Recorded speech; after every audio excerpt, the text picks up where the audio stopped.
Continuation of the tale of King Omar bin al-Nayman and his sons Shakin and Zau al-Makin.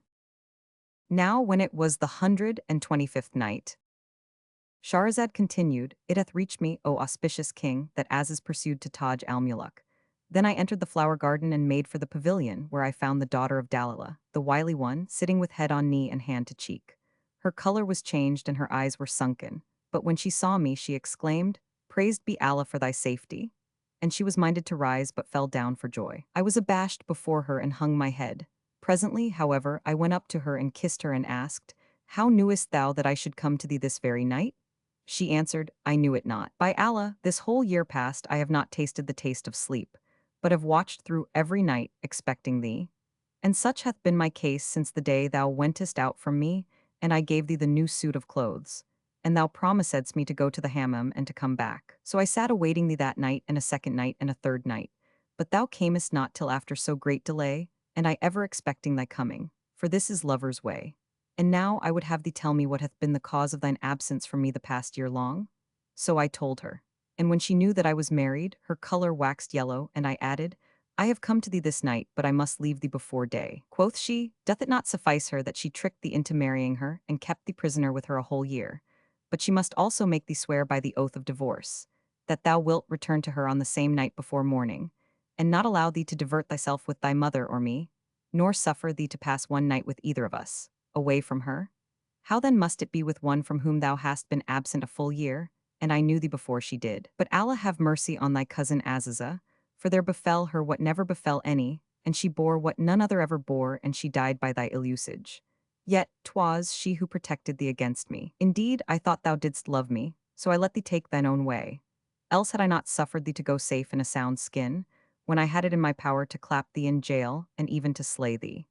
Then she wept with sore weeping and waxed wroth, and shuddered into my face with skin bristling, and looked at me with furious eyes. When I saw her in this case, I was terrified at her, and my side muscles trembled and quivered, for she was like a dreadful she-gull, an ogress in ire, and I like a bean over the fire. Then said she, Thou art of no use to me, now thou art married and hast a child, nor art thou any longer fit for my company. I care only for bachelors and not for married men. These profit us nothing. Thou hast sold me for yonder stinking armful. But by Allah, I will make the whore's heart ache for thee, and thou shalt not live either for me or for her. Then she cried a loud cry, and, ere I could think, up came the slave girls and threw me on the ground. And when I was helpless under their hands, she rose and, taking a knife, said, I will cut thy throat as they slaughter he goats, and that will be less than thy desert for thy doings to me and the daughter of thy uncle before me. When I looked to my life and found myself at the mercy of her slave women, with my cheeks dust soiled, and saw her sharpen the knife, I made sure of death. And Shahrazad perceived the dawn of day, and ceased to say her permitted say. Now when it was the 126th night, she said, It hath reached me, O auspicious king, that the Wazir Dandan thus continued his tale to Zau al-Makan.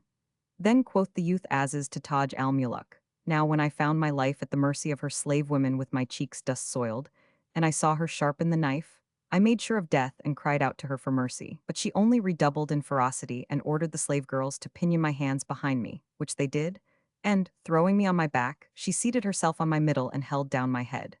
Then two of them came up and squatted on my shin bones, whilst other two grasped my hands and arms, and she summoned a third pair and bade them beat me.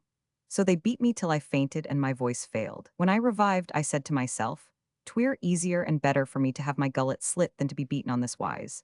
And I remembered the words of my cousin, and how she used to say to me, Allah, keep thee three from her mischief. And I shrieked and wept till my voice failed, and I remained without power to breathe or to move. Then she again whetted the knife and said to the slave girls, Uncover him. Upon this the Lord inspired me to repeat to her the two phrases my cousin had taught me, and had bequeathed to me, and I said, O my lady, dost thou not know that faith is fair, unfaith is foul? When she heard this, she cried out and said, Allah pity thee, Aziza, and give thee paradise in exchange for thy wasted youth. By Allah, of a truth she served thee in her lifetime and after her death, and now she hath saved thee alive out of my hands with these two saws. Nevertheless, I cannot by any means leave thee thus, but needs must I set my mark on thee, to spite yonder brazen-faced piece, who hath kept thee from me. Thereupon she called out to the slave women and bade them bind my feet with cords, and then said to them, Take seat on him. They did her bidding, upon which she arose and fetched a pan of copper, and hung it over the brazier and poured into it oil of sesame, in which she fried cheese. Then she came up to me, and I still insensible, and, unfastening my bag trousers, tied a cord round my testicles, and, giving it to two of her women, bade them haul at it. They did so, and I swooned away and was for excessive pain in a world other than this. Then she came with a razor of steel and cut off my member masculine, so that I remained like a woman. After which she seared the wound with the boiling oil and rubbed it with a powder, and I the while unconscious. Now when I came to myself, the blood had stopped. So she bade the slave girls unbind me and made me drink a cup of wine. Then said she to me, Go now to her whom thou hast married and who grudged me a single night, and the mercy of Allah be on thy cousin Aziza, who saved thy life and never told her secret love. Indeed, hadst thou not repeated those words to me, I had surely slit thy weasand. Go forth this instant to whom thou wilt, for needed naught of thee save what I have just cut off. And now I have no part in thee, nor have I any further want of thee or care for thee. So begone about thy business and rub thy head and implore mercy for the daughter of thine uncle. Thereupon she kicked me with her foot, and I rose, hardly able to walk. And I went, little by little, till I came to the door of our house. I saw it was open, so I threw myself within it and fell down in a fainting fit. Whereupon my wife came out and lifting me up, carried me into the saloon and assured herself that I had become like a woman. Then I fell into a sleep and a deep sleep. And when I awoke, I found myself thrown down at the garden gate, and Shahrazad perceived the dawn of day, and ceased to say her permitted say. Now when it was the 127th night, she said, It hath reached me, O auspicious king, that the Wazir Dandan pursued to King Zau al-Makan. The youth Aziz thus continued his story to Taj al-Muluk. When I awoke and found myself thrown down at the garden gate, I rose, groaning for pain and misery, and made my way to our home, and entering, I came upon my mother weeping for me, and saying, Would I knew, O my son, in what land art thou? So I drew near and threw myself upon her, and when she looked at me and felt me, she knew that I was ill, for my face was colored black and tan. Then I thought of my cousin and all the kind offices she had been wont to do me, and I learned when too late that she had truly loved me. So I wept for her, and my mother wept also. Presently she said to me, O my son, thy sire is dead. At this my fury against fate redoubled, and I cried till I fell into a fit. When I came to myself, I looked at the place where my cousin Aziza had been used to sit and shed tears anew, till I all but fainted once more for excess of weeping. And I ceased not to cry and sob and wail till midnight, when my mother said to me, Thy father hath been dead these 10 days. I shall never think of anyone but my cousin Aziza, replied I, and indeed I deserve all that hath befallen me, for that I neglected her who loved me with love so dear. Asked she, What hath befallen thee? So I told her all that had happened, and she wept a while. Then she rose and set some matter of meat and drink before me. I ate a little and drank, after which I repeated my story to her, and told her the whole occurrence. Whereupon she exclaimed, Praised be Allah, that she did but this to thee and forbore to slaughter thee. Then she nursed me and medicined me till I regained my health. And, when my recovery was complete, she said to me, O my son, I will now bring out to thee that which thy cousin committed to me in trust for thee, for it is thine. She swore me not to give it thee, till I should see thee recalling her to mind and weeping over her, and thy connection severed from other than herself. And now I know that these conditions are fulfilled in thee. So she arose, and opening a chest, took out this piece of linen, with the figures of gazelles worked thereon, which I had given to Aziza in time past. And taking it, I found written therein these couplets. Lady of beauty, say, who taught thee hard and harsh design, to slay with longing love's excess this hapless lover thine. And thou fain disremember me beyond our parting day. Allah will know that thee and thee my memory never shall tine. Thou blamest me with bitter speech, yet sweetest tease to me. Wilt generous be and deign one day to show of love a sign? I had not reckoned love contained so much of pine and pain, and soul distress until I came for thee to pain and pine. Never my heart knew weariness until that eve I fell. In love wide thee, and prostrate fell before those glancing eyne. My very foes have mercy on my case and moan therefore. But thou, O heart of Indian steel, all mercy dost decline. No, never will I be consoled, by Allah, and I die, nor yet forget the love of thee though life in ruins lie. When I read these couplets, I wept with sore weeping and buffeted my face. Then I unfolded the scroll, and there fell from it another paper. I opened it, and behold, I found written therein, Know, O son of my uncle, that I acquit thee of my blood, and I beseech Allah to make accord between thee and her whom thou lovest. But if aught befall thee through the daughter of Dalila the wily, Return thou not to her, neither resort to any other woman, and patiently bear thine affliction. For were not thy fated life tied a long life, thou hadst perished long ago. But praised be Allah who hath appointed my death day before thine. My peace be upon thee. Preserve this cloth with the gazelles herein figured, and let it not leave thee, for it was my companion when thou was absent six from me. And Shahrazad perceived the dawn of day, and ceased saying her permitted say. Now when it was the 128th night, she said, It hath reached me, O auspicious king, that the Wazir Dandan pursued to King Zau al-Makan, and the youth Aziz continued to Taj al-Muluk. So I read what my cousin had written, and the charge to me which was, Preserve this cloth with the gazelles, and let it not leave thee, for it was my companion when thou wast absent from me, and Allah upon thee. If thou chance to fall in with her who worked these gazelles, hold aloof from her, and do not let her approach thee nor marry her.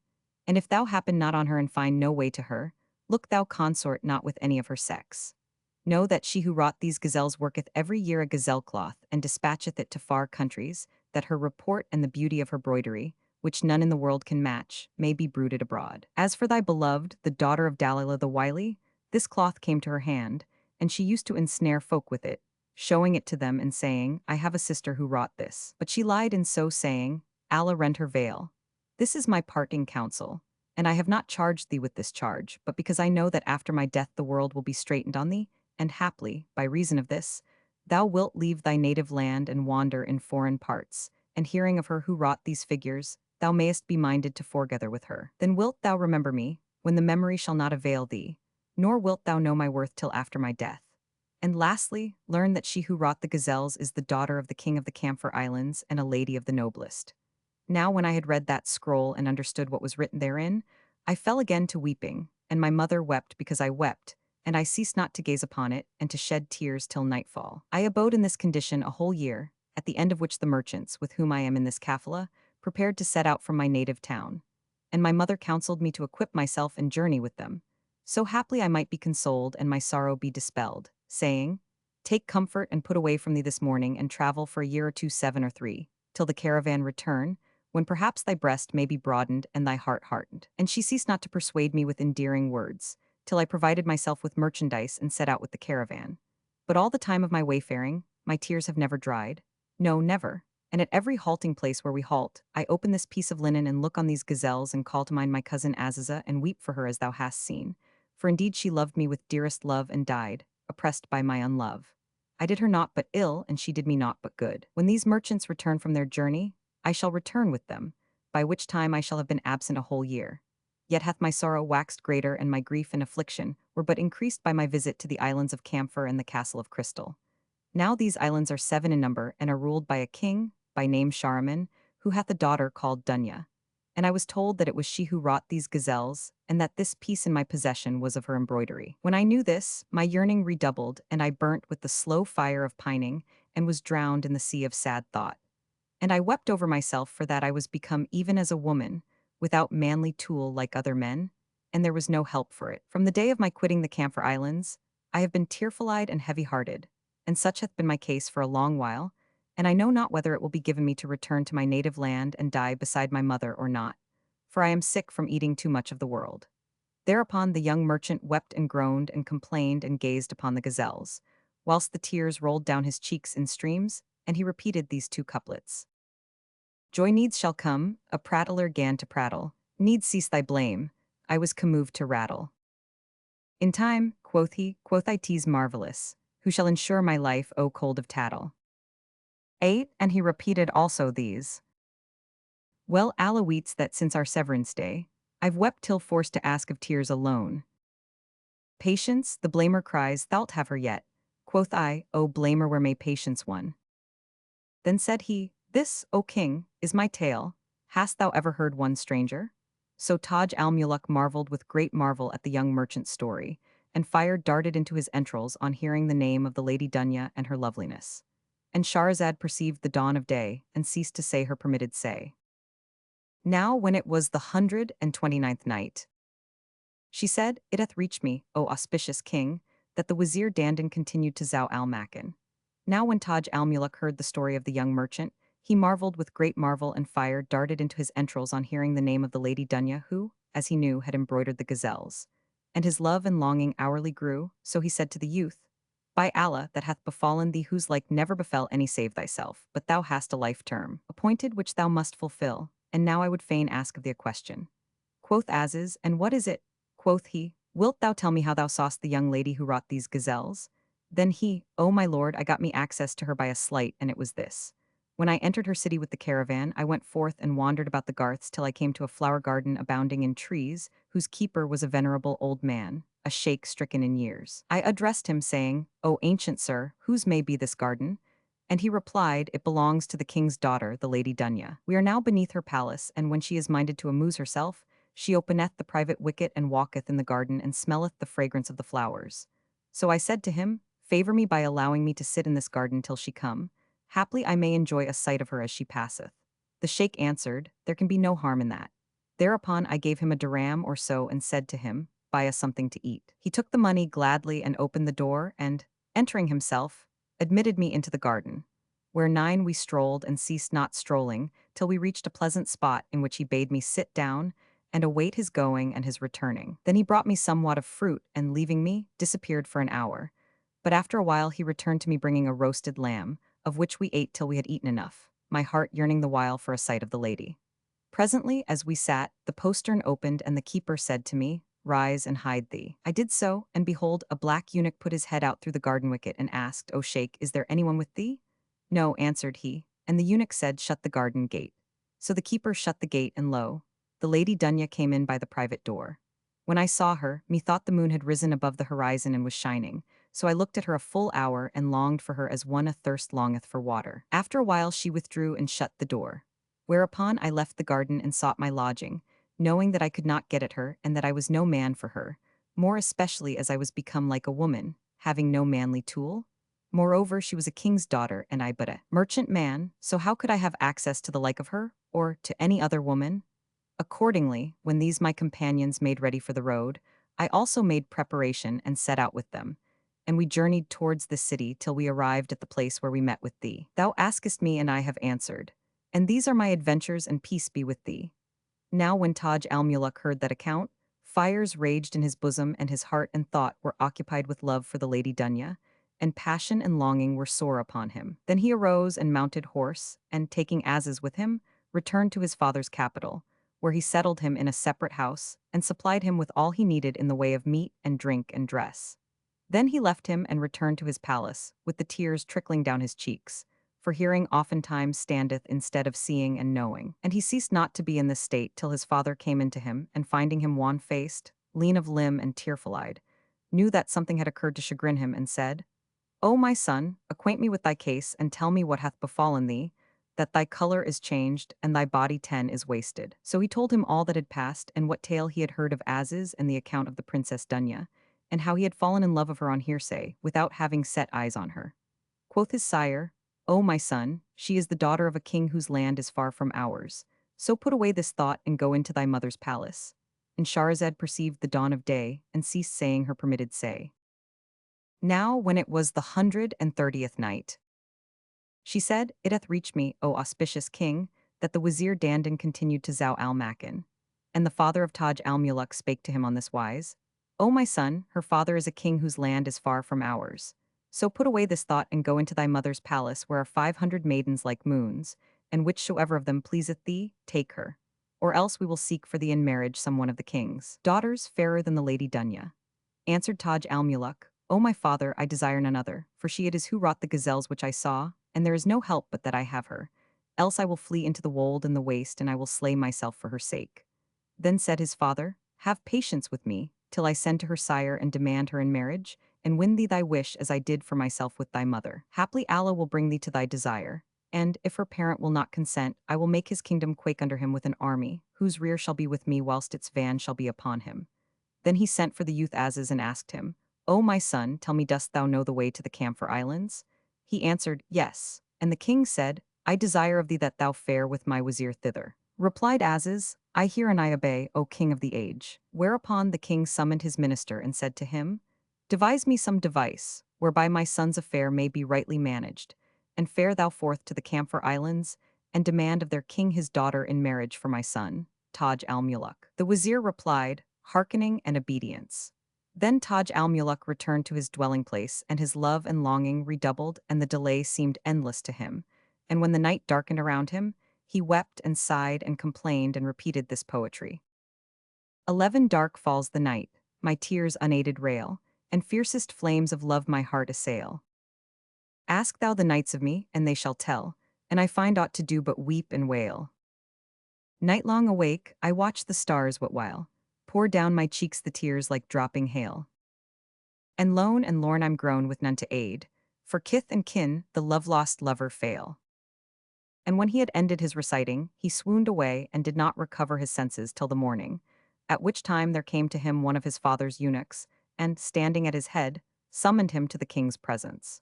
So he went with him, and his father, seeing that his pallor had increased, exhorted him to patience and promised him union with her he loved. Then he equipped Aziz and the wazir, and supplied them with presents. And they set out and fared on day and night till they drew near the Isles of Camphor, where they halted on the banks of a stream, and the minister dispatched a messenger to acquaint the king of his arrival. The messenger hurried forwards and had not been gone more than an hour, before they saw the king's chamberlains and emirs advancing towards them, to meet them at a parasang's distance from the city, and escort them into the royal presence. They laid their gifts before the king, and became his guests for 3 days. And on the 4th day the wazir rose, and going into the king, stood between his hands and acquainted him with the object which induced his visit, whereat he was perplexed for an answer, inasmuch as his daughter misliked men and disliked marriage.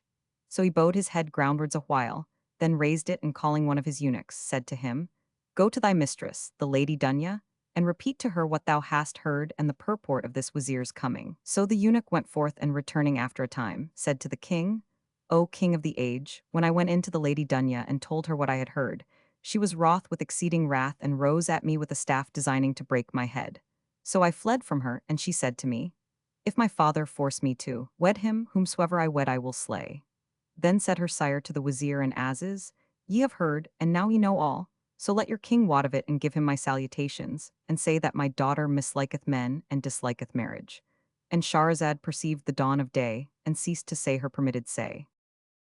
Now when it was the 131st night, she said, It hath reached me, O auspicious king, that King Shahryar thus addressed the wazir and Aziz, Salute your king from me, and inform him of what ye have heard, namely that my daughter misliketh marriage. So they turned away unsuccessful, and ceased not faring on till they rejoined the king, and told him what had passed. Whereupon he commanded the chief officers to summon the troops, and get them ready for marching and campaigning. But the wazir said to him, O my liege lord, do not thus. The king is not at fault because, when his daughter learnt our business, she sent a message saying, If my father force me to wed, whomsoever I wed I will slay and myself after him. So the refusal cometh from her. When the king heard his minister's words, he feared for Taj al-Muluk, and said, Verily, if I make war on the king of the Camphor Islands and carry off his daughter, she will kill herself, and it will avail me not. Then he told his son how the case stood, who hearing it said, O my father, I cannot live without her, so I will go to her and contrive to get at her, even though I die in the attempt, and this only will I do and nothing else. Asked his father, How wilt thou go to her? And he answered, I will go in the guise of a merchant. Then said the king, If thou need must go, and there is no help for it, take with thee the wazir and Aziz. Then he brought out money from his treasuries, and made ready for his son merchandise to the value of 100,000 dinars. The two had settled upon this action. And when the dark hours came, Taj al-Muluk and Aziz went to Aziz's lodgings, and there passed that night, and the prince was heart-smitten, taking no pleasure in food or in sleep. For melancholy was heavy upon him, and he was agitated with longing for his beloved. So he besought the Creator that he would vouchsafe to unite him with her, and he wept and groaned and wailed and began versifying. Union, this severance ended, shall I see some day? Then shall my tears this lovelorn lot of me portray. While night all care forgets, I only minded thee, and thou didst gar me wake while all forgetful lay. 13 And when his improvising came to an end, he wept with sore weeping, and Aziz wept with him, for that he remembered his cousin. And they both ceased not to shed tears till morning dawned, whereupon Taj al-Muluk rose and went to farewell his mother, in traveling dress. She asked him of his case, and he repeated the story to her. So she gave him 50,000 gold pieces and bade him adieu. And, as he fared forth, she put up prayers for his safety, and for his union with his lover and his friends. Then he betook himself to his father and asked his leave to depart. The king granted him permission, and, presenting him with other 50,000 dinars, bade set up a tent for him without the city, and they pitched a pavilion wherein the travelers abode 2 days. Then all set out on their journey. Now Taj al-Muluk delighted in the company of Aziz and said to him, "O my brother, henceforth I can never part from thee." Replied Aziz, "And I am of like mind and fain would I die under thy feet. But, O my brother, my heart is concerned for my mother." "When we shall have won our wish," said the prince, "there will be naught save what is well." Now the wazir continued charging Taj al-Muluk to be patient, whilst Aziz entertained him every evening with talk and recited poetry to him, and diverted him with histories and anecdotes. And so they fared on diligently night and day for 2 whole months, till the way became tedious to Taj al-Muluk and the fire of desire redoubled on him, and he broke out. "The road is longsome, grow my grief and need, while on my breast love fires for ever feed. Goal of my hopes, sole object of my wish, by him who molded man from drop o seed. I bear such loads of longing for thy love, dearest, as weight of Alsham mounts exceed. O lady of my world, love does me die, no breath of life is left for life to plead. But for the union hope that lends me strength, my weary limbs were weak this way to speed." When he had finished his verses, he wept, and Aziz wept with him from a wounded heart, till the minister was moved to pity by their tears and said, "O my lord, be of good cheer and keep thine eyes clear of tears, there will be naught save what is well." Quoth Taj al-Muluk, "O wazir, indeed I am weary of the length 14 of the way. Tell me how far we are yet distant from the city." Quoth Aziz, "But a little way remaineth to us." Then they continued their journey, cutting across river vales and plains, wolds and stony wastes, till one night, as Taj al-Muluk was sleeping, he dreamt that his beloved was with him and that he embraced her and pressed her to his bosom. And he awoke quivering, shivering with pain, delirious with emotion, and improvised these verses. "Dear friend, my tears I flow these cheeks adown. With longsome pain and pine, my sorrows crown. I plain like keening woman child bereft, and as night falls like widowed of I groan. And blow the breeze from land where thou dost won, I find o'er sunburnt earth sweet coolness blown. Peace be why thee, my love, while zephyr breathes, and cushat flies and turtle makes her moan." And when he had ended his versifying, the wazir came to him and said, "Rejoice. This is a good sign, so be of good cheer and keep thine eyes cool and clear, for thou shalt surely compass thy desire." And Aziz also came to him and exhorted him to patience and applied himself to divert him, talking with him and telling him tales. So they pressed on, marching day and night other 2 months, till there appeared to them one day at sunrise some white thing in the distance, and Taj al-Muluk said to Aziz, "What is yonder whiteness?" He replied, "O my lord, yonder is the castle of crystal, and that is the city thou seekest." At this the prince rejoiced, and they ceased not faring forwards till they drew near the city, and, as they approached it, Taj al-Muluk joyed with exceeding joy, and his care ceased from him. They entered in trader guise, the king's son being habited as a merchant of importance, and repaired to a great khan, known as the merchant's lodging. Quoth Taj al-Muluk to Aziz, "Is this the resort of the merchants?" And quoth he, "Yes, 'tis the khan wherein I lodged before." So they alighted there and making their baggage camels kneel, unloaded them and stored their goods in the warehouses.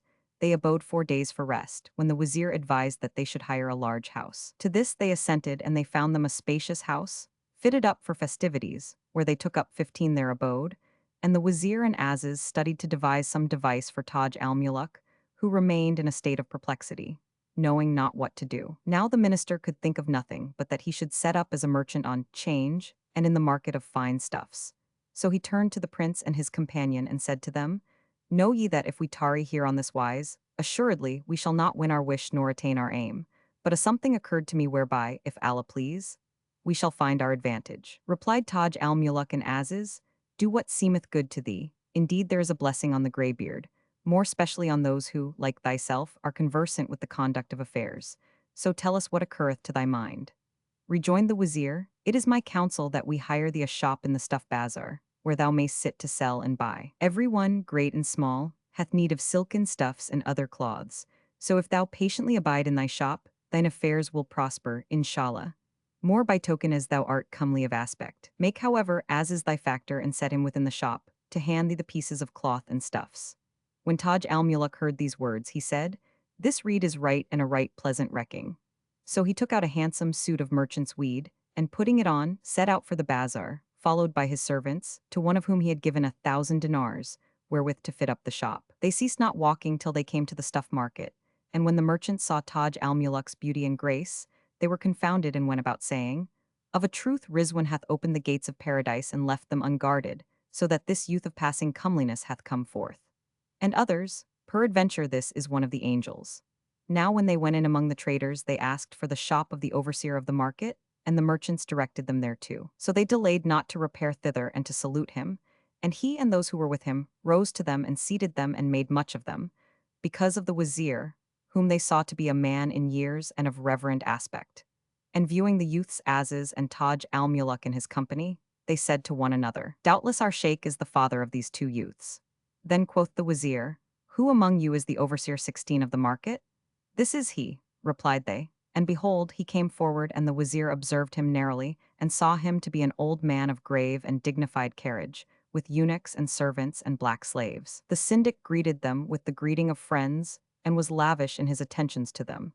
Then he seated them by his side and asked them, "Have ye any business which we may have the happiness of transacting?" The minister answered, "Yes, I am an old man, stricken in years, and have with me these two youths, with whom I have traveled through every town and country, entering no great city without tarrying there a full year, that they might take their pleasure in viewing it and come to know its citizens. Now I have visited your town, intending to sojourn here for a while.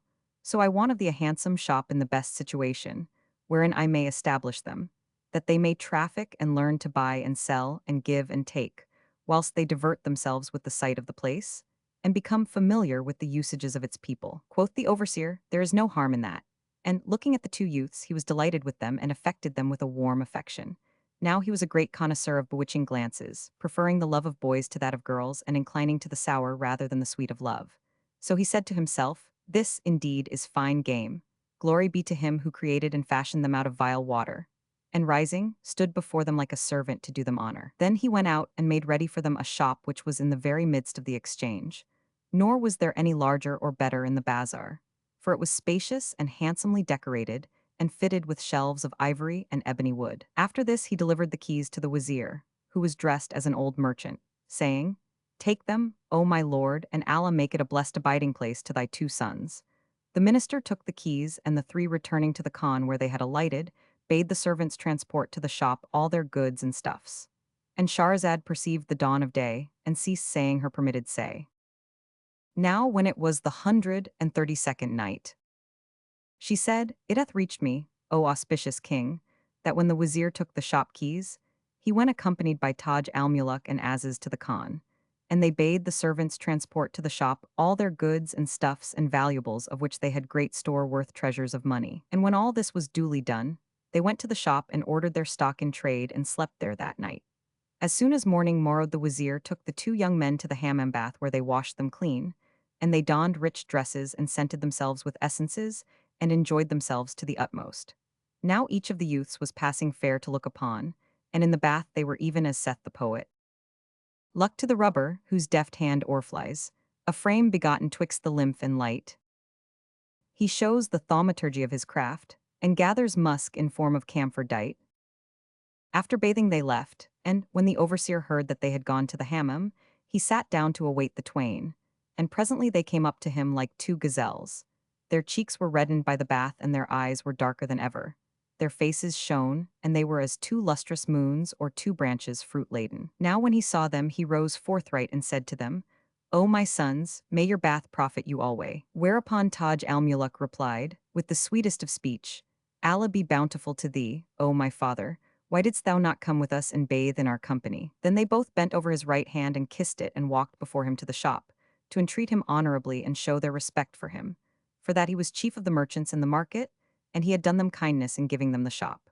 When he saw their hips 18 quivering as they moved, desire and longing redoubled on him, and he puffed and snorted, and he devoured them with his eyes, for he could not contain himself, repeating the while these two couplets. Here the heart reads a chapter of devotion pure, nor reads dispute if heaven in worship partner take. No wonder tease he trembles walking, neath such weight, how much of movement that revolving sphere must make. Furthermore he said, "I saw two charmers treading humble earth, two I must love and tread they on mine eyes." When they heard this, they conjured him to enter the bath with them a second time. He could hardly believe his ears, and hastening thither, went in with them. The wazir had not yet left the bath, so when he heard of the overseer's coming, He came out and meeting him in the middle of the bath hall, invited him to enter. He refused, whereupon Taj al-Muluk taking him by the hand walked on one side and Aziz by the other, and carried him into a cabinet. And that impure old man submitted to them, whilst his emotion increased on him. He would have refused, albeit this was what he desired. But the minister said to him, "They are thy sons, let them wash thee and cleanse thee." "Allah preserve them to thee," exclaimed the overseer. "By Allah your coming and the coming of those with you bring down blessing and good luck upon our city." And he repeated these two couplets. Thou camest and green grew the hills anew, and sweetest bloom to the bridegroom threw. While aloud cried earth and her earthborns too, "Hail and welcome who comest with grace to endue." They thanked him for this, and Taj al-Muluk ceased not to wash him and Aziz to pour water over him, and he thought his soul in paradise. When they had made an end of his service, he blessed them and sat by the side of the wazir, talking but gazing the while on the youths. Presently, the servants brought them towels, and they dried themselves and donned their dress. Then they went out, and the minister turned to the syndic and said to him, 19 O my lord, verily the bath is the paradise of this world. Replied the overseer, Allah vouchsafe to thee such paradise and health to thy sons and guard them from the evil eye. Do you remember aught that the eloquent have said in praise of the bath? Quoth Taj al-Muluk, I will repeat for thee a pair of couplets. And he recited. The life of the bath is the joy of man's life, save that time is short for us there to bide. A heaven where irksome it were to stay, a hell delightful at entering tide. When he ended his recital, quoth Aziz, and I also remember two couplets in praise of the bath. The overseer said, let me hear them, so he repeated the following. A house where flowers from stones of granite grow, seen at its best when hot with living low. Thou deem'st it hell, but here, forsooth, is heaven, and some like suns and moons within it show. And when he had ended his recital, his verses pleased the overseer, and he wondered at his words and savored their grace and fecundity, and said to them, By Allah, ye possess both beauty and eloquence. But now listen to me, you twain. And he began chanting, and recited in song the following verses. O joy of hell and heaven, whose tormentry enquickens frame and soul with lively gree. I marvel so delightsome house to view, and most when 'neath it kindled fires I see. Sojourn of bliss to visitors withal, pools on them pour down tears unceasingly. 20 Then his eye's sight roamed and browsed on the gardens of their beauty, and he repeated these two couplets. I went to the house of the keeper man, he was out but others to smile began. I entered his heaven and then his hell, and I said bless Malik and bless Rizwan. When they heard these verses they were charmed, and the overseer invited them to his house. But they declined and returned to their own place, to rest from the great heat of the bath. So they took their ease there and ate and drank and passed that night in perfect solace and satisfaction, till morning dawned, when they arose from sleep and making their lesser ablution, prayed the dawn prayer and drank the morning draught. As soon as the sun had risen and the shops and markets opened, they arose and going forth from their place to the bazaar opened their shop, which their servants had already furnished, after the handsomest fashion, and had spread with prayer rugs and silken carpets, and had placed on the divans a pair of mattresses, each worth 100 dinars. On every mattress they had disposed a rug of skin fit for a king and edged with a fringe of gold, and amiddlemost the shop stood a third seat still richer, even as the place required. Then Taj al-Muluk sat down on one divan, and Aziz on another, whilst the wazir seated himself on that in the center, and the servants stood before them. The city people soon heard of them and crowded about them, so that they sold some of their goods and not a few of their stuffs.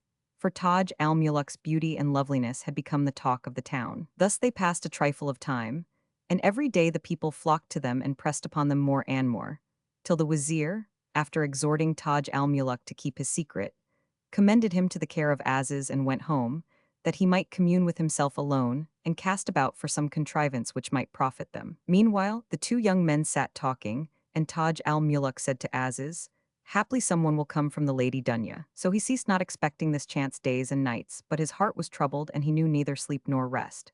For desire had got the mastery of him, and love and longing were sore upon him, so that he renounced the solace of sleep and abstained from meat and drink. Yet ceased he not to be like the moon on the night of fullness. Now one day as he sat in the shop, behold, there came up an ancient woman, and Shahrazad perceived the dawn of day, and ceased to say her permitted say. Now when it was the 133rd night, she said, It hath reached me, O auspicious king, that the Wazir Dandan continued to Zau al-Makan. Now one day as Taj al-Muluk sat in his shop, behold, there appeared an ancient woman, who came up to him followed by two slave girls. She ceased not advancing till she stood before the shop of Taj al-Muluk, and, observing his symmetry and beauty and loveliness, marveled at his charms and sweated in her petticoat trousers, exclaiming, "Glory to him who created thee out of vile water, and made thee a temptation to all beholders." And she fixed her eyes on him and said, "This is not a mortal, he is none other than an angel deserving the highest respect." Then she drew near and saluted him, whereupon he returned her salute and rose to his feet to receive her, and smiled in her face, all this by a hint from Aziz. After which he made her sit down by his side and fanned her with a fan, till she was rested and refreshed. Then she turned to Taj al-Muluk and said, "O my son, O thou who art perfect in bodily gifts and spiritual graces, say me, art thou of this country?" He replied, in voice the sweetest and in tone the pleasantest, "By Allah, O my mistress, I was never in this land during my life till this time, nor do I abide here save by way of diversion. Rijanesh, may the granter grant thee all honor and prosperity. And what stuffs hast thou brought with thee? Show me something passing fine, for the beauteous should bring nothing but what is beautiful." When he heard her words, his heart fluttered and he knew not their inner meaning. But Aziz made a sign to him and he replied, "I have everything thou canst desire, and especially I have goods that besit none but kings and kings' daughters. So tell me what stuff thou wantest, and for whom, that I may show thee what will be fitting for him." This he said that he might learn the meaning of her words, and she rejoined, "I want a stuff fit for the Princess Dunya, daughter of King Shahryar." Now when the prince heard the name of his beloved, he joyed with great joy and said to Aziz, "Give me such a parcel." So Aziz brought it and opened it before Taj al-Muluk, who said to the old woman, "Select what will suit her, for these goods are to be found only with me." She chose stuffs worth 1,000 dinars and asked, "How much is this?" And she ceased not the while to talk with him and rub what was inside her thighs with the palm of her hand. Answered Taj al-Muluk, "Shall I haggle with the like of thee about this paltry price? Praised be Allah who hath acquainted me with thee." The old woman rejoined, "Allah's name be upon thee. I commend thy beautiful face to the protection of the Lord of the daybreak. Beautiful face and eloquent speech.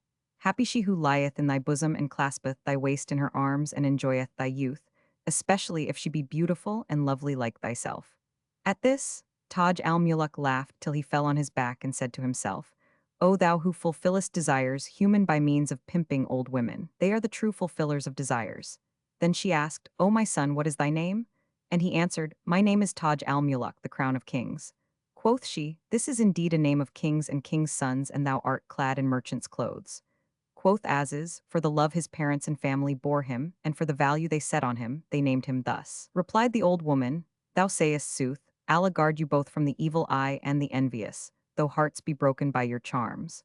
Then she took the stuffs and went her way, but she was amazed at his beauty and stature and symmetry, and she ceased not going till she found the Lady Dunya and said to her, "O my mistress, I have brought thee some handsome stuffs." Quoth the princess, "Show me that same." And the old woman, "O apple of my eye, here it is, turn it over and examine it." Now when the princess looked at it she was amazed and said, "O my nurse, this is indeed handsome stuff. I have never seen its like in our city." "O my lady," replied the old nurse, "he who sold it me is handsomer still." It would seem as if Rizwan had left the gates of paradise open in his carelessness, and as if the youth who sold me this stuff had come bodily out of heaven. I would he might sleep this night with thee, and might lie between thy breasts. He hath come to thy city with these precious stuffs for amusement's sake, and he is a temptation to all who set eyes on him. The princess laughed at her words and said, "Allah afflict thee, O pernicious old hag, thou dotest and there is no sense left in thee." Presently she resumed, "Give me the stuff that I may look at it anew." So she gave it her and she took it again and saw that its size was small and its value great. It pleased her for she had never in her life seen its like, and she exclaimed, "By Allah, this is a handsome stuff." Answered the old woman, "O my lady, by Allah, if thou sawest its owner thou wouldst know him for the handsomest man on the face of the earth." Quoth the Lady Dunya, "Didst thou ask him if he had any need that he might tell us and we might satisfy it?" But the nurse shook her head and said, "The Lord keep thy sagacity. By Allah, he hath a want, may thy skill not fail thee." "What, is any man free from wants?" Rejoined the princess, "Go back to him and salute him and say to him, our land and town are honored by thy visit, and if thou have any need, we will fulfill it to thee, on our head and eyes." So the old woman at once returned to Taj al-Muluk, and when he saw her his heart jumped for joy and gladness, and he rose to his feet before her, and taking her hand, seated her by his side. As soon as she was rested, she told him what Princess Dunya had said, and he on hearing it joyed with exceeding joy. His breast dilated to the full, gladness entered his heart, and he said to himself, Verily, I have my need. Then he asked the old woman, haply thou wilt take her a message from me and bring me her answer? And she 24 answered, I hear and I obey. So he said to Aziz, bring me ink case and paper and a brazen pen. And when Aziz brought him what he sought, he hent the pen in hand and wrote these lines of poetry. I write to thee, O fondest hope, a writ of grief that severance on my soul doth lay. Saith its first line, within my heart is low. Its second, love and longing on me prey. Its third, my patience waste is, fades my life. Its fourth, naught shall my pain and pine allay. Its fifth, when shall mine eyes enjoy thy sight? Its sixth, say, when shall dawn our meeting day? And lastly, by way of subscription, he wrote these words. This letter is from the captive of captivation, prisoned in the hold of longing expectation, wherefrom is no emancipation, but in anticipation and intercourse and in unification, after absence and separation, for from the severance of friends he loveth so fain, he suffereth love pangs and pining pain. Then his tears rushed out, and he indited these two couplets. I write thee, love, the while my tears pour down, nor cease they ever pouring thick and fleet. Yet I despair not of my God, whose grace, haply some day will grant us twain to meet. Then he folded the letter and sealed it with his signaturing and gave it to the old woman, saying, carry it to the Lady Dunya. Quoth she, to hear is to obey. Whereupon he gave her 1,000 dinars and said to her, O my mother, accept this gift from me as a token of my affection. She took both from him and blessed him and went her way and never stinted walking till she went in to the Lady Dunya. Now when the princess saw her, she said to her, O my nurse, what is it he asketh of need that we may fulfill his wish to him? Replied the old woman, O my 25 lady, he sendeth thee this letter by me, and I know not what is in it, and handed it to her. Then the princess took the letter and read it, and when she understood it, she exclaimed, Whence cometh and whither goeth this merchant man that he durst address such a letter to me? And she slapped her face, saying, Whence are we that we should come to shopkeeping? Awah, awah, by the Lord, but that I fear Almighty Allah I had slain him. And she added, Yea, I had crucified him over his shop door. Asked the old woman, What is in this letter to vex thy heart and move thy wrath on this wise? Doth it contain a complaint of oppression or demand for the price of the stuff? Answered the princess, Woe to thee! There is none of this in it, naught but words of love and endearment. This is all through thee, otherwise whence should this Satan know me? Rejoined the old woman, O my lady, thou sittest in thy high palace and none may have access to thee, no, not even the birds of the air. Allah keep thee and keep thy youth from blame and reproach. Thou needest not care for the barking of dogs, for thou art a princess, the daughter of a king. Be not wroth with me that I brought thee this letter, knowing not what was in it. But I opine that thou send him an answer, and threat him with death, and forbid him this foolish talk. Surely he will abstain and not do the like again. Quoth the Lady Dunya, I fear that, if I write to him, he will desire me the more. The old woman returned, When he heareth thy threats and promise of punishment, he will desist from his persistence. She cried, Here with the ink case and paper and brazen pen, and when they brought them she wrote these couplets. 26 O thou who for thy wakeful nights wouldst claim my love to boon, for what of pining thou must feel and tribulation? Dost thou, fond fool and proud of sprite, seek meeting with the moon? Say, did man ever win his wish to take in arms the moon? I counsel thee, from soul cast out the wish that dwells therein, and cut that short which threatens thee with sore risk oversoon. And to such talk thou dare return, I bid thee to expect, fro, me such awful penalty as suiteth froward loon. I swear by him who moulded man from gout of clotted blood, who lit the sun to shine by day, and lit for night the moon. And thou return to mention that thou spakest in thy pride, upon a cross of tree for boon I'll have thee crucified. Then she folded the letter and handing it to the old woman said, Give him this and say him, cease from this talk. Hearkening and obedience, replied she, and taking the letter with joy, returned to her own house, where she passed the night, and when morning dawned she betook herself to the shop of Taj al-Muluk whom she found expecting her. When he saw her, he was ready to fly for delight, and when she came up to him, he stood to her on his feet and seated her by his side. Then she brought out the letter and gave it to him, saying, Read what is in this. Adding, When Princess Dunya read thy letter she was angry, but I coaxed her and jested with her till I made her laugh, and she had pity on thee, and she hath returned thee an answer. He thanked her for her kindness and bade Aziz give her 1,000 gold pieces. Then he perused the letter, and understanding it fell to weeping a weeping so sore that the old woman's heart was moved to ruth for him, and his tears and complaints were grievous to her. Presently she asked him, O my son, what is there in this letter to make thee weep? Answered he, She hath threatened me with death and crucifixion, and she forbiddeth me to write to her. But if I write not, my death were better than my life. So take thou my answer to her letter, and let her work her will. 27 Rejoined the old woman, by the life of thy youth, needs must I risk my existence for thee, that I may bring thee to thy desire, and help thee to win what thou hast at heart. And Taj al-Muluk said, Whatever thou dost, I will requite thee for it, and do thou weigh it in the scales of thy judgment. For thou art experienced in managing matters, and skilled in reading the chapters of the book of intrigue. All hard matters to thee are easy doings, and Allah can bring about everything. Then he took a sheet of paper and wrote thereon these improvised couplets. Yestran my love with slaughter menaced me, but sweet were slaughter and death's foreordained. Yes, death is sweet for lover doomed to bear. Long life, rejected, injured and constrained. By Allah, deign to visit friendless friend, thy thrall am I and like a thrall I'm chained. Mercy, O lady mine, for loving thee, who loveth noble soul should be assained. Then he sighed heavy sighs and wept till the old woman wept also, and presently taking the letter she said to him, Be of good cheer and cool eyes and clear, for needs must I bring thee to thy wish. And Shahrazad perceived the dawn of day and ceased saying her permitted say.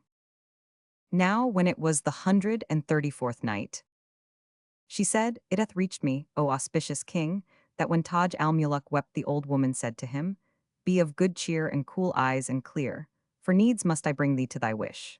Then she rose and left him on coals of fire, and returned to Princess Dunya, whom she found still showing on her changed face rage at Taj al-Muluk's letter. So she gave her his second letter, whereat her wrath redoubled, and she said, Did I not say he would desire us the more? Replied the old woman, What thing is this dog that he should aspire to thee? Quoth the princess, Go back to him and tell him that, if he write me after this, I will cut off his head. Quoth the nurse, Write these words in a letter, and I will take it to him that his fear may be the greater. So she took a sheet of paper and wrote thereon these couplets. 28 Ho thou, who past and bygone risks regardest with uncare, thou who to win thy meeting prize dost over slowly fare. In pride of spirit thinkest thou to win the star Soha? Alb thou may not reach the moon which shines through upper air. How darest thou expect to win my favors, hope to clip, upon a lover's burning breast my lance like shape and rare? Leave this thy purpose, lest my wrath come down on thee some day. A day of wrath shall hoary turn the partings of thy hair. Then she folded the letter and gave it to the old woman, who took it and repaired to Taj al-Muluk. And when he saw her, he rose to his feet and exclaimed, May Allah never bereave me of the blessing of thy coming. Quoth she, Take the answer to thy letter. He took it and reading it, wept with sore weeping and said, I long for someone to slay me at this moment, and send me to my rest, for indeed death were easier to me than this my state. Then he took ink case and pen and paper, and wrote a letter containing these two couplets. O hope of me, pursue me not with rigor and disdain. Deign thou to visit lover white in love of thee is drowned. Deem not a life so deeply wronged I longer will endure. My soul for severance from my friend, divorced this frame unsound. Lastly he folded the letter and handed it to the old woman, saying, Be not angry with me, though I have wearied thee to no purpose. And he bade Aziz give her other 1,000 ducats, saying, O my mother, needs must this letter result in perfect union or utter severance. Replied she, O my son, by Allah, I desire naught but thy weal, and it is my object that she be thine, for indeed thou art the shining moon, and she the rising sun. If do not bring you together, there is no profit in my existence. And I have lived my life till I have reached the age of 90 years in the practice of wile and intrigue. So how should I fail to unite two lovers, though in defiance of right and law? Then she took leave of him, having comforted his heart, and ceased not walking till she went in to the Lady Dunya. Now she had hidden the letter in her hair. So when she sat down by the princess, she rubbed her head and said, O my lady, maybe thou wilt untwist my hair knot, for it is a time since I went to the hammam. The king's daughter bared her arms to the elbows, and, letting down the old woman's locks, began to loose the knot of back hair, when out dropped the letter, and the Lady Dunya, seeing it, asked, What is this paper? Quoth the nurse, As I sat in the merchant's shop, this paper must have stuck to me. Give it to me that I may return it to him, possibly it containeth some account whereof he hath need. But the princess opened it and read it, and when she understood it, she cried out, This is one of thy manifold tricks, and hadst thou not reared me, I would lay violent hands on thee this moment. Verily Allah hath afflicted me with this merchant, but all that hath befallen me with him is on thy head. I know not from what country this one can have come. No man but he would venture to affront me thus, and I fear lest this my case get abroad, more by token as it concerneth one who is neither of my kin nor of my peers. Rejoined the old woman, none would dare speak of this for fear of thy wrath, and for awe of thy sire, so there can be no harm in sending him an answer. Quoth the princess, O my nurse, verily this one is a perfect Satan.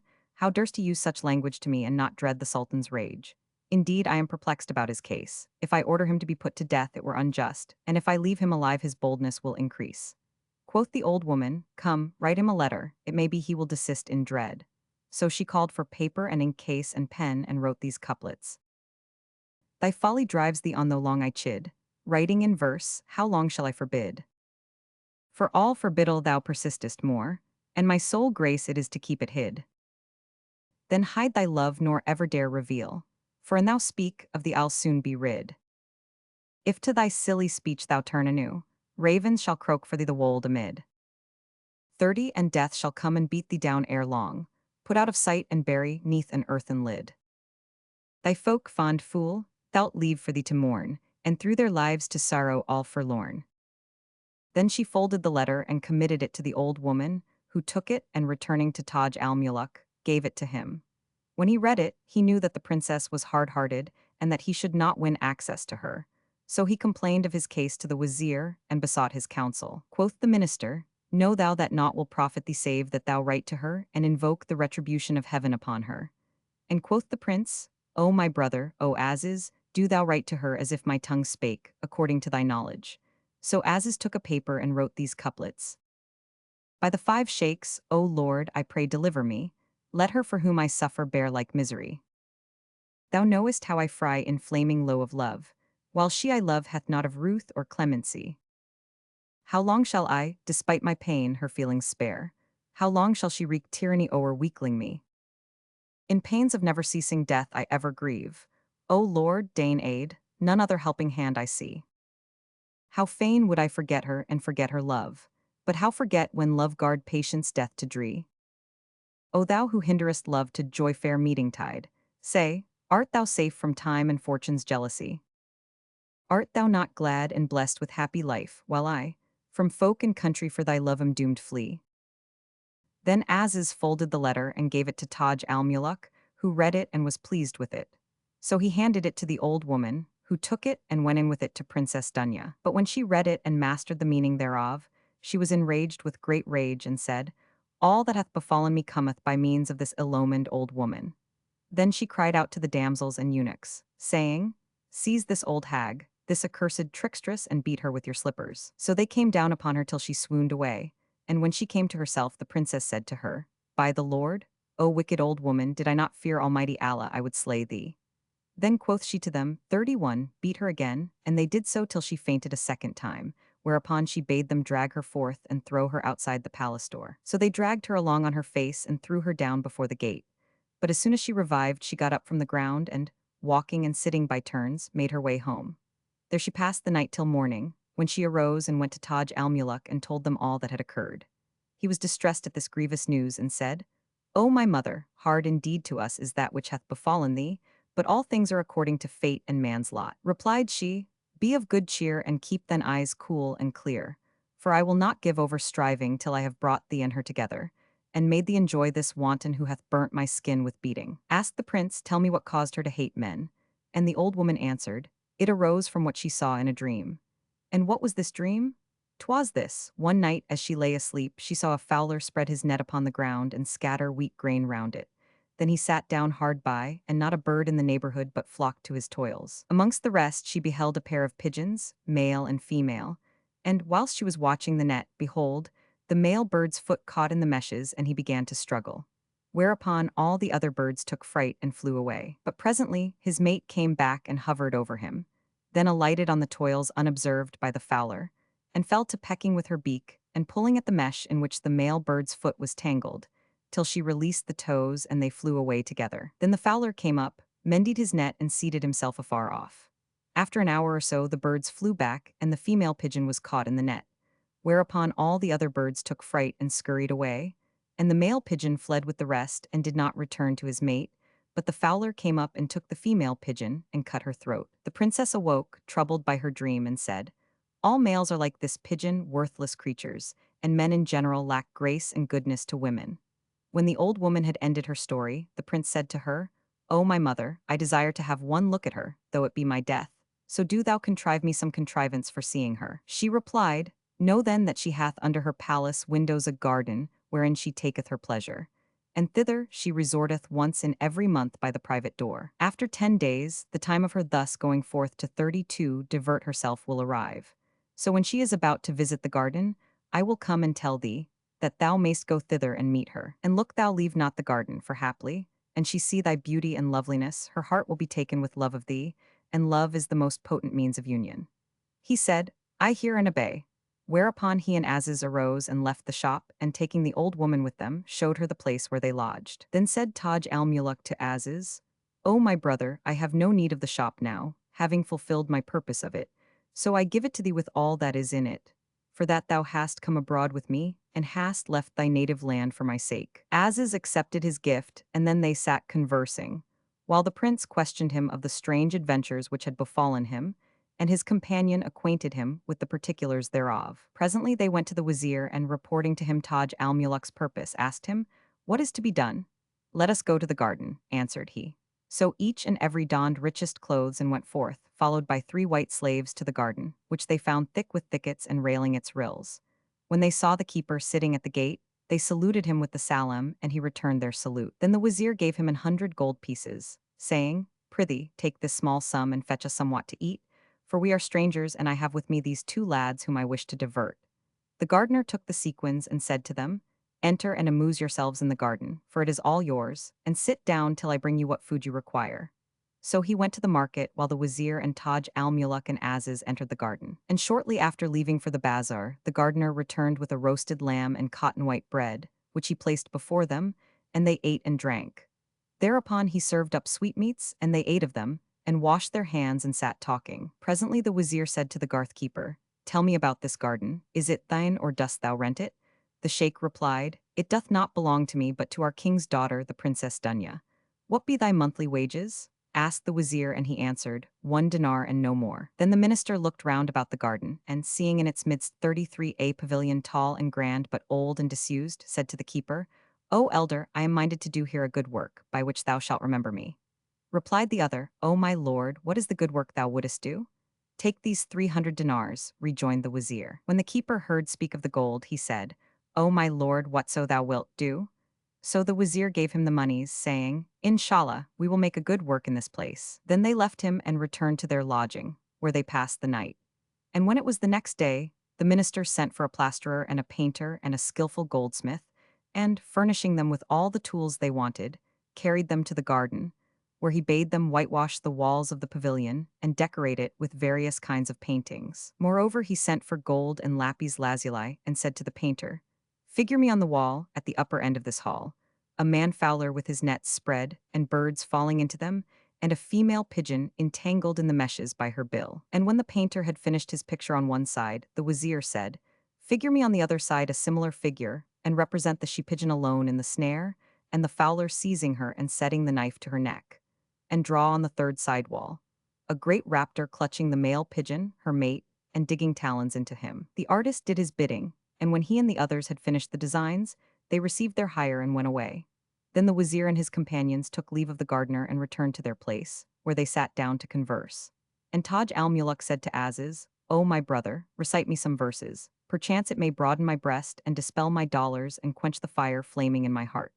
So Aziz chanted with sweet modulation these couplets. "Whate'er they say of grief to lovers came, I, weakling I, can single-handed claim. And seek thou watering spot, my streaming eyes, pour floods that thirst would quench howe'er it flame. Or wouldest view what ruin love has wrought, with ruthless hands, then see this wasted frame." 34, and his eyes ran over with tears, and he repeated these couplets also. "Who loves not swan neck and gazelle-like eyes, yet claims to know life's joys, I say he lies. In love is mystery, none avail to learn, save he who loveth in pure loving wise. Allah my heart ne'er lighten of this love, nor rob the wakefulness these eyelids prize." Then he changed the mode of song and sang these couplets. Ibn Sina in his canon doth opine, "Lover's best cure is found in merry song. In meeting lover of a like degree, Dessert and garden, wine draughts long and strong. I chose another who of thee might cure, while force and fortune aided well and long. But I learnt love's mortal ill, wherein Ibn Sina's recipe is fond and wrong. After hearing them to the end, Taj al-Muluk was pleased with his verses and wondered at his eloquence and the excellence of his recitation, saying, "Indeed, thou hast done away with somewhat of my sorrow." Then quoth the Wazir, "Of a truth there occurred to those of old what astoundeth those who hear it told." Quoth the prince, "If thou canst recall aught of this kind, prithee let us hear thy subtle lines and keep up the talk." So the minister chanted in modulated song these couplets. "Indeed I deemed thy favors might be bought by gifts of gold and things that joy the sprite, and ignorantly thought thee light o' love. When can thy love lay low the highmost might? Until I saw thee choosing one, that one, loved with all favor, crowned with all delight. Then wot I thou by sleight canst ne'er be won, and under wing my head I hid from sight. And in this nest of passion made my one, wherein I nestle morning, noon, and night." So far concerning them. But as regards the old woman, she remained shut up from the world in her house, till it befell that the king's daughter was taken with a desire to divert herself in the garden. Now she had never been wont so to do save in company with her nurse.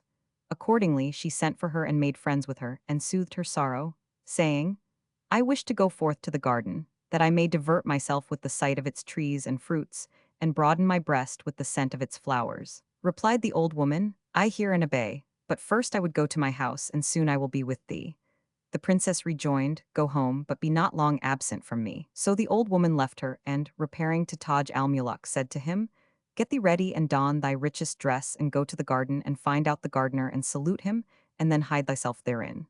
"To hear is to obey," answered he, and she agreed with him upon a signal, after which she returned to the Lady Dunya. As soon as she was gone, the Wazir and Aziz rose and robed Taj al-Muluk in a splendid suit of royal raiment worth 5,000 dinars, and girt his middle with a girdle of gold set with gems and precious metals. Then they repaired to the garden, and found seated at the gate the keeper who, as soon as he saw the prince, sprang to his feet and received him with all respect and reverence, and opening the gate said, "Enter and take thy pleasure in looking at the garden." Now the gardener knew not that the king's daughter was to visit the place that day. But when Taj al-Muluk had been a little while there, he heard a hubbub, and ere he could think, out issued the eunuchs and damsels by the private wicket. The gardener, seeing this, came up to the prince, informed him of her approach, and said to him, "O my lord, what is to be done? The Princess Dunya, the king's daughter, is here." Replied the prince, "Fear not, no harm shall befall thee, for I will hide me somewhere about the garden." So the keeper exhorted him to the utmost prudence and went away. Presently the princess entered the garden with her damsels and with the old woman, who said to herself, "If these eunuchs stay with us, we shall not attain our end." So quoth she to the king's daughter, "O my lady, I have somewhat to tell thee which shall ease thy heart." Quoth the princess, "Say what thou hast to say." "O my lady," rejoined the old woman, "thou hast no need of these eunuchs at a time like the present, nor wilt thou be able to divert thyself at thine ease whilst they are with us. So send them away." And the Lady Dunya replied, "Thou speakest sooth." Accordingly she dismissed them, and presently began to 36 walkabout, whilst Taj al-Muluk looked upon her and fed his eyes on her beauty and loveliness. But she knew it not, and every time he gazed at her, he fainted by reason of her passing charms. The old woman drew her on by converse till they reached the pavilion which the Wazir had bidden be decorated, when the princess entered and cast a glance round, and perceived the picture of the birds, the fowler, and the pigeon. Whereupon she cried, "Exalted be Allah! This is the very counterfeit presentment of what I saw in my dream." She continued to gaze at the figures of the birds and the fowler with his net, admiring the work, and presently she said, "O my nurse, I have been wont to blame and hate men, but look now at the fowler, how he hath slaughtered the she-bird and set free her mate, who was minded to return to her, and aid her to escape when the bird of prey met him and tore him to pieces." Now the old woman feigned ignorance to her, and ceased not to occupy her in converse, till they drew near the place where Taj al-Muluk lay hidden. Thereupon she signed to him to come out and walk under the windows of the pavilion. And, as the Lady Dunya stood looking from the casement, behold, her glance fell that way, and she saw him, and noting his beauty of face and form, said to the old woman, "O my nurse, whence cometh yonder handsome youth?" Replied the old woman, "I know nothing of him save that I think he must be some great king's son, for he attaineth comeliness in excess and extreme loveliness." And the Lady Dunya fell in love with him to distraction. The spells which bound her were loosed, and her reason was overcome by his beauty and grace. and his fine stature and proportions strongly excited her desires sexual. So she said, "O my nurse, this is indeed a handsome youth." And the old woman replied, "Thou sayest sooth, O my lady," and signed to Taj al-Muluk to go home. And though desire and longing flamed in him and he was distraught for love, yet he went away and took leave of the gardener and returned to his place, obeying the old woman and not daring to cross her. When he told the wazir and Aziz that she had signed him to depart, they exhorted him to patience, saying, "Did not the ancient dame know that there was an object to be gained by thy departure? She 37 had not signaled thee to return home." Such was the case with Taj al-Muluk, the wazir and Aziz, but as regards the king's daughter, the Lady Dunya, desire and passion redoubled upon her. She was overcome with love and longing, and she said to her nurse, "I know not how I shall manage a meeting with this youth but through thee." Exclaimed the old woman, "I take refuge with Allah from Satan the stoned, thou who art averse from men. How cometh it then that thou art thus afflicted with hope and fear of this young man? Yet, by Allah, none is worthy of thy youth but he." Quoth the Lady Dunya, "O my nurse, further my cause and help me to foregather with him, and thou shalt have of me 1,000 dinars and a dress of honor worth as much more. But if thou aid me not to come at him, I am a dead woman in very sooth." Replied the ancient dame, "Go to thy palace and leave me to devise means for bringing you twain together. I will throw away my life to content you both." So the Lady Dunya returned to her palace, and the old woman betook herself to Taj al-Muluk who, when he saw her, rose to receive her and entreated her with respect and reverence, making her sit by his side. Then she said, "The trick hath succeeded," and told him all that had passed between herself and the princess. He asked her, "When is our meeting to be?" And she answered, "Tomorrow." So he gave her 1,000 dinars and a dress of like value, and she took them and stinted not walking till she returned to her mistress, who said to her, "O my nurse, what news of the beloved?" Replied she, "I have learnt where he lieth and will bring him to thee tomorrow." At this the princess was glad and gave her 1,000 dinars and a dress worth as much more, and she took them and returned to her own place, where she passed the night till morning. Then she went to Taj al-Muluk and, dressing him in woman's clothes, said to him, "Follow me and sway from side to side as thou steppest, and hasten not thy pace, nor take heed of any who speaketh to thee." And after thus charging him she went out, and the prince followed her in woman's attire, and she continued to charge and encourage him by the way, that he might not be afraid, nor ceased they walking till they came to the palace gate. She entered and the prince after her, and she 38 led him on, passing through doors and vestibules, till they had passed 7 doors. As they approached the 7th, she said to him, "Hearten thy heart, and when I call out to thee and say, O damsel, pass on, do not slacken thy pace, but advance as if about to run. When thou art in the vestibule, look to thy left, and thou wilt see a saloon with doors. Count 5 doors and enter the 6th, for therein is thy desire." Asked Taj al-Muluk, "And whither wilt thou go?" And she answered, "Nowhere shall I go except that perhaps I may drop behind thee, and the chief eunuch may detain me to chat with him." She walked on, and he behind her, till she reached the door where the chief eunuch was stationed, and he, seeing Taj al-Muluk with her dressed as a slave girl, said to the old woman, "What business hath this girl with thee?" Replied she, "This is a slave girl of whom the Lady Dunya hath heard that she is skilled in different kinds of work, and she hath a mind to buy her." Rejoined the eunuch, "I know neither slave girls nor anyone else, and none shall enter here without my searching according to the king's commands." And Shahrazad perceived the dawn of day, and ceased to say her permitted say. Now when it was the 135th night, she said, "It hath reached me, O auspicious king, that the chamberlain eunuch cried to the old woman, I know neither slave girl nor anyone else, and none shall enter here without my searching him according to the king's commands." Then quoth she, feigning to be angry, "I thought thee a man of sense and good breeding, but if thou be changed, I will let the princess know of it and tell her how thou hinderest her slave girl." And she cried out to Taj al-Muluk, saying, "Pass on, O damsel." So he passed on into the vestibule as she bade him, whilst the eunuch was silent and said no more. The prince counted 5 doors and entered the 6th, where he found the Princess Dunya standing and awaiting him.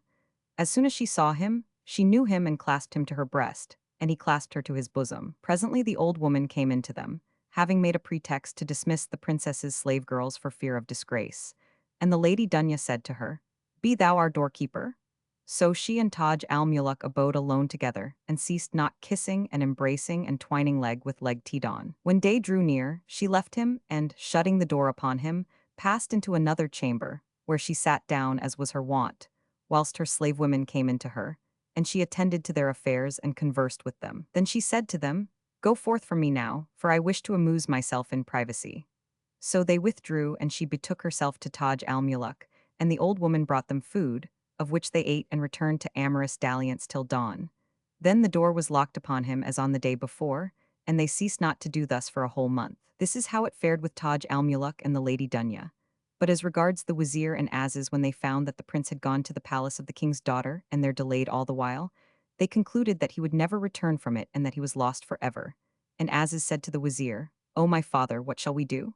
He replied, "O my son, this is a difficult matter, and except we return to his sire and tell him, he will blame us therefore." So they made ready at once and forthright set out for the green land and the country of the two columns, and sought Sulayman Shah's capital.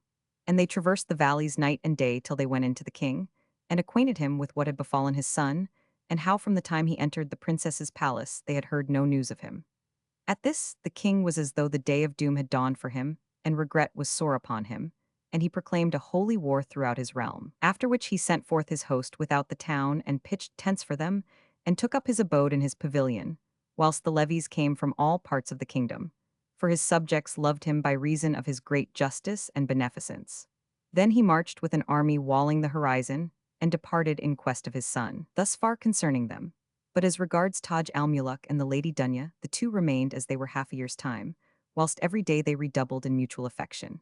And love and longing and passion and desire so pressed upon Taj al-Muluk that at last he opened his mind and said to her, "Know, O beloved of my heart and vitals, that the longer 40 I abide with thee, the more love and longing and passion and desire increase on me, for that I have not yet fulfilled the whole of my wish." Asked she, "What then wouldst thou have, O light of my eyes and fruit of my vitals?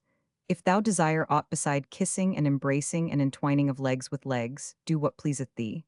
For by Allah, no partner hath any part in us." But he answered, "It is not that I wish. I would fain acquaint thee with my true story. Know then that I am no merchant, nay, I am a king, the son of a king, and my father's name is the supreme king Sulayman Shah, who sent his wazir ambassador to thy father, to demand thee in marriage for me. But when the news came to thee thou wouldst not consent." Then he told her his past from first to last, nor is there any avail in a twice-told tale. And he added, "And now I wish to return to my father, that he may send an ambassador to thy sire, to demand thee in wedlock for me, so we may be at ease." When she heard these words, she joyed with great joy because it suited with her own wishes, and they passed the night on this understanding. But it so befell by the decree of destiny that sleep overcame them that night above all nights, and they remained till the sun had risen. Now at this hour, King Shahryar was sitting on his cushion of estate, with his emirs and grandees before him, when the syndic of the goldsmiths presented himself between his hands, carrying a large box. And he advanced, and opening it in presence of the king, brought out therefrom a casket of fine work worth 100,000 dinars, for that which was therein of precious stones, rubies and emeralds beyond the competence of any sovereign on earth to procure. When the king saw this, he marveled at its beauty, and turning to the chief eunuch, him with whom the old woman had had to do, said to him, "O Kafir, take this casket and wend with it to the Princess Dunya." The castrato took the casket, and repairing to the apartment of the king's daughter found the door shut, and the old woman lying asleep on the threshold. Whereupon said he, "What, sleeping at this hour?" When the old woman heard the eunuch's voice, she started from sleep and was terrified, and said to him, "Wait till I fetch the key." 41 Then she went forth and fled for her life. Such was her case. But as regards the epicene, he, seeing her alarm, lifted the door off its hinge pins, and entering found the Lady Dunya with her arms round the neck of Taj al-Muluk, and both fast asleep. At this sight he was confounded, and was preparing to return to the king, when the princess awoke, and seeing him, was terrified and changed color and waxed pale, and said to him, "O Kafir, veil thou what Allah hath veiled." But he replied, "I cannot conceal aught from the king," and, locking the door on them, returned to Shahryar, who asked him, "Hast thou given the casket to the princess?" Answered the eunuch, "Take the casket, here it is, for I cannot conceal aught from thee. Know that I found a handsome young man by the side of the princess, and they two, asleep in one bed, and in mutual embrace." The king commanded them to be brought into the presence, and said to them, "What manner of thing is this?" And, being violently enraged, seized a dagger and was about to strike Taj al-Muluk with it, when the Lady Dunya threw herself upon him and said to her father, "Slay me before thou slayest him." The king reviled her and commanded her to be taken back to her chamber. Then he turned to Taj al-Muluk and said to him, "Woe to thee! Whence art thou? Who is thy father, and what hath emboldened thee to debauch my daughter?" Replied the prince, "Know, O king, that if thou put me to death, thou art a lost man, and thou and all in thy dominions will repent the deed." Quoth the king, "How so?"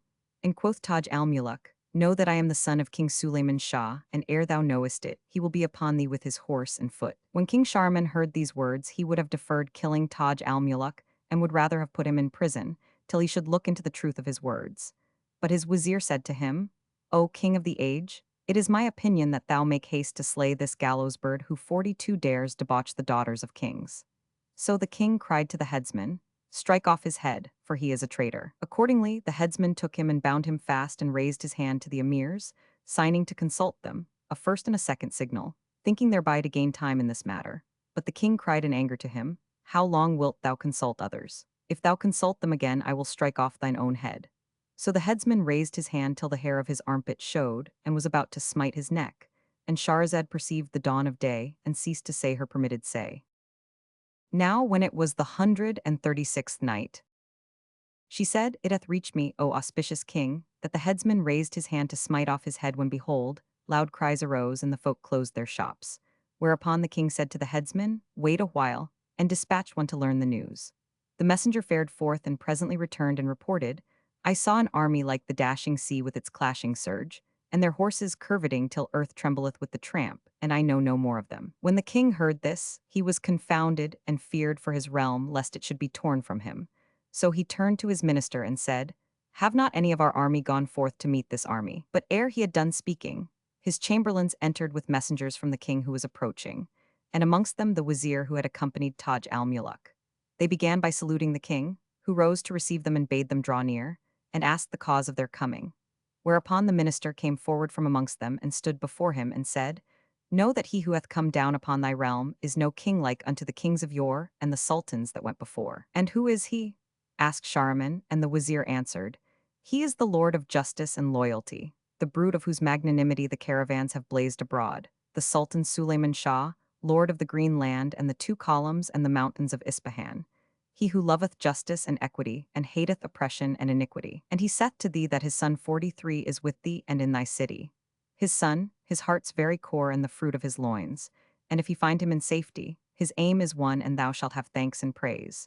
But if he have been lost from thy realm, or if aught of evil have befallen him, look thou for ruin and the wasting of thy reign. For this thy city shall become a wold wherein the raven shall croak. Thus have I done my errand to thee, and peace be with thee." Now when King Shahryar heard from the messenger these words, his heart was troubled and he feared for his kingdom.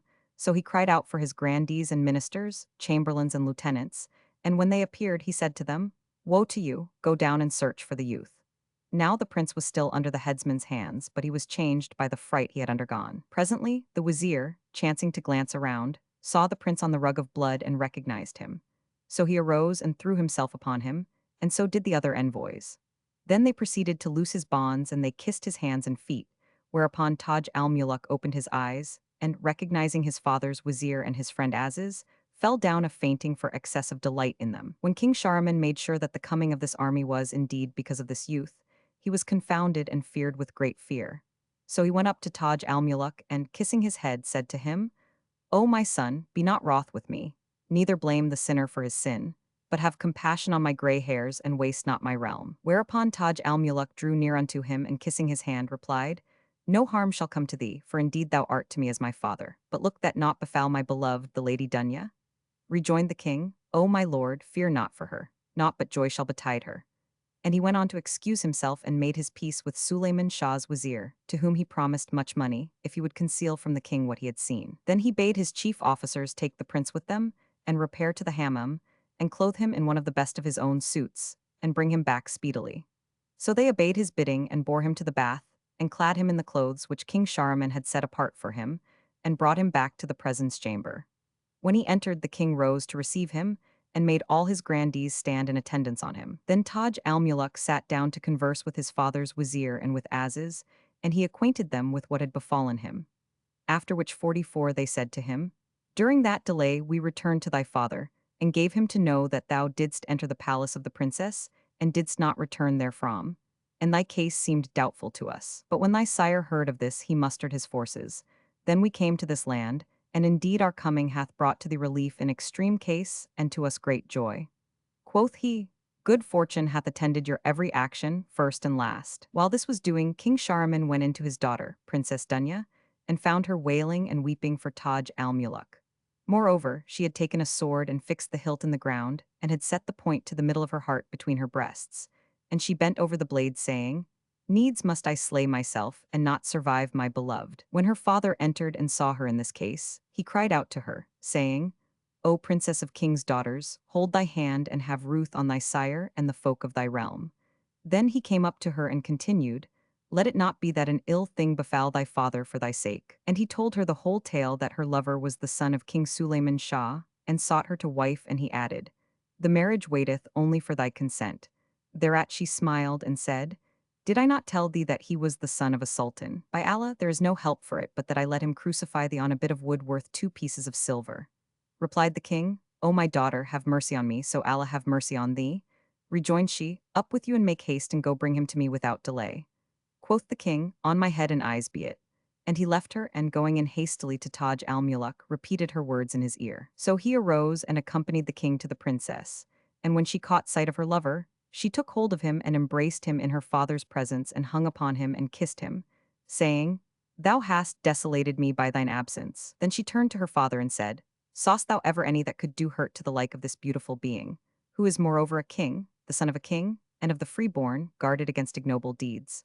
Thereupon 45 King Shahryar went out, shutting the door on them with his own hand, and he returned to the wazir and to the other envoys of Sulayman Shah, and bade them inform their king that his son was in health and gladness, and enjoying all delight of life with his beloved. So they returned to King Sulayman, and acquainted him with this.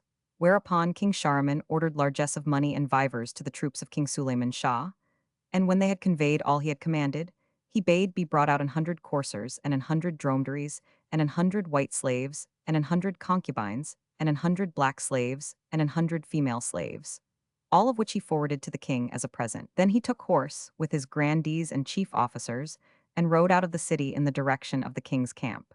As soon as Sultan Sulayman Shah knew of his approach, he rose and advanced many paces to meet him. Now the wazir and Aziz had told him all the tidings, whereat he rejoiced and cried, "Praise be to Allah who hath granted the dearest wish of my son." Then King Sulayman took King Shahryar in his arms and seated him beside himself on the royal couch, where they conversed a while and had pleasure in each other's conversation. Presently food was set before them, and they ate till they were satisfied, and sweetmeats and dried fruits were brought, and they enjoyed their dessert. And after a while came to them Taj al-Muluk, richly dressed and adorned, and when his father saw him, he stood up and embraced him and kissed him. Then all who were sitting rose to do him honor. And the 2 kings seated him between them, and they sat conversing a while.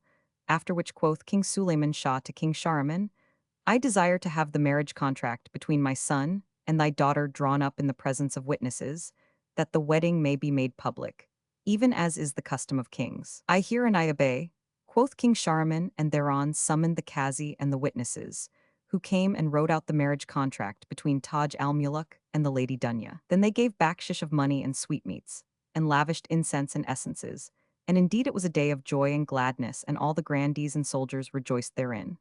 Then King Shahryar proceeded to dower and equip his daughter, and Taj al-Muluk said to his sire, 46 of a truth, "This young man Aziz is of the generous, and hath done me a notable service, having borne weariness with me, and he hath travelled with me and hath brought me to my desire. He ceased never to show sufferance with me, and exhort me to patience till I accomplished my intent, and now he hath abided with us 2 whole years, and he cut off from his native land.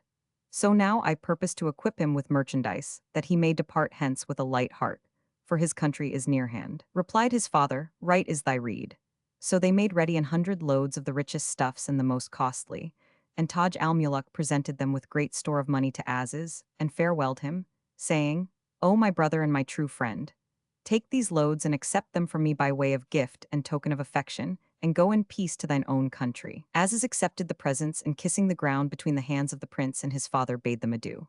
Moreover, Taj al-Muluk mounted and accompanied him 3 miles on his homeward way as a proof of amity, after which Aziz conjured him to turn back, saying, "By Allah, O my master, were it not for my mother, I never would part from thee. But good my lord, leave me not without news of thee." Replied Taj al-Muluk, "So be it." Then the prince returned to the city, and Aziz journeyed on till he came to his native town, and he entered it and ceased not faring till he went into his mother, and found that she had built him a monument in the midst of the house, and used to visit it continually. When he entered, he saw her with hair disheveled and dispread over the tomb, weeping and repeating these lines: "Indeed I'm strong to bear whate'er befall, but weak to bear such parting's dire mischance. What hard estrangement of the friend can bear? What strength withstand assault of severance? Then sobs burst from her breast, and she recited also these couplets. What's this? I pass by tombs and fondly greet my friends' last homes, but send they no reply. For saith each friend, reply how can I make, when pledged to clay and pawned to stones I lie? Earth has consumed my charms and I forget thy love, from kith and kin poor banished I.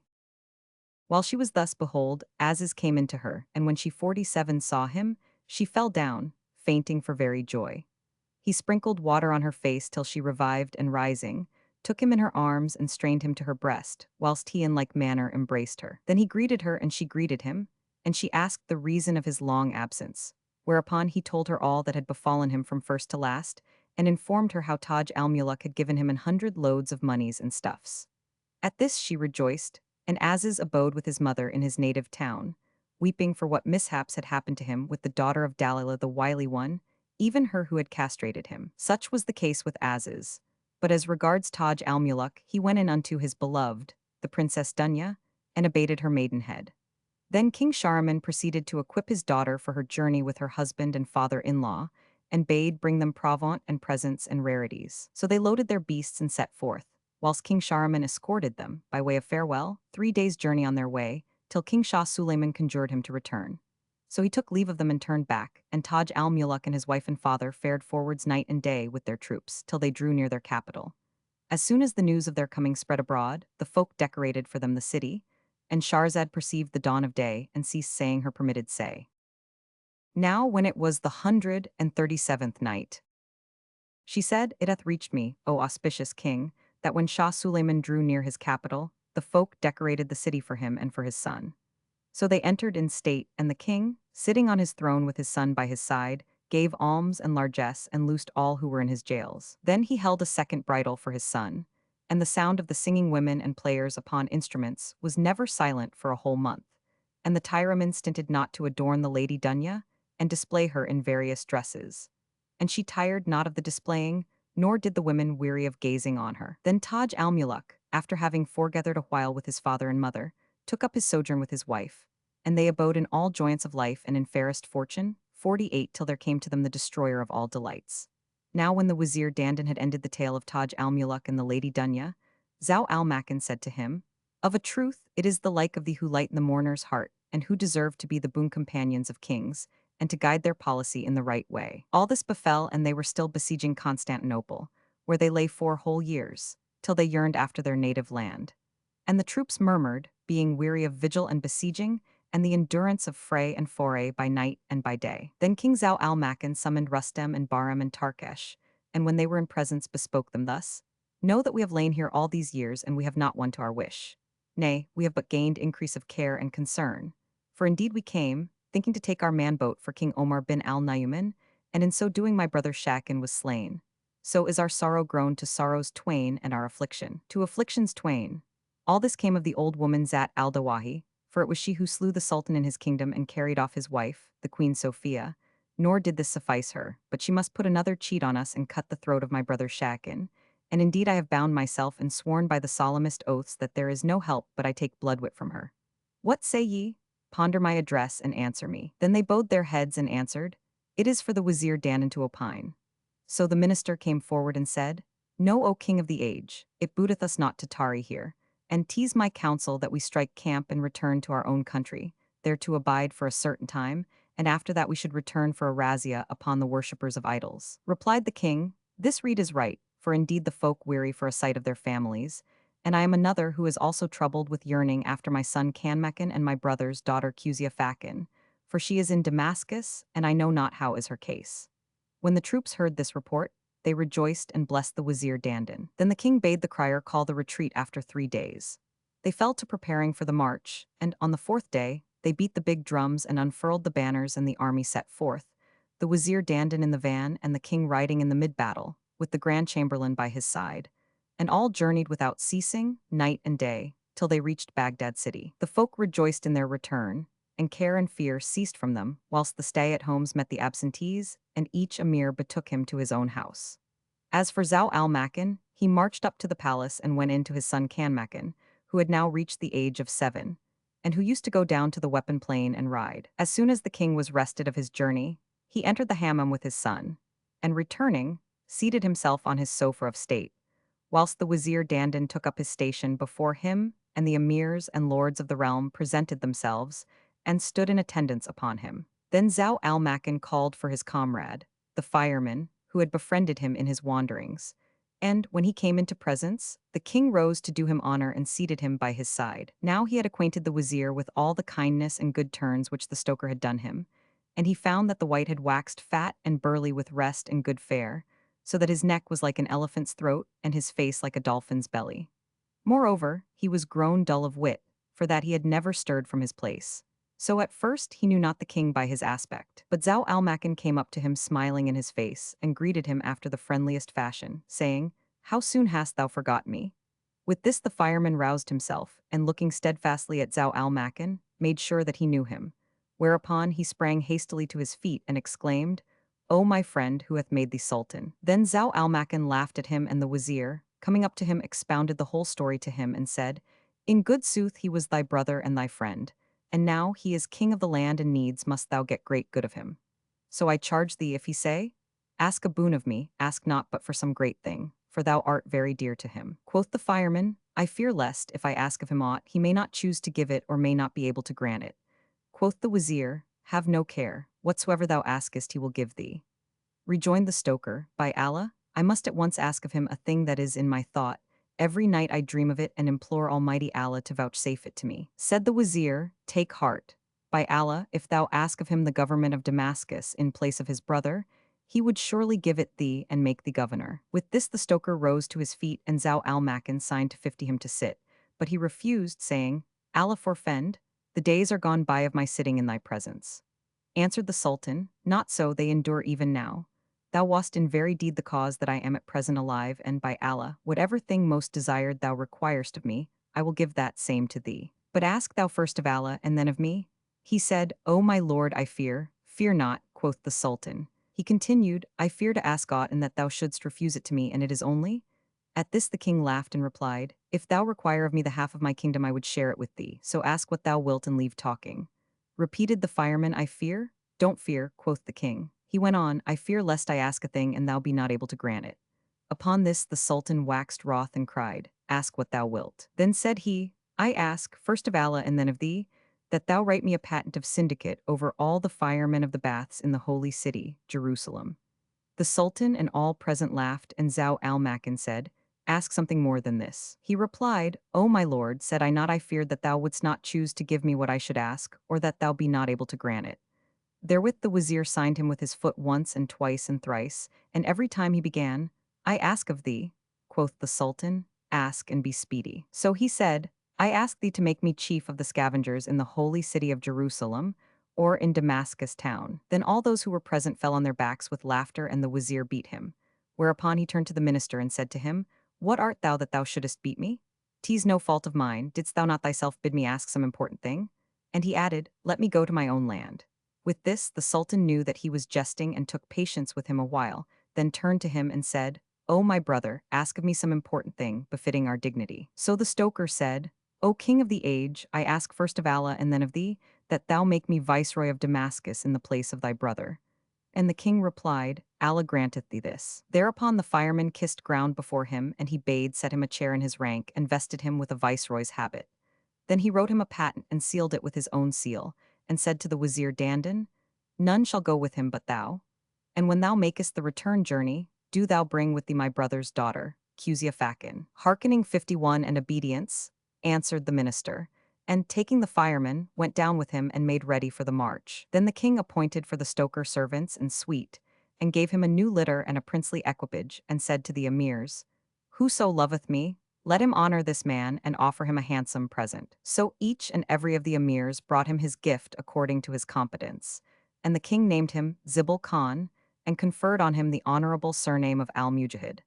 As soon as the gear was ready, he went up with the Wazir Dandan to the king, that he might take leave of him and ask his permission to depart. The king rose to him and embraced him, and charged him to do justice between his subjects, and bade him, Make ready for fight against the infidels after 2 years. Then they took leave of each other, and the king, the fighter for the faith hight Zibil Khan, having been again exhorted by Zau al-Makan to deal fairly with his subjects, set out on his journey, after the emirs had brought him Mamelukes and eunuchs, even to 5,000 in number, who rode after him. The Grand Chamberlain also took horse, as did Bahram, captain of the Daylamites, and Rustem, captain of the Persians, and Tarkesh, captain of the Arabs, who attended to do him service, and they ceased not riding with him 3 days' journey by way of honor.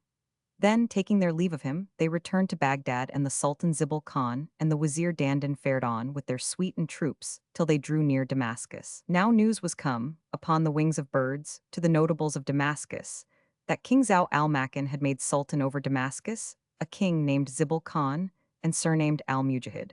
So when he reached the city he found it dressed in his honor, and everyone in the place came out to gaze on him. The new sultan entered Damascus in a splendid progress and went up to the citadel, where he sat down upon his chair of state, whilst the Wazir Dandan stood in attendance on him, to acquaint him with the ranks of the emirs 52 and their stations.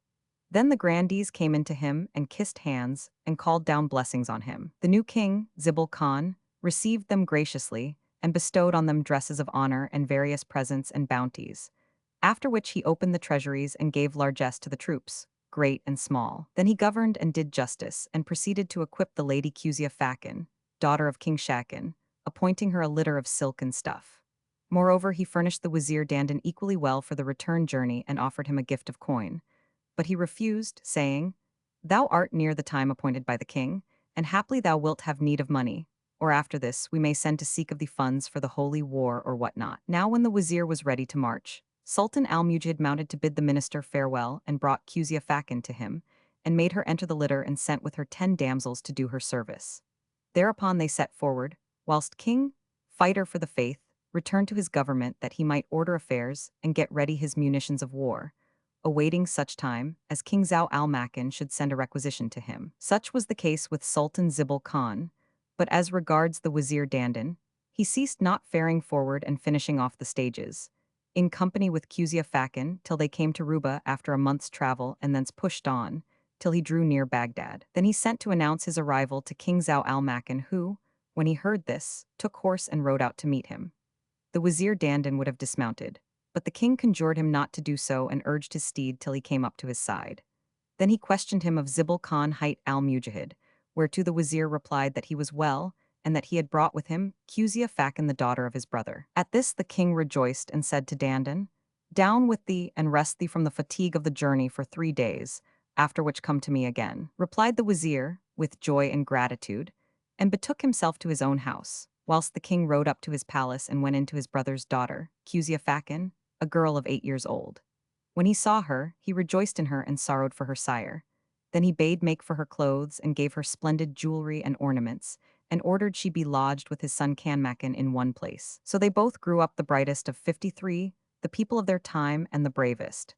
But Quzia Fakan became a maiden of good sense and understanding, and knowledge of the issues of events, whilst Kanmakan approved him a generous youth and free-handed, taking no care in the issue of aught. And so they continued till each of them attained the age of 12. Now Quzia Fakan used to ride a horseback and fare forth with her cousin into the open plain, and push forward and range at large with him in the wold, and they both learnt to smite with swords and spike with spears. But when they had reached the age of 12, King Zau al-Makan, having completed his preparations and provisions and munitions for holy war, summoned the Wazir Dandan and said to him, "Know that I have set mind on a thing which I will discover to thee, and I want thine opinion thereon, so do thou with speed return me a reply." Asked the Wazir, "What is that, O king of the age?" And the other answered, "I am resolved to make my son Kanmakan sultan and rejoice in him in my lifetime and do battle before him till death overtake me. What reckest thou of this?" The Wazir kissed the ground before the king and replied, "Know, O king and sultan mine, lord of the age and the time, that which is in thy mind is indeed good, save that it is now no tide to carry it out for 2 reasons. The first, that thy son Kanmakan is yet of tender years, and the second, that it often befalleth him who maketh his son king in his lifetime, to live but a little while thereafterward. And this is my reply." Rejoined the king, "Know, O Wazir, that we will make the Grand Chamberlain guardian over him, for he is now one of the family, and he married my sister, so that he is to me as a brother." Quoth the Wazir, "Do what seemeth good to thee. We have only to obey thine orders." Then the king sent for the grand chamberlain, whom they brought into the presence together with the lords of the realm, and he said to them, Ye know that this my son Canmacan is the first cavalier of the age, and that he hath no peer in striking with the sword and lunging with the lance. And now I appoint him to be sultan over you, and I make the grand chamberlain, his uncle, guardian over him. Replied the chamberlain, I am but a tree which thy bounty hath planted. And Zau Almacan said, O chamberlain, verily this my son Canmacan and my niece Cusia Facin are brothers' children. So I hereby marry her 54 to him, and I call those present to witness thereof. Then he made over to his son such treasures as no tongue can describe. And going in to his sister, Najat al-Zaman, told her what he had done, whereat she was a glad woman and said, Verily the twain are my children. Allah preserve thee to them and keep thy life for them many a year. Replied he, O my sister, I have accomplished in this world all my heart desired, and I have no fear for my son. Yet it were well thou have an eye on him, and an eye on his mother. And he charged the chamberlain and Najat al-Zaman with the care of his son and niece and wife. And this he continued to do nights and days, till he fell sick, and deemed surely that he was about to drink the cup of death. So he took to his bed, whilst the chamberlain busied himself with ordering the folk and realm. At the end of the year, the king summoned his son Canmacan and the wazir Dandan and said, O my son, after my death this wazir is thy sire. For know that I am about to leave this house of life transitory for the house of eternity. And indeed I have fulfilled my will of this world. Yet there remaineth in my heart one regret which may Allah dispel through and by thy hands. Asked his son, What regret is that, O my father? Answered Zau al-Makan, O my son, the sole regret of me is that I die without having avenged thy grandfather, Omar bin al-Nayman, and thine uncle, Shakin, on an old woman whom they call Zat al-Dawahi. But if Allah grant thee aid, sleep not till thou take thy wreak on her, and so wipe out the shame we have suffered at the infidels' hands. And beware of the old hag's wile, and do what the wazir Dandan shall advise thee, because he from old time hath been the pillar of our realm. And his son assented to what he said. Then the king's eyes ran over with tears, and his sickness redoubled on him. Whereupon his brother-in-law, the chamberlain, took charge over the country, and being a capable man, he judged and bade and forbade for the whole of that year, while Zau al-Makan was occupied with his malady. And his sickness was sore upon him for 4 years, during which the chief chamberlain sat in his stead, and gave full satisfaction to the commons and the nobles, and all the country blessed his rule. Such was the case with Zau al-Makan and the chamberlain. But as regards the king's son, he busied himself only with riding and lunging with lance and shooting with shaft, and thus also did the daughter of his uncle, Cusia Facin. For he and she were wont to fare forth at the first of the day and return at nightfall, when she would go 55 into her mother, and he would go into his mother, whom he ever found sitting in tears by the head of his father's couch. Then he would tend his father all night long till daybreak, when he would go forth again with his cousin, according to their wont. Now Zau al-Makan's pains and sufferings were longsome upon him, and he wept and began versifying with these couplets. Gone is my strength, told is my tale of days, and look I am left as thou dost see. In honor's day most honored want to be, and win the race from all my company. Would heaven before my death I might behold, my son in seat of empire sit for me, and rush upon his foes to take his wreak, with sway of sword and lance lunged gallantly. In this world and the next I am undone, except the Lord vouchsafe me clemency. When he had ended repeating these verses, he laid his head on his pillow and closed his eyes and slept. Then saw he in his sleep one who said to him, Rejoice, for thy son shall fill the lands with justice sway, and he shall rule them, and him shall the lieges obey. Then he awoke from his dream gladdened by the good tidings he had seen, and after a few days, death smote him, and because of his dying great grief fell on the people of Baghdad, and simple and gentle mourned for him. But time passed over him, as though he had never been, and Canmacan's estate was changed. For the people of Baghdad set him aside and put him and his family in a place apart. Now when his mother saw this, she fell into the sorriest of plights and said, There is no help but that I go to the grand chamberlain, and I must hope for the aidance of the subtle, the all-wise. Then she rose from her place and betook herself to the house of the chamberlain, who was now become sultan, and she found him sitting upon his carpet. So she went in to his wife, Najat al-Zaman, and wept with sore weeping and said unto her, Verily the dead hath no friend.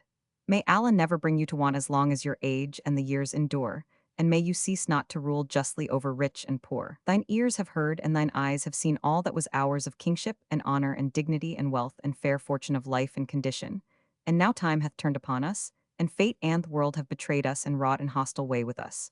Wherefore I come to thee craving thy favors, I from whom favors were craved. For when a man dieth, women and maidens are brought to despisal. And she repeated these couplets. Suffice thee death such marvels can enhance, and severed lives make lasting severance. Man's days are marvels and their stations are, but water pits of misery and mischance.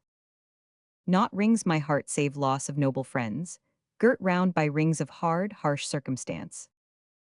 When Nujat al-Zaman heard these words, she remembered her brother, Zau al-Makan, and his son Kanmakan, and making her draw near to her and showing her honor, she said, Verily at this moment, by Allah, I am grown rich and thou art poor.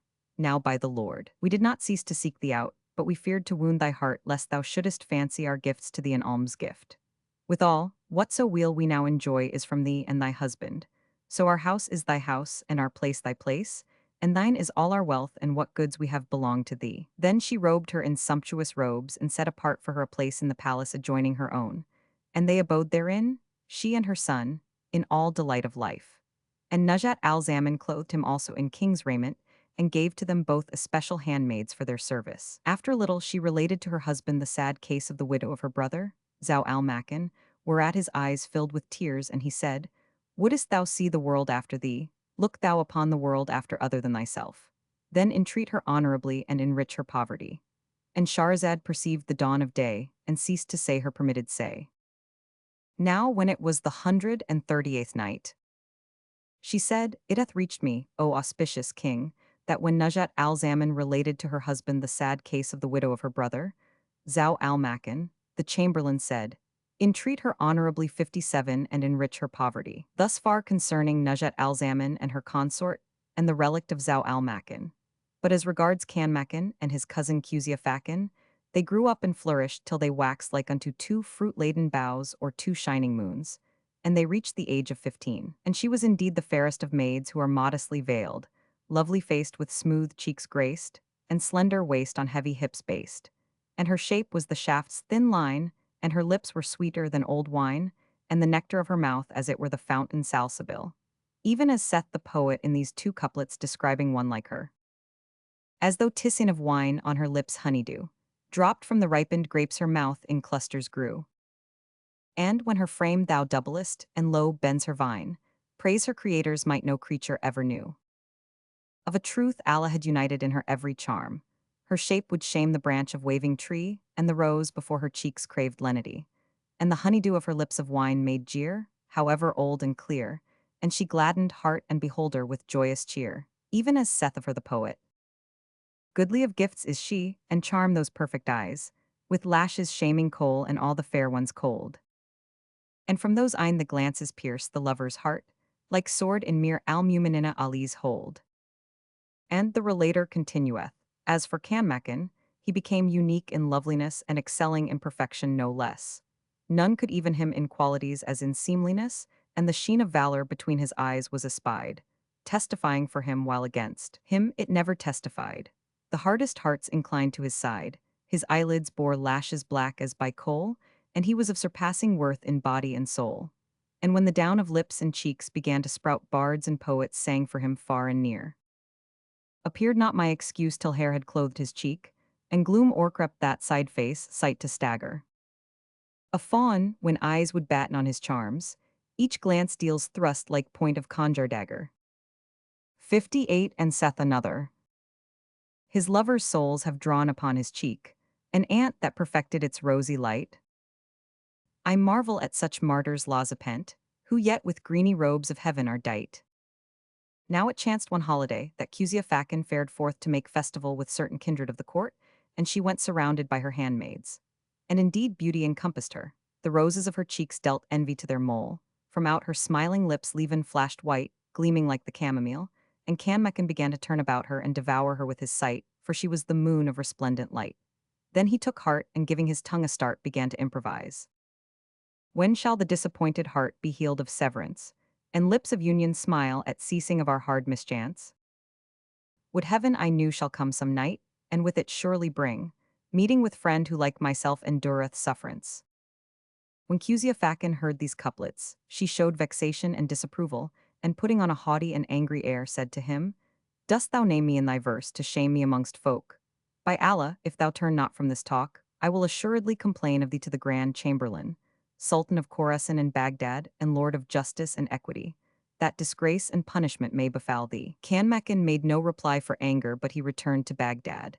And Quzia Fakan also returned to her palace and complained of her cousin to her mother, who said to her, O my daughter, haply he meant thee no harm, and is he aught but an orphan? Withal, he said naught of reproach to 59 thee. So beware thou tell none of this, lest perchance it come to the Sultan's ears, and he cut short his life and blot out his name, and make it even as yesterday, whose memory hath passed away. However, Kanmakan's love for Quzia Fakan spread abroad in Baghdad, so that the women talked of it. Moreover, his breast became straitened and his patience waned, and he knew not what to do, yet he could not hide his condition from the world. Then longed he to give vent to the pangs he endured by reason of the low of separation, but he feared her rebuke and her wrath, so he began improvising. Now is my dread to incur reproaches, which disturb her temper and her mind obscure. Patient I'll bear them, e'en as generous youth beareth the burn of brand his case to cure. And Shahrazad perceived the dawn of day, and ceased saying her permitted say. Now when it was the 139th night, she said, It hath reached me, O auspicious king, that when the Grand Chamberlain became Sultan they named him King Sasan. And after he had assumed the throne, he governed the people in righteous way. Now as he was giving audience one day, Kanmakan's verses came to his knowledge. Thereupon he repented him of the past, and going in to his wife Nujat al-Zaman, said to her, Verily, to join Hafagras and fire is the greatest of risks, and man may not be trusted with woman, so long as eye glanceth and eyelid quivereth. Now thy brother's son, Kanmakan, is come to man's estate, and it behoveth us to forbid him access to the rooms where anklets tinkle, and it is yet more needful to forbid thy daughter the company of men, for the like of her should be kept in the harem. Replied she, Thou sayest sooth, O wise king. Next day came Kanmakan according 60 to his wont, and going in to his aunt saluted her. She returned his salutation and said to him, O my son, I have somewhat to say to thee which I would fain leave unsaid, yet I must tell it thee despite my inclination. Quoth he, Speak. And quoth she, Know then that thy sire the chamberlain, the father of Quzia Fakan, hath heard of the verses thou madest anent her, and hath ordered that she be kept in the harem and out of thy reach. If therefore, O my son, thou want anything from us, I will send it to thee from behind the door, and thou shalt not look upon Quzia Fakan, nor shalt thou return hither from this day forth. When he heard this he arose and withdrew without speaking a single word, and betaking himself to his mother, related what his aunt had said. She observed, This all cometh of thine over-talking. Thou knowest that the news of thy passion for Quzia Fakan is noised abroad, and the tattle hath spread everywhere how thou eatest their food and thereafter thou courtest their daughter. Rejoined he, And who should have her but I? She is the daughter of my father's brother, and I have the best of rights to her.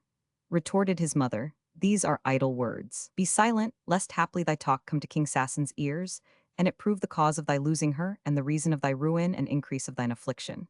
They have not sent us any supper tonight, and we shall die an hungered. And were we in any land but this, we were already dead of famine or of shame for begging our bread. When Kanmakan heard these words from his mother, his regrets redoubled. His eyes ran over with tears, and he complained and began improvising. Minish this blame I ever bear from you. My heart loves her to whom all love is due. Ask not from me of patience jot or tittle, divorce of patience by God's house I rue. What blamers preach of patience I unheed, here am I, love path firmly to pursue. Indeed they bar me access to my love, here am I, by God's ruth no ill I sue. Good sooth my bones, ween as they hear thy name, quail as birds quailed when Nissus o'er them flew. Ah, say to them who blame my love that I will love that face, fair cousin, till I die. 61. And when he had ended his verses, he said to his mother, I have no longer a place in my aunt's house, nor among these people, but I will go forth from the palace and abide in the corners of the city. So he and his mother left the court, and having sought an abode in the neighborhood of the poorer sort, there settled. But she used to go from time to King Sasan's palace and thence take daily bread for herself and her son. As this went on, Quzia Fakan took her aside one day and said to her, Alas, O my Naunty, how is it with thy son? Replied she, O my daughter, sooth to say, he is tearful-eyed and heavy-hearted, being fallen into the net of thy love. And she repeated to her the couplets he had made. Whereupon Quzia Fakan wept and said, By Allah, I rebuked him not for his words, nor for ill will to him, but because I feared for him the malice of foes. Indeed my passion for him is double that he feeleth for me. My tongue may not describe my yearning for him. And were it not for the extravagant willfulness of his words and the wanderings of his wit, my father had not cut off from him favors that besit, nor had decreed unto him exclusion and prohibition as fit. However, man's days bring naught but change, and patience in all case is most becoming. Peradventure he who ordained our severance will vouchsafe us reunion? And she began versifying in these two couplets. O son of mine uncle, same sorrow I bear, and suffer the like of thy cark in thy care. Yet hide I from man what I suffer for pine, hide it too, and such secret to man never bear. When his mother heard this from her, she thanked her and blessed her. Then she left her and acquainted her son with what she had said, whereupon his desire for her increased and he took heart, being eased of his despair and the turmoil of his love and care. And he said, By Allah, I desire none but her. And he began improvising. Leave this blame, I will list to no flout of my foe. I divulged a secret was told me to keep. He is lost to my sight for whose union I yearn, and I watch all the while he can slumber and sleep. So the days and nights went by whilst Canmacan lay tossing upon coals of fire, till he reached the age of 17, and his beauty 62 had waxed perfect, and his wits were at their brightest. One night, as he lay awake, he communed with himself and said, Why should I keep silence till I waste away and see not my lover? Fault have I none save poverty. So, by Allah, I am resolved to remove me from this region and wander over the wild and the wold, for my position in this city is a torture, and I have no friend nor lover therein to comfort me. Wherefore I am determined to distract myself by absence from my native land till I die and take my rest after this shame and tribulation. And he began to improvise and recited these couplets. Albeit my vitals quiver neath this ban, before the foe myself I'll ne'er unman. So pardon me, my vitals are a writ, whose superscription are my tears that ran. Hey-ho, my cousin seemeth Hurime, come down to earth by reason of Rizwan. Scapes not the dreadful sword lunge of her look, who dares the glancing of those eyne to scan. O'er Allah's widespread world I'll roam and roam, and from such exile win what bread I can.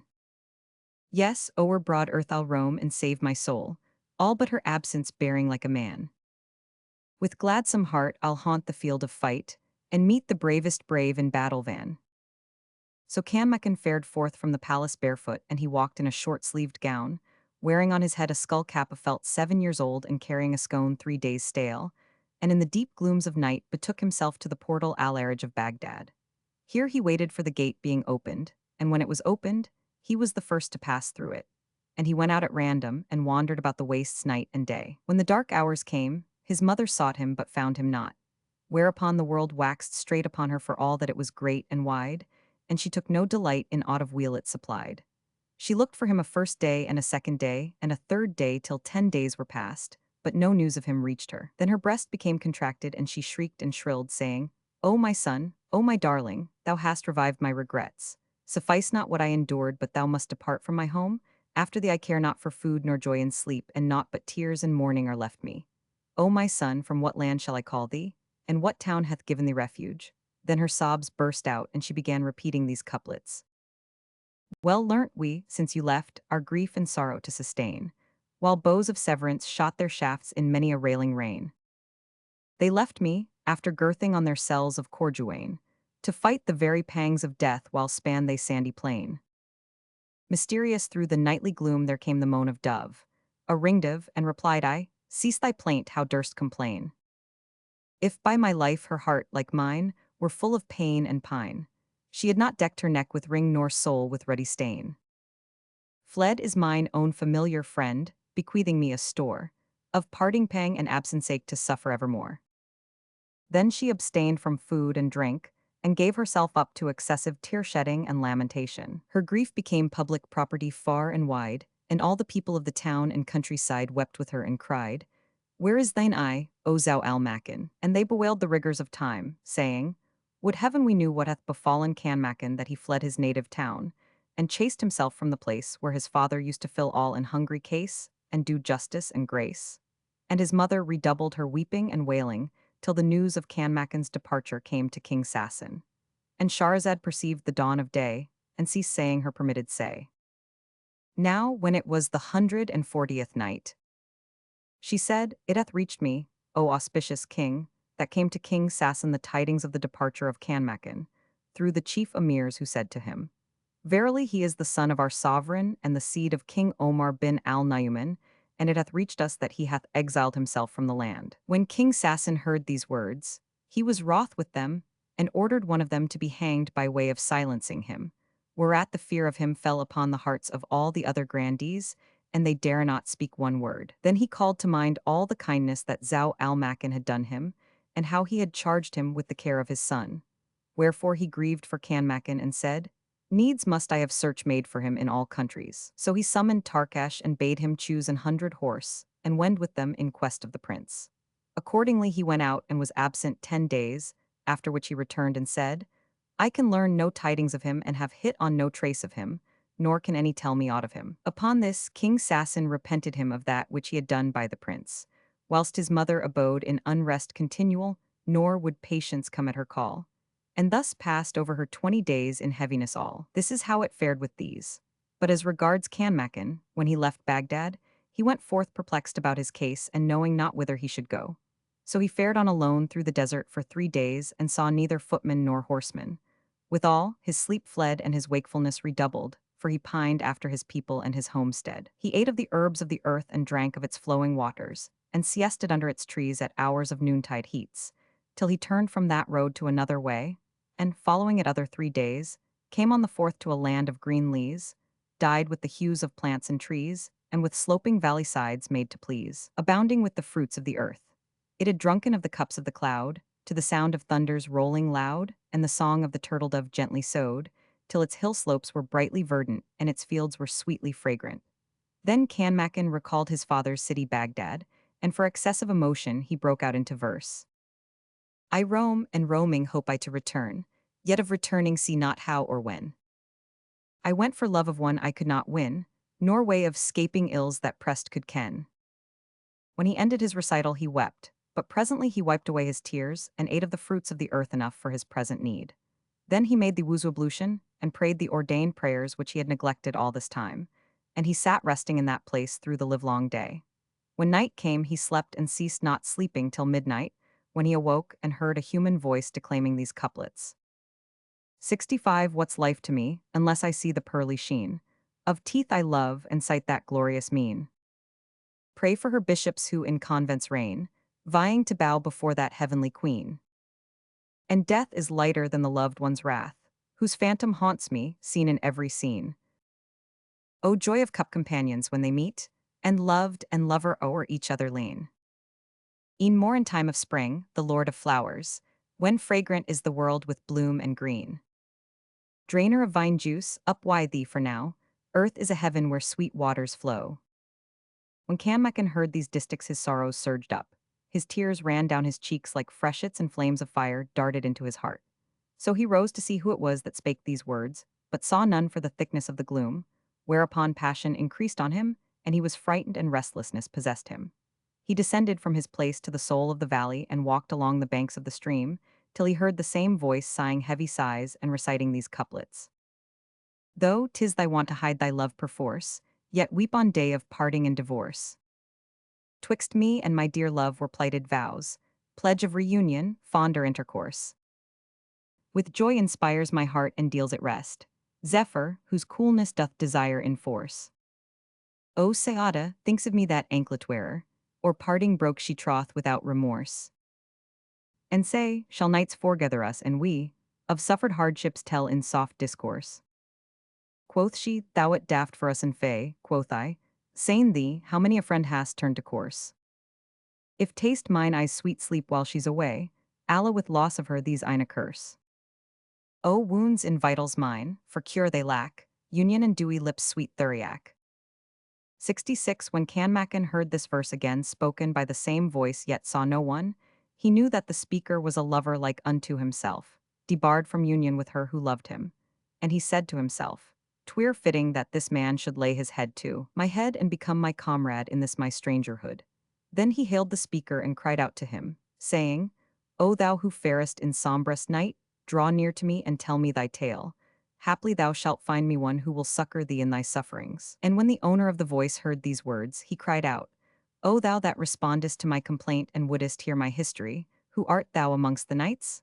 Art thou human or jinni? Answer me speedily ere thy death draw near, for I have wandered in this desert some 20 days, and have seen no one nor heard any voice but thy voice." At these words Kanmakan said to himself, "This one's case is like my case, for I, even I, have wandered 20 days, nor during my wayfare have I seen man or heard voice." And he added, "I will make him no answer till day arise." So he was silent, and the voice again called out to him, saying, "O thou that callest, if thou be of the Jinn, fare in peace, and if thou be man, stay a while till the day breaks stark and the night flee with the dark." The speaker abode in his place, and Kanmakan did likewise, and the twain in reciting verses never failed, and wept tears that railed till the light of day began loom, and the night departed with its gloom. Then Kanmakan looked at the other and found him to be of the Badawi Arabs, a youth in the flower of his age, clad in worn clothes and bearing in baldric a rusty sword which he kept sheathed, and the signs of love-longing were apparent on him. He went up to him and accosted him and saluted him, and the Badawi returned the salute and greeted him with courteous wishes for his long life, but somewhat despised him, seeing his tender years and his condition, which was that of a pauper. So he said to him, "O youth, of what tribe art thou, and to whom art thou kin among the Arabs? And what is thy history that thou goest by night after the fashion of knights? Indeed thou spakest to me in the dark words, such as are spoken of none 67 but doughty cavaliers and lion-like warriors, and now I hold thy life in hand. But I have compassion on thee by reason of thy green years, so I will make thee my companion, and thou shalt go with me to do me service." When Kanmakan heard him speak these unseemly words, after showing him such skill in verse, he knew that he despised him and would presume with him. Therefore he answered him with soft and well-chosen speech, saying, "O chief of the Arabs, leave my tenderness of age, and tell me why thou wanderest by night in the desert reciting verses. Thou talkest, I see, of my serving thee. Who then art thou, and what moved thee to talk this wise?" Answered he, "Hark ye, boy, I am Saba, son of Rama bin Humam. My people are of the Arabs of Syria, and I have a cousin, Najma Height, who to all that look on her brings delight. And when my father died, I was brought up in the house of his brother, the father of Najma. But as soon I grew up and my uncle's daughter became a woman, they secluded her from me and me from her, seeing that I was poor and without money in pouch. Then the chiefs of the Arabs and the heads of the tribes rebuked her sire, and he was abashed before them, and consented to give me my cousin, but upon condition that I should bring him as her dower 50 head of horses and 50 dromedaries, which traveled 10 days, without a halt, and 50 camels laden with wheat, and a like number laden with barley, together with 10 black slaves and 10 handmaids. Thus the weight he set upon me was beyond my power to bear, for he exacted more than 68 the marriage settlement as by law established. So here am I, traveling from Syria to Iraq, and I have passed 20 days without seeing other than thyself. Yet I mean to go to Baghdad that I may ascertain what merchant men of wealth and importance start thence. Then will I fare forth in their track and loot their goods, and I will slay their escort and drive off their camels with their loads. But what manner of man art thou?" Replied Kanmakan, "Thy case is like unto my case, save that my evil is more grievous than thine ill. For my cousin is a king's daughter, and the dowry of which thou hast spoken would not content her people, nor would they be satisfied with the like of that from me." Quoth Saba, "Surely thou art a fool, or thy wits for excessive passion are gathering wool. How can thy cousin be a king's daughter? Thou hast no sign of royal rank on thee, for thou art but a mendicant." Rejoined Kanmakan, "O chief of the Arabs, let not this my case seem strange to thee, for what happened happened. And if thou desire proof of me, I am Kanmakan, son of King Zau al-Makan, son of King Omar bin al-Nayman, lord of Baghdad and the realm Khorasan, and fortune banned me with her. Tyrant ban, for my father died and my sultanate was taken by King Sassan. So I fled forth from Baghdad secretly, lest I be seen of any man, and have wandered 20 days without any but thyself to scan. So now I have discovered to thee my case, and my story is as thy story and my need as thy need." When Saba heard this, he cried out, "O my joy, I have attained my desire. I will have no loot this day but thyself. For since thou art of the seed of kings and hast come out in beggar's garb, there is no help but thy people will seek thee, and if they find thee in anyone's power, they will ransom thee with monies galore. So show me thy back, O my lad, and walk before me." Answered Kanmakan, "O brother of the Arabs, act not on this wise, for my people will not buy me with silver nor with gold, not even with a copper dirham, and I am a poor man, having with me neither much nor little. So cease then to be upon this track and take me to thy comrade. Fare we forth for the land of Iraq and wander over the world, so haply we may win dower and marriage portion, and we may seek and enjoy our cousin's kisses and embraces when we come back." Hearing this, Saba waxed angry. His arrogance and fury redoubled, and he said, "Woe to thee! Dost thou bandy words with me, O vilest of dogs that be? Turn thee thy back, or I will come down on thee with clack. Kanmakan smiled and answered, Why should I turn my back for thee? Is there no justice in thee? Dost thou not fear to bring blame upon the Arab men by driving a man like myself captive, in shame and disdain, before thou hast proved him on the plain, to know if he be a warrior or of cowardly strain? Upon this Saba laughed and replied, By Allah, a wonder. Thou art a boy in years told, but in talk thou art old. These words should come from none but a champion doughty and bold. What wantest thou of justice? Quoth Kanmakan, If thou wilt have me thy captive, to wend with thee and serve thee, throw down thine arms and put off thine outer gear and come on and wrestle with me. And whichever of us throw his opponent shall have his will of him and make him his boy. Then Saba laughed and said, I think this waste of breath denoteth the nearness of thy death. Then he arose and threw down his weapon, and, tucking up his skirt, drew near unto Kanmakan, who also drew near, and they gripped each other. But the Badawi found that the other had the better of him and weighed him down, as the quintal downweighs the dinar. And he looked at his legs firmly planted on the ground, and saw that they were as two minarets strongly based, or two tent poles in earth encased, or two mountains which may not be displaced. So he acknowledged himself to be a failure and repented of having come to wrestle with him, saying in himself, Would I had slain him with my weapon. Then Kanmakan took hold of him and mastering him, shook him till the Badawi thought his bowels would burst in his belly, and he broke out, Hold thy hand, O boy. He heeded not his words, but shook him again, and lifting him from the ground, made with him towards the stream, that he might throw him therein. Whereupon the Badawi roared out, saying, O thou valiant man, what wilt thou do with me? Quoth he, I mean to throw thee into this stream. It will bear to the Tigris. The Tigris will bring thee to the river Issa, and the Issa will carry thee to the Euphrates, and the Euphrates will land thee in thine own country. So thy tribe shall see thee, and know thy manly cheer, and how thy passion be sincere. Then Saba cried aloud and said, O champion of the 70 desert lair, do not with me what deed the wicked dare, but let me go, by the life of thy cousin, the jewel of the fair. Hearing this, Kanmakan set him on the ground, but when he found himself at liberty, he ran to his sword and targe, and taking them up, stood plotting in himself treachery and sudden assault on his adversary. The prince kenned his intent in his eye, and said to him, Icon, what is in thy heart? Now thou hast hold of thy sword and thy targe. Thou hast neither length of hand nor trick of wrestling, but thou thinkest that, wert thou on thy mare and couldst wheel about the plain, and ply me with thy skein, I had long ago been slain. But I will give thee thy requite, so there may be left in thy heart no despite. Now give me the targe, and fall on me with thy whinger.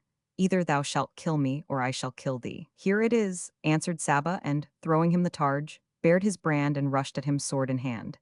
Kanmakan hent the buckler in his right and began to fend himself with it, while Saba struck at him, saying at each stroke, This is the finishing blow. But it fell harmless eno, for Kanmakan took all on his buckler, and it was waste work, though he did not reply, lacking the wherewithal to strike, and Saba ceased not to smite at him with his saber, till his arm was weary. When his opponent saw this, he rushed upon him, and hugging him in his arms, shook him and threw him to the ground. Then he turned him over on his face, and pinioned his elbows behind him with the baldric of his sword, and began to drag him by the feet, and to make for the river. Thereupon cried Saba, What wilt thou do with me, O youth, and cavalier of the age and brave of the plain where battles rage? Answered he, Did I not tell thee that it was my intent to send thee by the river to thy kin, and to thy tribe, that thy heart be not troubled for them, nor their hearts be troubled for thee, unless thou miss thy cousin's bride feast? At this Saba shrieked aloud and wept, and screaming said, Do not thus, O champion of the 71 times braves. Let me go and make me one of thy slaves. And he wept and wailed and began reciting these verses. I'm estranged fro, my folk in estrangements long. Shall I die amid strangers? Ah, would that I kenned. I die, nor my kinsmen shall know where I'm slain. Die in exile, nor see the dear face of my friend. Thereupon Kanmakan had compassion on him and said, Make with me a covenant true, and swear me an oath to be a comrade as due, and to bear me company wheresoever I may go. "'Tis well," replied Saba, and swore accordingly. Then Kanmakan loosed him, and he rose and would have kissed the prince's hand, but he forbade him that. Then the Badawi opened his scrip, and, taking out 3 barley scones, laid them before Kanmakan, and they both sat down on the bank of the stream to eat. When they had done eating together, they made the lesser ablution and prayed, after which they sat talking of what had befallen each of them from his people and from the shifts of time. Presently said Kanmakan, Whither dost thou now intend? Replied Saba, I purpose to repair to Baghdad, thy native town, and abide there until Allah vouchsafe me the marriage portion. Rejoined the other, Up then and to the road, I tarry here. So the Badawi farewelled him and took the way for Baghdad, whilst Kanmakan remained behind, saying to himself, "O my soul, with what face shall I return pauperpoor? Now by Allah, I will not go back empty-handed, and if the Almighty please, I will assuredly work my deliverance." Then he went to the stream and made the wuzu washing, and when prostrating he laid his brow in the dust and prayed to the Lord, saying, "O Allah, thou who sendest down the dew, and feedest the worm that homes in the stone, I beseech thee vouchsafe me my livelihood of thine omnipotence and the grace of thy benevolence." Then he pronounced the salutation which closes prayer, yet every road appeared closed to him. And while he sat turning right and left, behold, he espied a horseman making towards him with bent back and reins slack. He sat upright, and after a time reached the prince, and the stranger was at the last gasp and made sure of death, for he was grievously wounded when he came up. The tears streamed down his cheeks like water from the mouths of skins, and he said to Kanmakan, 72, O chief of the Arabs, take me to thy friendship as long as I live, for thou wilt not find my like. And give me a little water, though the drinking of water be harmful to one wounded, especially whilst the blood is flowing and the life with it. And if I live, I will give thee what shall heal thy penury and thy poverty. And if I die, mayst thou be blessed for thy good intent. Now under that horseman was a stallion, so noble a rabbit the tongue fails to describe him. And as Kanmakan looked at his legs like marble shafts, he was seized with a longing and said to himself, "Verily the like of this stallion is not to be found in our time." Then he helped the rider to alight and entreated him in friendly guise and gave him a little water to swallow, after which he waited till he had taken rest and addressed him, saying, "Who hath dealt thus with thee?" Quoth the rider, "I will tell thee the truth of the case. I am a horse thief, and I have busied myself with lifting and snatching horses all my life, night and day, and my name is Gasson, the plague of every stable and stallion. I heard tell of this horse that he was in the land of Raum, with King Afridun, where they had named him Al-Cattle and surnamed him Al-Majnun. So I journeyed to Constantinople for his sake and watched my opportunity, and whilst I was thus waiting, there came out an old woman, one highly honored among the Greeks, and whose word with them is law, by name Zat al-Dawahi, a past mistress in all manner of trickery. She had with her this steed and 10 slaves, no more, to attend on her and the horse, and she was bound for Baghdad and Khorasan, there to seek King Sassan and to sue for peace and pardon from ban. So I went out in their track, longing to get at the horse, and ceased not to follow them, but was unable to come by the stallion, because of the strict guard kept by the slaves, till they reached this country, and I feared lest they enter the city of Baghdad. As I was casting about to steal the stallion, lo, a great cloud of dust arose on them and walled the horizon. Presently it 73 opened and disclosed 50 horsemen, gathered together to waylay merchants on the highway, and their captain, by name Kadash, was a lion in daring and dash, a furious lion who layeth knights flat as carpets in battle crash. And Shahrazad perceived the dawn of day, and ceased to say her permitted say. Now when it was the 141st night, she said, "It hath reached me, O auspicious king, that the wounded rider spake thus to Kanmakan. Then came out the same Kadash, and fell on the old woman and her men and bore down upon them, bashing them, nor was it long before they bound her and the 10 slaves and bore off their captives and the horse, rejoicing. When I saw this, I said to myself, my pains were in vain, nor did I attain my gain. However, I waited to see how the affair would fare, and when the old woman found herself in bonds, she wept and said to the captain Kadash, O thou doughty champion and furious knight, what wilt thou do with an old woman and slaves, now that thou hast thy will of the horse? And she beguiled him with soft words, and she sware that she would send him horses and cattle, till he released her and her slaves. Then he went his way, he and his comrades, and I followed them till they reached this country. And I watched them, till at last I found an opportunity of stealing the horse, whereupon I mounted him, and drawing a whip from my wallet, struck him with it. When the robbers heard this, they came out on me and surrounded me on all sides and shot arrows and cast spears at me, whilst I stuck fast on his back, and he fended me with hoofs and forehand, till at last he bolted out with me from amongst them like unerring shaft or shooting star. But in the stress and store I got sundry grievous wounds and sore, and since that time I have passed on his back 3 days without tasting food or sleeping aught, so that my strength is down brought, and the world is become to me as naught. But thou hast dealt kindly with me and hast shown ruth on me, and I see thee naked stark and sorrow hath set on thee its mark, yet are signs of wealth and gentle breeding manifest on 74 thee. So tell me, what and whence art thou and whither art thou bound?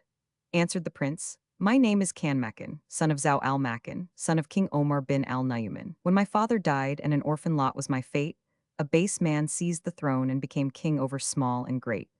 Then he told him all his past from first to last. And the horse thief said to him, for he pitied him, by Allah, thou art one of high degree and exceeding nobility, and thou shalt surely attain estate sublime and become the first cavalier of thy time. If thou can lift me on horseback and mount thee behind me and bring me to my own land, thou shalt have honor in this world, and a reward on the day of band calling to band, for I have no strength left to steady myself. And if this be my last day, the steed is thine alway, for thou art worthier of him than any other. Quoth Kanmakan, by Allah, if I could carry thee on my shoulders or share my days with thee, I would do this deed without the steed. For I am of a breed that loveth to do good and to succor those in need, and one kindly action in Almighty Allah's honor averteth 70 calamities from its doer. So make ready to set out and put thy trust in the subtle, the all-wise. And he would have lifted him onto the horse and fared forward trusting in Allah, aider of those who seek aid. But the horse thief said, wait for me a while. Then he closed his eyes and opening his hands said, I testify that there is no God but the God, and I testify that Mohammed is the apostle of God. And he added, O glorious one, pardon me my mortal sin, for none can pardon mortal sins save the immortal. And he made ready for death and recited these couplets. I have wronged mankind, and have ranged like wind. O'er the world and in wine cups my life is passed. I've swum torrent course to bear off the horse, and my guiles high places on plain have cast. Much I've tried to win, and o'er much my sin, and cattle of my winnings is most and last. I had hoped of this steed to gain wish and need, but vain was the end of this journey vast. I have stolen through life, and my death in strife was doomed by the Lord who doth all forecast. And I've toiled these toils to their fatal end, for an orphan, a pauper sans kith or friend. 75. And when he had finished his verses, he closed his eyes and opened his mouth. Then with a single death rattling he left this world. Thereupon Kanmakan rose and dug a grave and laid him in the dust, after which he went up to the steed and kissed him and wiped his face and joyed with exceeding joy, saying, None hath the fellow of this stallion. No, not even King Sassan. Such was the case with Kanmakan. But as regards King Sassan, presently news came to him that the Wazir Dandan had thrown off his allegiance, and with him half the army who swore that they would have no king but Kanmakan, and the minister had bound the troops by a solemn covenant and had gone with them to the islands of India, and to Berberland and to Blackland, where he had levied armies from far and near, like unto the swollen sea for fear, and none could tell the host's van from its rear. And the minister was resolved to make for Baghdad, and take the kingdom in ward and slay every soul who dare retard, having sworn not to return the sword of war to its sheath, till he had made Kanmakan king. When this news came to Sassan, he was drowned in the sea of Apal, knowing that the whole state had turned against him, great and small, and his trouble redoubled and his care became despair. So he opened his treasuries and distributed his moneys among his officers. And he prayed for Kanmakan's return, that he might draw his heart to him with fair usage and bounty, and make him commander of those troops which ceased not being faithful to him, so might he quench the sparks ere they became a flame. Now when the news of this reached Kanmakan by the merchants, he returned in haste to Baghdad on the back of the aforesaid stallion, and as King Sassan sat perplexed upon his throne, he heard of the coming of Kanmakan. Whereupon he dispatched all the troops and headmen of the city to meet him. So all who were in Baghdad fared forth and met the prince, and escorted him to the palace, and kissed the thresholds, whilst the damsels and the eunuchs went in to his mother, and gave her the fair tidings of his 76 return. She came to him and kissed him between the eyes, but he said to her, O mother mine, let me go to my uncle King Sassan who hath overwhelmed me with weal and boon. And while he so did, all the palace people and headmen marveled at the beauty of the stallion and said, No king is like unto this man. So Kanmakan went into King Sassan and saluted him as he rose to receive him, and kissing his hands and feet, offered him the horse as a present. The king greeted him, saying, Welcome and welcome to my son Kanmakan. By Allah, the world hath been straitened on me by reason of thine absence, but praised be Allah for thy safety. And Kanmakan called down blessings on him. Then the king looked at the stallion, Al-Cattle height, and knew him for the very horse he had seen in such and such a year, whilst beleaguering the cross-worshippers of Constantinople with Kanmakan's sire, Zau al-Makan. That time they slew his uncle Shakan. So he said to the prince, If thy father could have come by this courser, he would have bought it with 1,000 blood horses. But now let the honor return to the honorable. We accept the steed, and we give him back to thee as a gift, for to him thou hast more right than any white, being knightliest of knights. Then King Sassan bade bring forth for him dresses of honor and led horses, and appointed to him the chief lodging in the palace, and showed him the utmost affection and honor, because he feared the issue of the Wazir Dandan's doings. At this, Canmacan rejoiced, and shame and humiliation ceased from him. Then he went to his house and, going to his mother, asked, "O my mother, how is it with the daughter of my uncle?"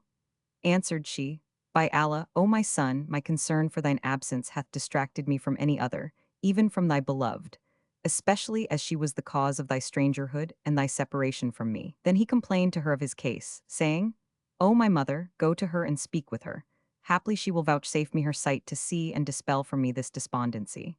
Replied his mother, "Idle desires abase men's necks, so put away from thee this thought that can only vex, for I will not wend to her nor go into her with such message." Now when he heard his mother's words, he told her what said the horse thief concerning Zat al-Dawahi, how the old woman was then in their land purposing to make Baghdad, and added, "It was she who slew my uncle and my grandfather, and needs must I avenge them with man-boat, that our reproach 77 be wiped out." Then he left her and repaired to an old woman, a wicked, whorish, pernicious beldam by name Saadana, and complained to her of his case, and of what he suffered for love of his cousin Quzia Fakan, and begged her to go to her and win her favor for him. "I hear and I obey," answered the old hag, and leaving him betook herself to Quzia Fakan's palace, that she might intercede with her in his behalf. Then she returned to him and said, "Of a truth Quzia Fakan saluteth thee, and promiseth to visit thee this night about midnight." And Shahrazad perceived the dawn of day, and ceased saying her permitted say. Now when it was the 142nd night, she said, "It hath reached me, O auspicious king, that when the old woman came to Canmacan and said, Of a truth the daughter of thine uncle saluteth thee, and she will visit thee this night about midnight, he rejoiced and sat down to await the fulfillment of his cousin's promise. But before the hour of night she came to him, wrapped in a veil of black silk, and she went into him and aroused him from sleep, saying, "How canst thou pretend to love me, when thou art sleeping heart-free and in complete content?" So he awoke and said, "By Allah, O desire of my heart, I slept not but in the hope that thine image might visit my dreams." Then she chid him with soft words and began versifying in these couplets. "Hadst thou been leal in love's loyalty, ne'er hadst suffered sleep to seal those eyne. O thou who claimest lover loyalty, treading the lover's path of pain and pine. By Allah, O my cousin, never yet did eyes of lover sleep such sleep in thine." Now when he heard his cousin's words, he was abashed before her, and rose and excused himself. Then they embraced and complained to each other of the anguish of separation, and they ceased not thus till dawn broke and day dispersed itself over the horizon, when she rose preparing to depart. Upon this Canmacan wept and sighed and began improvising these couplets. 78 O thou who deignest come at source sign, whose lips those teeth like necklaced pearls enshrine. I kissed him 1,000 times and clipped his waist, and spent the night with cheek to cheek closely in, till to depart us twain came dawning day, like sword edge drawn from sheath in radiant line. And when he ended his poetry, Quzia Fakan took leave of him and returned to her palace. Now certain of her damsels became aware of her secret, and one of these slave girls disclosed it to King Sassan, who went into Quzia Fakan and, drawing his saber upon her, would have slain her. But her mother Najat al-Zaman entered and said to him, "By Allah, do her no harm, for if thou hurt her, the report will be noised among the folk, and thou shalt become a reproach amongst the kings of the age. Know thou that Canmacan is no son of adultery, but a man of honor and nobility, who would not do aught that could shame him, and she was reared with him. So be not hasty, for verily the report is spread abroad, among all the palace people and all the folk of Baghdad, how the Wazir Dandan hath levied armies from all countries, and is on his way hither to make Canmacan king." Quoth Sassan, "By Allah, needs must I cast him into such calamity that neither earth shall support him, nor sky shall shadow him. I did but speak him fair and show him favor because of my lieges and my lords, lest they incline to him. But right soon shalt thou see what shall betide." Then he left her and went out to order the affairs of the realm. Such then was the case with King Sassan. But as regards Canmacan, on the next day he came into his mother and said, "O my mother, I am resolved to ride forth a raiding and a looting, and I will cut the road of caravans and lift horses and flocks, negroes and white slaves, and as soon as I have collected great store and my case is bettered galore, I will demand my cousin Quzia Fakan in marriage of my uncle Sassan." Replied she, "O my son, of a truth the goods of men are not ready to hand like a escaped camel. For on this side of them are sword strokes and lance lungings, and men that eat the wild beast and lay countries waste and chase lynxes and hunt lions." Quoth he, "Heaven forfend that I turn back from my resolve till I have one to my will." Then he dispatched the old woman to Quzia Fakan, 79 to tell her that he was about to set out in quest of a marriage settlement befitting her, saying to the beldam, "Thou needs must pray her to send me an answer." "I hear and I obey," replied the old woman, and going forth, presently returned with Cusiafacan's reply, which was, "She will come to thee at midnight." So he abode awake till one half of the night was past, when restlessness gat hold on him, and before he was aware she came in to him, saying, "My life be thy ransom from wakefulness." And he sprang up to receive her, exclaiming, "O desire of my heart, my life be thy redemption from all ills and evils." Then he acquainted her with his intent, and she wept. But he said, "Weep not, O daughter of my uncle, for I beseech him who decreed our separation to vouchsafe us reunion and fair understanding." Then Canmacan, having fixed a day for departure, went into his mother and took leave of her. After which came he down from his palace and threw the baldric of his sword over his shoulder, and donned turband and face veil. And mounting his horse, Al-Cattle, and looking like the moon at its full, he threaded the streets of Baghdad till he reached the city gate. And behold, here he found Saba bin Rama coming out of town, and his comrade seeing him, ran to his stirrup and saluted him. He returned his salutation, and Saba asked him, "O my brother, how camest thou by this good steed and this sword and clothes, whilst I up to present time have got nothing but my sword and target?" Answered Canmacan, "The hunter returneth not but with quarry after the measure of his intention. A little after thy departure, fortune came to me. So now say, wilt thou go with me and work thine intent in my company and journey with me in this desert?" Replied Saba, "By the Lord of the Kaaba, from this time forth I will call thee naught but my lord." Then he ran on before the horse, with his sword hanging from his neck and his budget between his shoulder blades, and Canmacan rode a little behind him. And they plunged into the desert for a space of 4 days, eating of the gazelles and drinking water of the springs. On the 5th day they drew near a high hill, at whose foot was a spring encampment and a deep 80 running stream. And the knolls and hollows were filled with camels and cattle and sheep and horses, and little children played about the pens and folds. When Canmacan saw this, he rejoiced at the sight, and his breast was filled with delight. So he addressed himself to fight, that he might take the camels and the cattle, and said to Saba, "Come, fall with us upon this loot, whose owners have left it unguarded here, and do we battle for it with near and far? So haply may fall to our lot of goods some share." Replied Saba, "O my lord, verily they to whom these herds belong be many in number, and among them are doughty horsemen and fighting footmen. And if we venture lives in this daring do, we shall fall into danger great, and neither of us will return safe from this bait. But we shall both be cut off by fate and leave our cousins desolate." Then Canmacan laughed and knew that he was a coward, so he left him and rode down the rise, intent on rapine, with loud cries and chanting these couplets. "O a valiant race are the sons of Nayuman, braves whose blades shred heads of the foeman clan. A tribe who, when tried in the tussle of war, taketh prowess stand in the battle van. In their tents safe close Gaberlunzie's eyne, nor his poverty's ugly features scan. And I for their aidance sue of him, who is king of kings and made soul of man." Then he rushed upon the she-camels like a he-camel in rut and drove all before him, sheep and cattle, horses and dromedaries. Therewith the slaves ran at him with their blades so bright and their lances so long, and at their head rode a Turkish horseman who was indeed a stout champion, doughty in fray and in battle chance, and skilled to wield the nut-brown lance and the blade with bright glance. He drove at Canmacan, saying, "Woe to thee! Knewest thou to whom these herds belong? Thou hadst not 81 done this deed. Know that they are the goods of the band Grecian, the champions of the ocean and the troop Circassian, and this troop containeth none but valiant wights numbering 100 knights, who have cast off the allegiance of every sultan. But there hath been stolen from them a noble stallion, and they have vowed not to return hence without him." Now when Canmacan heard these words, he cried out, saying, "O villain, this I bestride is the steed whereof ye speak and after which ye seek, and ye would do battle with me for his sake.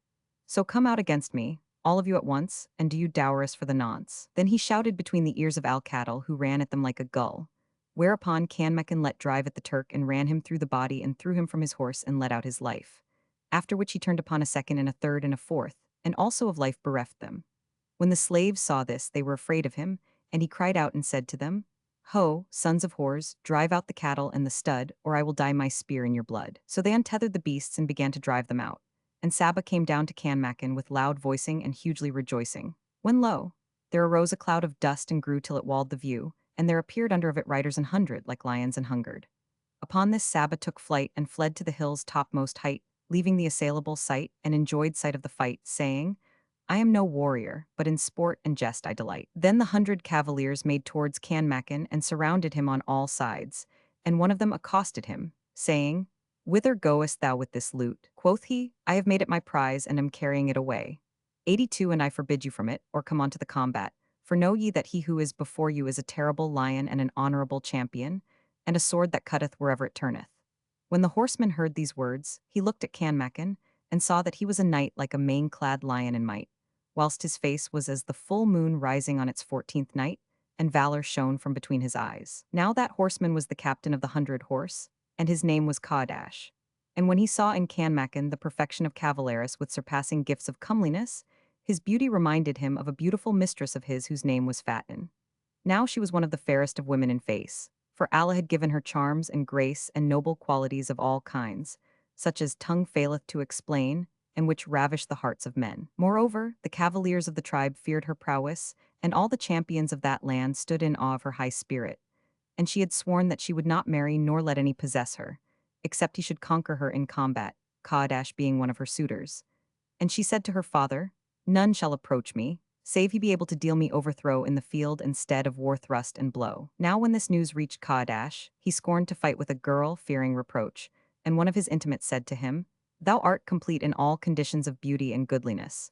So if thou contend with her, even though she be stronger than thou must needs overcome her. For when she seeth thy beauty and grace, she will be discomfited before thee and yield thee the victory.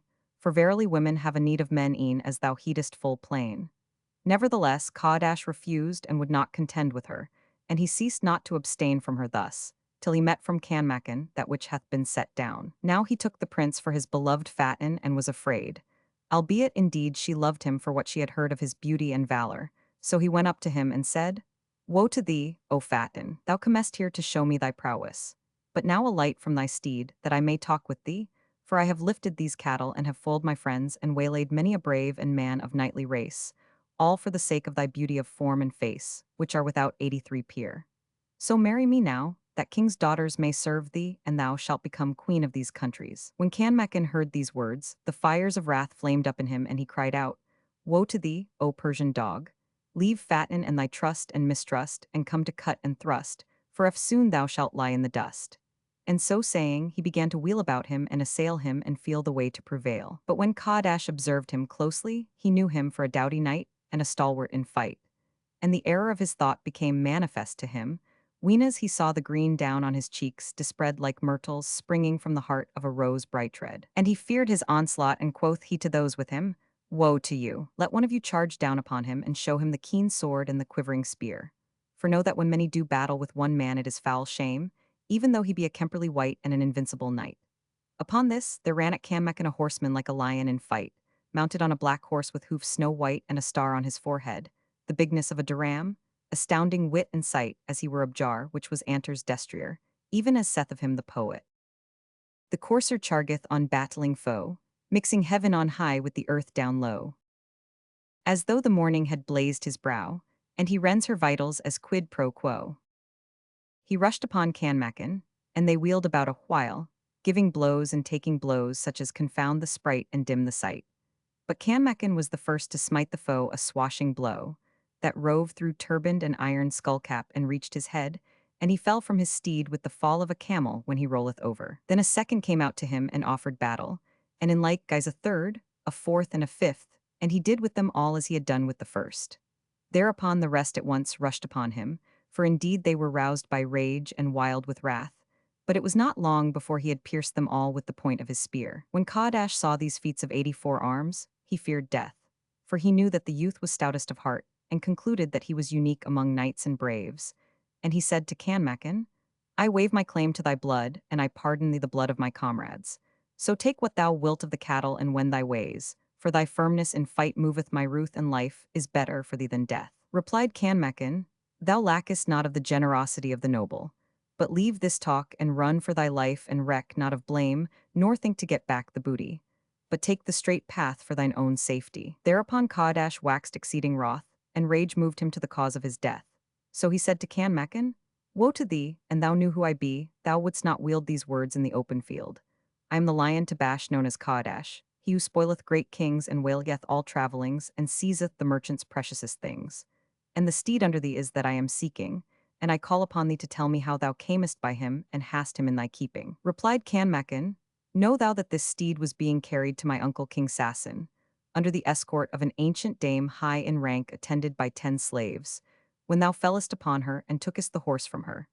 And I have a debt of blood against this old woman, for the sake of my grandfather King Omar bin al-Nayman, and my uncle King Shakin. Woe to thee, quoth Kadash, who is thy father, O thou that hast no lawful mother? Quoth he, know that I am Kanmakan bin Zau al-Makan, son of Omar bin al-Nayman. But when Kadash heard this address he said, thy perfection cannot be denied, nor yet the union in thee of knightly virtue and seemly head. And he added, fare in peace, for thy father showed us favor. Rejoined Kanmakan, by Allah, I will not deign to honor thee, O wretch I disdain, so far as to overcome thee in battle plain. Upon this the Badawi waxed wroth and they drove at each other, shouting aloud, whilst their horses pricked their ears and raised their tails. And they ceased not clashing together with such a crash that it seemed to each as if the firmament were split in sunder, and they continued to strive like two rams which butt, smiting and exchanging with their spears thrust and cut. Presently Kadash foined at Kanmakan, but he evaded it and rejoined upon him, and so 85 pierced him through the breast that the spearhead issued from his back. Then he collected the horses and the plunder, and he cried out to the slaves, saying, up and be driving as hard as ye may. Hearing this, down came Saba, and accosting Kanmakan said to him, right well hast thou dight, O knight of the age. Verily I prayed Allah for thee, and the Lord heard my prayer.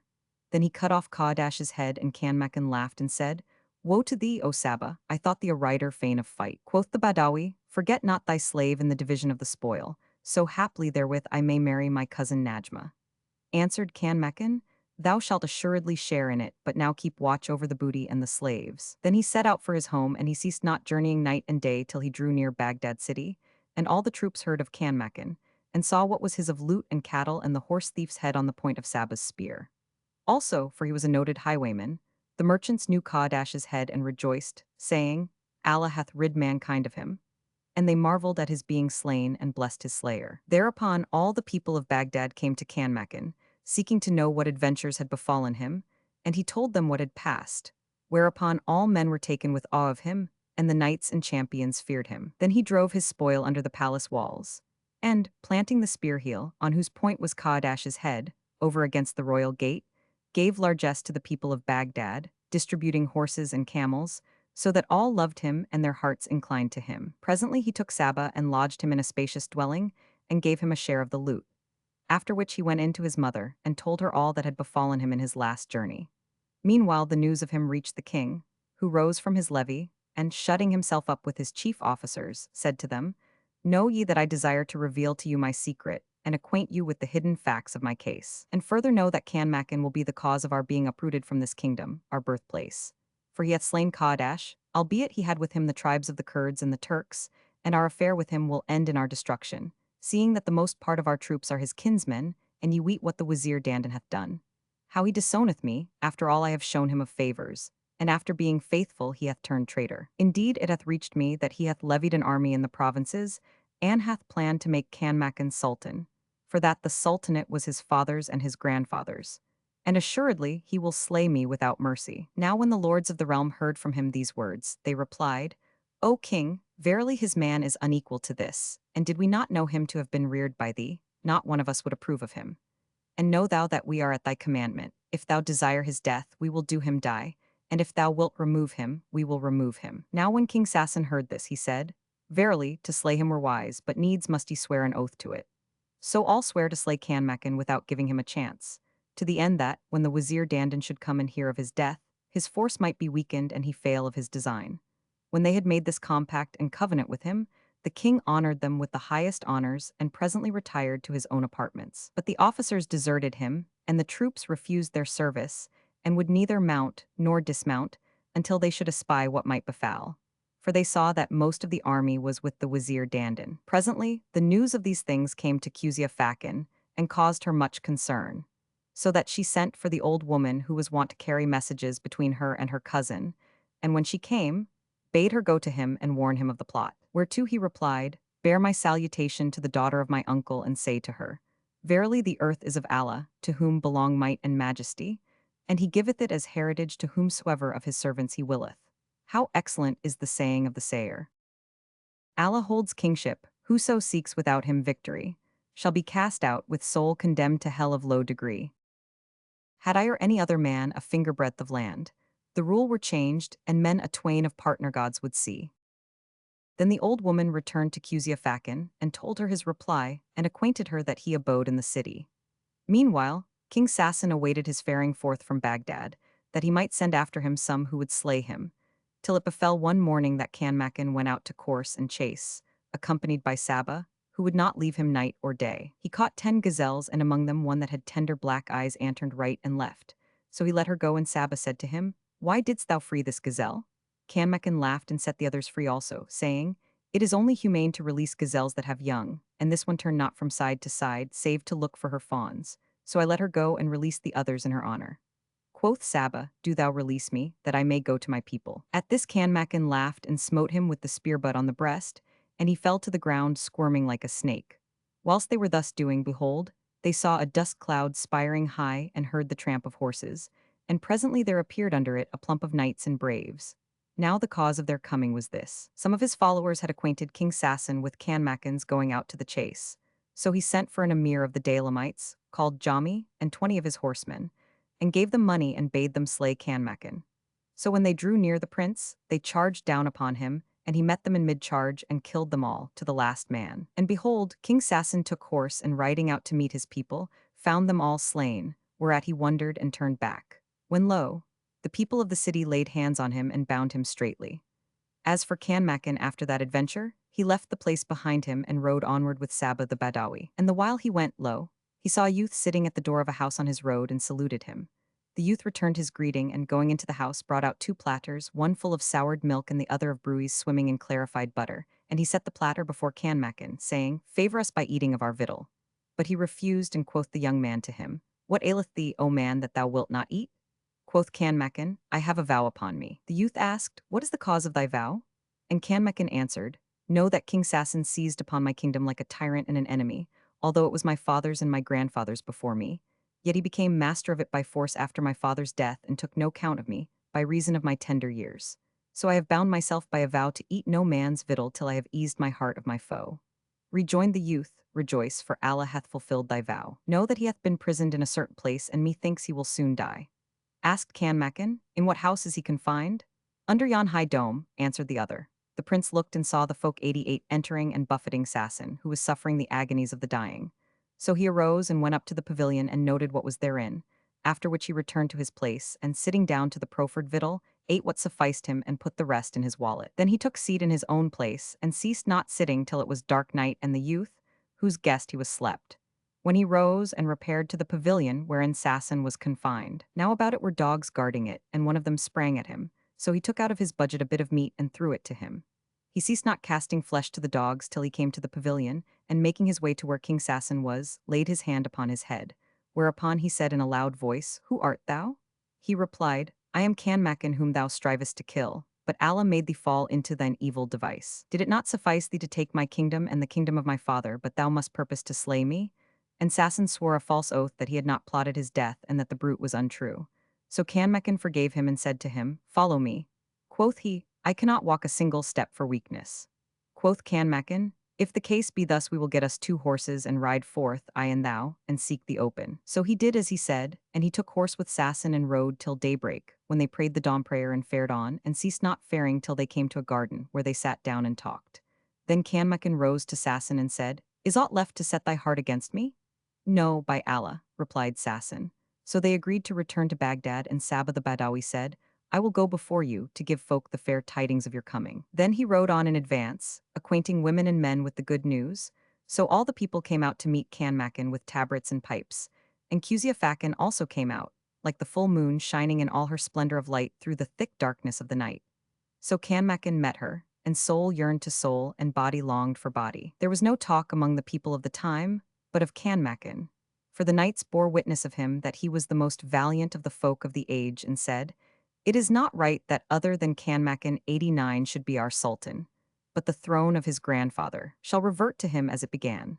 Meanwhile Sassan went in to his wife, Najat al-Zaman, who said to him, "I hear that the folk talk of nothing but Canmacan and attribute to him such qualities as tongue never can."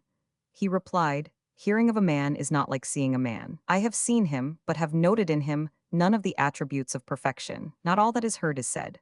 But folk ape one another in extolling and cherishing him, and Allah maketh his praises to run on the lips of men, so that there incline to him the hearts of the people of Baghdad and of the Wazir Dandan, that perfidious and treacherous man, who hath levied troops from all lands and taketh to himself the right of naming a king of the country, and who choose that it shall be under the hand of an orphan ruler whose worth is not. Asked Nujat al-Zaman, what then is it that thou purpose to do? And the king answered, I mean to kill him, that the Wazir may be balked of his intent and return to his allegiance, seeing nothing for it but my service. Quoth she, in good sooth perfidy with strangers is a foul thing, and how much more with kith and kin.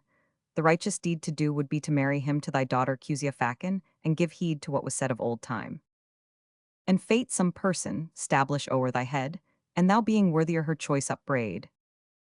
Yet do him honor due to his estate, he'll bring thee weal though far or near thou vade. Nor speak thy thought of him, else shalt thou be of those who self-degrade from honor's grade. Many harems are lovelier than the bride, but time and fortune lent the bride their aid. When Sassan heard these her words and comprehended what her verse intended, he rose from her in anger and said, were it not that thy death would bring on me dishonor and disgrace, I would take off thy head with my blade and make an end of thy breath. Quoth she, why art thou wroth with me? I did but jest with thee.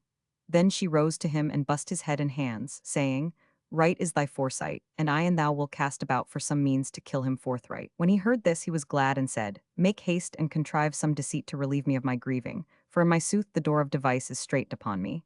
Replied she, at once I will devise for thee to do away his life.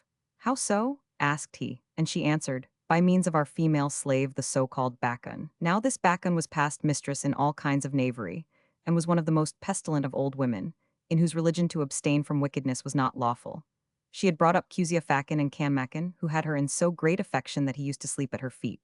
So when King Sassan heard his wife name her, he said, right is this wrecking, and sending for the old woman, told her what had passed and bade her cast about to kill Kanmakan, promising her all good. Replied she, thy bidding shall be obeyed, but I would have thee, O my lord, give me a dagger which hath been tempered in water of death, that I may dispatch him the speedlier for thee. Quoth Sassan, and welcome to thee, and gave her a hanger that would advance man's destiny. Now this slave woman had heard stories and verses, and had learned by rote great store of strange sayings and anecdotes. So she took the dagger and went out of the room, considering how she could compass his doom. Then she repaired to Kanmakan, who was sitting and awaiting news of tryst with the daughter of his uncle, Cusia. So that night his thought was taken up with her, and the fires of love for her raged in his heart. And while he was thus, behold, the slave woman Bacchus went in to him and said, union time is at hand, and the days of disunion are over and gone. Now when he heard this he asked, how is it with Cusia? And Bacchus answered, know that her time is wholly taken up with love of thee. At this he rose, and doffing his outer clothes put them on her and promised her all good. Then said she, know that I mean to pass this night with thee, that I may tell thee what talk I have heard and console thee with stories of many passion-distraughts whom love hath made sick. Nay, quoth he, rather tell me a tale that will gladden my heart and gar my cares depart. With joy and goodwill, answered she. Then she took seat by his side and that poniard under her dress and began to say, know thou that the pleasantest thing my ears ever heard was the tale of the hashish eater. A certain man loved fair women, and spent his substance on them, till he became so poor that nothing remained to him. The world was straitened upon him, and he used to go about the market streets begging his daily bread. Once upon a time, as he went along, behold, a bit of iron nail pierced his finger and drew blood. So he sat down and, wiping away the blood, bound up his finger. Then he arose, crying out, and fared forwards till he came to a hammam, and entering took off his clothes, and when he looked about him, he found it clean and empty. So he sat him down by the fountain basin, and ceased not pouring water on his head, till he was tired. And Shahrazad perceived the dawn of day, and ceased to say her permitted say. Now when it was the 143rd night, she said, it hath reached me, O auspicious king, that the man sat down by the fountain basin, and ceased not pouring water on his head till he was tired. Then he went out to the room in which was the cistern of cold water, and seeing no one there, he found a quiet corner, and taking out a piece of hashish, swallowed it. Presently the fumes mounted to his brain, and he rolled over on to the marble floor. Then the hashish made him fancy that a great lord was shampooing him, and that two slaves stood at his head, one bearing a bowl and the other washing gear and all the requisites of the hammam. When he saw this, he said in himself, meseemeth these here be mistaken in me, or else they are of the company of us hashish eaters. Then he stretched out his legs, and he imagined that the bathman said to him, O my master, the time of thy going up to the palace draweth near, and it is today thy 92 turn of service." At this he laughed and said to himself, "As Allah willeth, O Hashish." Then he sat and said nothing, whilst the bathman arose and took him by the hand and girt his middle with a waistcloth of black silk, after which the two slaves followed him with the bowls and gear, and they ceased not escorting him till they brought him into a cabinet, wherein they set incense and perfumes a burning. He found the place full of various kinds of fruits and sweet-scented flowers, and they sliced him a watermelon and seated him on a stool of ebony, whilst the bathman stood to wash him and the slaves poured water on him. After which they rubbed him down well and said, "O our lord Sir Wazir, health to thee forever." Then they went out and shut the door on him, and in the vanity of fantasy he arose and removed the waistcloth from his middle, and laughed till he well nigh fainted. He gave not over laughing for some time, and at last quoth he to himself, "What aileth them to address me as if I were a minister, and style me master and sir? Haply they are now blundering, but after an hour they will know me and say, This fellow is a beggar, and take their fill of cuffing me on the neck." Presently, feeling hot, he opened the door, whereupon it seemed to him that a little white slave and an eunuch came in to him carrying a parcel. Then the slave opened it and brought out 3 kerchiefs of silk, one of which he threw over his head, a second over his shoulders, and a third he tied round his waist. Moreover, the eunuch gave him a pair of bath clogs, and he put them on. After which in came white slaves and eunuchs and supported him, and he laughing the while to the outer hall, which he found hung and spread with magnificent furniture, such as beseemeth none but kings, and the pages hastened up to him and seated him on the divan. Then they fell to kneading him till sleep overcame him, and he dreamt that he had a girl in his arms. So he kissed her and set her between his thighs. Then, sitting to her as a man sitteth to a woman, he took yard in hand and drew her 93 towards him and weighed down upon her, when lo, he heard one saying to him, "Awake, thou ne'er-do-well, the noon hour is come and thou art still asleep." He opened his eyes and found himself lying on the marge of the cold water tank, amongst a crowd of people all laughing at him, for his prickle was at point and the napkin had slipped from his middle. So he knew that all this was but a confusion of dreams and an illusion of hashish, and he was vexed, and said to him who had aroused him, "Would thou hadst waited till I had put it in." Then said the folk, "Art thou not ashamed, O hashish eater, to be sleeping stark naked with stiff-standing tool?"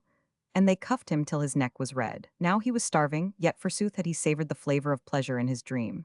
When Kanmakan heard the bondwoman's tale, he laughed till he fell backward and said to Bakun, "O my nurse, this is indeed a rare story and a delectable. I never heard the like of this anecdote. Say me, hast more?" "Yes," replied she, and she ceased not to tell him merry adventures and laughable absurdities till sleep overcame him. Then she sat by his head till the most part of the night was past, when she said to herself, "It is time to profit by the occasion." So she sprang to her feet and unsheathed the hanger, and rushing up to Kanmakan, was about to cut his throat when behold, his mother came in upon the twain. As soon as Bakun saw her, she rose in respect and advanced to meet her, and fear gat hold of her and she fell a-trembling, as if 94 she had the ague. When his mother looked at her, she marveled to see her thus and aroused her son, who awoke and found her sitting at his head. Now the cause of her coming was that Fakan overheard the conversation and the concert to kill Kanmakan, and she said to his mother, "O wife of my uncle, go to thy son, ere that wicked whore Bakun murder him." And she told her what had passed from first to last. So she fared forth at once. And she thought of naught, and stayed not for aught till she went in to her son at the very moment when Bakun was about to slay him in his sleep. When he awoke, he said to his mother, "O my mother, indeed thou comest at a good time, for nurse Bakun hath been with me this night." Then he turned to Bakun and asked her, "By my life, knowest thou any story better than those thou hast told me?" She answered, "And where is what I have told thee compared with what I will tell thee? But however better it be, it must be told at another time." Then she rose to depart, hardly believing in her escape, albeit he said, "Go in peace," for she perceived by her cunning that his mother knew what had occurred. So she went her way, whereupon his mother said to him, "O my son, blessed be this night, for that Almighty Allah hath delivered thee from this accursed woman." "And how so?" inquired he, and she told him the story from beginning to end. Quoth he, "O my mother, of a truth the live man findeth no slayer, and though slain he shall not die. But now it were wiser that we depart from amongst these enemies and let Allah work what he will." So, when day dawned, he left the city and joined the Wazir Dandan, and after his departure, certain things befell between King Sassan and Nujat al-Zaman, which compelled her also to quit the city and join herself to them. And presently they were met by all the high officers of King Sassan who inclined to their party. Then they sat in council together, devising what they should do, and at last all agreed upon a razzia into the land of Raum there, to take their revenge for the death of King Omar bin al-Nayman and his son Shakin. So they set out with this intent, and after sundry adventures, which it were tedious to tell as will appear from what follows, they fell into the hands of Rumzan, king of the Greeks. Next morning, King Rumzan caused Kanmakan and the Wazir Dandan and their company to be brought before him, and when they came, he seated them at his side, and bade spread the tables of food. So they ate and drank and took heart of grace, after having made sure of death, when they were 95 summoned to the king's presence, and they had said to one another, He hath not sent for us but to slay us. And when they were comforted, the king said, In truth I have had a dream, which I related to the monks, and they said, None can expound it to thee save the Wazir Dandan. Quoth the minister, Weel it was thou didst see in thy dream, O king of the age. Quoth the king, O Wazir, I dreamt that I was in a pit which seemed a black well where multitudes were tormenting me, and I would have risen, but when springing up I fell on my feet and could not get out of that same pit. Then I turned and saw therein a girdle of gold, and I stretched out my hand to take it.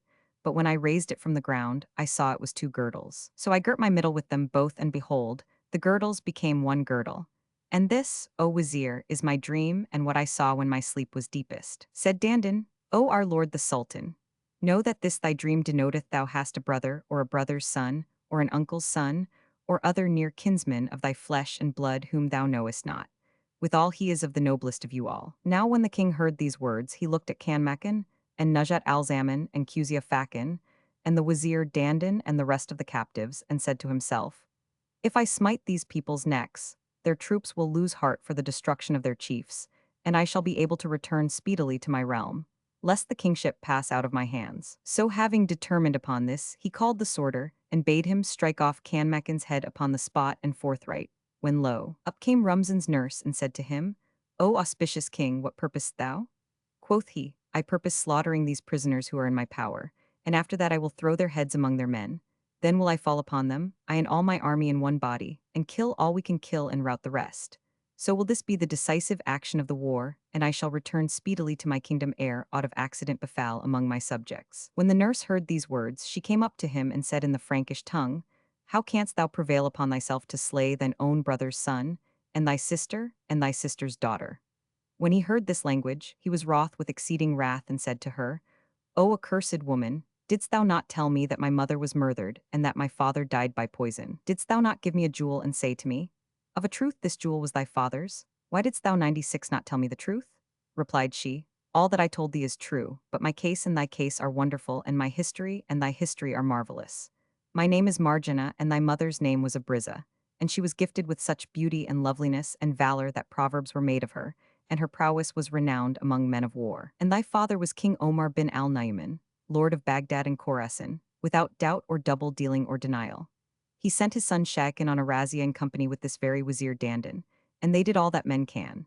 But Shakin, thy brother, who had preceded the force, separated himself from the troops and fell in with thy mother Queen Abriza in her palace, and we happened to have sought a place apart in order to wrestle, she and I and her other damsels. He came upon us by chance while we were in such case, and wrestled with thy mother, who overcame him by the power of her splendid beauty and by her prowess. Then she entertained him 5 days in her palace, till the news of this came to her father by the old woman Shawahi, surnamed Zat al-Dawahi, whereupon she embraced al-Islam at the hands of Shakin, and he took her and carried her by stealth to Baghdad, and with her myself and Rayhana and 20 other damsels, all of us having, like her, followed the true faith. When we came into the presence of thy father, the king Omar bin al-Nayman, and he saw thy mother, Queen Abriza, he fell in love with her, and going in unto her one night, had connection with her, and she conceived by him and became with child of thee. Now thy mother had 3 jewels which she presented to thy father, and he gave one of them to his daughter, Nujat al-Zaman, another to thy brother, Zau al-Makan, and the third to thy brother Shakin. This last thy mother took from Shakin and kept it for thee. But as the time of her delivery drew near, she yearned after her own people and disclosed to me her secret. So I went to a black slave called Al-Ghazban, and, privily telling him our case, bribed him to go with us. Accordingly the negro took us and fled the city with us, thy mother being near her time. But as we approached a desert place on the borders of our own country, the pangs of labor came upon thy mother. Then the slave proved himself a lustful villain, and approaching her sought of her a shameful thing. Whereupon she cried out at him with a loud cry, and was sore affrighted at him. In the excess of her fright she gave birth to thee at once, and at that moment there arose, in the direction of our country, a dust cloud which 97 towered and flew till it walled the view. Thereupon the slave feared for his life, So he smote Queen Abriza with his sword and slew her in his fury. Then mounting his horse, he went his way. Soon after his going, the dust lifted and discovered thy grandfather, King Hardub, lord of Gearasealand, who, seeing thy mother and his daughter lying slain on the plain, was sorely troubled with a distress that redoubled, and questioned me of the manner of her death and the cause of her secretly quitting her father's realm. So I told him all that had passed, first and last, and this is the cause of the feud between the people of the land of the Greeks and the people of the city of Baghdad. Then we bore off thy murdered mother and buried her. And I took thee and reared thee, and hung about thy neck the jewel which was with Queen Abriza. But when being grown up thou camest to man's estate, I dared not acquaint thee with the truth of the matter, lest such information stir up a war of blood revenge between you. Moreover, thy grandfather had enjoined me to secrecy, and I could not gainsay the commandment of thy mother's father, Hardub, king of the Greeks. This, then, is the cause of my concealment, and the reason why I forbore to inform thee that thy father was King Omar bin al-Nayman. But when thou camest to the throne, I told thee what thou knowest, and I durst not reveal to thee the rest till this moment, O king of the age. So now I have discovered to thee my secret and my proof, and I have acquainted thee with all I know, and thou reckest best what is in thy mind. Now all the captives had heard the slave woman Marjana, nurse to King Rumzan, speaking as she spake, when Nujat al-Zaman, without stay or delay, cried out, saying, This King Rumzan is my brother by my father, King Omar bin al-Nayman, and his mother was Queen Abriza, daughter of King Hardub, lord of the Greeks, and I know this slave woman Marjana right well. With this, trouble and perplexity got hold upon Rumzan, and he caused Nujat al-Zaman to be brought up to him forthright. When he looked upon her, blood yearned to blood, and he questioned her of his history. She told him the tale, and her story tallied with that of Marjana, his nurse. Whereupon the king was assured that he was, indeed and without a doubt, of the people of Iraq, and that King Omar bin al-Nayman was his father. So without losing time, he caused his sister to be unpinioned, and Nujat al-Zaman came up to him and kissed his hands, whilst her eyes ran over with tears. The king wept also to see 98 her weeping, and brotherly love possessed him, and his heart yearned to his brother's son Sultan Kanmakan. So he sprang to his feet, and taking the sword from the sworder's hands, whereat the captives made sure of death, he caused them to be set close to him, and he cut their bonds with the blade, and said to his nurse Marjana, Explain the matter to this company, even as thou hast explained it to me. Replied she, O king, know that this sheikh is the Wazir Dandan, and he is the best of witnesses to my story, seeing that he knoweth the facts of the case. Then she turned to the captives and repeated the whole story to them on the spot and forthright, and in presence of the kings of the Greeks and the kings of the Franks. Whereupon Queen Nujat al-Zaman and the Wazir Dandan and all who were prisoners with them confirmed her words. When Marjana, the bondwoman, had finished, chancing to look at Sultan Kanmakan, she saw on his neck the third jewel, fellow to the two which were with Queen Abriza. And recognizing it, she cried so loud a cry that the palace re-echoed it and said to the king, O my son, know that now my certainty is still more assured, for this jewel that is about the neck of yonder captive is the fellow to that I hung to thy neck. And these being the two, this captive is indeed thy brother's son, Kanmakan. Then the slave woman Marjana turned to Kanmakan and said to him, Let me see that jewel, O king of the age. So he took it from his neck and handed it to her. Then she asked Nujat al-Zaman of the third jewel, and she gave it to her. And when the two were in her hand, she delivered them to King Rumzan, and the truth and proof were made manifest to him. And he was assured that he was indeed Sultan Kanmakan's uncle, and that his father was King Omar bin al-Nayman. So he rose at once and on the spot, and going up to the Wazir Dandan, threw his arms round his neck. Then he embraced King Kanmakan, and the twain cried a loud cry for excess of joy. The glad news was blazed abroad without delay, and they beat the tabrets and cymbals, whilst the shams sounded, and the people held high festival. The armies of Iraq and Syria heard the clamor of rejoicing among the Greeks. So they mounted to the last man, and King Zibil Khan also took horse, saying to himself, Would I knew what can be the cause of this clamor, and rejoicing in the army of the Franks and the Greeks. Then the army of Iraq dight itself for fight, and advanced into the plain and place of cut and foin. Presently, 99 King Rumzan turned him round, and saw the army deployed, and in preparing for battle employed, so he asked the cause thereof, and was told the state of the case. Thereupon he bade his niece and brother's daughter, Quzia Fakan, return at once and forthright to the troops of Syria and Iraq, and acquaint them with the plight that had betided, and how it was come to light that King Rumzan was uncle to Sultan Kanmakan. She set out, putting away from her sorrows and troubles, and coming to King Zibil Khan, saluted him and told him all that had passed of the good accord, and how King Rumzan had proved to be her uncle and uncle of Kanmakan. And when she went into him, she found him tearful-eyed, in fear for the captive emirs and princes. But when he heard what had passed, from first to last, the Moslem's sadness was abated, and they joyed with the more gladness. Then King Zibil Khan and all his officers and his retinue took horse, and followed Princess Kuzia Fakan, till they reached the pavilion of King Rumzan. And when entering they found him sitting with his nephew, Sultan Kanmakan. Now he had taken counsel with the Wazir Dandan concerning King Zibil Khan, and had agreed to commit to his charge the city of Damascus of Sham, and leave him king over it as he before had been while they themselves entered Iraq. Accordingly, they confirmed him in the viceroyalty of Damascus of Syria, and bade him set out at once for his government.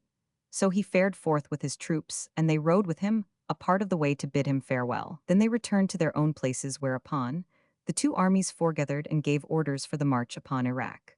But the kings said one to other, "Our hearts will never be at rest, nor our wrath cease to rage, till we have taken our wreak of the old woman Shawahi, surnamed Zat al-Dawahi, and wiped away our shame and blot upon our honor." Thereupon King Rumzan and his nephew set out, surrounded by their nobles and grandees, and indeed Kanmakan rejoiced in his uncle, King Rumzan, and called down blessings on Nurse Marjana, who had made them known to each other. They fared on and ceased not faring till they drew near their home Baghdad, and when the chief chamberlain, Sassan, heard of their approach, he came out to meet them and kissed the hand of King Rumzan, who bestowed on him a dress of honor. Then the king of Raum sat down on the 100th throne, and seated by his side his nephew Sultan Kanmakan, who said to him, "O my uncle, this kingdom befitteth none but thee." Replied Rumzan, "Allah be my refuge, and the Lord forbid that I should supplant thee in thy kingdom." Upon this the Wazir Dandan counseled them to share the throne between the two, ruling each one day in turn, and with this they were well satisfied. And Shahrazad perceived the dawn of day, and ceased saying her permitted say. Now when it was the 144th night, she said, "It hath reached me, O auspicious king, that the two kings agreed each to rule one day in turn. Then made they feasts and offered sacrifices of clean beasts and held high festival. And they abode thus a while Sultan Kanmakan spent his nights with his cousin Kuzia Fakan. And after that period, as the two kings sat rejoicing in their condition, and in the happy ending of their troubles, behold, they saw a cloud of dust arise and tower till it walled the world from their eyes. And out of it came a merchant shrieking and crying aloud for succor and saying, O kings of the age, how cometh it that I wend safely in the land of the infidels, and I am plundered in your realm, though it be the biding place of justice and peace?" Then King Rumzan went up to him and questioned him of his case, and he replied, "I am a merchant, and like other merchants, I have been long absent from my native land, traveling in far countries for some 20 years. And I have a patent of exemption from the city of Damascus, which the viceroy, King Shahryar, who hath found mercy, wrote me, for the cause that I had made him gift of a slave girl. Now as I was drawing near my home, having with me 100 loads of rarities of hind, when I brought them near Baghdad, which be the seat of your sovereignty, and the place of your peace and your justice, out there came upon me wild Arabs and Kurds in band, gathered together 101 from every land. And they slew my many, and they robbed my money, and this is what they have done me." Then the traitor wept in presence of King Rumzan, saying that he was an old man and infirm, and he bemoaned himself till the king felt for him and had compassion on him, and likewise did King Kanmakan, and they swore that they would sally forth upon the thieves. So they set out amid 100 horse, each reckoned worth thousands of men, and the merchant went before them to guide them in the right way. And they ceased not faring on all that day and the livelong night till dawn break, when they came to a valley abounding in rills and shady with trees.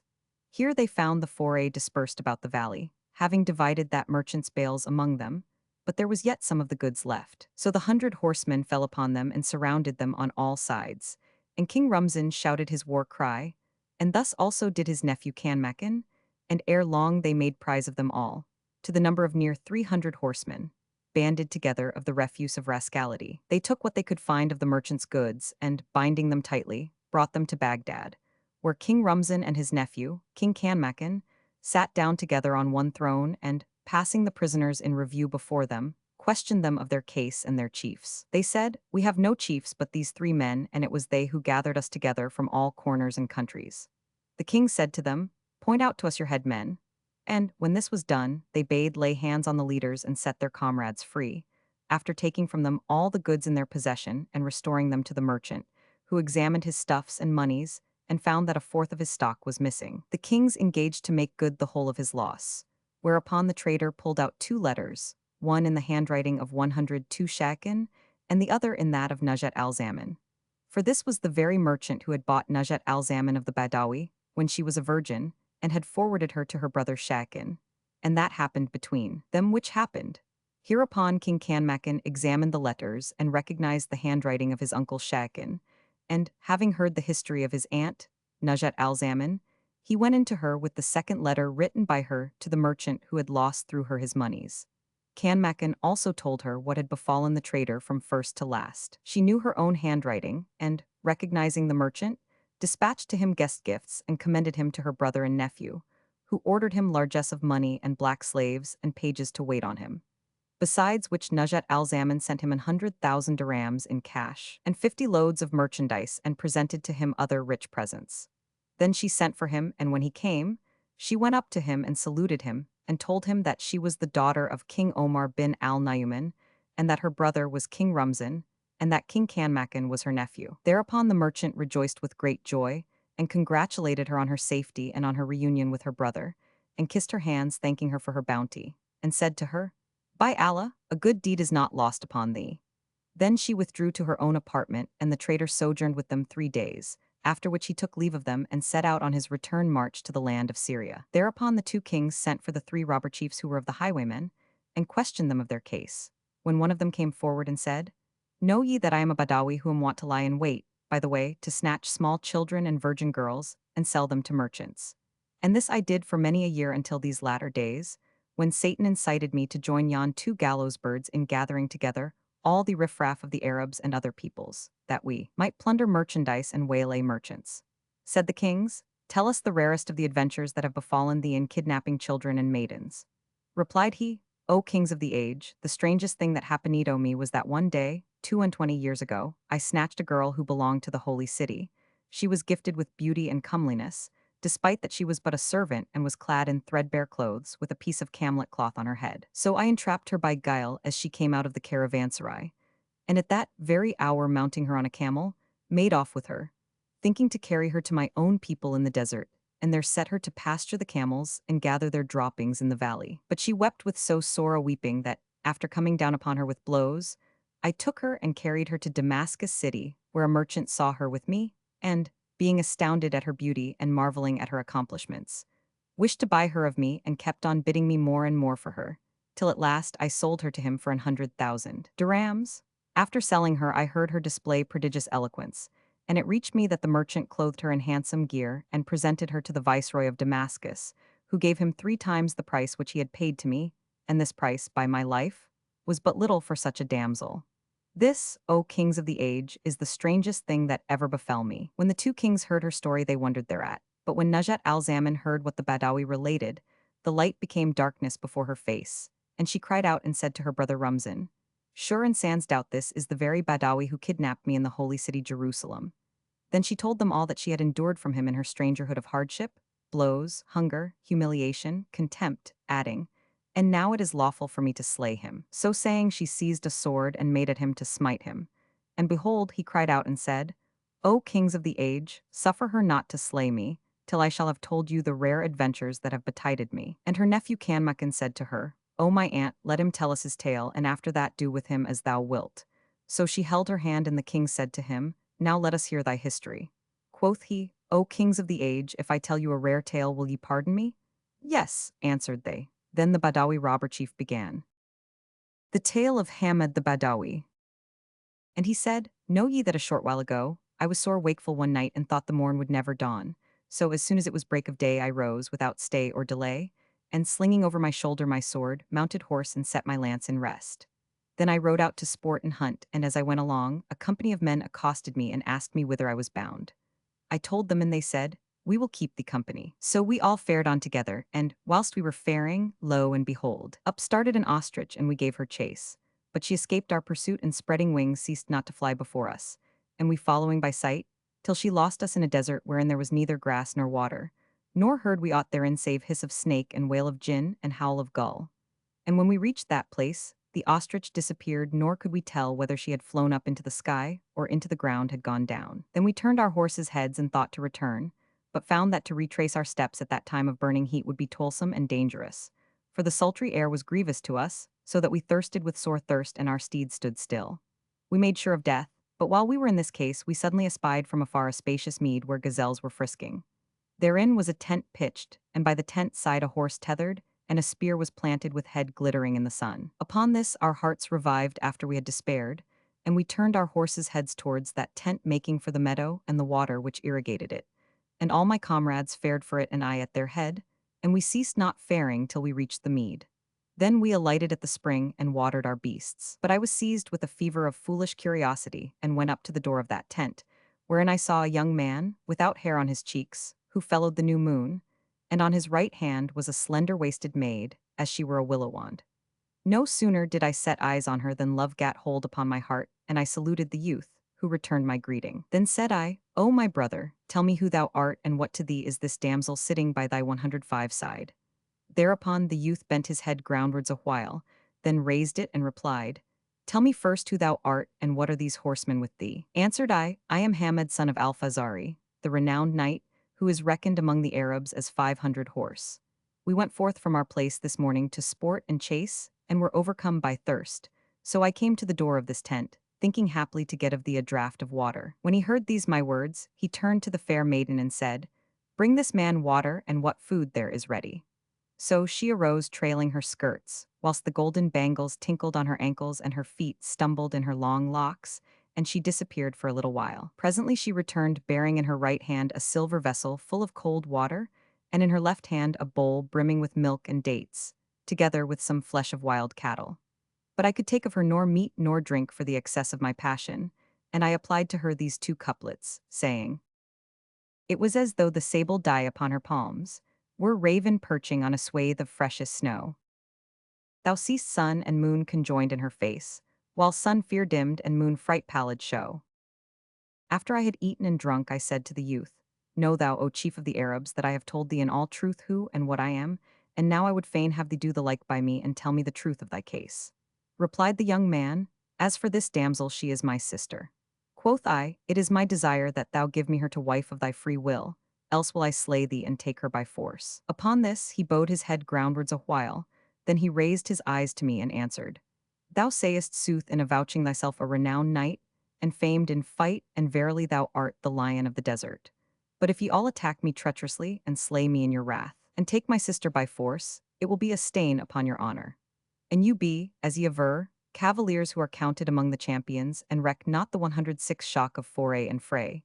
Give me a little time to don my armor and sling on my sword, and set lance in rest and mount war steed. Then will we go forth into the field of fight, I and you, and if I conquer you, I will kill you to the last man, but if you overcome me and slay me, this damsel, my sister, is yours.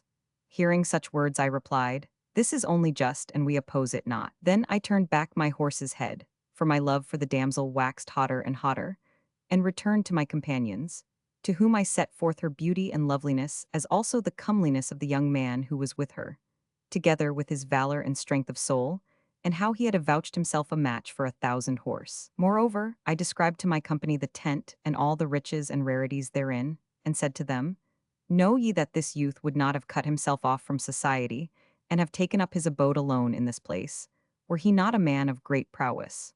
So I propose that whoso slayeth the younker shall take his sister. And they said, This contenteth us.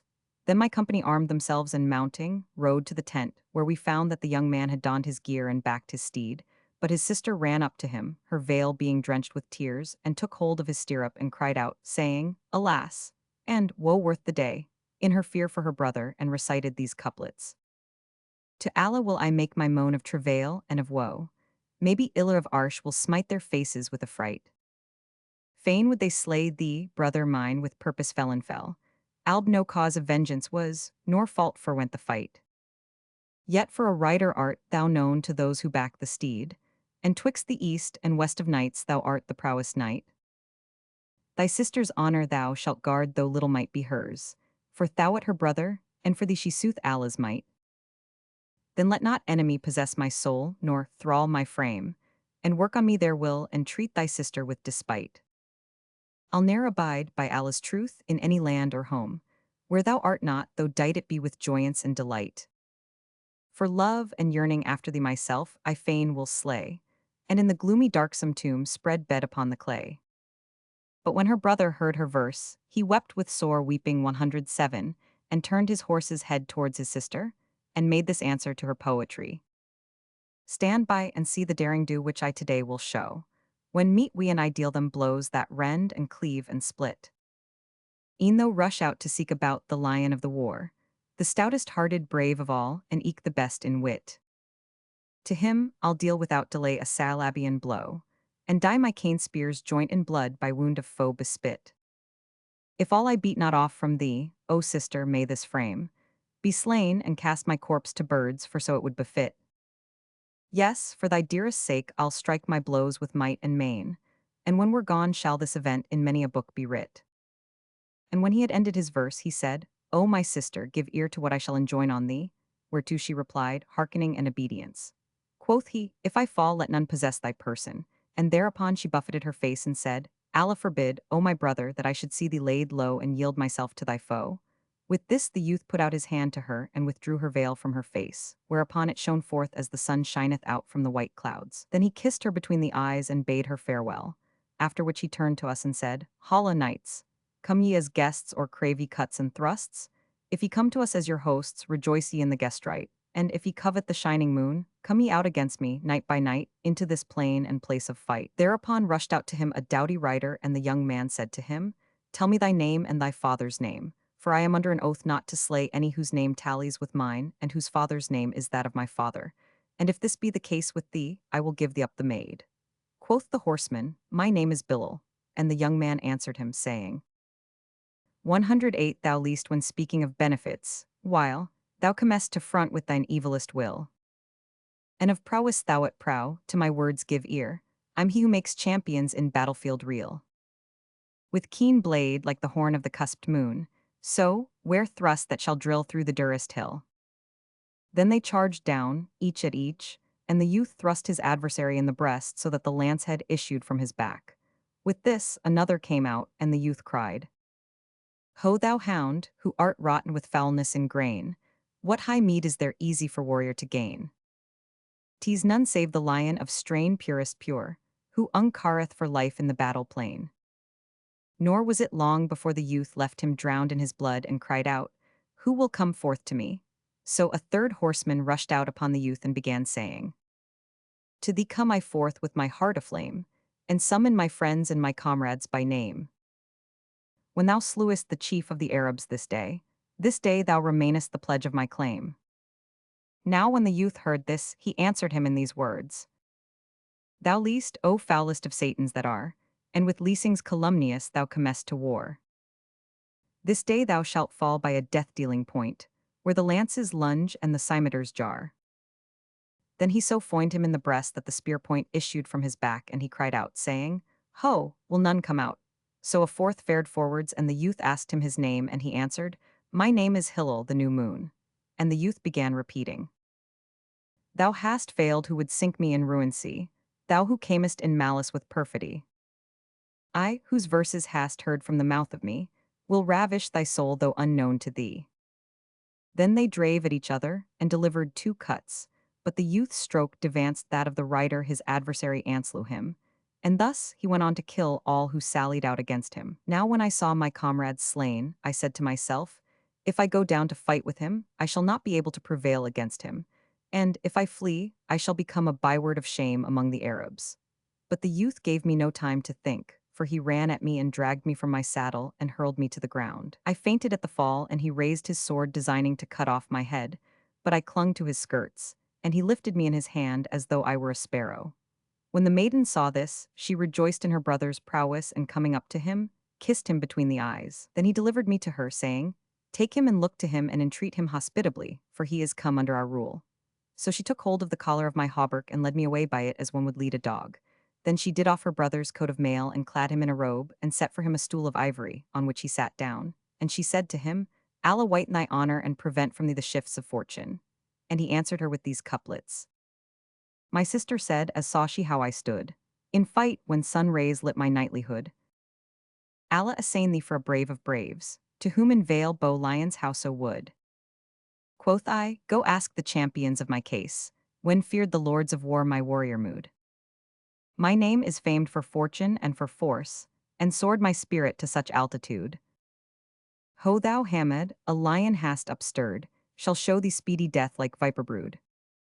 110. Now when I heard his verse, I was perplexed as to my case, and, considering my condition and how I was become a captive, I was lowered in my own esteem.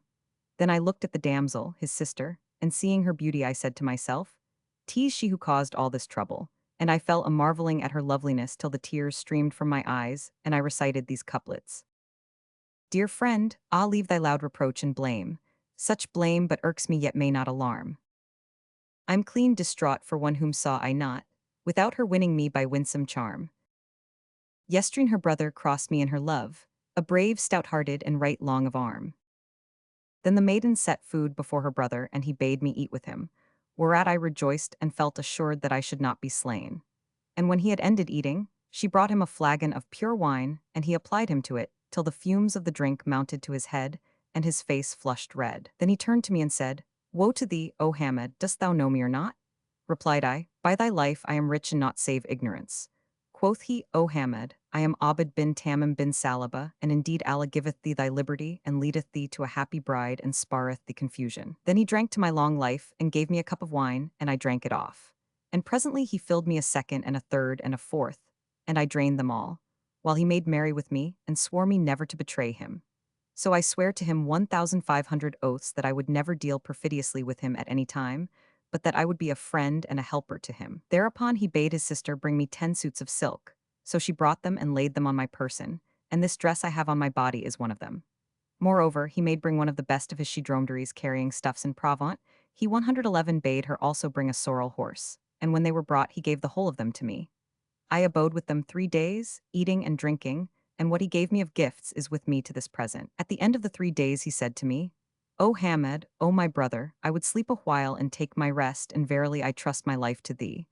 But if thou see horsemen making hither, fear not, for know that they are of the Banu Salaba, seeking to wage war on me. Then he laid his sword under his head pillow and slept. And when he was drowned in slumber, Iblis tempted me to slay him.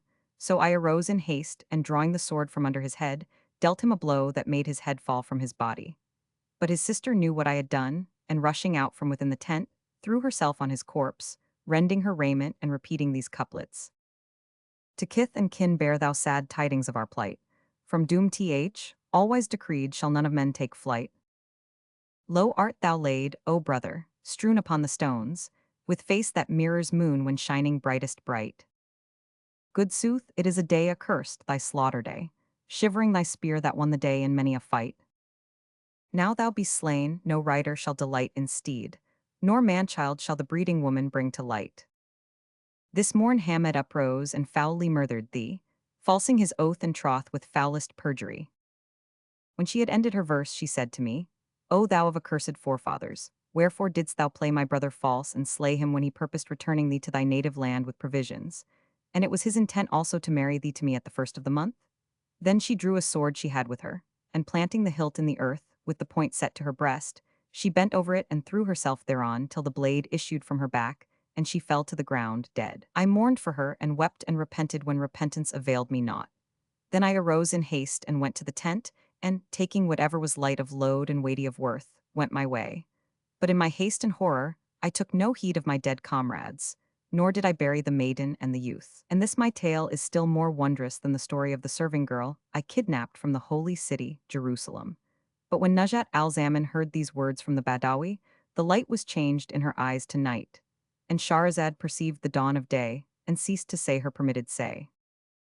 Now when it was the 145th night, she said, It hath reached me, O auspicious king, that when Nujat al-Zaman heard these words from the Badawi, the light was changed in her eyes to night, and she rose and drawing the sword, smote Hamed the Arab between the shoulder blades, so that the point issued from the apple of his throat. And when all present asked her, Why hast thou made haste to slay him? She answered, Praised be Allah who hath granted me in my lifetide to avenge myself with mine own hand. And she bade the slaves drag the body out by the feet and cast it to the dogs. Thereupon they turned to the 2 prisoners who remained of the 3, and one of them was a black slave, so they said to him, What is thy name, fellow? Tell us the truth of thy case. He replied, As for me my name is Al-Ghazbin, and acquainted them what had passed between himself and Queen Abriza, daughter of King Hardub, lord of Greece, and how he had slain her and fled. Hardly had the Negro made an end of his story, when King Rumzan struck off his head with his scimitar, saying, Praise to Allah who gave me life? I have avenged my mother with my own hand."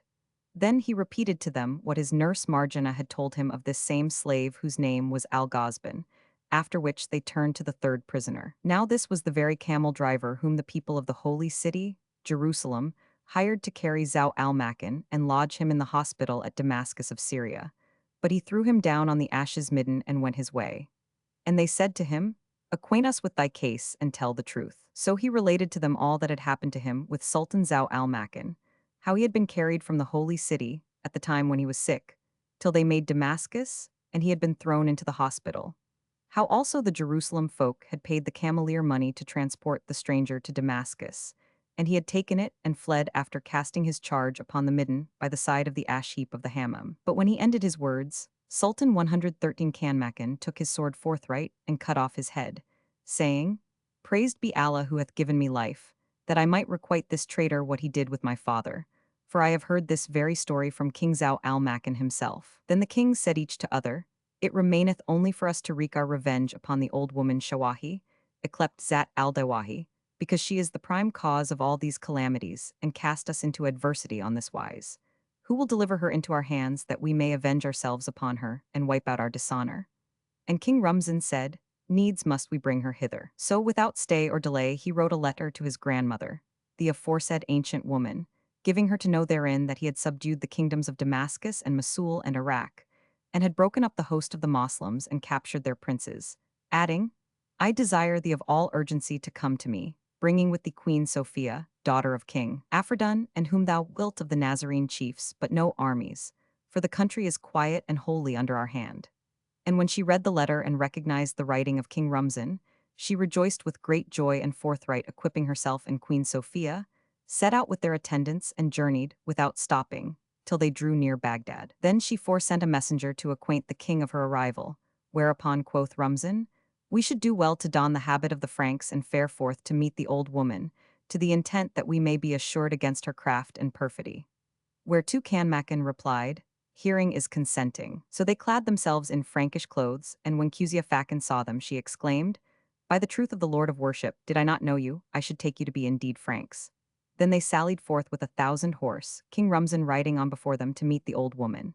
As soon as his eyes fell on hers, he dismounted and walked towards her, and she, recognizing him, dismounted also and embraced him.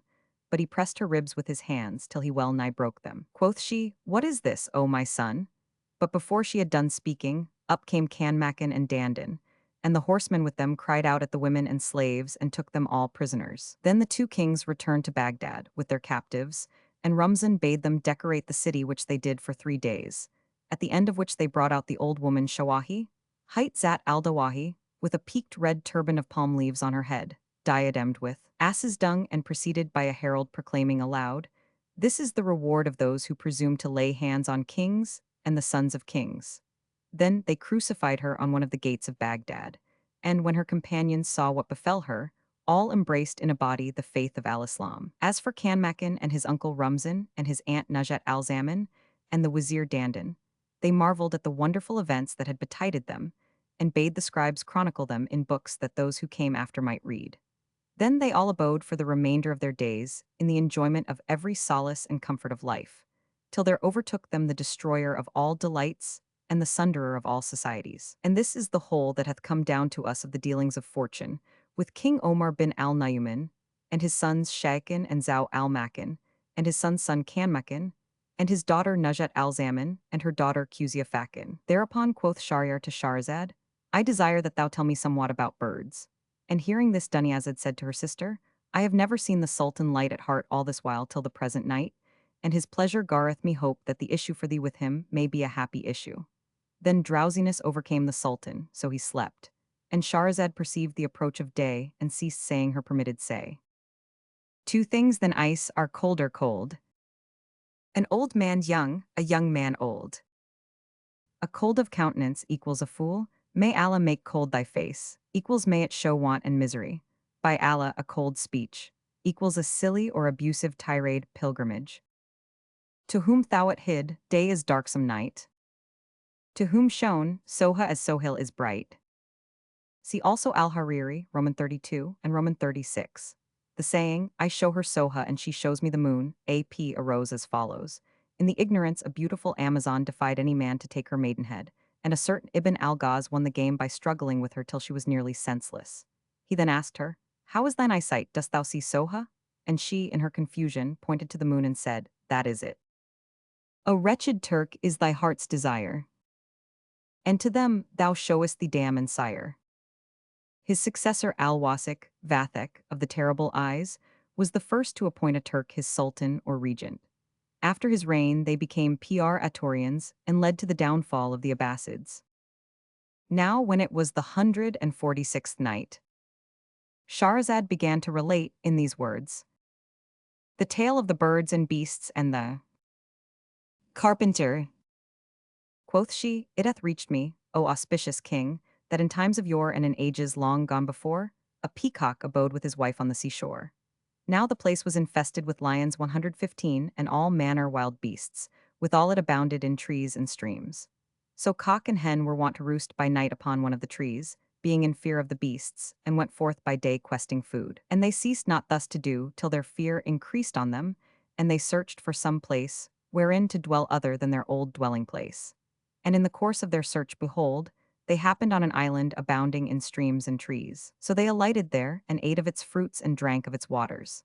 But whilst they were thus engaged, lo, up came to them a duck in a state of extreme terror, and stayed not faring forwards till she reached the tree whereon were perched the two peafowl, when she seemed reassured in mind. The peacock doubted not but that she had some rare story, so he asked her of her case and the cause of her concern, whereto she answered, "I am sick for sorrow and my horror of the son of Adam. So beware, and again I say beware of the sons of Adam." Rejoined the peacock, "Fear not now that thou hast won our protection." Cried the duck, "Alhamdulillah, glory to God, who hath done away my cark and care by means of you being near. For indeed I come of friendship fain with you twain." And when she had ended her speech, the peacock's wife came down to her and said, "Welcome and fair cheer. No harm shall hurt thee. How can son of Adam come to us, and we in this isle which lieth amiddlemost of the sea? From the land he cannot reach us, neither can he come against us from the water.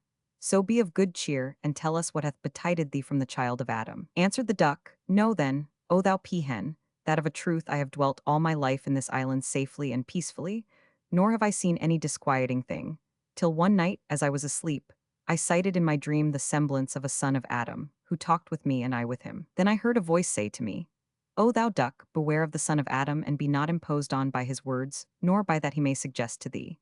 For he aboundeth in wiles and guiles, so beware with all wariness of his perfidy, for again I say, he is crafty and right cunning, even as singeth of him the poet. He'll offer sweetmeats with his edged tongue, and fox thee with the foxy guile of fox. 116. And know thou that the son of Adam circumventeth the fishes, and draweth them forth of the seas, and he shooteth the birds with a pellet of clay, and trappeth the elephant with his craft. None is safe from his mischief, and neither bird nor beast escapeth him. And on this wise have I told thee what I have heard concerning the son of Adam. So I awoke, fearful and trembling, and from that hour to this my heart hath not known gladness, for dread of the son of Adam, lest he surprise me unawares by his wile or trap me in his snares. By the time the end of the day overtook me, my strength was grown weak and my spunk failed me. So, desiring to eat and drink, I went forth walking, troubled in spirit and with a heart ill at ease. Now when I reached yonder mountain, I saw a tawny lion whelp at the door of a cave, and sighting me he joyed in me with great joy, for my color pleased him and my gracious shape. So he cried out to me, saying, Draw nigh unto me. I went up to him, and he asked me, What is thy name, and what is thy nature? Answered I, My name is Duck, and I am of the bird kind. And I added, But thou, why tarriest thou in this place till this time? Answered the whelp, My father the lion hath for many a day warned me against the son of Adam, and it came to pass this night that I saw in my sleep the semblance of a son of Adam. And he went on to tell me the like of that I have told you. When I heard these words, I said to him, O lion, I take asylum with thee, that thou mayest kill the son of Adam and be steadfast in resolve to his slaughter.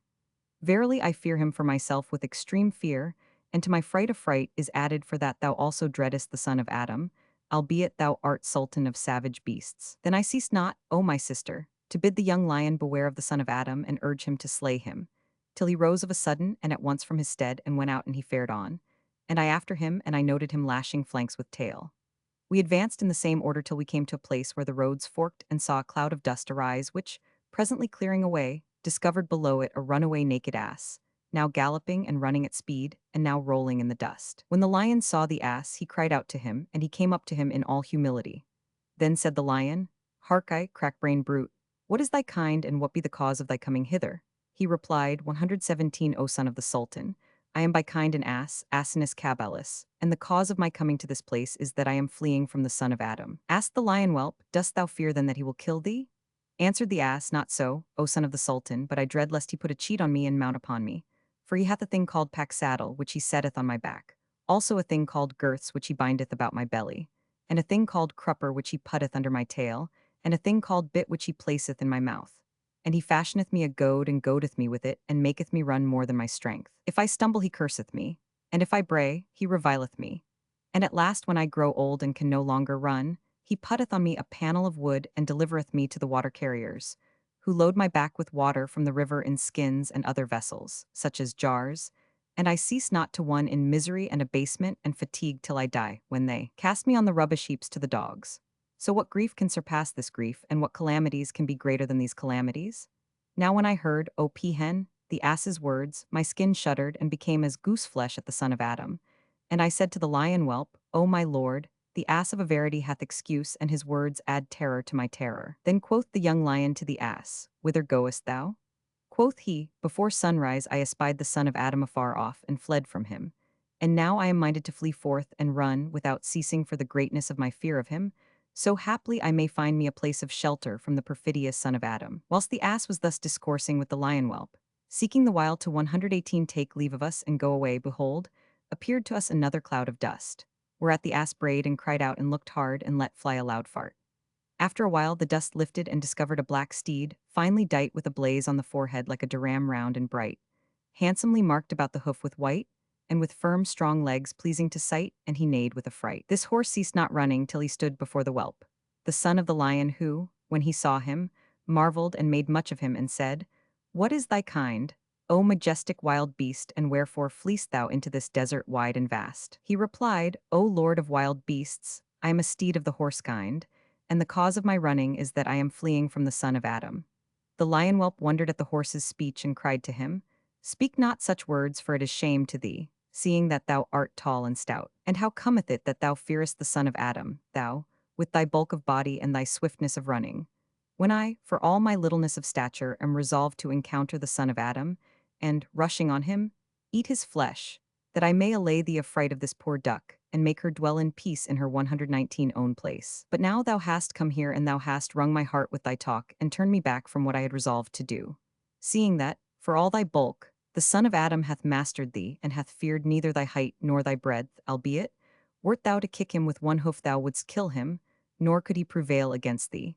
But thou wouldst make him drink the cup of death. The horse laughed when he heard the whelp's words, and replied, Far, far is it from my power to overcome him, O prince.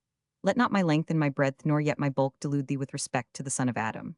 For that he, of the excess of his guile and his wiles, fashioneth me a thing called hobble, and applieth to my 4 legs a pair of ropes made of palm fibers bound with felt, and gibbeteth me by the head to a high peg, so that I being tied up remain standing, and can neither sit nor lie down. And when he is minded to ride me, he bindeth on his feet a thing of iron called stirrup, and layeth on my back another thing called saddle, which he fasteneth by 2 girths passed under my armpits. Then he setteth in my mouth a thing of iron he calleth bit, to which he tieth a thing of leather called rein. And, when he sitteth in the saddle on my back, he taketh the rein in his hand and guideth me with it, goading my flanks the while with the shovel stirrups till he maketh them bleed. So do not ask, O son of our Sultan, the hardships I endure from the son of Adam. And when I grow old and lean and can no longer run swiftly, he selleth me to the miller who maketh me turn in the mill, and I cease not from turning night and day till I grow decrepit. Then he in turn vendeth me to the knacker who cutteth my throat and flayeth off my hide and plucketh out my tail, which he selleth to the sieve maker, and he melteth down my fat for tallow candles. When the young lion heard the horse's words, his rage and vexation redoubled, and he said, When didst thou leave the son of Adam? Replied the horse, At midday, and he is upon my track. Whilst the whelp was thus conversing with the horse, lo, there rose a cloud of dust, and, presently opening out, discovered below it a furious camel gurgling and pawing the earth with his feet, and never ceasing so to do till he came up with us. Now when the lion whelp saw how big and buxom he was, he took him to be the son of Adam, and was about to spring upon him, when I said to him, O prince, of a truth this is not the son of Adam, this be a camel, and he seemeth to be 120 fleeing from the son of Adam. As I was thus conversing, O my sister, with the lion whelp, the camel came up and saluted him, whereupon he returned the greeting and said, What bringeth thee hither? Replied he, I came here fleeing from the son of Adam. Quoth the whelp, And thou, with thy huge frame and length and breadth, how cometh it that thou fearest the son of Adam, seeing that with one kick of thy foot thou wouldst kill him? Quoth the camel, O son of the Sultan, know that the son of Adam hath subtleties and wiles, which none can withstand nor can any prevail against him, save only death. For he putteth into my nostrils a twine of goat's hair he calleth nose-ring, and over my head a thing he calleth halter. Then he delivereth me to the least of his little children, and the youngling draweth me along by the nose-ring, my size and strength notwithstanding. Then they load me with the heaviest of burdens, and go long journeys with me, and put me to hard labor through the hours of the night and the day. When I grow old and stricken in years, and disabled from working, my master keepeth me not with him, but selleth me to the knacker, who cutteth my throat, and vendeth my hide to the tanners, and my flesh to the cooks. So do not ask the hardships I suffer from the son of Adam. When didst thou leave the son of Adam? Asked the young lion. And he answered, At sundown. And I suppose that coming to my place after my departure and not finding me there, he is now in search of me. Wherefore let me go, O son of the Sultan, that I may flee into the wolds and the wilds. Said the whelp, Wait a while, O camel, till thou see how I will tear him, and give thee to eat of his flesh, whilst I crunch his bones and drink his blood. Replied the camel, O king's son, I fear for thee from the child of Adam, for he is wily and guileful. And he began repeating these verses. When the tyrant enters the liege's land, naught remains for the lieges but quick remove. Now whilst the camel was speaking with the lion whelp, behold, there rose a cloud of dust which, after a time, opened and showed an old man scanty of stature and lean of limb. And he bore on his shoulder a basket of carpenter's tools, and on his head a branch of a tree and 8 planks. He led little children by the hand, and came on 121 at a trotting pace, never stopping till he drew near the whelp. When I saw him, O my sister, I fell down for excess of fear. But the young lion rose and walked forward to meet the carpenter, and when he came up to him, the man smiled in his face and said to him, with a glib tongue and in courtly terms, O king who defendeth, from harm and lord of the long arm, Allah prosper thine evening, and thine endeavoring and increase thy valiancy and strengthen thee. Protect me from that which hath distressed me, and with its mischief hath oppressed me, for I have found no helper save only thyself. And the carpenter stood in his presence, weeping and wailing and complaining. When the whelp heard his sighing and his crying, he said, I will succor thee from that thou fearest. Who hath done thee wrong, and what art thou, O wild beast, whose like in my life I never saw, nor ever spied one goodlier of form or more eloquent of tongue than thou? What is thy case? Replied the man, O lord of wild beasts, as to myself I am a carpenter. But as to who hath wronged me, verily he is a son of Adam, and by break of dawn after this coming night he will be with thee in this place. When the lion whelp heard these words of the carpenter, the light was changed to night before his sight, and he snorted and roared with ire, and his eyes cast forth sparks of fire. Then he cried out, saying, By Allah, I will assuredly watch through this coming night till dawn, nor will I return to my father till I have won my will. Then he turned to the carpenter and asked, Of a truth I see thou art short of step, and I would not hurt thy feelings for that I am generous of heart. Yet do I deem thee unable to keep pace with the wild beasts. Tell me then whither thou goest. Answered the carpenter, Know that I am on my way to thy father's wazir, the lynx. For when he heard that the son of Adam had set foot in this country, he feared greatly for himself, and sent one of the wild beasts on a message for me, to make him a house wherein he should dwell, that it might shelter him and fend off his enemy from him, so not one of the sons of Adam should come at him. Accordingly I took up these planks and set forth to find him. Now when the young lion heard these words, he envied the lynx and said to the carpenter, By my life there is no help for it, but thou 122 make me a house with these planks ere thou make one for Sir Lynx. When thou hast done my work, go to him and make him whatso he wisheth. The carpenter replied, O lord of wild beasts, I cannot make thee aught till I have made the lynx what he desireth. Then will I return to thy service and build thee a house as a fort to ward thee from thy foe. Exclaimed the lion whelp, By Allah, I will not let thee leave this place till thou build me a house of planks. So saying, he made for the carpenter and sprang upon him, thinking to jest with him, and cuffed him with his paw, knocking the basket off his shoulder, and threw him down in a fainting fit, whereupon the young lion laughed at him and said, Woe to thee, O carpenter, of a truth! Thou art feeble and hast no force, so it is excusable in thee to fear the son of Adam. Now when the carpenter fell on his back, he waxed exceeding wroth, but he dissembled his wrath for fear of the whelp and sat up and smiled in his face, saying, Well, I will make for thee the house. With this he took the planks he had brought and nailed together the house, which he made in the form of a chest after the measure of the young lion. And he left the door open, for he had cut in the box a large aperture, to which he made a stout cover and bored many holes therein. Then he took out some newly wrought nails and a hammer, and said to the young lion, "Enter the house through this opening, that I may fit it to thy measure." Thereat the whelp rejoiced and went up to the opening, but saw that it was straight. And the carpenter said to him, "Enter and crouch down on thy legs and arms." So the whelp did thus and entered the chest, but his tail remained outside. Then he would have drawn back and come out, but the carpenter said to him, "Wait patiently a while till I see if there be room for thy tail with thee." The young lion did as he was bid when the carpenter twisted up his tail and, stuffing it into the chest, whipped the lid onto the opening and nailed it down. Whereat the whelp cried out and said, "O carpenter, what is this narrow house thou hast made me? Let me out, sirrah." But the carpenter answered, far be it from thy thought. Repentance for past avails not, and indeed of this place thou shalt not come out." He then laughed and resumed, "Verily thou art fallen into the trap, and from thy duress there is no escape, O vilest of wild beasts." Rejoined the whelp, "O my brother, what manner of words are these thou addressest to me?" The carpenter replied, "Know, O dog of the desert, that thou hast fallen into that which thou fearedst. Fate hath upset thee, nor shall caution set 123 thee up." When the whelp heard these words, "O my sister," he knew that this was indeed the very son of Adam, against whom he had been warned by his sire in waking state, and by the mysterious voice in sleeping while. And I also was certified that this was indeed he without doubt. Wherefore great fear of him for myself seized me, and I withdrew a little apart from him, and waited to see what he would do with the young lion. Then I saw, O my sister, the son of Adam dig a pit in that place hard by the chest which held the whelp, and throwing the box into the hole, heap dry wood upon it and burn the young lion with fire. At this sight, O sister mine, my fear of the son of Adam redoubled, and in my affright I have been these 2 days fleeing from him. But when the peahen heard from the duck this story, and Shahrazad perceived the dawn of day, and ceased to say her permitted say.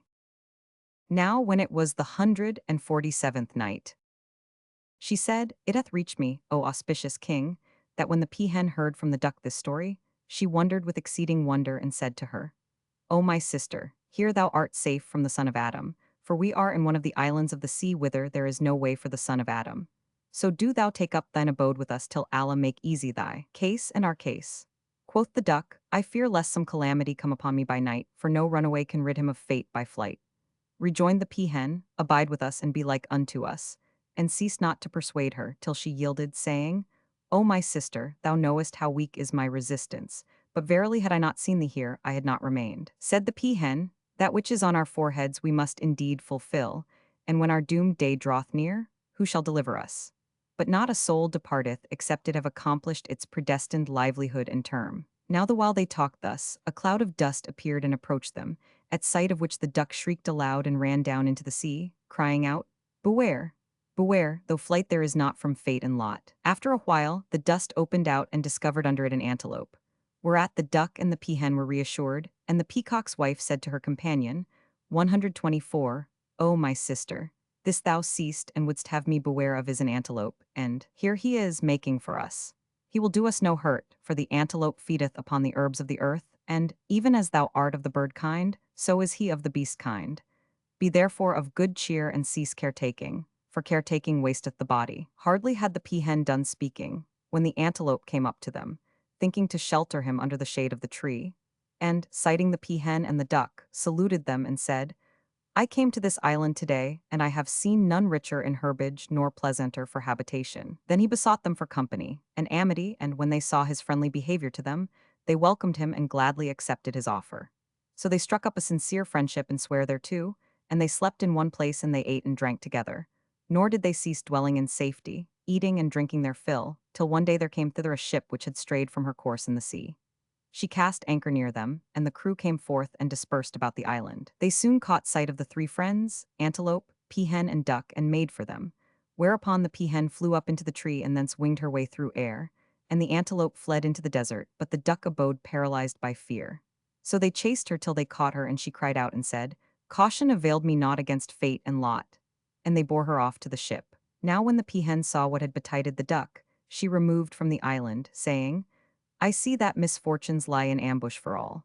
But for yonder ship, parting had not befallen between me and this duck, because she was one of the truest of friends." Then she flew off and rejoined the antelope, who saluted her and gave her joy of her safety and asked for the duck, to which she replied, "The enemy hath taken her, and I loathed the sojourn of this island after her. Then she wept for the loss of the duck and began repeating. The day of parting cut my heart in twain. In twain may Allah cut the parting day. And she spake also this couplet. I pray some day that we reunion gain, so may I tell him parting's ugly way. The antelope sorrowed with great sorrow, but dissuaded the peahen from her resolve to remove from the island. So they abode there together with him, eating and drinking, in peace and safety, except that they ceased not to mourn for the loss of the duck. And the antelope said to the peahen, O my sister, thou seest how the folk who came forth of the ship were the cause of our severance from the duck and of her destruction.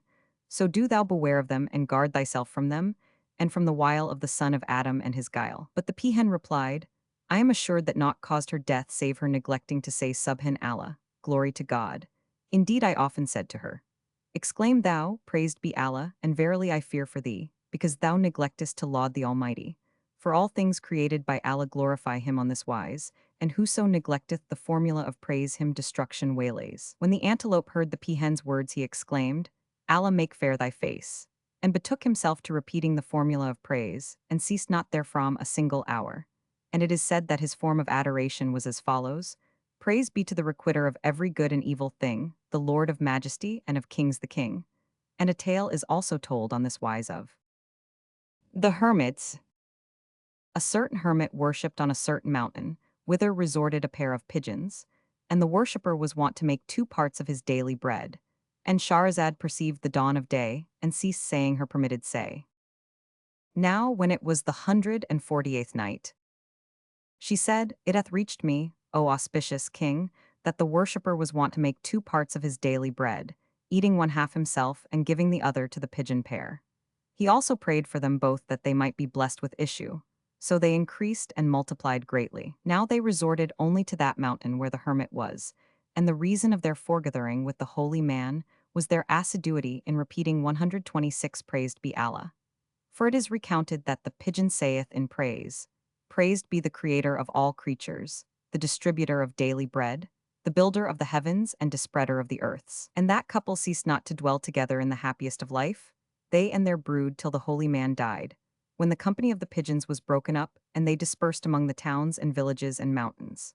Now it is told that on a certain other mountain there dwelt a shepherd, a man of piety and good sense and chastity, and he had flocks of sheep which he tended, and he made his living by their milk and wool. The mountain which gave him a home abounded in trees and pasturage, and also in wild beasts, but these had no power over his flocks. So he ceased not to dwell upon that highland in full security, taking no thought to the things of the world, by reason of his beatitude and his assiduity in prayer and devotion, till Allah ordained that he should fall sick with exceeding sickness. Thereupon he betook himself to a cavern in the mountain, and his sheep used to go out in the morning to the pasturage, and take refuge at night in the cave. But Allah Almighty, being minded to try him and prove his patience and his obedience, sent him one of his angels, who came into him in the semblance of a fair woman and sat down before him. When the shepherd saw that woman seated before him, his flesh shuddered at her with horripilation, and he said to her, O thou woman, what was it invited thee to this my retreat? I have no need of thee, nor is there aught betwixt me and thee which calleth for thy coming into me. Quoth she, O man, dost thou not behold my beauty and loveliness and the fragrance of my breath? And knowest thou not the need women have of men and men of women? So who shall forbid thee from me, when I have chosen to be near thee, and desire to enjoy thy company? Indeed, I come to thee willingly, and do not withhold myself from thee, and near us there is none whom we need fear. And I wish to abide 127 with thee as long as thou sojournest in this mountain, and be thy companion and thy true friend. I offer myself to thee, for thou needest the service of woman, and if thou have carnal connection with me and know me, thy sickness shall be turned from thee and health returned to thee. And thou wilt repent thee of the past for having forsworn the company of women during the days that are now no more. In very sooth I give thee good advice, so incline to my counsel and approach me. Quoth the shepherd, Go out from me, O woman deceitful and perfidious. I will not incline to thee nor approach thee. I want not thy company nor wish for union with thee. He who coveteth the coming life renounceth thee, for thou seducest mankind, those of past time and those of present time. Allah the Most High lieth in wait for his servants, and woe unto him who is cursed with thy company. Answered she, O thou that errest from the truth and wanderest from the way of reason, turn thy face to me and look upon my charms, and take thy full of my nearness. as did the wise who have gone before thee. Indeed, they were richer than thou in experience and sharper of wit. Withal they rejected not, as thou rejectest, the enjoyment of women. Nay, they took their pleasure of them and their company even as thou renouncest them, and it did them no hurt in things temporal or things spiritual. Wherefore do thou recede from thy resolve, and thou shalt praise the issue of thy case. Rejoined the shepherd, all thou sayest I deny and abhor, and all thou offerest I reject. For thou art cunning and perfidious, and there is no honesty in thee, nor is there honor. How much of foulness hidest thou under thy beauty? And how many a pious man hast thou seduced from his duty, and made his end penitence and perdition? Avaunt from me, O thou who devotest thyself to corrupt others. Thereupon, he threw his goat's hair cloak over his head that he might not see her face, and betook himself to calling upon the name of his Lord. And when the angel saw the excellence of his submission to the divine will, he went out from him and ascended to heaven. Now hard by the hermit's hill was a village wherein dwelt a pious man, who knew not the other's station, till one night he heard in a dream a voice saying to him, In such a place near to thee is a devout man, go thou to him and be at his command. So when morning dawned he set out to wend thither, and what time the heat was grievous upon him, he came to a tree which grew beside a spring of running water. So he sat down to rest in the shadow of that tree, and behold, he saw beasts and birds coming to that fount to drink. But when they caught sight of the devotee sitting there, they took fright and fled from before his face. Then said he, There is no majesty and there is no might save in Allah. I rest not here but to the herd of these beasts and fowls. So he arose, blaming himself and saying, Verily my tarrying here this day hath wronged these animals, and what excuse have I towards my Creator, and the Creator of these birds and beasts, for that I was the cause of their flight from their drink, and their daily food and their place of pasturage? Alas for my shame before my Lord on the day, when he shall avenge the hornless sheep on the sheep with horns. And he wept and began repeating these couplets. Now when by Allah, unto man were fully known, why he is made in careless sleep he ne'er would won. First death, then cometh wake and dreadful day of doom, reproof with threats, sore terror, frightful malison. Bid we or else forbid we, all of us are like the cave companions when at length their sleep was done. Then he again wept for that he had driven the birds and beasts from the spring by sitting down under the tree. And he fared on till he came to the shepherd's dwelling, and going in, saluted him. The shepherd returned his salutation and embraced him, weeping and saying, What hath brought thee to this place where no man hath ever yet come to me? Quoth the other devotee, I saw in my sleep one who described to me this thy stead and bade me repair to thee and salute thee. So I came, in obedience to the commandment. The shepherd welcomed him, rejoicing in his company, and the twain abode upon that mountain, worshipping Allah with the best of worship. And they ceased not serving their Lord in the cavern, and living upon the flesh and milk of their sheep, having clean put away from them riches and children, and what not, till the certain the inevitable became their lot. And this is the end of their story. Then said King Shahryar, O Shahrazad, thou wouldst cause me to renounce my kingdom, and thou makest me repent of having slain so many women and maidens. Hast thou any bird stories? Yes, replied she, and began to tell the tale of the waterfowl and the tortoise. It is related by truthful men, O king, that a certain bird flew high up firmamentwards and presently lit on a rock in the midst of water which was running. And as he sat there, behold, the current carried to him the carcass of a man and lodged it against the rock, for being swollen it floated. The bird, which was a waterfowl, drew near and examining it, found that it was the dead body of a son of Adam, and saw in it sign of spear and stroke of sword. So he said to himself, I presume that this man who hath been slain was some evil doer, and that a company banded themselves together against him, and put him to death, and were at peace from him and his evil doing. And as he continued marveling at this, suddenly the vultures and kites came down upon the carcass from all sides and gat round it, which when the waterfowl saw, he feared with sore affright, and said, I cannot abide here any longer. So he flew away in quest of a place where he might won, till that carcass should come to an end and the birds of prey leave it. And he stayed not in his flight, till he found a river with a tree in its midst. So he alighted on the tree, troubled and distraught and sore, grieved for departing from his birthplace, and said to himself, Verily sorrow ceased not to follow me. I was at my ease when I saw that carcass, and rejoiced therein with much joy, saying, This is a gift of daily bread which Allah hath dealt to me. But my joy became annoy, and my gladness turned to sadness, for the ravenous birds, which are like lions, seized upon it and tear it to pieces, and came between me and my prize. So how can I hope to be secure from misfortune in this world, or put any trust therein? Indeed, the proverb saith, The world is the dwelling of him who hath no dwelling. He who hath no wits is cozened by it, and entrusteth it with his wealth and his child and his family and his folk. and whoso is cousin ceaseth not to rely upon it, pacing proudly upon earth until he is laid under earth, and the dust is cast over his corpse by him who of all men was dearest to him and nearest. But naught is better for generous youth than patience under its cares and miseries. I have left my native place, and it is abhorrent to me to quit my brethren and friends and loved ones. Now whilst he was thus musing, lo, a male tortoise descended into the river, and approaching the waterfowl saluted him, saying, O my lord, what hath exiled thee and driven thee so far from thy place? Replied the waterfowl, the descent of enemies thereon, for the wise brooketh not the neighborhood of his foe, and how well saith the poet, Whenas on any land the oppressor doth alight, there's nothing left for those that dwell therein but flight. Quoth the tortoise, if the matter be as thou sayest and the case as thou describest, I will not leave thee nor cease to stand before thee, that I may do thy need and fulfill thy service. For it is said that there is no sorer desolation than that of him who is in exile, cut off from friends and home. And it is also said that no calamity equaleth that of severance from the good. But the best solace for men of understanding is to seek companionship in strangerhood and be patient under sorrows and adversity. Wherefore I hope that thou wilt approve of my company, for I will be to thee a servant and a helper. Now when the waterfowl heard the tortoise's words, he answered, Verily, thou art right in what thou 131 sayest, for, by my life, I have found grief and pain in separation. What while I have been parted from my place, and sundered from my brethren and friends, seeing that in severance is an admonition to him who will be admonished, and matter of thought for him who will take thought. If the generous youth find not a companion to console him, weal is forever cut off from him, and ill is eternally established with him. And there is nothing for the sage but to solace himself in every event with brethren, and be constant in patience and endurance. Indeed, these two are praiseworthy qualities, and both uphold one under calamities and vicissitudes of the world, and ward off startling sorrows and harrowing cares, come what will. Rejoined the tortoise, beware of sorrow, for it will spoil thy life and waste thy manliness.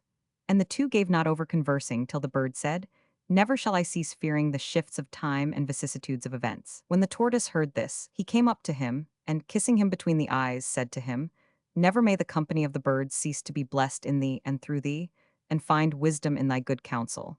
How shalt thou be burdened with care and harm? And he went on to comfort the waterfowl and soothe his terrors till he became reassured. And he flew to the place where the carcass was, and found on arriving there the birds of prey gone, and they had left nothing of the body but bones. Whereupon he returned to the tortoise and acquainted him with the fact that the foe had disappeared from his place, saying, Know that of a truth I long for return homewards to enjoy the society of my friends, for the sage cannot endure separation from his native place. So they both went thither and found naught to affright them, whereupon the waterfowl began repeating, And haply Weena's straight descends on lot of generous youth. Right sore, with Allah only lies his issue from annoy. He's straightened but full oft when rings and meshes straightest clip. He scapes his strait and joyance finds, Al by see no joy. So the twain abode in that island. And while the waterfowl was enjoying a life of peace and gladness, suddenly fate led thither a hungry falcon, which drove its talons into the bird's belly and killed him, nor did caution avail him when his term of life was ended. Now the cause of his death was that he neglected to use the formula of praise, and it is said that his form of adoration was as follows: Praised be our Lord in that he ordereth and ordineth, and praised be our Lord in that he enricheth and impoverisheth. Such was the waterfowl's end and the tale of the ravenous birds. And when it was finished, quoth the Sultan, O Shahrazad, verily thou overwhelmest me with admonitions and salutary instances. Hast thou any stories of beasts? Yes, answered she, and began to tell the tale of the wolf and the fox. Know, O king, that a fox and a wolf once cohabited in the same den, harboring therein together by day and resorting thither by night.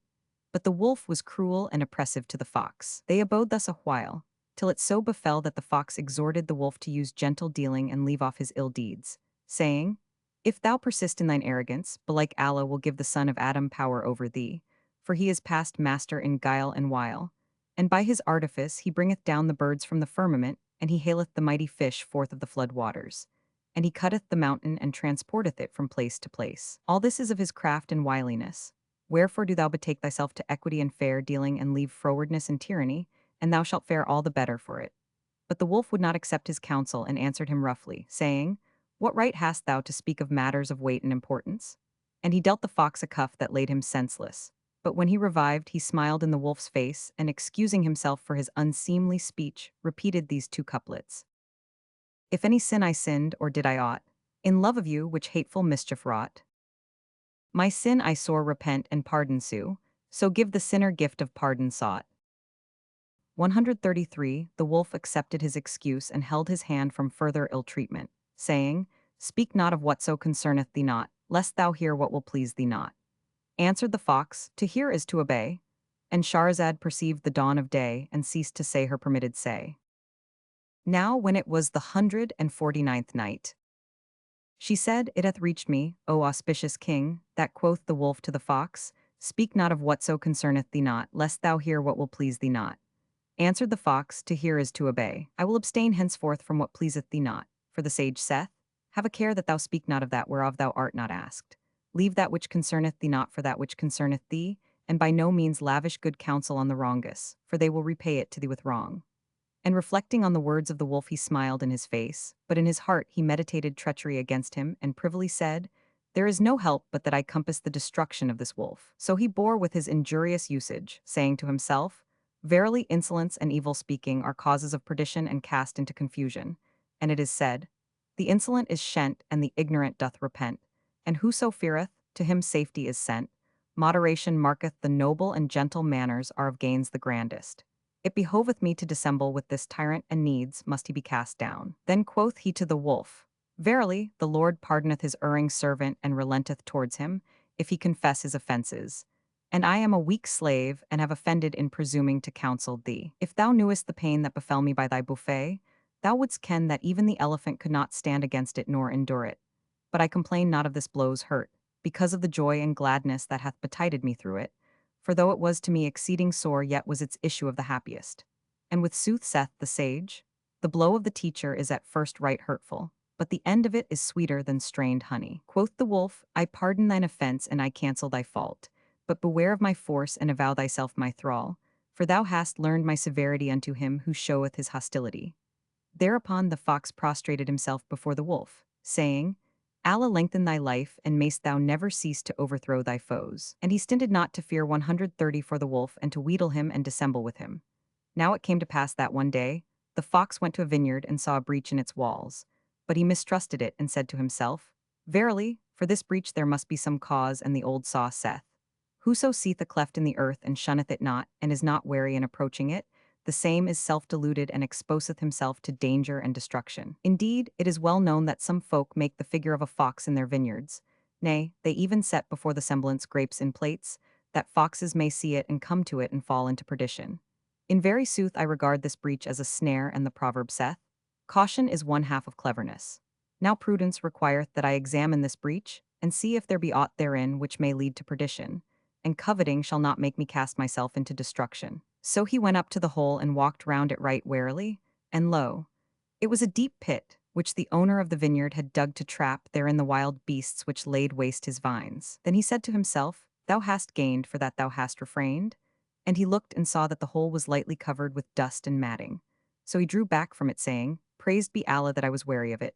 I hope that my enemy, the wolf who maketh my life miserable, will fall into it. So will the vineyard be left to me, and I shall enjoy it alone and dwell therein at peace. Saying thus, he shook his head and laughed a loud laugh and began versifying. Would heaven I saw at this hour the wolf fallen down in this well. He who anguished my heart for so long, and guard me drain isle and fell. Heaven grant after this I may live, free of wolf for long fortunate spell. When I've rid grapes and vineyard of him, and in bunch spoiling happily dwell. His verse being finished, he returned in haste to the wolf, and said to him, Allah hath made plain for thee the way into the vineyard without toil and moil. This is of thine auspicious fortune. So good luck to thee, and mayest thou enjoy the plentiful plunder, and the profuse provant, which Allah hath opened up to thee without trouble. Asked the wolf, What proof hast thou of what thou assertest? And the fox answered, I went up to the vineyard and found that the owner was dead, having been torn to pieces by wolves. So I entered the orchard and saw the fruit shining upon the trees. The wolf doubted not the fox's report, and his gluttony gat hold of him. So he arose and repaired to the cleft, for that greed blinded him, whilst the fox falling behind him lay as one dead, quoting to the case the following couplet. For Layla's favor dost thou greed? But, bear in mind, greed is a yoke of harmful weight on neck of man. And when the wolf had reached the breach, the fox said, "Enter the vineyard. Thou art spared the trouble of climbing a ladder, for the garden wall is broken down, and with Allah it resteth to fulfill the benefit."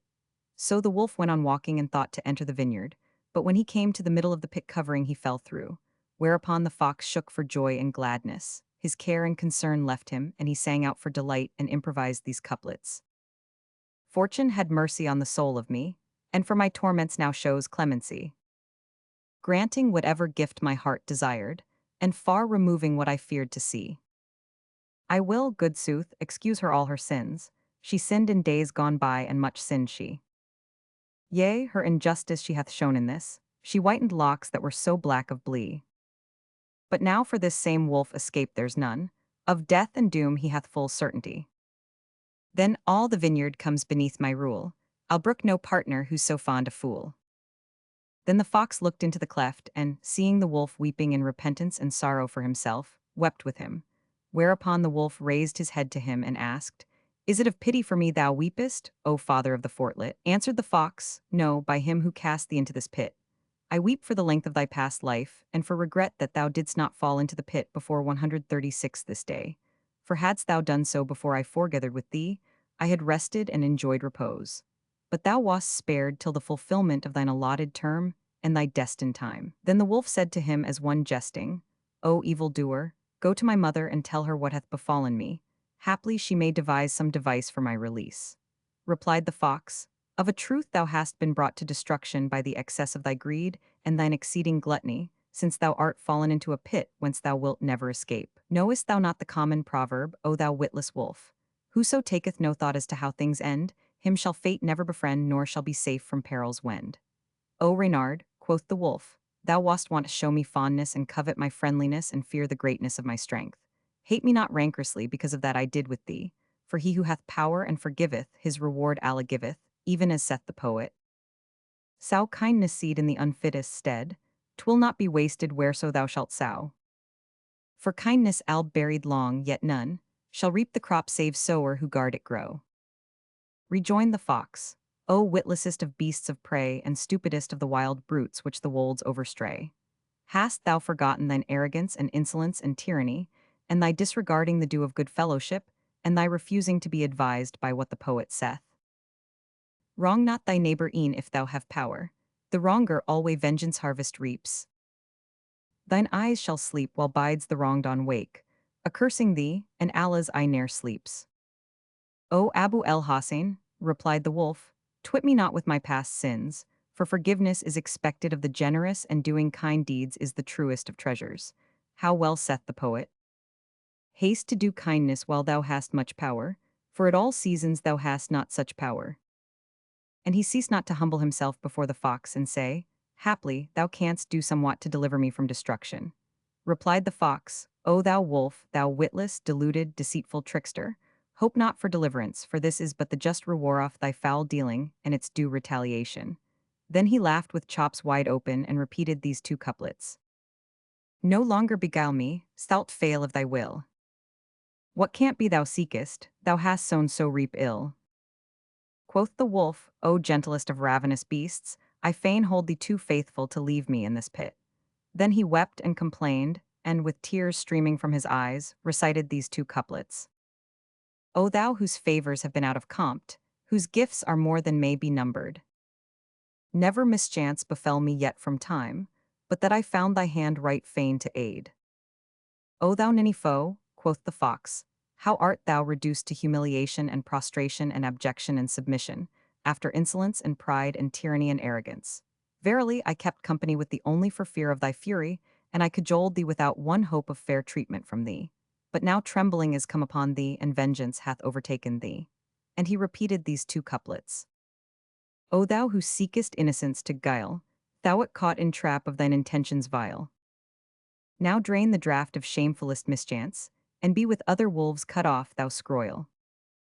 Replied the wolf, "O thou clement one, speak not with the tongue of enemies, nor look with their eyes, but fulfill the covenant of fellowship with me, ere the time of applying remedy cease to be. Rise and make ready to get me a rope, and tie one end of it to a tree. Then let the other down to me, that I may lay hold of it. So haply I shall from this my strait win free, and I will give thee all my hand possesseth of wealth and fee. Quoth the fox, Thou persistest in conversation concerning what will not procure thy liberation. Hope not for this, for thou shalt never get of me wherewithal to set thee at liberty.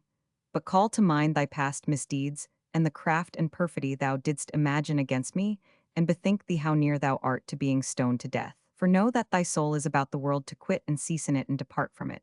So shalt thou to destruction high and ill is the abiding place thou shalt abide.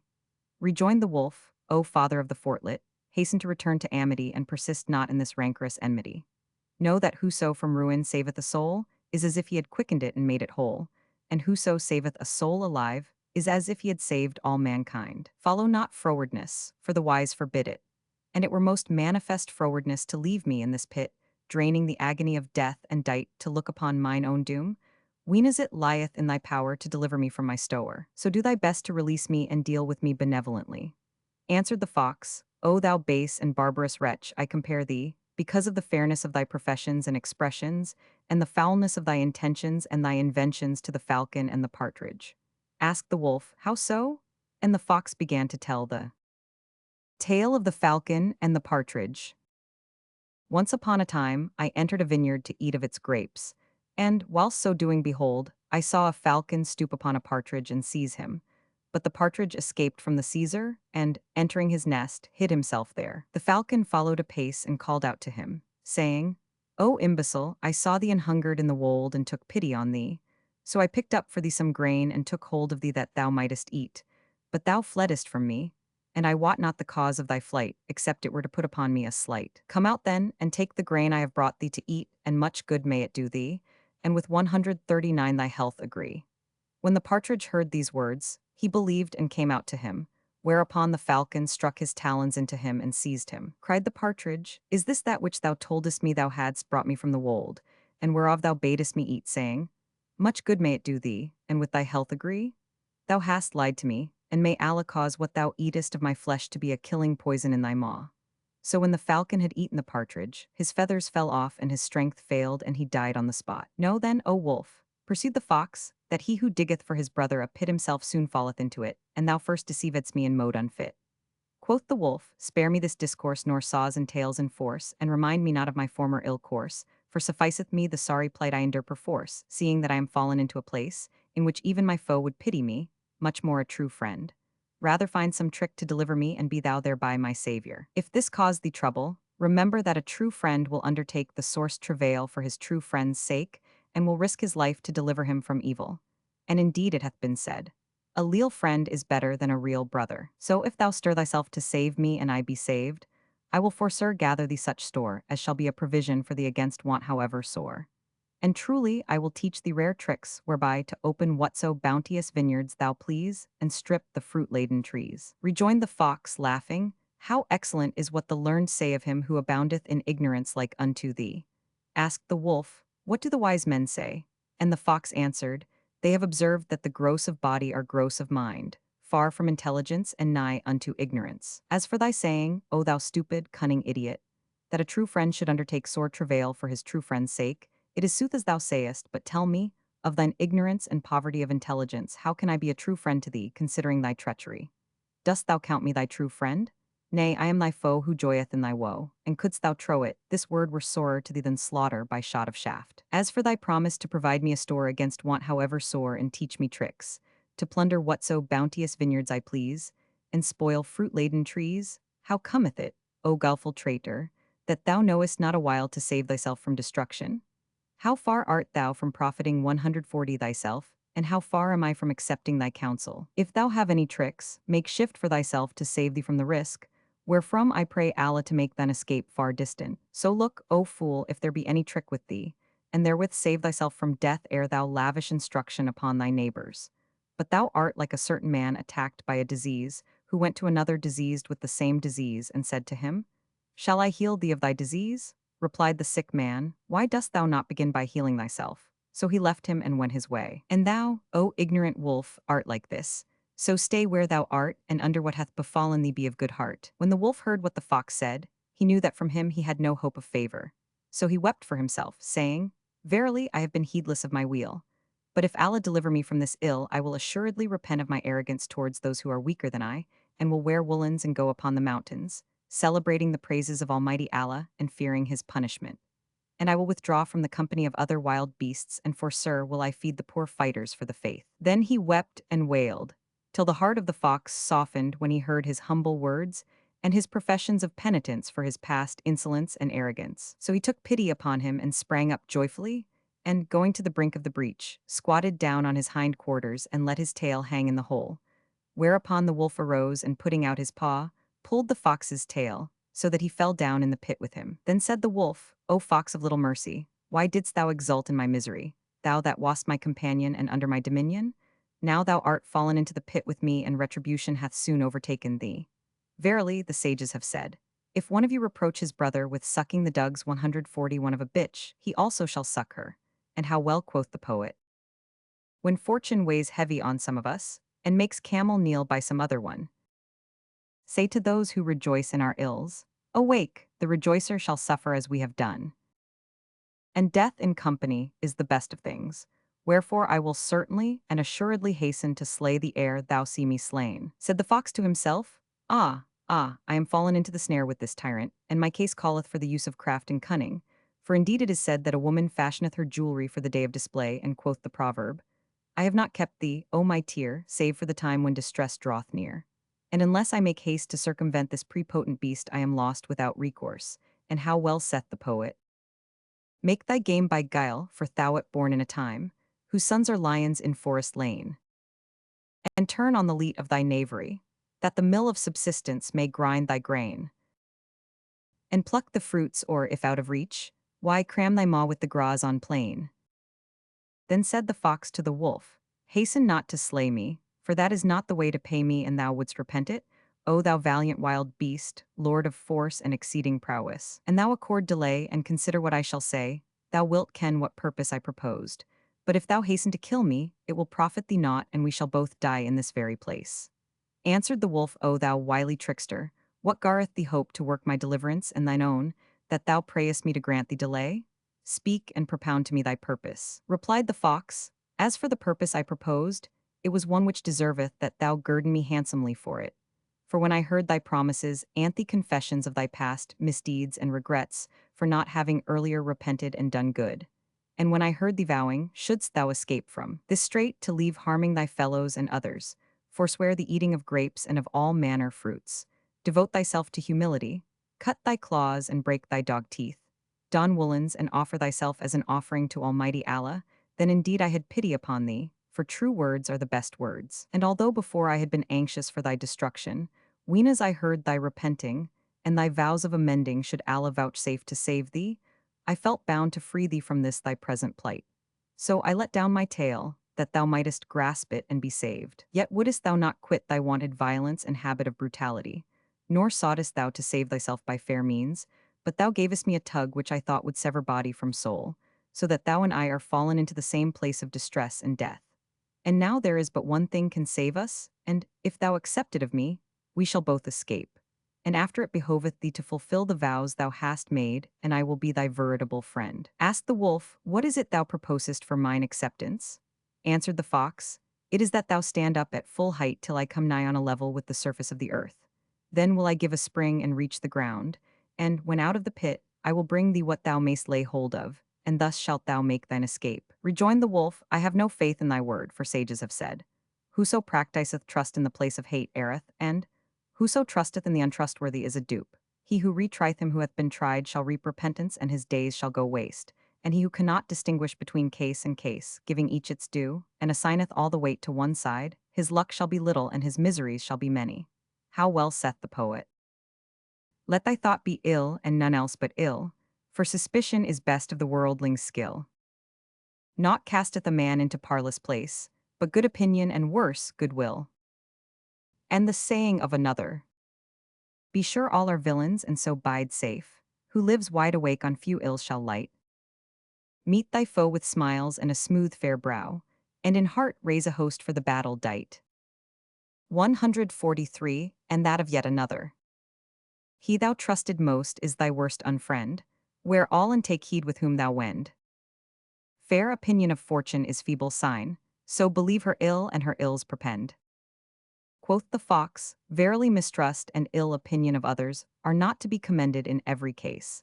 Nay, trust and confidence are the characteristics of a noble nature, and the issue thereof is freedom from stress of fear. Now it behoveth thee, O thou wolf, to devise some device for thy deliverance from this thou art in, and our escape will be better to us both than our death. So quit thy distrust and rancor, for if thou trust in me one of two things will happen. Either I shall bring thee something whereof to lay hold and escape from this case, or I shall abandon thee to thy doom. But this thing may not be, for I am not safe from falling into some such strait as this thou art in, which, indeed, would be fitting punishment of perfidy.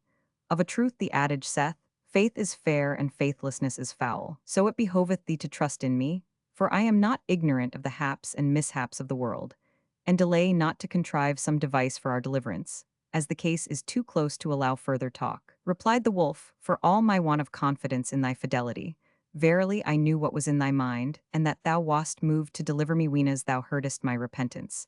And I said to myself, if what he asserteth be true, he will have repaired the ill he did. And if false, it resteth with the Lord to requite him. So look'ee, I have accepted thy proposal, and if thou betray me, may thy traitorous deed be the cause of thy destruction. Then the wolf stood bolt upright in the pit, and taking the fox upon his shoulders, raised him to the level of the ground. 144 Whereupon Reynard gave a spring from his back and lighted on the surface of the earth. When he found himself safely out of the cleft, he fell down senseless, and the wolf said to him, O my friend, neglect not my case and delay not to deliver me. The fox laughed with a loud haw-haw and replied, O dupe, naught threw me into thy hands save my laughing at thee and making mock of thee. For in good sooth, when I heard thee profess repentance, mirth and gladness seized me, and I frisked about and made merry and danced, so that my tail hung low into the pit, and thou caughtest hold of it and draggedst me down with thee. And the end was that Allah Almighty delivered me from thy power. Then why should I be other than a helper in thy destruction, seeing that thou art of Satan's host? I dreamt yesterday that I danced at thy wedding, and I told my dream to an interpreter who said to me, verily thou shalt fall into imminent deadly danger, and thou shalt escape therefrom. So now I know that my falling into thy hand and my escape are the fulfillment of my dream, and thou, O imbecile, knowest me for thy foe. So how couldst thou, of thine ignorance and unintelligence, nurse desire of deliverance at my hands, after all thou hast heard of harsh words from me? And wherefore should I attempt thy salvation, weenas the sages have said? In the death of the wicked is rest for mankind and a purge for the earth? But, were it not that I fear to bear more affliction by keeping faith with thee than the sufferings which follow perfidy, I had done mine endeavor to save thee. When the wolf heard this, he bit his forehand for repentance.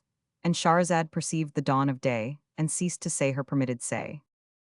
Now when it was the 150th night, she said, it hath reached me, O auspicious king, that when the wolf heard the fox's words he bit his forehand for repentance. Then he gave the fox fair words, but this availed not, and he was at his wit's end for what to do. So he said to him in soft, low accents, verily, you tribe of foxes are the most pleasant people in point of tongue and the subtlest in jest, and this is but a joke of thine, but all times are not good for funning and jesting. The fox replied, O ignoramus, in good sooth jesting hath a limit which the jester must not overpass.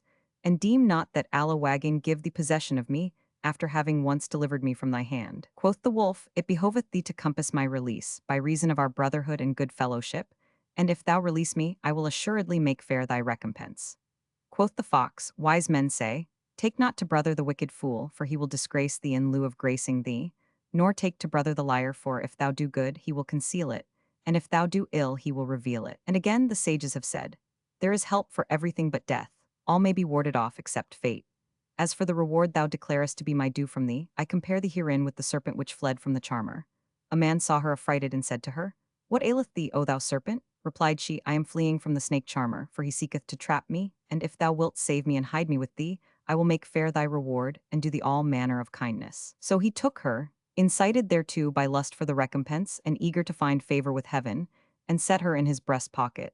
Now when the charmer had passed and had wended his way, and the serpent had no longer any cause to fear, he said to her, where is the reward thou didst promise me? Behold, I have saved thee from that thou fearedst and soughtest to fly. Replied she, tell me in what limb or in what place shall I strike thee with my fangs, for thou knowest we exceed not that recompense. So saying, she gave him a bite whereof he died. And I liken thee, O dullard, to the serpent in her dealings with that man. Hast thou not heard what the poet saith? Trust not to man when thou hast raised his spleen, and wrath, nor that 'twill cool do thou misween. Smooth feels the viper to the touch and glides. With grace, yet hides she deadliest venin. Quoth the wolf, O thou glib of gab and fair of face, ignore not my case and men's fear of me, and well thou weetest how I assault the strongly walled place and uproot the vines from base. Wherefore, do as I bid thee, and stand before me even as the thrall standeth before his lord. Quoth the fox, O stupid dullard who 146 seekest a vain thing, I marvel at thy folly, and thy front of brass in that thou biddest me serve thee and stand up before thee as I were a slave bought with thy silver. But soon shalt thou see what is in store for thee, in the way of cracking thy sconce with stones, and knocking out thy traitorous dog teeth. So saying, the fox clomb a hill overlooking the vineyard, and standing there, shouted out to the vintagers. Nor did he give over shouting till he woke them, and they, seeing him, all came up to him in haste.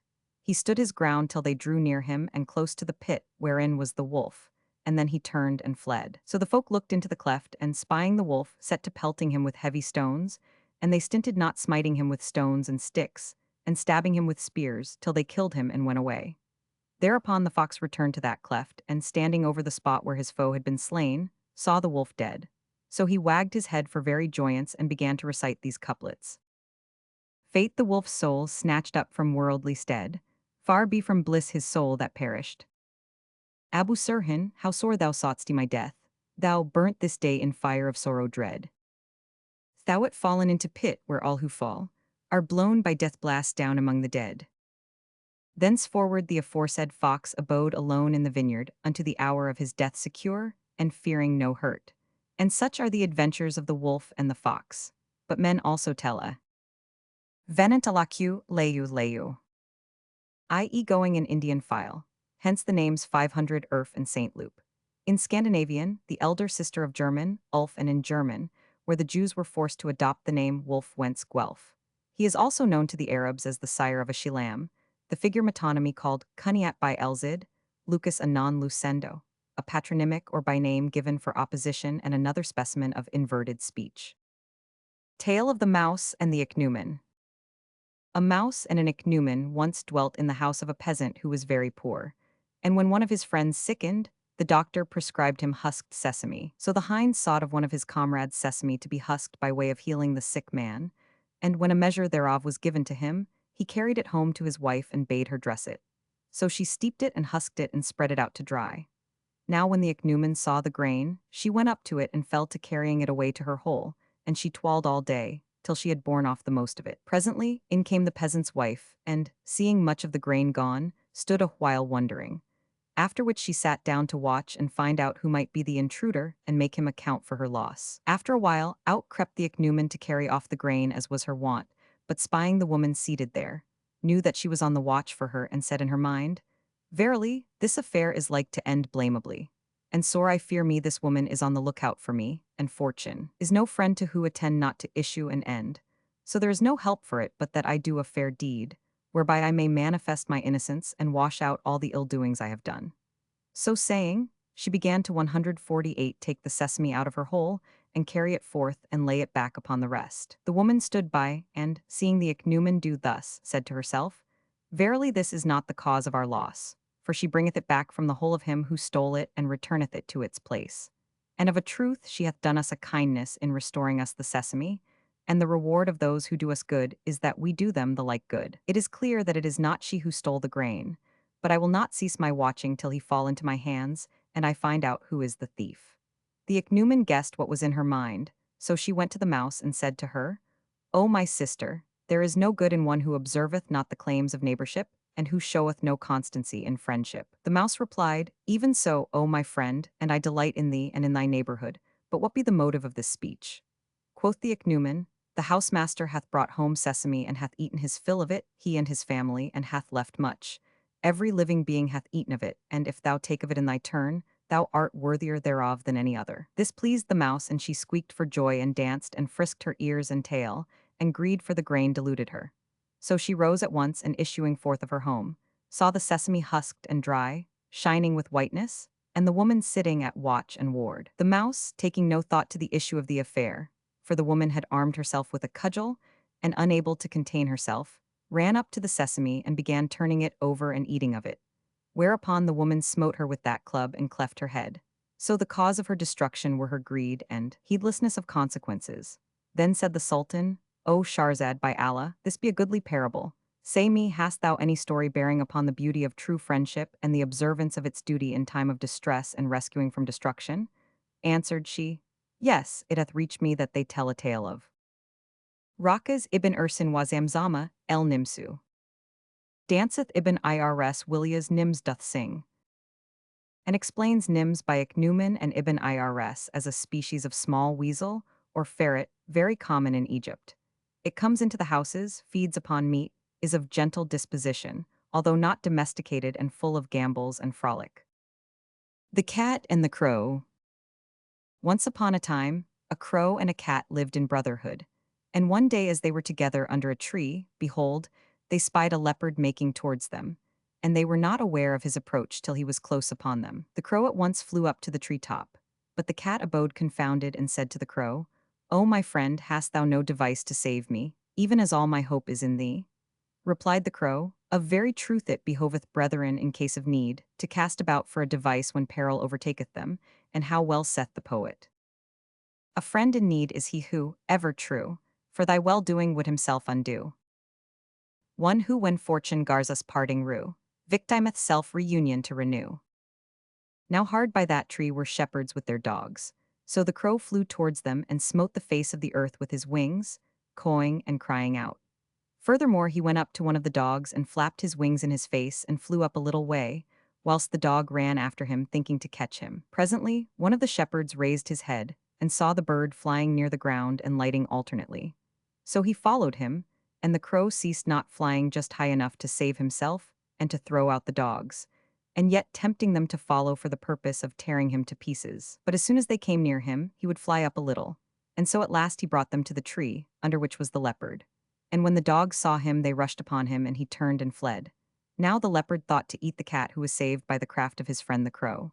This story, O king, showeth that the friendship of the brothers of purity delivereth and saveth from difficulties and from falling into mortal dangers.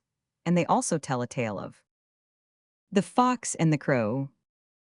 A fox once dwelt in a cave of a certain mountain, and as often as a cub was born to him and grew stout, he would eat the young one, for he had died of hunger, had he instead of so doing left the cub alive and bred it by his side and preserved and cherished his issue. Yet was this very grievous to him. Now on the crest of the same mountain, a crow had made his nest, and the fox said to himself, I have a mind to set up a friendship with this crow and make a comrade of him, that he may help me to my daily bread, for he can do in such matters what I cannot. So he drew near the crow's home, and when he came within sound of speech, he saluted him and said, O my neighbor, verily a true believer hath two claims upon his true believing neighbor, the right of neighborliness and the right of al-Islam, our common faith. And know, O my friend, that thou art my neighbor, and thou hast a claim upon me which it behoveth me to observe, the more that I have long been thy neighbor. Also, there be implanted in my breast a store of love to thee, which biddeth me speak thee fair, and obligeth me to solicit thy brothership. What sayest thou in reply? Answered the crow, Verily, the truest speech is the best speech.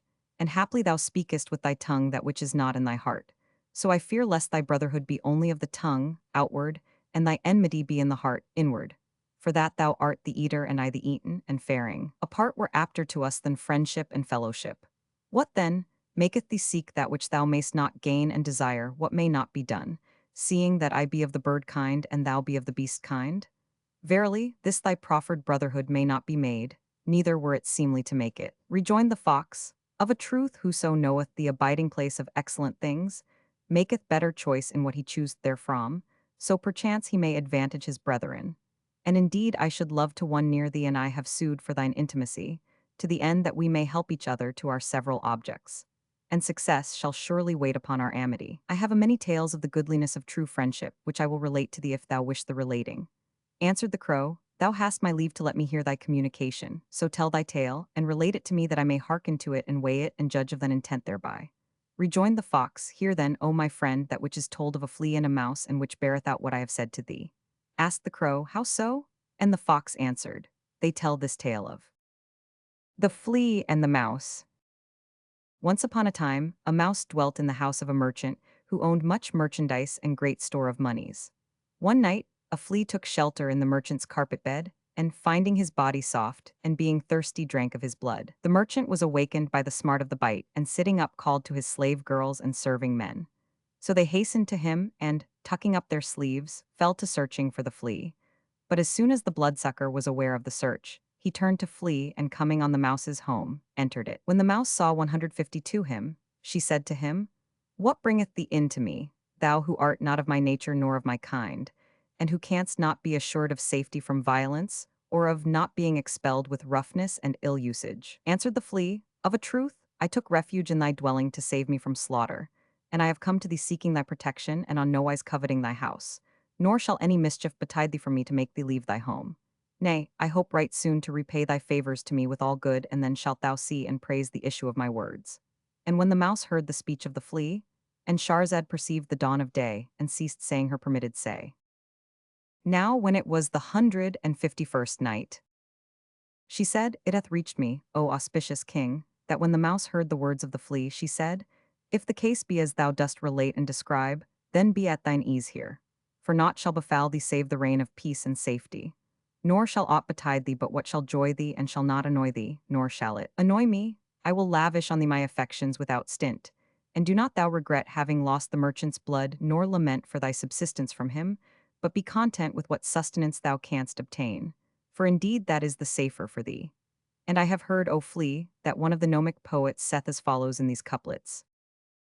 I have fared content in my solitude, with whate'er befell and led life of ease. On a water draught and a bite of bread, coarse salt and a gown of tattered frieze.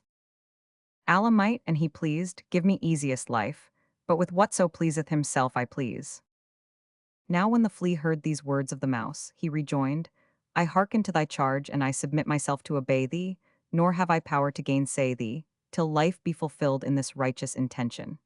Replied the mouse, Pure intention sufficeth to sincere affection. So the tie of love arose and was knitted between them twain, and after this, the flea used to visit the merchant's bed by night, and not exceed in his diet, and house him by day in the hole of the mouse. Now it came to pass one night, the merchant 153 brought home great store of dinars, and began to turn them over. When the mouse heard the chink of the coin, she put her head out of her hole and fell to gazing at it, till the merchant laid it under his pillow and went to sleep, when she said to the flea, Seest thou not the proffered occasion and the great good fortune? Hast thou any device to bring us to our desire of yonder dinars? Quoth the flea, Verily, it is not good that one strive for aught, unless he be able to win his will. Because, if he lack ability thereto, he falleth into that which he should avoid, and he attaineth not his wish by reason of his weakness, albeit he use all power of cunning, like the sparrow which picketh up grain and falleth into the net and is caught by the fowler. Thou hast no strength to take the dinars and to transport them out of this house, nor have I force sufficient to do this. On the contrary, I could not carry a single ducat of them, so what hast thou to do with them? Quoth the mouse, I have made me for my house these 70 openings, whence I may go out at my desire, and I have set apart a place strong and safe for things of price. And if thou can contrive to get the merchant out of the house, I doubt not of success, and so be that fate aid me. Answered the flea, I will engage to get him out of the house for thee. And, going to the merchant's bed, bit him a fearful bite such as he had never before felt, then fled to a place of safety, where he had no fear of the man. So the merchant awoke and sought for the flea, but finding him not, lay down again on his other side. Then the flea bit him a second time more painfully than before. So he lost patience, and, leaving his bed, went out and lay down on the bench before his door and slept there, and awoke not till the morning. Meanwhile the mouse came out and fell to carrying the dinars into her hole, till she left not a single one. And when day dawned, the merchant began to suspect the folk and fancy all manner of fancies. And continued the fox, Know thou, O wise and experienced crow with the clear-seeing eyes, that I tell thee this only to the intent that thou mayst reap the recompense of thy kindness to me, even as the mouse reaped the reward of her kindness to the flea. For see how he repaid her, and requited her with the goodliest of requitals. Said the crow, It lies with the benefactor to show benevolence, or not to show it. Nor is it incumbent on us to entreat kindly one who seeketh a connection that entaileth separation from kith and kin. If I show thee favor who art my foe by kind, I am the cause of cutting myself off from the world. And thou, O fox, art full of wiles and guiles. Now those whose characteristics are craft and cunning must not be trusted upon oath, and whoso is not to be trusted upon oath, in him there is no good faith. The tidings lately reached me of thy treacherous dealing with one of thy comrades, which was a wolf. and how thou didst deceive him, until thou leddest him into destruction by thy perfidy and stratagems. And this thou didst after he was of thine own kind, and thou hadst long consorted with him. Yet didst thou not spare him, and if thou couldst deal thus with thy fellow which was of thine own kind, how can I have trust in thy truth, and what would be thy dealing with thy foe of other kind than thy kind? Nor can I compare thee and me but with the saker and the birds. How so? Asked the fox. Answered the crow, they relate this tale of the saker and the birds. There was once a saker who was a cruel tyrant, and Shahrazad perceived the dawn of day, and ceased saying her permitted say. Now when it was the 152nd night, she said, It hath reached me, O auspicious king, that the crow pursued. They relate that there was once a saker who was a cruel tyrant in the days of his youth, so that the raveners of the air and the scavengers of the earth feared him, none being safe from his mischief. And many were the haps and mishaps of his tyranny and his violence, for this saker was ever in the habit of oppressing and injuring all the other birds. As the years passed over him, he grew feeble and his force failed him, so that he was often famished. But his cunning waxed stronger with the waning of his strength, and he redoubled in his endeavor and determined to be present at the general assembly of the birds, that he might eat of their orts and leavings. So in this manner he fed by fraud instead of feeding by fierceness and force. And thou, O fox, art like this. If thy might fail thee, thy sleight faileth thee not, and I doubt not that thy seeking my society is a fraud to get thy food. But I am none of those who fall to thee and put fist into thy fist. For that Allah hath vouchsafed force to my wings, and caution to my mind, and sharp sight to my eyes, and I know that whoso apeth a stronger than he, wearieth himself and haply cometh to ruin. Wherefore I fear for thee lest, if thou ape a stronger than thyself, there befall thee what befell the sparrow. Asked the fox, What befell the sparrow? Allah upon thee, tell me his tale. And the crow began to relate the story of the sparrow and the eagle. I have heard that a sparrow was once flitting over a sheepfold. When he looked at it carefully, and behold, he saw a great eagle swoop down upon a newly yeaned lamb, and carry it off in his claws and fly away. Thereupon the sparrow clapped his wings and said, I will do even as this one did. And he waxed proud in his own conceit, and mimicked a greater than he. So he flew down forthright, and lighted on the back of a fat ram with a thick fleece, that was become matted by his lying in his dung and stale, till it was like woolen felt. As soon as the sparrow pounced upon the sheep's back, he flapped his wings to fly away, but his feet became tangled in the wool, and, however hard he tried, he could not set himself free. While all this was doing, the shepherd was looking on, having seen what happened first with the eagle and afterwards with the sparrow. So he came up to the wee birdie in a rage and seized him. Then he plucked out his wing feathers and, tying his feet with a twine, carried him to his children and threw him to them. What is this? Asked one of them, and he answered, This is he that aped a greater than himself and came to grief. Now thou, O fox, art like this, and I would have thee beware of aping a greater than thou, lest thou perish. This is all I have to say to thee, so fare from me in peace. When the fox despaired of the crow's friendship, he turned away, groaning for sorrow and gnashing teeth upon teeth in his disappointment. And the crow, hearing the sound of weeping and seeing his grief and profound melancholy, said to him, O fox, what dole and dollar make thee gnash thy canines? Answered the fox, I gnash my canines because I find thee a greater rascal than myself. And so saying, he made off to his house and ceased not to fare till he reached his home. Quoth the Sultan, O Shahrazad, how excellent are these thy stories, and how delightsome! Hast thou more of such edifying tales? Answered she, They tell this legend concerning the hedgehog and the wood pigeons. A hedgehog once took up his abode by the side of a date palm, whereon roosted a wood pigeon and his wife that had built their nest there, and lived a life of ease and enjoyment. So he said to himself, This pigeon pair eateth of the fruit of the date tree, and I have no means of getting at it, but needs must I find some fashion of tricking them. Upon this he dug a hole at the foot of the palm tree and took up his lodging there, he and his wife. Moreover, he built an oratory beside the hole and went into retreat there, and made a show of devotion and edification and renunciation of the world. The male pigeon saw him praying and worshipping, and his heart was softened towards him for his excessive devoutness. So he said to him, How many years hast thou been thus? Replied the hedgehog, During the last 30 years. What is thy food? That which falleth from the palm tree. And what is thy clothing? Prickles, and I profit by their roughness. And why hast thou chosen this for place rather than another?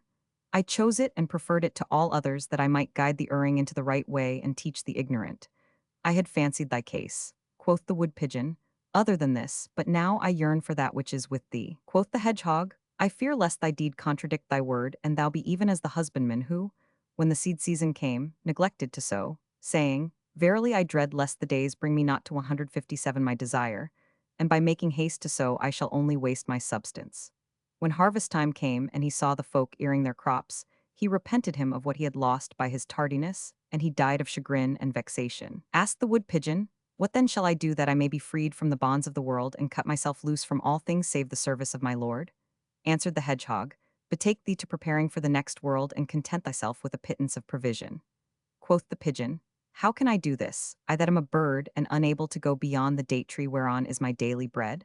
And even could I do so, I know of no other place wherein I may one. Quoth the hedgehog, Thou canst shake down of the fruit of the date tree what shall suffice thee and thy wife for a year's provant. Then do ye take up your abode in a nest under the trunk, that ye may prayerfully seek to be guided in the right way, and then turn thou to what thou hast shaken down and transport it all to thy home and store it up against what time the dates fail. And when the fruits are spent and the delay is longsome upon you, address thyself to total abstinence. Exclaimed the pigeon, Allah requite thee with good for the righteous intention, wherewith thou hast reminded me of the world to come, and hast directed me into the right way. Then he and his wife worked hard at knocking down the dates, till nothing was left on the palm tree, whilst the hedgehog, finding whereof to eat, rejoiced and filled his den with the fruit, storing it up for his subsistence and saying in his mind, When the pigeon and his wife have need of their provision, they will seek it of me and covet what I have, relying upon my devoutness and abstinence, and from what they have heard of my counsels and admonitions, they will draw near unto me. Then will I make them my prey and eat them, after which I shall have the place and all that drops from the date tree to suffice me. Presently, having shaken down the fruits, the pigeon and his wife descended from the tree top, and finding that the hedgehog had removed all the dates to his own place, said to him, O hedgehog, thou pious preacher and of good counsel, we can find no sign of the dates and know not on what else we shall feed. Replied the hedgehog, Probably the winds have carried them away, but the turning from the provisions to the provider is of the essence of salvation, and he who the mouth corners cleft, the mouth without victual hath never left. And he gave not over improving the occasion to them on this wise, and making a show of piety, and cozening them with fine words and false till they put faith in him, and accepted him, and entered his den, and had no suspicion of his deceit. Thereupon he sprang to the door and gnashed his teeth, and the wood pigeon, seeing his perfidy manifested, said to him, What hath tonight to do with yesternight? Knowest thou not that there is a helper for the oppressed? Beware of craft and treachery, lest that mishap befall thee which befell the sharpers who plotted against the merchant. What was that? Asked the hedgehog. Answered the pigeon, I have heard tell this tale of the merchant and the two sharpers. In a city called Sinda there was once a very wealthy merchant, who made ready his camel loads and equipped himself with goods, and set out with his outfit for such a city, purposing to sell it there. Now he was followed by two sharpers, who had made up into bales what merchandise they could get, and giving out to the merchant that they also were merchants, wended with him by the way. So halting at the first halting place, they agreed to play him false and take all he had.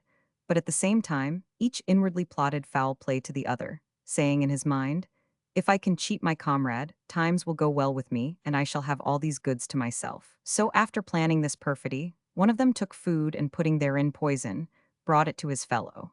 The other did the same, and they both ate of the poisoned mess, and they both died. Now they had been sitting with the merchant. So when they left him and were long absent from him, he sought for tidings of them and found the twain lying dead, whereby he knew that they were sharpers who had plotted to play him foul, but their foul play had recoiled upon themselves, so the merchant was preserved and took what they had. Then quoth the Sultan, O Shahrazad, verily thou hast aroused me to all whereof I was negligent, so continue to edify me with these fables. Quoth she, It hath reached me, O king, that men tell this tale of the thief and his monkey. A certain man had a monkey, and that man was a thief, who never entered any of the street markets of the city wherein he dwelt, but he made off with great profit. Now it came to pass one day that he saw a man offering for sale worn clothes, and he went calling them in the market, but none bid for them, and all to whom he showed them refused to buy of him. Presently the thief who had the monkey saw the man with the ragged clothes set them in a wrapper and sit down to rest for weariness. So he made the ape sport before him to catch his eye, and whilst he was busy gazing at it, stole the parcel from him. Then he took the ape and made off to a lonely place, where he opened the wrapper, and taking out the old clothes, folded them in a piece of costly stuff. This he carried to another bazaar, and exposed for sale together with what was therein, making it a condition that it should not be opened, and tempting the folk with the lowness of the price he set on it. A certain man saw the wrapper and its beauty pleased him, so he bought the parcel on these terms and carried it home, doubting not that he had done well. When his wife saw it, she asked, "What is this?" And he answered, "It is costly stuff which I have bought at lowest price, meaning to sell it again and take the profit." Rejoined she, "O dupe, would this stuff be sold under its value unless it had been stolen? Dost thou not know that whoso buyeth aught without examining it falleth into error and becometh like unto the weaver?" Quoth he, "And what is the story of the weaver?" And quoth she, "I have heard this tale of the foolish weaver. There was once in a certain village a weaver who worked hard but could not earn his living save by overwork.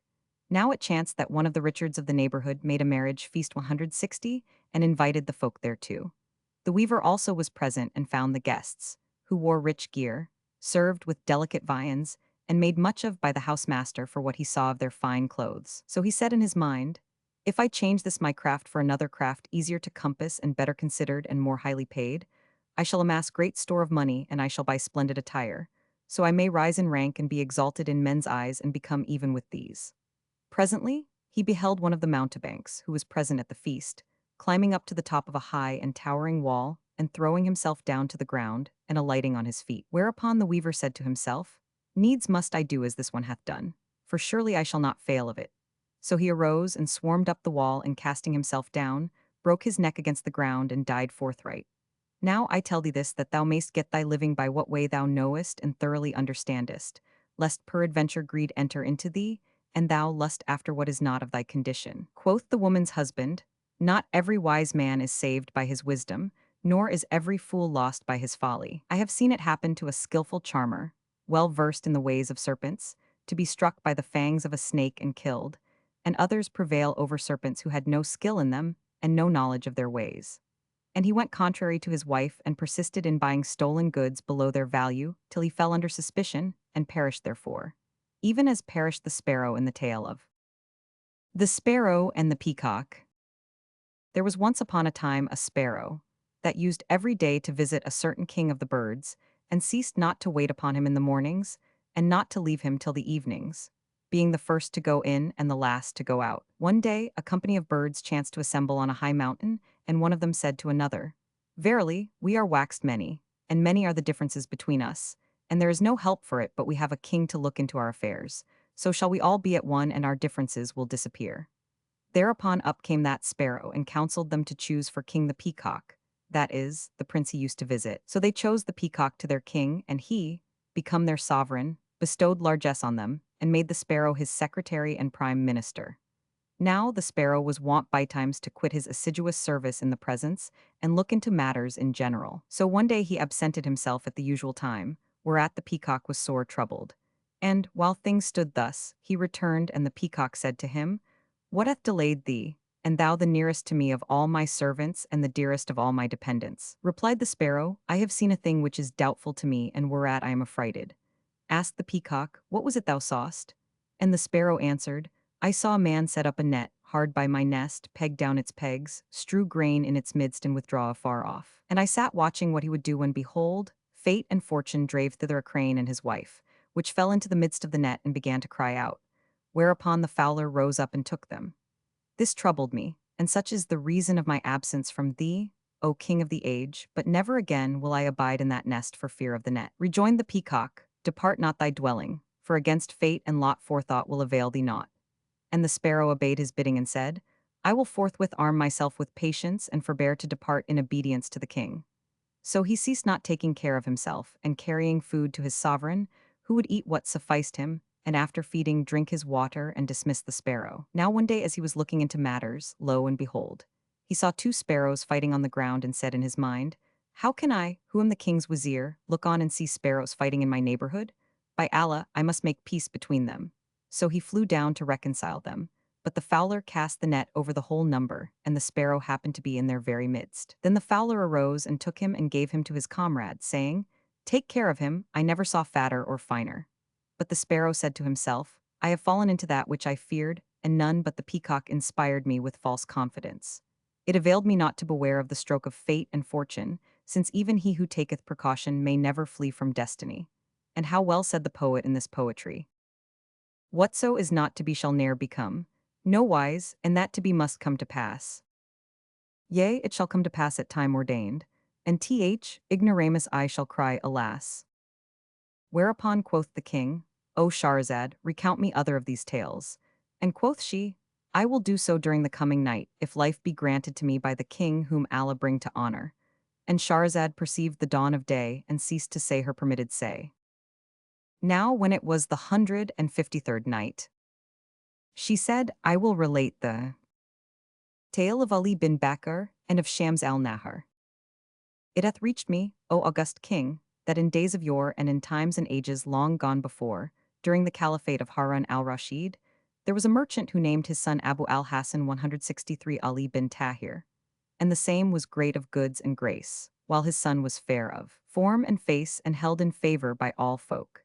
He used to enter the royal palace without asking leave, for all the caliph's concubines and slave girls loved him, and he was wont to be companion with al-Rashid in his cups and recite verses to him and tell him curious tales and witty. Withal he sold and bought in the merchant's bazaar, and there used to sit in his shop a youth named Ali bin Bakr, of the sons of the Persian kings, who was formous of form and symmetrical of shape and perfect of figure, with cheeks red as roses and joined eyebrows, sweet of speech, laughing-lipped and delighting in mirth and gaiety. Now it chanced one day, as the two sat talking and laughing, behold, there came up 10 damsels like moons, every one of them complete in beauty and loveliness, and elegance and grace. And amongst them was a young lady riding on a she-mule with a saddle of brocade and stirrups of gold. She wore an outer veil of fine stuff, and her waist was girt with a girdle of gold-embroidered silk, and she was even as saith the poet. Silky her skin and silk that zoned waist, sweet voice, words not o'er many nor too few. Two eyes quoth Allah be, and they became, and work like wine on hearts they make to rue. O love I feel, grow greater every night, O solace, doom day bring our interview. And when the cortege reached Abu al-Hasan's shop, she alighted from her mule, and sitting down on the front board saluted him, and he returned her salam. When Ali bin Bakr saw her, she ravished his understanding, and he rose to go away. But she said to him, Sit in thy place. We came to thee, and thou goest away. This is not fair. Replied he, O my lady, by Allah, I flee from what I see, for the tongue of the case saith, She is a sun which towereth high as sky, so ease thy heart with cure by patience lent. Thou to her skiey height shalt fail to fly, nor she from skiey height can make descent. When she heard this, she smiled and asked Abu al-Hasan, What 164 is the name of this young man? Who answered, He is a stranger. And she inquired, What countryman is he? Whereto the merchant replied, He is a descendant of the Persian kings. His name is Ali son of Bakr, and the stranger deserveth honor. Rejoined she, When my damsel comes to thee, come thou at once to us and bring him with thee, that we may entertain him in our abode, lest he blame us and say, There is no hospitality in the people of Baghdad, for niggardliness is the worst fault a man can have. Thou hearest what I say to thee, and, if thou disobey me, thou wilt incur my displeasure, and I will never again visit thee or salute thee. Quoth Abu al-Hasan, On my head and my eyes, Allah preserve me from thy displeasure, fair lady. Then she rose and went her way. Such was her case, but as regards Ali bin Bakr, he remained in a state of bewilderment. Now after an hour the damsel came to Abu al-Hasan and said to him, Of a truth my lady Shams al-Nahar, the favorite of the commander of the faithful, Harun al-Rashid, biddeth thee to her, thee and thy friend, my lord Ali bin Bakr. So he rose and, taking Ali with him, followed the girl to the caliph's palace, where she carried them into a chamber and made them sit down. They talked together a while, when behold, trays of food were set before them, and they ate and washed their hands. Then she brought them wine, and they drank deep and made merry. After which she bade them rise and carried them into another chamber, vaulted upon 4 columns, furnished after the goodliest fashion with various kinds of furniture, and adorned with decorations as it were one of the pavilions of paradise. They were amazed at the rarities they saw, and, as they were enjoying a review of these marvels, suddenly up came 10 slave girls, like moons, swaying and swimming in beauty's pride, dazzling the sight and confounding the sprite. And they ranged themselves in 2 ranks as if they were of the black-eyed brides of paradise. And after a while in came other 10 damsels, bearing in their hands lutes and divers instruments of mirth and music. And these, having saluted the 2 guests, sat down and fell to tuning their lute strings. Then they rose and standing before them, played and sang and recited verses, and indeed each one of them was a seduction to the servants of the Lord. Whilst they were thus busied there entered other 10 damsels like unto them, high-bosomed maids and of an equal age, with black eyes and cheeks like the rose, joined eyebrows and looks languorous. A very fascination to every faithful wight and to all who looked upon them a delight. 165 clad in various kinds of colored silks, with ornaments that amazed man's intelligence. They took up their station at the door, and there succeeded them yet other 10 damsels even fairer than they, clad in gorgeous array, such as no tongue can say, and they also stationed themselves by the doorway. Then in came a band of 20 damsels, and amongst them the lady, Shams al-Nahar hight, as she were the moon among the stars swaying from side to side, with luring gait and in beauty's pride. And she was veiled to the middle with the luxuriance of her locks, and clad in a robe of azure blue, and a mantilla of silk embroidered with gold and gems of price. And her waist was girt with a zone set with various kinds of precious stones. She ceased not to advance with her graceful and coquettish swaying, till she came to the couch that stood at the upper end of the chamber and seated herself thereon. But when Ali bin Bakkar saw her, he versified with these verses. Source of mine evils, truly, she alones, of long love-longing and my groans and moans. Near her I find my soul in melting mood, for love of her and wasting of my bones. Finishing his poetry, he said to Abu al-Hasan, Hadst thou dealt more kindly with me, thou hadst forewarned me of these things ere I came hither, that I might have made up my mind and taken patience to support what hath befallen me. And he wept and groaned and complained. Replied Abu al-Hasan, O my brother, I meant thee naught but good. But I feared to tell thee this, lest such transport should betide thee as might hinder thee from foregathering with her, and be a stumbling block between thee and her. But be of good cheer and keep thine eyes cool and clear, for she to thee inclineth and to favor thee designeth. Asked Ali bin Bakkar, What is this young lady's name? Answered Abu al-Hasan, She is hight Shams al-Nahar, one of the favorites of the commander of the faithful, Harun al-Rashid, and this is the palace of the caliphate. Then Shams al-Nahar sat gazing upon the charms of Ali bin Bakkar, and he upon hers, till both were engrossed with love for each other. Presently she commanded the damsels, one and all, to be seated, each in her rank 166 in place, and all sat on a couch before one of the windows, and she bade them sing. Whereupon one of them took up the lute and began caroling. Give thou my message twice, bring clear reply in trice. To thee, O Prince of Beaux, tie with complaint I rise. My lord as heart-blood dear, and life's most precious prize. Give me one kiss in gift, or loan if thou devise. And if thou crave for more, take all that satisfies. Thou daunts me sickness dress, thee with health's weed I bless. Her singing charmed Ali bin Bakkar, and he said to her, Sing me more of the like of these verses. So she struck the strings and began to chaunt these lines. By stress of parting, O beloved one, thou mad'st these eyelids torn trace to run. O gladness of my sight and dear desire, goal of my wishes, my religion. Pity the youth whose eyne are drowned in tears, of lover gone distraught and clean undone. When she had finished her verses, Shams al-Nahar said to another damsel, Let us hear something from thee. So she played a lively measure and began these couplets. His looks have made me drunken, not his wine. His grace of gait disgrace sleep to these eyne. Dazed me no cup, but cop with curly crop. His gifts overcame me not the gifts of vine. His winding locks my patience glue unwound. His robed beauties robbed all wits of mine. When Shams al-Nahar heard this recital from the damsel, she sighed heavily and the song pleased her. Then she bade another damsel sing, so she took the lute and began chanting. 167 Face that with Sol in heaven lamping vies, youth tide's fair fountain which begins to rise. Whose curly side beard writeth writ of love, and in each curl concealeth mysteries. Cried Beauty, when I met this youth I knew, 'tis Allah's loom such gorgeous robe supplies. When she had finished her song, Ali bin Bakkar said to the slave maiden nearest him, Sing us somewhat, thou O damsel. So she took the lute and began singing. Our trysting time is all too short, for this long coyish coquetry.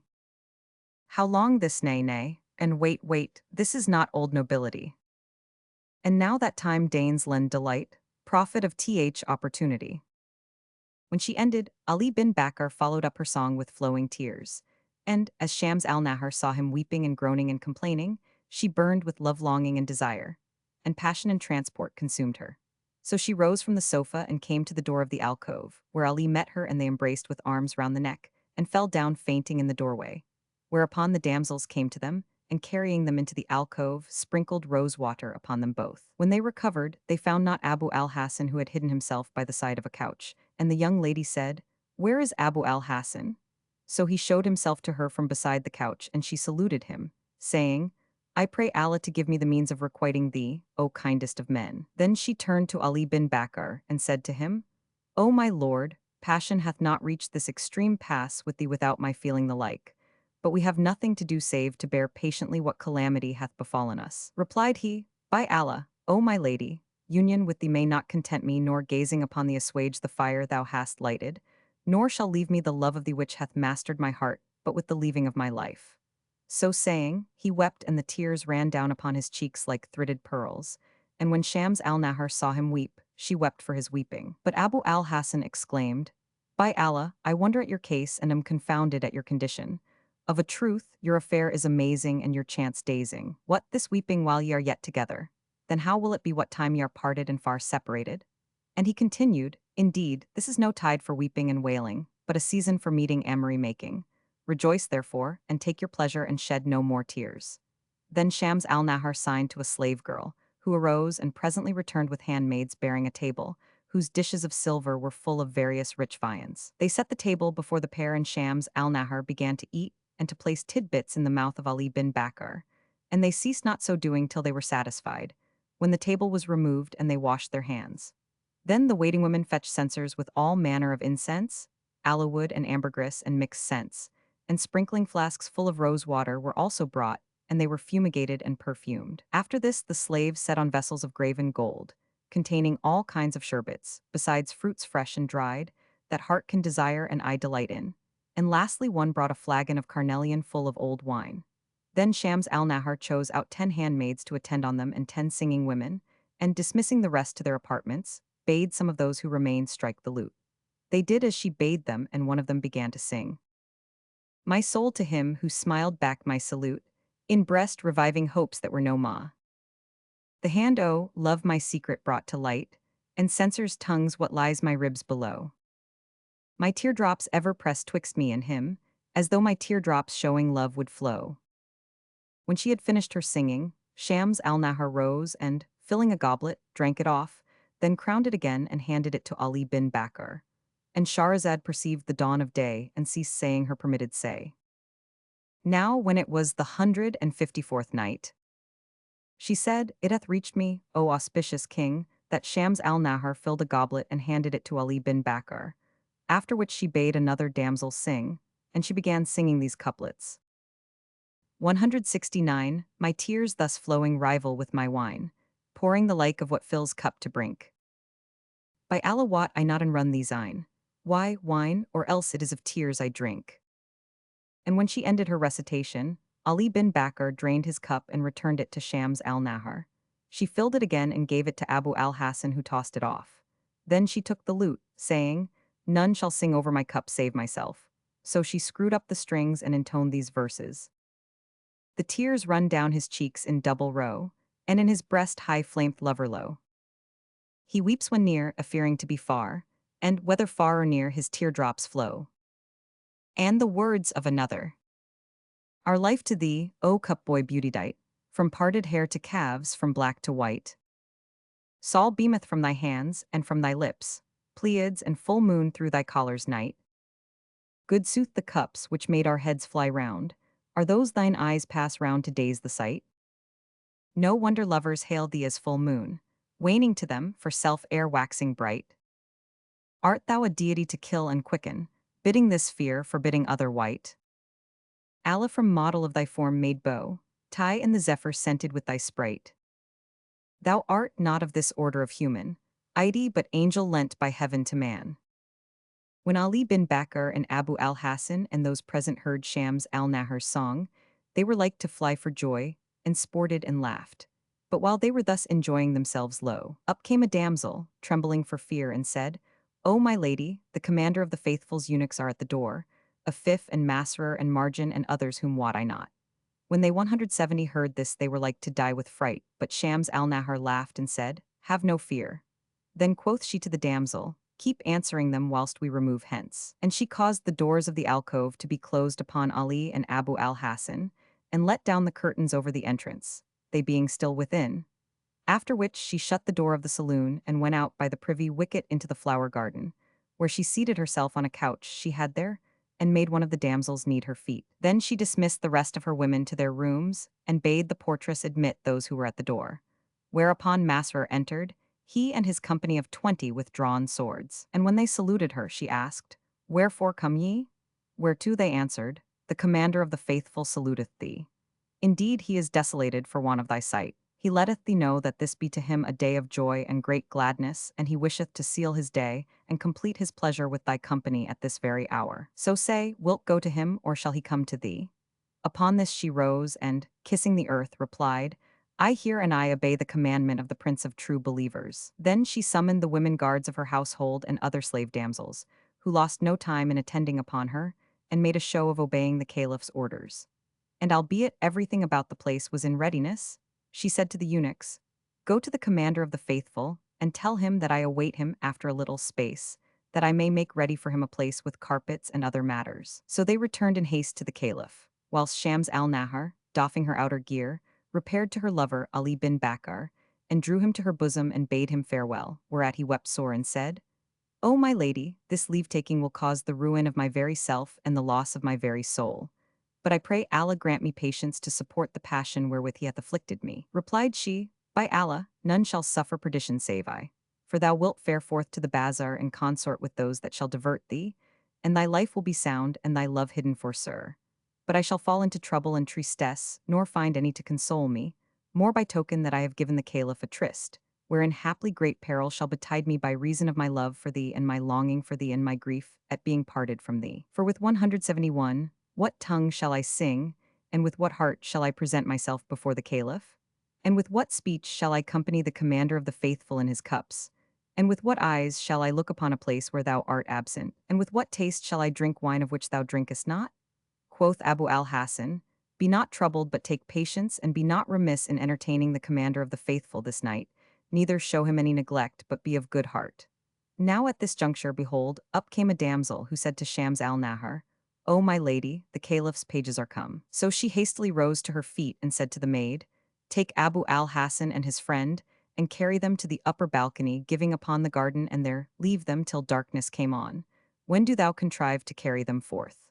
Accordingly the girl led them up to the balcony, and, locking the door upon them both, went her way. As they sat looking on the garden low, the caliph appeared escorted by near 100 eunuchs, with drawn swords in hand and girt about with a score of damsels, as they were moons, all clad in the richest of raiment, and on each one's head was a crown set with jewels and rubies, while each carried a lighted flambeau.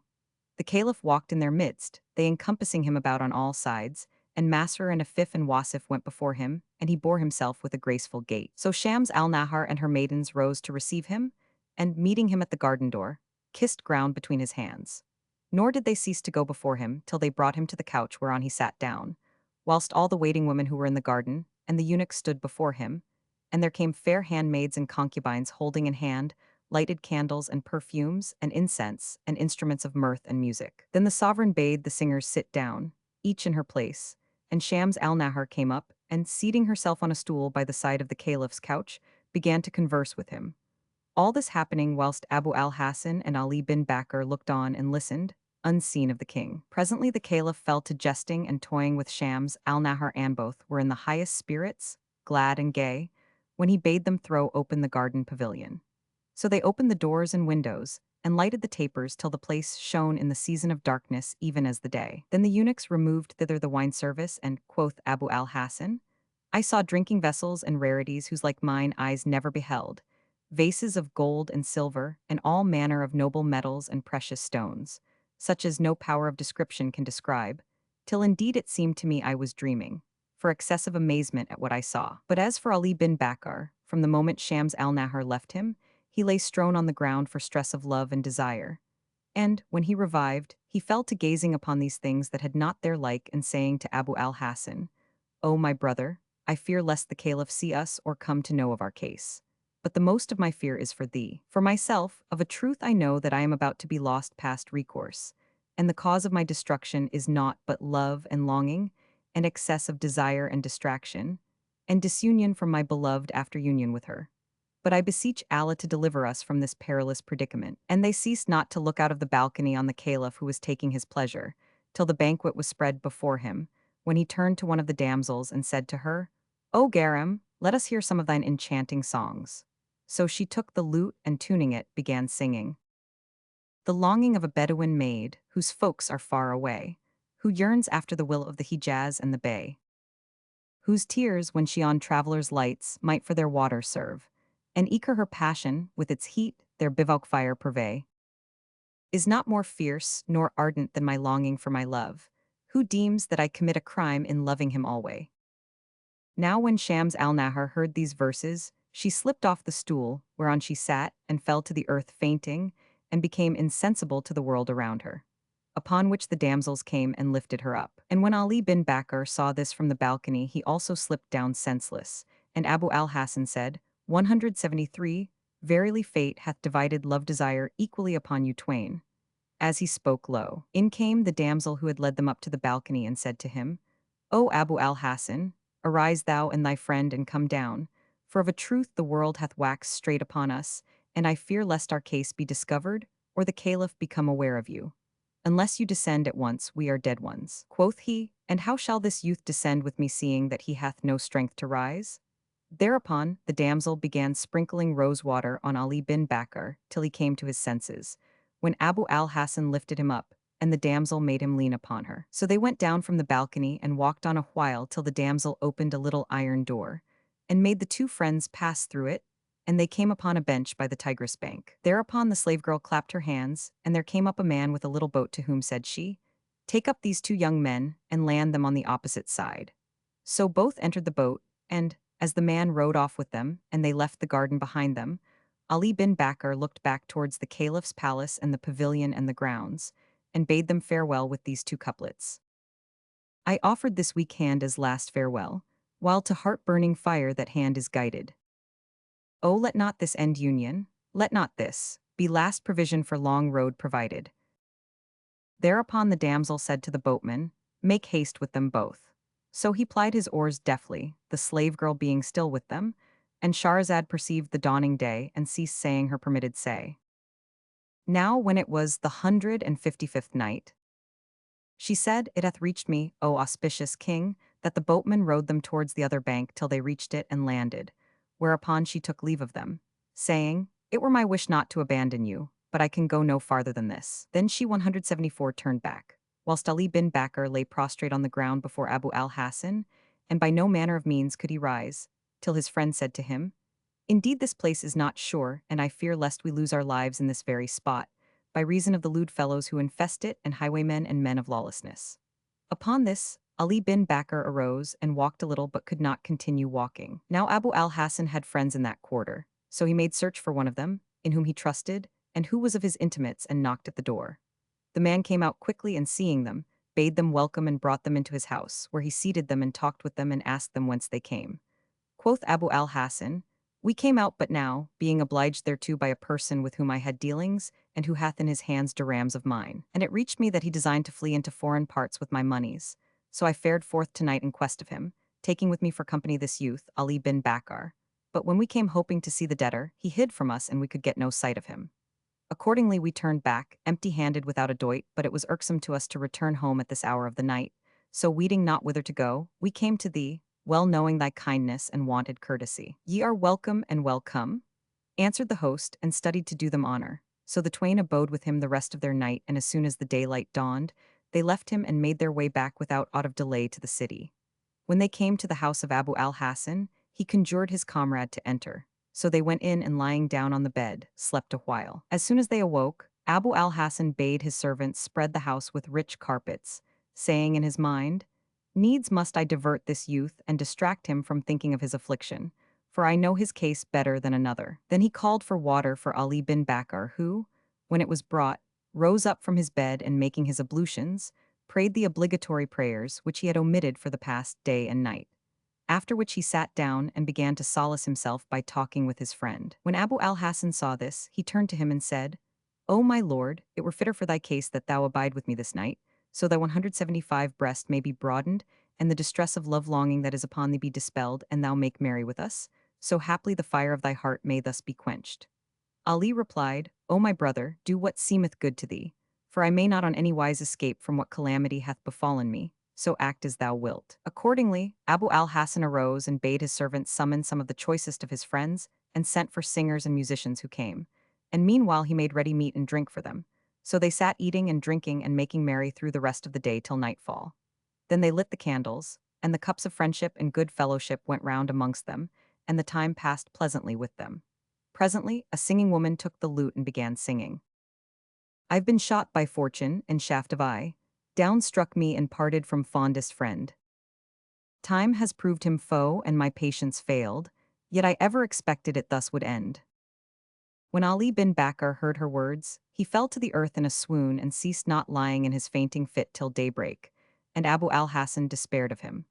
But with the dawning, he came to himself and sought to go home, nor could his friend hinder him, for fear of the issue of his affair. So he made his servants bring a she-mule, and mounting Ali thereon, carried him to his lodgings, he and one of his men. When he was safe at home, Abu al-Hasan thanked Allah for his deliverance from that sore peril and sat a while with him, comforting him, but Ali could not contain himself for the violence of his love and longing. So Abu al-Hasan rose to take leave of him and returned to his own place. And Shahrazad perceived the dawn of day, and ceased to say her permitted say. Now when it was the 156th night, she said, It hath reached me, O auspicious king, that when Abu al-Hasan rose to take leave of him, Ali son of Bakkar exclaimed, O my brother, leave me not without news. I hear and obey, replied the other, and forthwith went away and repairing to his shop, opened it and sat there all day, expecting news of Shams 176 al-Nahar. But none came. He passed the night in his own house, and when dawned the day, he walked to Ali bin Bakkar's lodging and went in and found him thrown on his bed, with his friends about him and physicians around him prescribing something or other, and the doctors feeling his pulse. When he saw Abu al-Hasan enter he smiled, and the visitor, after saluting him, inquired how he did and sat with him till the folk withdrew, when he said to him, What plight is this? Quoth Ali bin Bakkar, It was bruited abroad that I was ill, and my comrades heard the report. And I have no strength to rise and walk so as to give him the lie who noised abroad my sickness, but continue lying strown here as thou seest. So my friends came to visit me. Say, however, O my brother, hast thou seen the slave girl or heard any news of her? He replied, I have not seen her since the day we parted from her on Tigris bank. And he presently added, O my brother, beware thou of scandal and leave this weeping. Rejoined Ali, O my brother, indeed I have no control over myself. And he sighed and began reciting. She gives her woman's hand a force that fails the hand of me, and with red dye on wrist she gars my patience fail and flee. And for her hand she fears so sore what shafts her eyes discharge. She's fain to clothe and guard her hand with mail ring panoply. The leech in ignorance felt my pulse the while to him I cried, Sick is my heart, so quit my hand which hath no malady. Quoth she to that fair nightly vision favored me and fled. By Allah picture him, nor add nor bate in least degree. Replied the dream, I leave him though he die of thirst, I cry, stand off from water pit and say why this persistency. Rain tear pearls her narcissus eyes and rose on cheek belit. She made my sherbet, and the lote with bits of hail she bit. And when his recital was ended he said, O Abu al-Hasan, I am smitten with an affliction from which I deemed myself in perfect surety, and there is no greater ease for me than death. Replied he, Be patient, haply Allah will heal thee. Then he went out from him and repairing to his shop opened it, nor had he sat long, when suddenly up came the handmaid who saluted him. He 177 returned her salam and looking at her, saw that her heart was palpitating and that she was in sore trouble and showed signs of great affliction.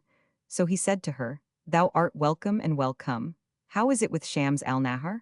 She answered, I will presently tell thee, but first let me know how doth Ali bin Bakkar. So he told her all that had passed and how his case stood, whereat she grieved and sighed and lamented and marveled at his condition.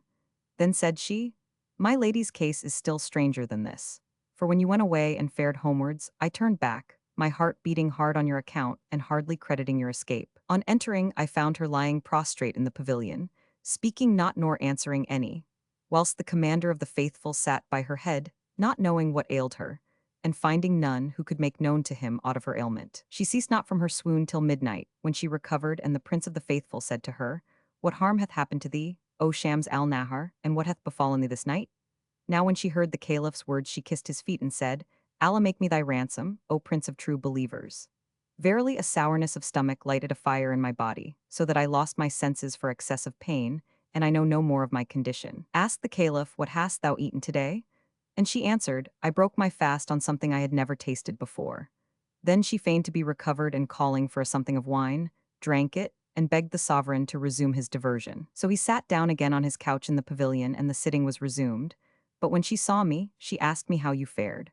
I told her what I had done with you both, and repeated to her the verses which Ali bin Bakkar had composed at parting tide, whereat she wept secretly, but presently held her peace. After a while, the commander of the faithful ordered a damsel to sing, and she began reciting. Life has no sweet for me since forth ye fared. Would heaven I wot how fare ye who forsake. Tweer only fit my tears were tears of blood, since you are weeping for mine absence sake. But when my lady heard this verse, she fell back on the sofa in a swoon, and Shahrazad perceived the dawn of day, and ceased saying her permitted say. Now when it was the 157th night, she said, It hath reached me, O auspicious king, that the slave girl continued to Abu al-Hasan. But when my lady heard this verse, she fell back on the sofa in a swoon, and I seized her hand and sprinkled rose water on her face, till she revived, when I said to her, O my lady, expose not thyself, and all thy palace containeth. By the life of thy beloved, be thou patient. She replied, Cannot befall me worse than death, which indeed I seek, for by Allah my ease is therein. Whilst we were thus talking, another damsel sang these words of the poet. Quoth they, Maybe that patience lend the ease. Quoth I, Since fared he where his patience place. Covenant he made, twixt me and him, to cut the cords of patience at our last embrace. And as soon as she had finished her verse, Shams al-Nahar swooned away once more, which when the Caliph saw, he came to her in haste, and commanded the wine to be removed, and each damsel to return to her chamber. He abode with her the rest of the night, and when dawned the day, he sent for chirurgeons and leeches and bade them medicine her, knowing not that her sickness arose from love and longing. I tarried with her till I deemed her in a way of recovery, and this is what kept me from thee. I have now left her with a number of her body women, who were greatly concerned for her, when she bade me go to you too, and bring her news of Ali bin Bakkar, and return to her with the tidings. When Abu al-Hasan heard her story, he marveled and said, By Allah, I have acquainted thee with his whole case. So now return to thy mistress, and salute her for me, and diligently exhort her to have patience, and say to her, Keep thy secret, and tell her that I know all her case, which is indeed hard, and one which calleth for nice conduct. She thanked him, and taking leave of him, returned to her mistress. So far concerning her. But as regards Abu al-Hasan, he ceased not to abide in his shop till the end of the day, when he arose and shut it and locked it, and betaking himself to Ali bin Bakkar's house, knocked at the door. One of the servants came out and admitted him, and when Ali saw him, he smiled and congratulated himself on his coming, 179, saying, O Abu al-Hasan, thou hast desolated me by thine absence this day, for indeed my soul is pledged to thee during the rest of my time. Answered the other, Leave this talk. Were thy healing at the price of my hand, I would cut it off ere thou couldst ask me, and could I ransom thee with my life, I had already laid it down for thee. Now this very day, Shams al-Nahar's handmaid hath been with me, and told me that what hindered her coming ere this was the Caliph's sojourn with her mistress. And she acquainted me with everything which had betided her. And he went on to repeat to him all that the girl had told him of Shams al-Nahar. At which Ali bin Bakkar lamented sore and wept and said to him, Allah upon thee, O my brother, help me in this affliction, and teach me what course I shall take. Moreover, I beg thee of thy grace to abide with me this night, that I may have the solace of thy society. Abu al-Hasan agreed to this request, replying that he would readily night there. So they talked together till eventide darkened, when Ali bin Bakkar groaned aloud and lamented and wept copious tears, reciting these couplets. Thine image in these eyne, a lip thy name, my heart thy home, how couldst thou disappear? How sore I grieve for life which comes to end, nor see I boon of union far or near. And these the words of another. She split my casque of courage with eye swords that sorely smite. She pierced my patience ring mail with her shape like cane spear light. Patched by the musky mole on cheek was to our sight displayed. Camphor set round with ambergris, light dawning through the night. Her soul was sorrowed, and she bit carnelian stone with pearls, whose unions in a sugred tank ever to lurk unite. Restless she sighed, and smote with palm the snows that clothe her breast, and left a mark whereon I looked and ne'er beheld such sight. Pens, fashioned of her coral nails with ambergris for ink, 5 lines on crystal page of breast did cruelly indite. 180 O swordsmen armed with trusty steel, I bid you all beware. When she on you bends deadly glance which fascinates the sprite. And guard thyself, O thou of spear, ween as she draweth near, to tilt with slender quivering shape likest the nut-brown spear.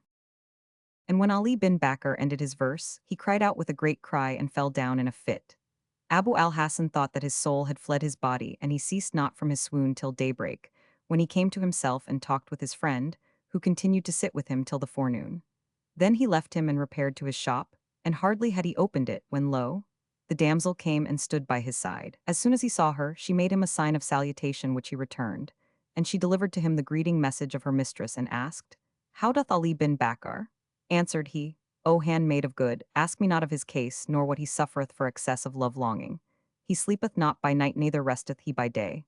Wakefulness wasteth him, and care hath conquered him, and his condition is a consternation to his friend." Quoth she, "My lady saluteth thee and him, and she hath written him a letter, for indeed she is in worse case than he. And she entrusted the same to me, saying, Do not return save with the answer, and do thou obey my bidding. Here now is the letter, so say, wilt thou wend with me to him that we may get his reply?"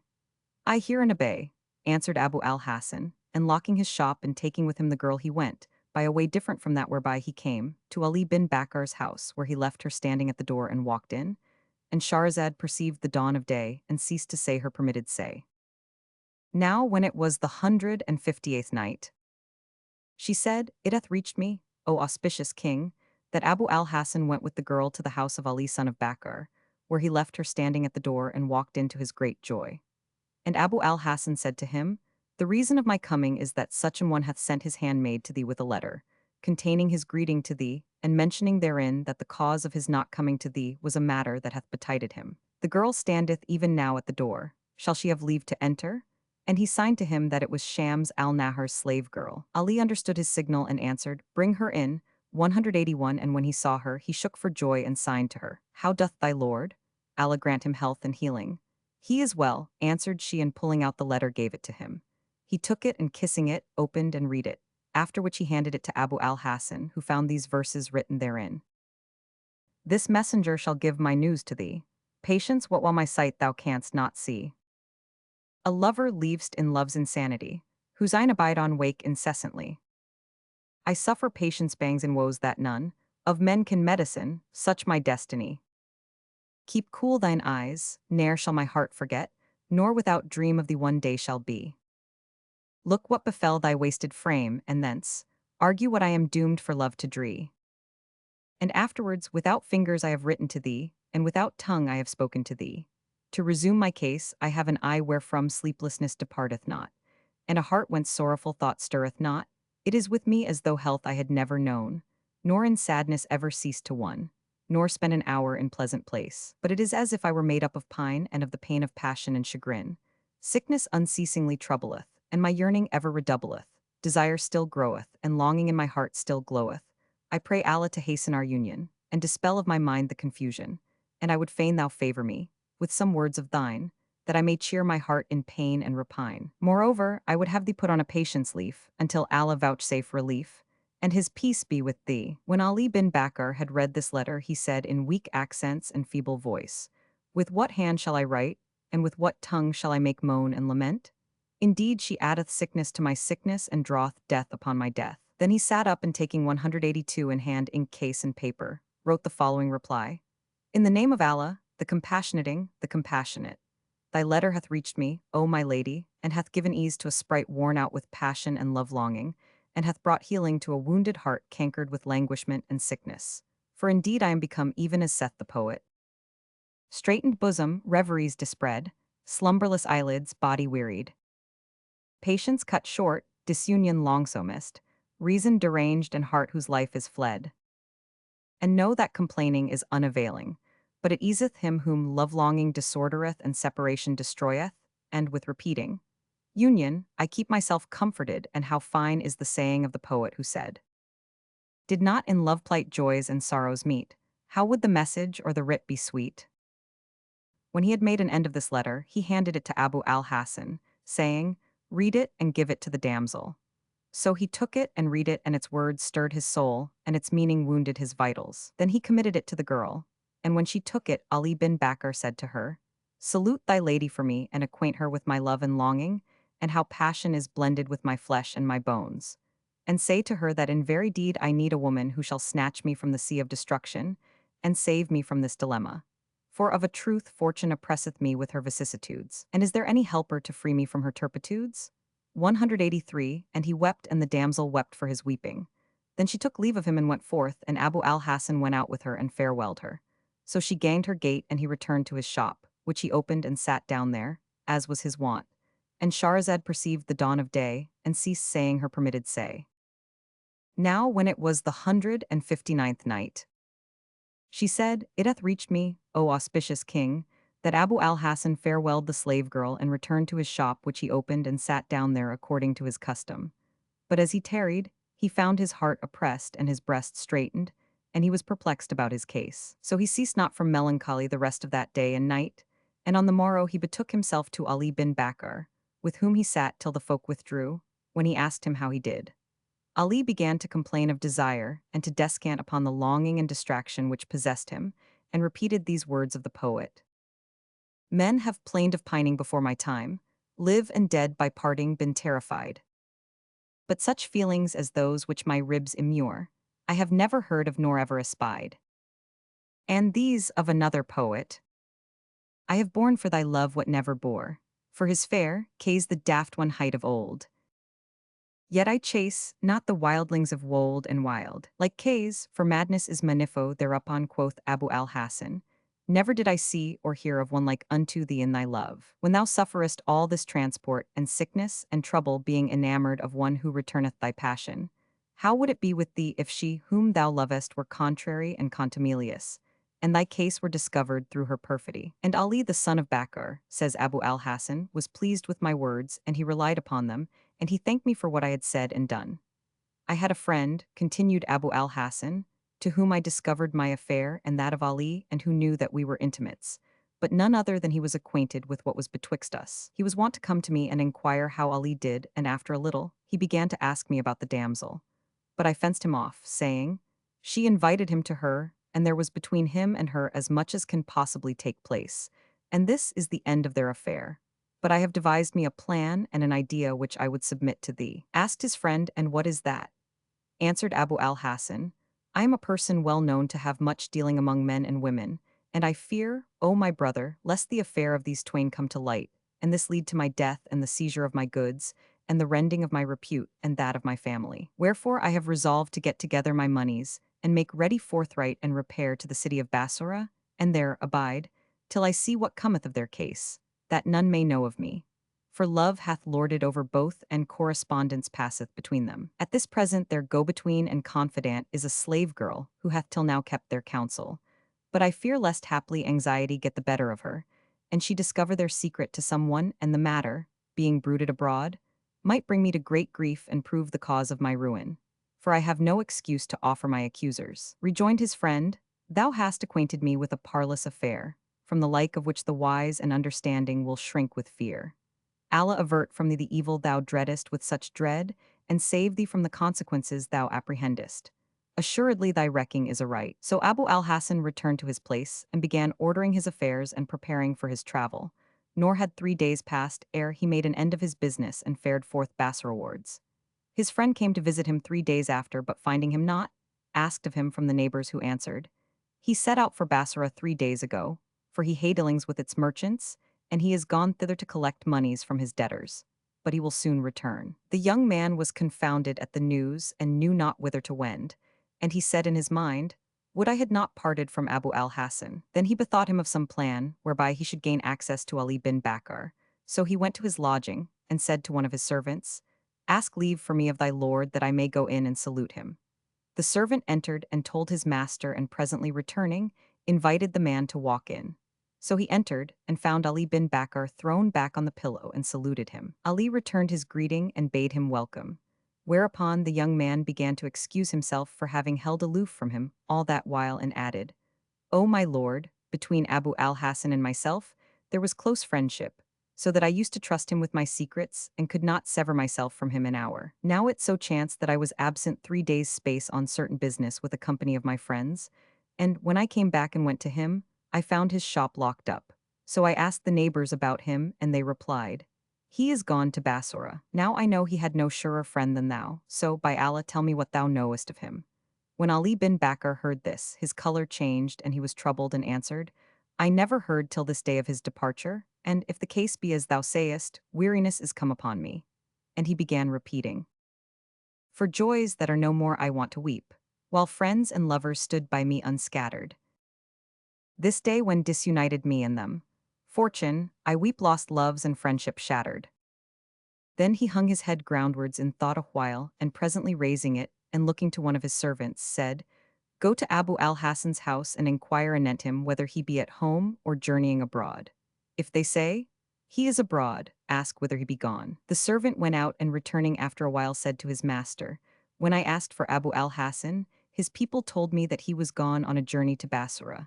But I saw a damsel standing at the door who, knowing me by sight, though I knew her not, said to me, art thou not servant to Ali bin Bakkar? Even so, answered I, and she rejoined, I bear a 186 message for him from one who is the dearest of all folk to him. So she came with me, and she is now standing at the door.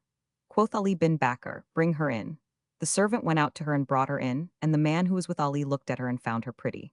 Then she advanced to the son of Bakkar and saluted him, and Shahrazad perceived the dawn of day and ceased to say her permitted say. Now when it was the 160th night, she said, it hath reached me, O auspicious king, that when the slave girl came into Ali bin Bakkar, she advanced to him and saluted him and spake with him secretly. And from time to time during the dialogue he exclaimed with an oath and swore that he had not talked and tattled of it. Then she took leave of him and went away. Now Abu al-Hasan's friend was a jeweler, and when she was gone, he found a place for speech and said to Ali bin Bakkar, doubtless and assuredly the caliph's household have some demand upon thee, or thou hast dealings therewith. Who told thee of this? Asked Ali, and the jeweler answered, I know it by yonder damsel, who is Shams al-Nahar's slave girl. For she came to me a while since with a note wherein was written that she wanted a necklace of jewels, and I sent her a costly collar. But when Ali bin Bakkar heard this, he was greatly troubled, so that the jeweler feared to see him give up the ghost. Yet after a while he recovered himself and said, O my brother, I conjure thee by Allah to tell me truly how thou knowest her. Replied he, do not press this question upon me. And Ali rejoined, indeed, I will not turn from thee till thou tell me the whole truth. Quoth the jeweler, I will tell thee all, on condition that thou distrust me not, and that my words cause thee no restraint. Nor will I conceal aught from thee by way of secret, but will discover to thee the truth of the affair, provided that thou acquaint me with the true state of thy case and the cause of thy sickness. Then he told him all that had passed from first to last between Abu al-Hasan and himself, adding, I acted thus only out of friendship 187 for thee and of my desire to serve thee, and assured him that he would keep his secret and venture life and good in his service. So Ali in turn told him his story and added, by Allah, O my brother, naught moved me to keep my case secret from thee, and from others but my fear lest folk should lift the veils of protection from certain persons. Rejoined the jeweler, and I desired not to foregather with thee, but of the great affection I bear thee and my zeal for thee in every case, and my compassion for the anguish thy heart endureth from severance. Haply I may be a comforter to thee in the room of my friend, Abu al-Hasan, during the length of his absence. So be thou of good cheer and keep thine eyes cool and clear. Thereupon Ali thanked him and repeated these couplets. And say I, patient I can bear his faring, my tears and sighings give my say the lie. How can I hide these tears that course adown this plain my cheek for friend too fain to fly? Then he was silent a while, and presently said to the jeweler, knowest thou what secret the girl whispered to me? Answered he, not I by Allah, O my lord. Quoth Ali, she fancied that I directed Abu al-Hasan to go to Bassora, and that I had devised this device to put a stop to our correspondence and consorting. I swore to her that this was on no wise so, but she would not credit me and went away to her mistress, persisting in her injurious suspicions, for she inclined to Abu al-Hasan and gave ear to his word. Answered the young jeweler, O my brother, I understood as much from the girl's manner, but I will win for thee thy wish, inshallah. Rejoined Ali bin Bakkar, who can be with me in this, and how wilt thou do with her, when she shies and flies like a wildling of the wold? Cried the jeweler, by Allah, needs must I do my utmost to help thee and contrive to scrape acquaintance with her without exposure or mischief. Then he asked leave to depart, and Ali bin Bakkar said, O my brother, mind thou keep my counsel. And he looked at him and wept. The jeweler bade him good-bye and fared forth. and Shahrazad perceived the dawn of day and ceased saying her permitted say. Now when it was the 161st night, she said, "It hath reached me, O auspicious king, that the jeweler bade him good-bye and fared forth not knowing what he should do to win for him his wishes. And he ceased not walking, while overmusing the matter, till he spied a letter lying in the road. He took it up and looked at its direction and superscription, then read it, and behold, it ran, From the least worthy of lovers to the most worthy of beloveds. So he opened it and found these words written therein. A messenger from thee came bringing union hope, but that he erred somehow with me the thought prevailed. So I rejoiced not, rather grew my grief still more, weeding my messenger of wits and wit had failed. But afterwards, know, O my lord, that I ken not the reason why our correspondence between thee and me hath been broken off. But if the cruelty arise from thy part, I will requite it with fidelity, and if thy love have departed, I will remain constant to my love of the parted, for I am with thee even as says the poet. Be proud I'll crouch, bully I'll bear, despise I'll pray, go I will come, speak I will hear, bid I'll obey. As he was reading low, up came the slave girl, looking right and left, and seeing the paper in the jeweler's hand, said to him, "O my master, this letter is one I let fall."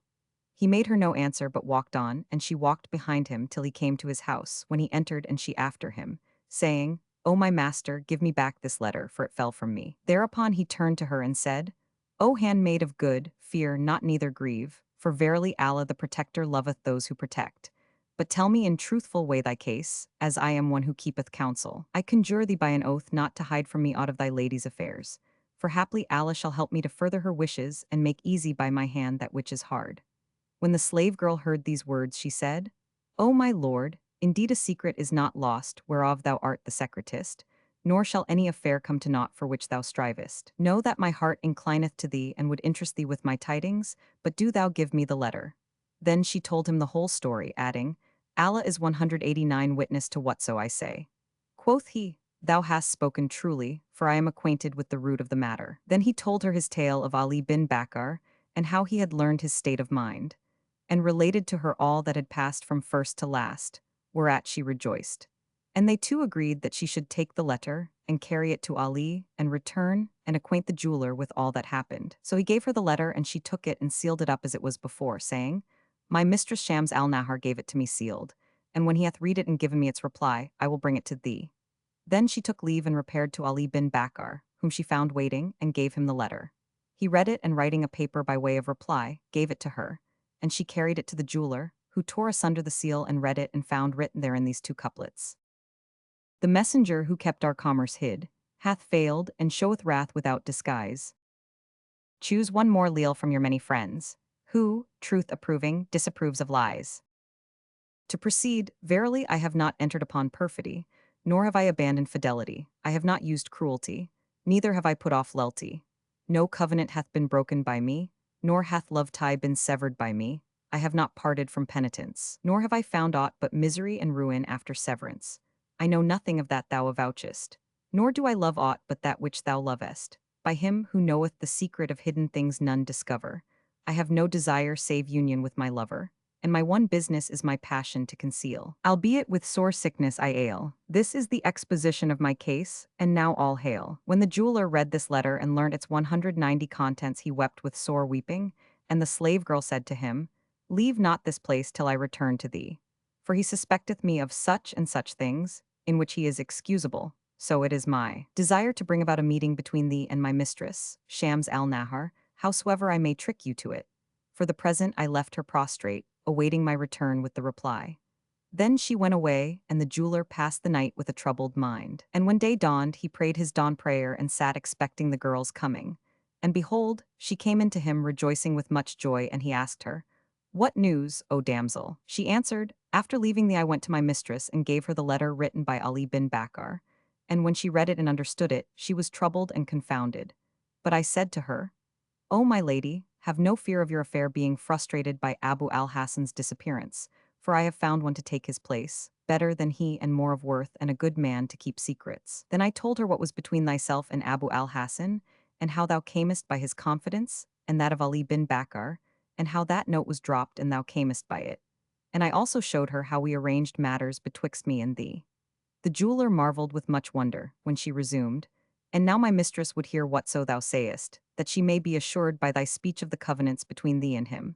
So get thee ready to go with me to her forthwith. When the jeweler heard the slave girl's words, he saw that the proposed affair was grave and a great peril to brave, not lightly to be undertaken or suddenly entered upon, and he said to her, O my sister, verily, I am of the ordinary and not like unto Abu al-Hasan, for he being of high rank and of well-known repute was wont to frequent the caliph's household because of their need of his merchandise.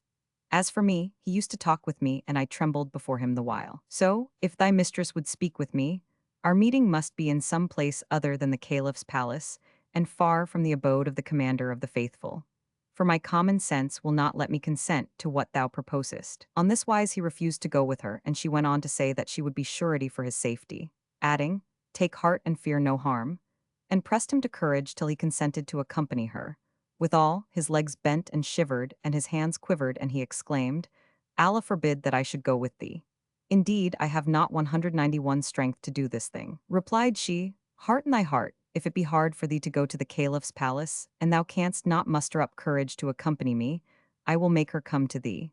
So budge not from thy place till I return to thee with her. Then the slave girl went away and was absent for a while, but a short while, after which she returned to the jeweler and said to him, Take thou care that there be with thee none save thyself, neither man-slave nor girl-slave. Quoth he, I have but a negress, who is in years and who waiteth on me. So she arose and locked the door between his negress and the jeweler, and sent his manservants out of the place. After which she fared forth and presently returned, followed by a lady who, entering the house, filled it with the sweet scent of her perfumes. When the jeweler saw her, he sprang up and set her a couch and a cushion, and she sat down while he seated himself before her. She abode a while without speaking till she had rested herself, when she unveiled her face, and it seemed to the jeweler's fancy as if the sun had risen in his home. Then she asked her slave girl, Is this the man of whom thou spakest to me?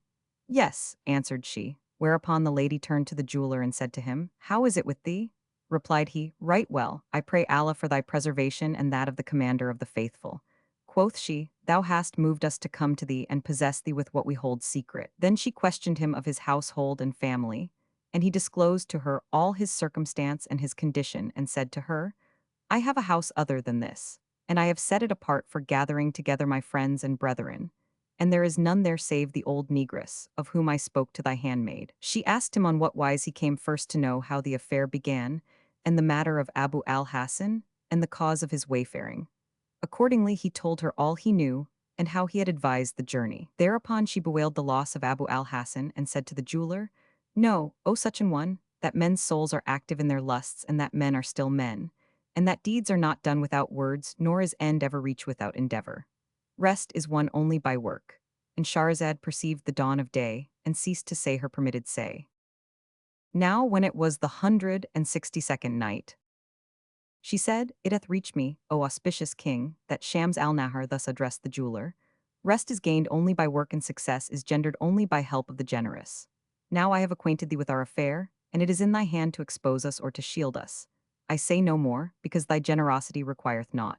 Thou knowest that this my handmaiden keepeth my counsel, and therefore occupieth high place in my favor, and I have selected her to transact my affairs of importance. So let none be worthier in thy sight than she, and acquaint her with thine affair. And be of good cheer, for on her account thou art safe from all fear, and there is no place shut upon thee but she shall open it to thee.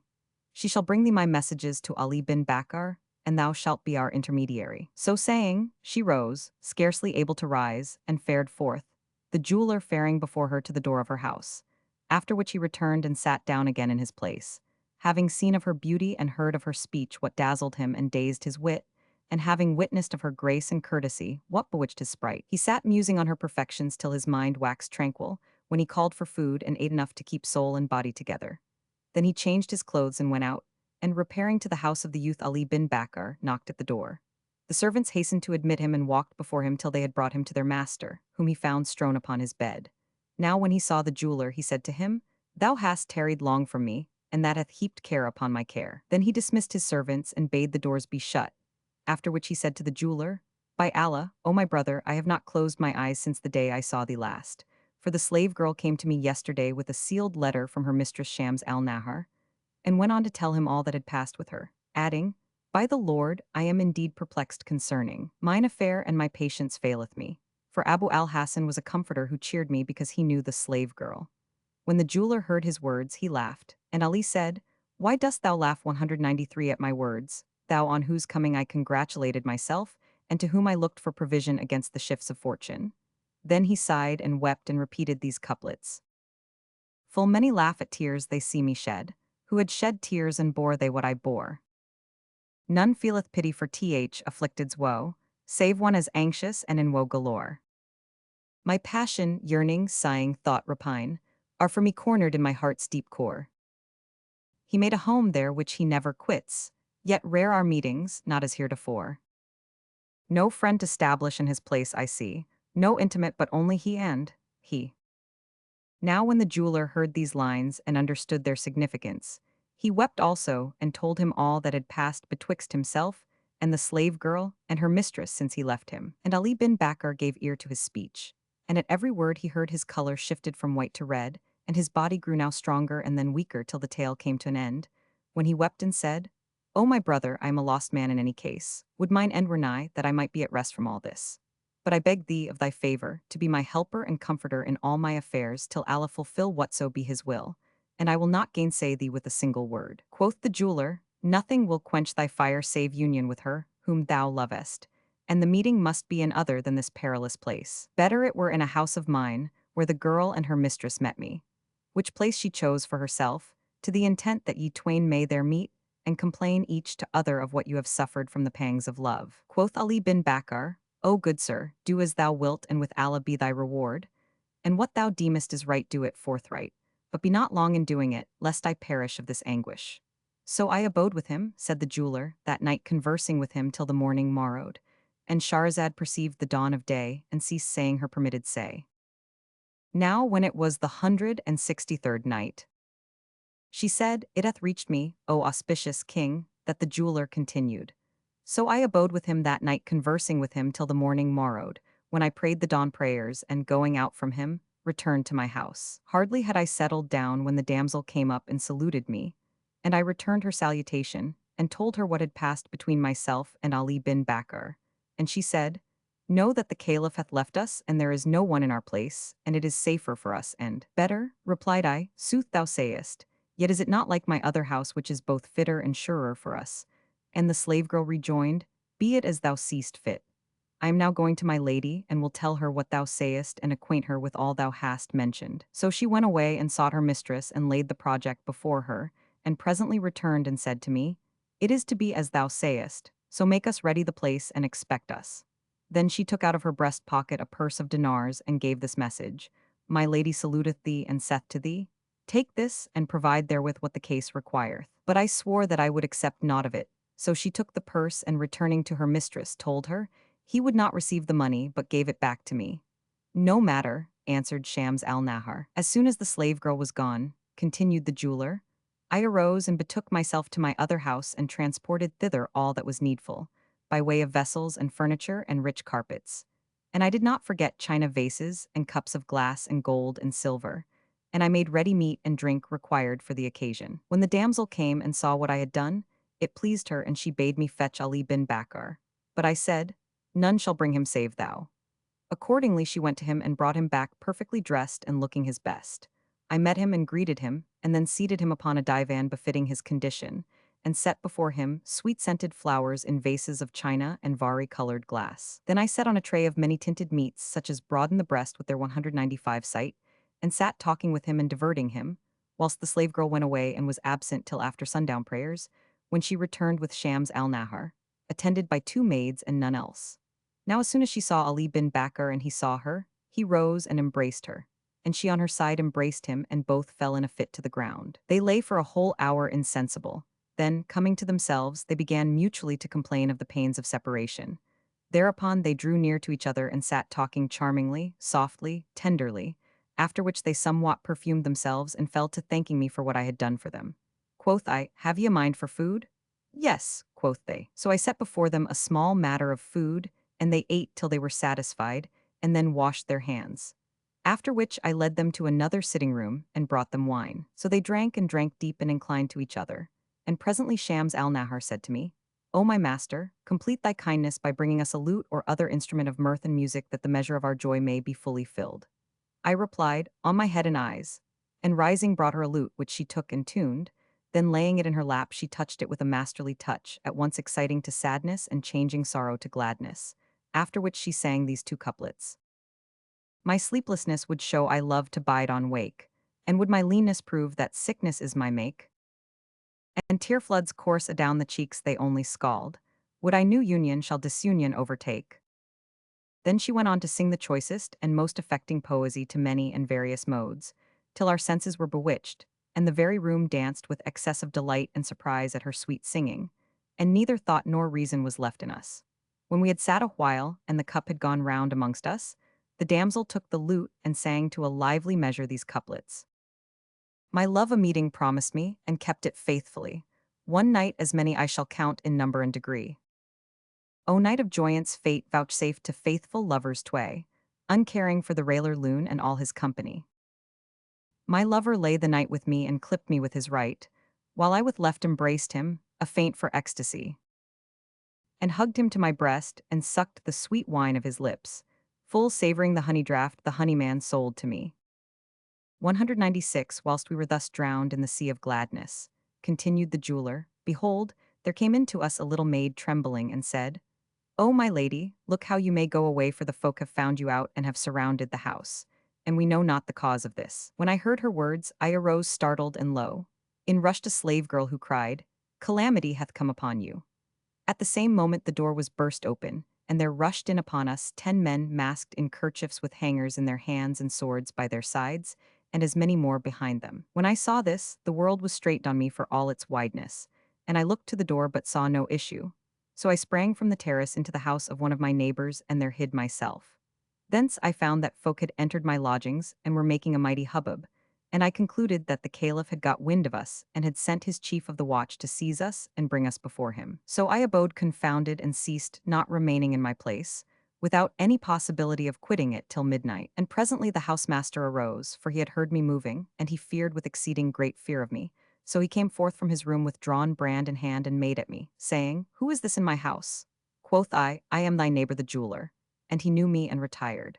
Then he fetched a light and coming up to me said, O my brother, indeed that which hath befallen thee this night is no light matter to me. I replied, O my brother, tell me who was in my house and entered it breaking in my door, for I fled to thee not knowing what was to do. He answered, Of a truth the robbers who attacked our neighbors yesterday and slew such an one and took his goods, saw thee on the same day bringing furniture into this house. So they broke in upon thee and stole thy goods and slew thy guests. Then we arose, pursued the jeweler, I and he, and repaired to my house, which we found empty without a stick remaining in it. So I was confounded at the case and said to myself, As for the gear I care not about its loss, albeit I borrowed part of the stuff from my friends and it hath come to grief. Yet there is no harm in that, for they know my excuse in the plunder of my property and the pillage of my place. But as for Ali bin Bakr and the caliph's favorite concubine, I fear lest their case get bruited abroad, and this cause the loss of my life. So I turned to my neighbor and said to him, Thou art my brother and my neighbor and wilt cover my nakedness. What then dost 197 thou advise me to do? The man answered, What I counsel thee to do is to keep quiet and wait. For they who entered thy house and took thy goods have murdered the best men of a party from the palace of the caliphate, and have killed not a few of the watchmen. The government officers and guards are now in quest of them on every road, and haply they will hit upon them, whereby thy wish will come about without effort of thine. The jeweler hearing these words returned to his other house, that wherein he dwelt, and Shahrazad perceived the dawn of day, and ceased to say her permitted say. Now when it was the 164th night, she said, It hath reached me, O auspicious king, that when the jeweler heard these words he returned to his other house wherein he dwelt, and said to himself, Indeed this that hath befallen me is what Abu al-Hasan feared, and from which he fled to Bassorah. And now I have fallen into it. Presently the pillage of his pleasure house was noised abroad among the folk, and they came to him from all sides and places, some exulting in his misfortune, and others excusing him and condoling with his sorrow. Whilst he bewailed himself to them, and for grief neither ate meat nor drank drink. And as he sat, repenting him of what he had done, behold one of his servants came in to him and said, There is a person at the door who asketh for thee, and I know him not. The jeweler went forth to him and saluted him who was a stranger, And the man whispered to him, I have somewhat to say between our two selves. Thereupon he brought him in and asked him, What hast thou to tell me? Quoth the man, Come with me to thine other house. And the jeweler inquired, Dost thou then know my other house? Replied the other, I know all about thee, and I know that also whereby Allah will dispel thy dollars. So I said to myself, continued the jeweler, I will go with him whither he will, and went out and walked on till we came to my second house. And when the man saw it, he said to me, It is without door or doorkeeper, and we cannot possibly sit in it. So come thou with me to another place. Then the man continued passing from stead to stead, and I with him till night overtook us. Yet I put no question to him of the matter in hand, and we ceased not to walk on till we reached the open country. He kept saying, Follow 198 me, and quickened his pace to a trot, whilst I trotted after him, heartening my heart to go on, until we reached the river, where he took boat with me, and the boatman rowed us over to the other bank. Then he landed from the boat, and I landed after him, and he took my hand and led me to a street which I had never entered in all my days, nor do I know in what quarter it was.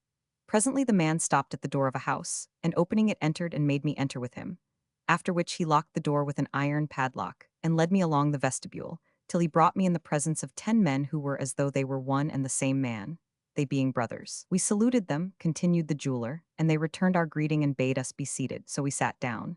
Now I was like to die for excess of weariness, but they brought me rose water and sprinkled it on my face, after which they gave me a sherbet to drink and set before me food whereof some of them ate with me. Quoth I to myself, were there aught harmful in the food, they would not eat with me. So I ate, and when we had washed our hands, each of us returned to his place. Then they asked me, Dost thou know us? And I answered, No, nor in my life have I ever seen you, nay, I know not even him who brought me hither. Said they, Tell us thy tidings, and lie not at all. Replied I, Know then that my case is wondrous and my affair marvelous, but wot ye anything about me? They rejoined, Yes, it was we took thy goods yesternight, and carried off thy friend and her who was singing to him. Quoth I, Allah let down his veil over you. Where be my friend and she who was singing to him? They pointed with their hands to one side and replied, Yonder, but by Allah, O our brother, the secret of their case is known to none save to thee. For from the time we brought the twain hither up to this day, we have not looked upon them nor questioned them of their condition, seeing them to be persons of rank and dignity. Now this and this only it was that hindered our killing them. So tell us the truth of their case, and thou shalt be assured of thy safety and of theirs. When I heard this, continued the jeweler, I almost died of fright and horror, and I said to them, Know ye, O my brethren, that if generosity were lost, it would not be found save with you. And had I a secret which I feared to reveal, none but your breasts would conceal it. And I went on exaggerating 199 their praises in this fashion, till I saw that frankness and readiness to speak out would profit me more than concealing facts. So I told them all that had betided me to the very end of the tale. When they heard it, they said, And is this young man Ali Bakar's son, and this lady Shams al-Nahar? I replied, Yes. Now this was grievous to them, and they rose and made their excuses to the two, and then they said to me, Of what we took from thy house part is spent, but here is what is left of it.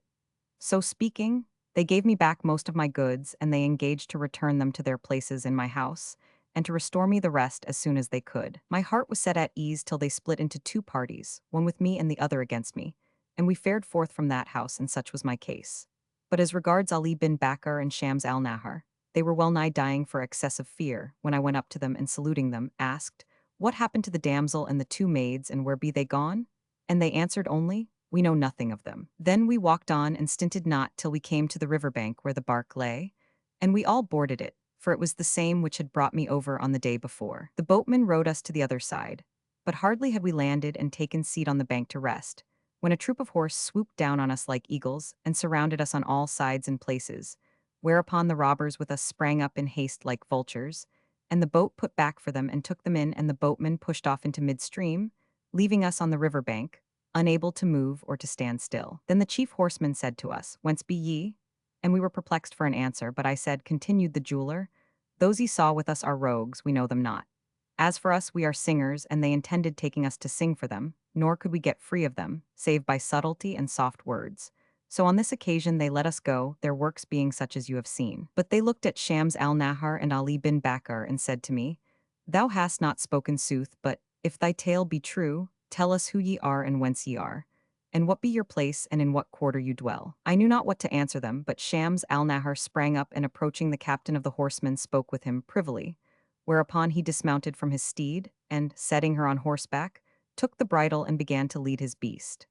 And two of his men did the like with the youth, Ali bin Bakr, and it was the same 200 with myself. The commandant of the troop ceased not faring on with us, till they reached a certain part of the river bank, when he sang out in some barbarous jargon, and there came to us a number of men with 2 boats. Then the captain embarked us in one of them, and he with us, whilst the rest of his men put off in the other, and rowed on with us till we arrived at the palace of the caliphate where Shams al-Nahar landed. And all the while we endured the agonies of death for excessive fear, and they ceased not faring till they came to a place whence there was a way to our quarter. Here we landed and walked on, escorted by some of the horsemen, till we came to Ali bin Bakar's house, and when we entered it, our escort took leave of us and went their way. We abode there, unable to stir from the place and not knowing the difference between morning and evening, and in such case we continued till the dawn of the next day. And when it was again nightfall, I came to myself and saw Ali bin Bakar and the women and men of his household weeping over him, for he was stretched out without sense or motion. Some of them came to me and thoroughly arousing me said, "Tell us what hath befallen our son and say how came he in this plight." Replied I, "O folk, hearken to me." And Shahrazad perceived the dawn of day and ceased saying her permitted say. Now when it was the 165th night, she said, "It hath reached me, O auspicious king, that the jeweler answered them, O folk, hearken to my words and give me no trouble and annoyance. But be patient and he will come to and tell you his tale for himself. And I was hard upon them and made them afraid of a scandal between me and them. But as we were thus, behold, Ali bin Bakar moved on his carpet bed, whereat his friends rejoiced and the stranger folk withdrew from him, but his people forbade me to go away. Then they sprinkled rose water on his face, and he presently revived and sensed the air. Whereupon they questioned him of his case, and he essayed to answer them, but his tongue could not speak forthright, and he signed to Theto, let me go home. So they let me go, and I went forth hardly crediting my escape and returned to my own house, supported by 2 men.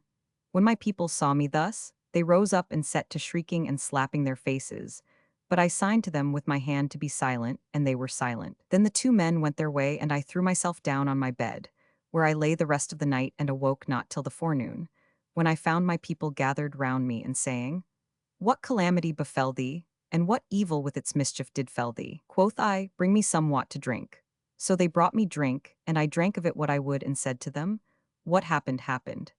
Thereupon they went away, and I made my excuses to my friends, and asked if any of the goods that had been stolen from my other house had been returned. They answered, "Yes, some of them have come back, by token that a man entered and threw them down within the doorway, and we saw him not." So I comforted myself and abode in my place 2 days, unable to rise and leave it. And presently I took courage and went to the bath, for I was worn out with fatigue and troubled in mind for Ali bin Bakar and Shams al-Nahar, because I had no news of them all this time, and could neither get to Ali's house nor, out of fear for my life, take my rest in mine own.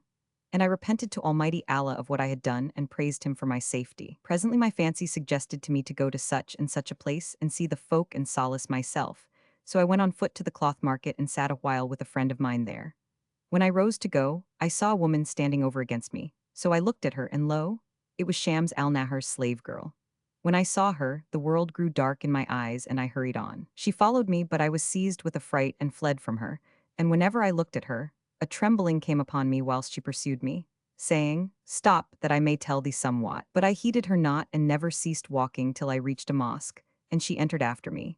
I prayed a 2-bow prayer, after which I turned to her and sighing said, "What dost thou want?" She asked me how I did, and I told her all that had befallen myself and Ali bin Bakar, and besought her for news of herself. She answered, "Know that when I saw the robbers break open thy door and rush in, I was in sore terror, for I doubted not but that they were the caliph's officers, and would seize me and my mistress, and we should perish forthwith. So we fled over the roofs, I and the 202 maids, and, casting ourselves down from a high place, came upon some people with whom we took refuge, and they received us and brought us to the palace of the caliphate, where we arrived in the sorriest of plights. We concealed our case and abode on coals of fire till nightfall, when I opened the river gate, and, calling the boatman who had carried us the night before, said to him, "I know not what is become of my mistress, so take me in the boat, that we may go seek her on the river.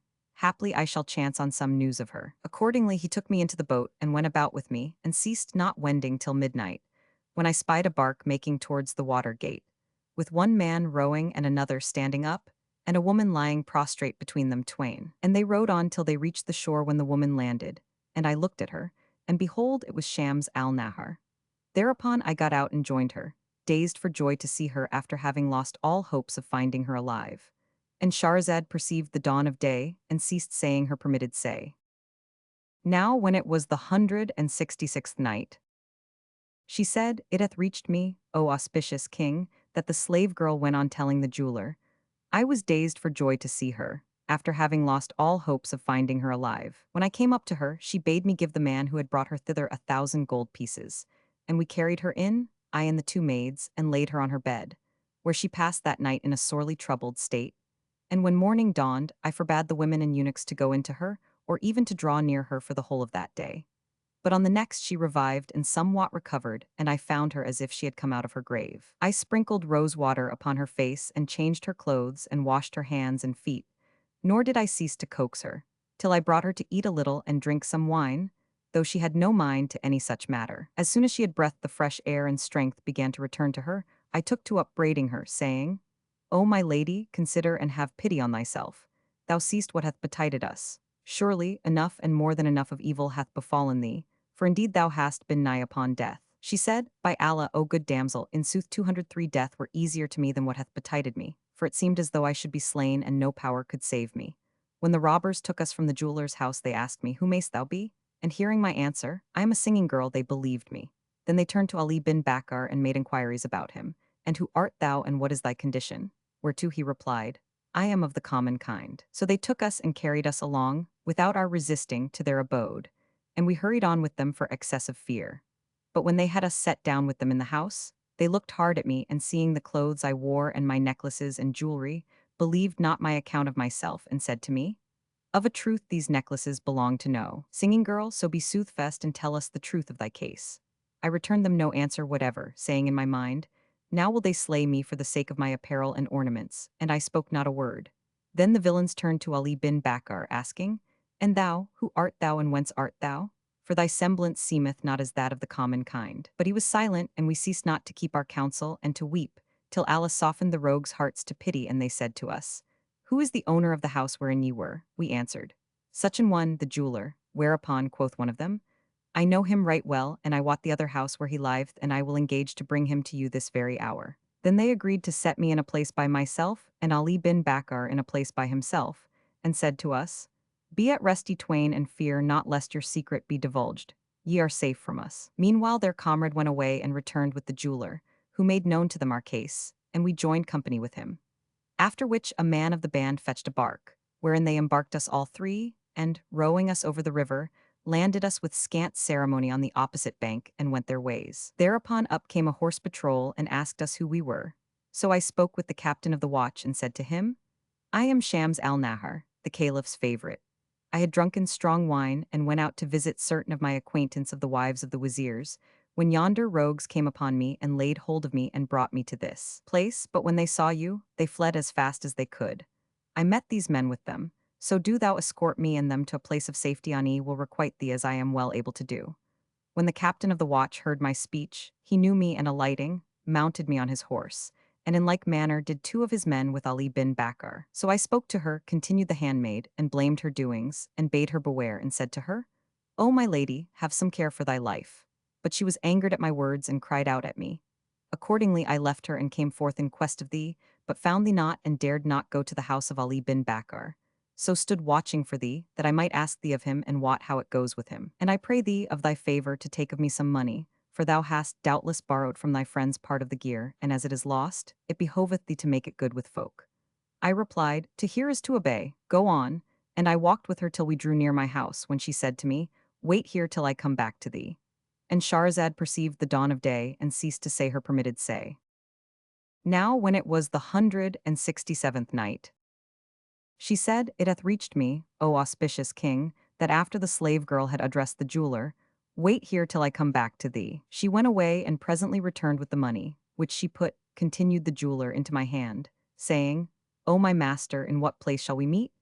Quoth I will start and go to my house at once, and suffer hard things for thy sake, and contrive how thou mayst win access to him, for such access is difficult at this present. Said she, Let me know some spot where I shall come to thee. And I answered, In my other house. I will go thither forthright and have the doors mended and the place made safe again, and henceforth we will meet there. Then she took leave of me and went her way, whilst I carried the money home, and counting it found it 5,000 dinars. So I gave my people some of it, and to all who had lent me aught I made good their loss. After which I arose and took my servants and repaired to my other house, whence the things had been stolen. And I brought builders and carpenters and masons, who restored it to its former state. Moreover, I placed my negress slave there, and forgot the mishaps which had befallen me. Then I fared forth and repaired to Ali bin Bakar's house 205, and when I reached it, his slave servants accosted me, saying, Our Lord calleth for thee night and day, and hath promised to free whichever of us bringeth thee to him. So they have been wandering about in quest of thee everywhere, but knew not in what part to find thee. Our master is by way of recovering strength, but at times he reviveth, and at times he relapseth. And whenever he reviveth, he nameth thee, and saith, Needs must ye bring him to me, though but for the twinkling of an eye, and then he sinketh back into his torpor. Accordingly, continued the jeweler, I accompanied the slave and went into Ali bin Bakar, and finding him unable to speak, sat down at his head, whereupon he opened his eyes and seeing me, wept and said, Welcome and welcome. I raised him and making him sit up, strained him to my bosom, and he said, Know, O my brother, that from the hour I took to my bed I have not sat up till now. Praise to Allah that I see thee again. And I ceased not to prop him and support him, until I made him stand on his feet and walk a few steps, after which I changed his clothes, and he drank some wine. But all this he did for my satisfaction. Then seeing him somewhat restored, I told him what had befallen me with the slave girl, none else hearing me, and said to him, Take heart and be of good courage, I know what thou sufferest. He smiled, and I added, Verily nothing shall betide thee save what shall rejoice thee and medicine thee. Thereupon he called for food, which being brought, he signed to his pages, and they withdrew. Then quoth he to me, O my brother, hast thou seen what hath befallen me? And he made excuses to me and asked how I had fared all that while. I told him everything that had befallen me from beginning to end, whereat he wondered and calling his servants said, Bring me such and such things. They brought in fine carpets and hangings, and besides that, vessels of gold and silver, more than I had lost, and he gave them all to me. So I sent them to my house and abode with him that night. When the day began to yellow, he said to me, Know thou that as to all things there is an end, so the end of love is either death or accomplishment of desire. I am nearer unto death, would I had died ere this befell. And had not Allah favored us, we had been found out and put to shame. And now I know not what shall deliver me from this my strait. And were it not that I fear Allah, I would hasten my own death. For know, O my brother, that I am like bird in cage, and that my life is of a surety perished, choked by the distresses which have 206 befallen me, yet hath it a period stablished firm and an appointed term. And he wept and groaned and began repeating, Enough of tears hath shed the lover white, when grief outcast all patience from his sprite. He hid the secrets which united us, but now his eye parts what he did unite. When he had finished his verses, the jeweler said to him, O my lord, I now intend returning to my house. He answered, There be no harm in that. Go and come back to me with news as fast as possible, for thou seest my case. So I took leave of him, continued the jeweler, and went home, and hardly had I sat down when up came the damsel, choked with long weeping. I asked, What is the matter? And she answered, O my lord, know then that what we feared hath befallen us. For when I left thee yesterday and returned to my lady, I found her in a fury with one of the two maids who were with us the other night, and she ordered her to be beaten. The girl was frightened and ran away, but as she was leaving the house, one of the door porters and guards of the gate met her and took her up and would have sent her back to her mistress. However, she let fall some hints which were a disclosure to him, so he cajoled her and led her on to talk, and she tattled about our case and let him know of all our doings. This affair came to the ears of the caliph, who bade remove my mistress, Shams al-Nahar, and all her gear to the palace of the caliphate, and set over her a guard of 20 eunuchs. Since then to the present hour he hath not visited her nor hath given her to know the reason of his action, but I suspect this to be the cause. Wherefore I am in fear for my life and am sore troubled, O my lord, knowing not what I shall do, nor with what contrivance I shall order my affair and hers, for she hath none by her more trusted or more trustworthy than myself.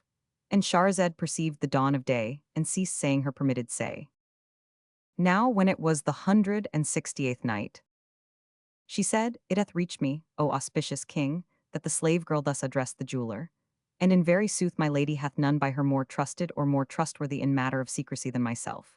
So go thou, O my master, and speed thee without delay to Ali bin Bakar, and acquaint him with this, that he may 207 be on his guard and ward, and if the affair be discovered, we will cast about for some means whereby to save our lives. On this, continued the jeweler, I was seized with sore trouble, and the world grew dark in my sight for the slave girl's words. And when she was about to wend, I said to her, What reckest thou, and what is to be done? Quoth she, My counsel is that thou hasten to Ali bin Bakkar, if thou be indeed his friend and desire to save him. Then be it to carry him this news at once without aught of stay and delay, or regard for far and near. And mine be it to sniff about for further news. Then she took her leave of me and went away. So I rose and followed her track, and, betaking myself to Ali bin Bakkar, found him flattering himself with impossible expectations. When he saw me returning to him so soon, he said, I see thou hast come back to me forthwith and only too soon. I answered, Patience, and cut short this foolish connection and shake off the preoccupation wherein thou art, for there hath befallen that which may bring about the loss of thy life and good. Now when he heard this, he was troubled and strongly moved, and he said to me, O my brother, tell me what hath happened.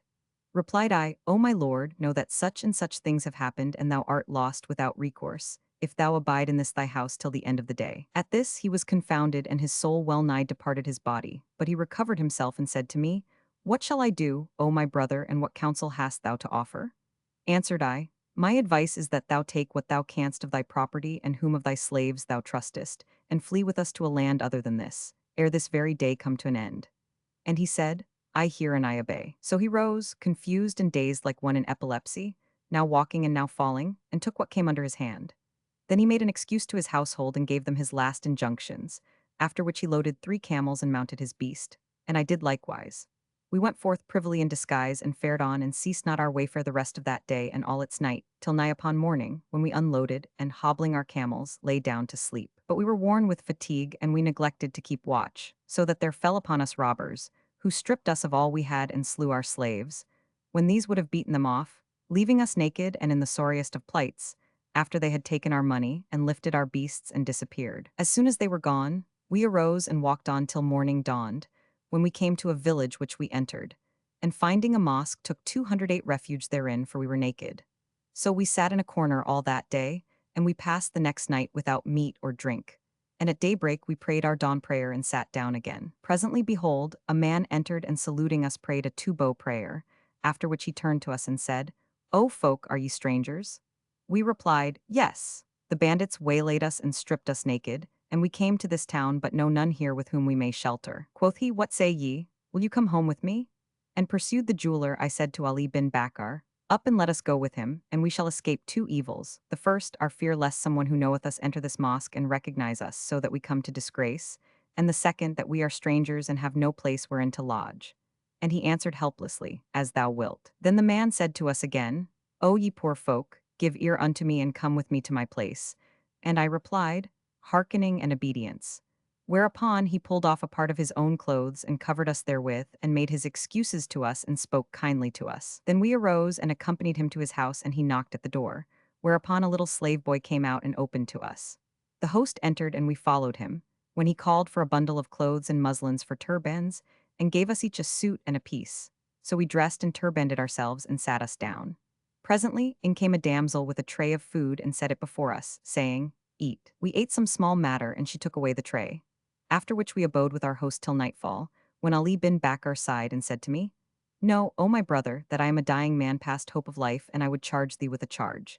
It is that, when thou seest me dead, thou go to my parent and tell her of my decease, and bid her come hither, that she may be here to receive the visits of condolence and be present at the washing of my corpse. And do thou exhort her to bear my loss with patience. Then he fell down in a fainting fit, and when he recovered he heard a damsel singing afar off and making verses as she sang. Thereupon he addressed himself to give ear to her and hearken to her voice, and now he was insensible, absent from the world, and now he came to himself. And anon he wept for grief and mourning at the love which had fallen him. Presently he heard the damsel who was singing repeat these couplets. Parting ran up to part from lover twain. Free converse, perfect conquered friendship fain. The nights with shifting drifted us apart. Would heaven I wot if we shall meet again. How bitter after meeting, teased to part. May lovers ne'er endure so bitter pain. Death grip, death joke, lasts for an hour and ends, but parting tortures I in heart remain. Could we but trace where parting's house is placed, we would make parting eke of parting taste. When Ali son of Bakkar heard the damsel's song, he sobbed one sob and his soul quitted his body. As soon as I saw that he was dead, continued the jeweler, I committed his corpse to the care of the housemaster and said to him, Know thou that I am going to Baghdad to tell his mother and kinsfolk that they may come hither and conduct his burial. So I betook myself to Baghdad and, going to my house, changed my clothes, after which I repaired to Ali bin Bakr's lodging. Now when his servants saw me, they came to me and questioned me of him, and I bade them ask permission for me to go in to his mother. She gave me leave, so I entered and saluting her said, Verily Allah ordereth the lives of all creatures by his commandment, and when he decreeth aught, there is no escaping its fulfillment. Nor can any soul depart but by leave of Allah, according to the writ which affirmeth the appointed term. She guessed by these words that her son was dead and wept with sore weeping. Then she said to me, Allah upon thee, tell me, is my son dead? I could not answer her for tears and excess of grief, and when she saw me thus, she was choked with weeping and fell to the ground in a fit. As soon as she came to herself, she said to me, Tell me how it was with my son. I replied, May Allah abundantly compensate thee for his loss. And I told her all that had befallen him from beginning to end. She then asked, Did he give thee any charge?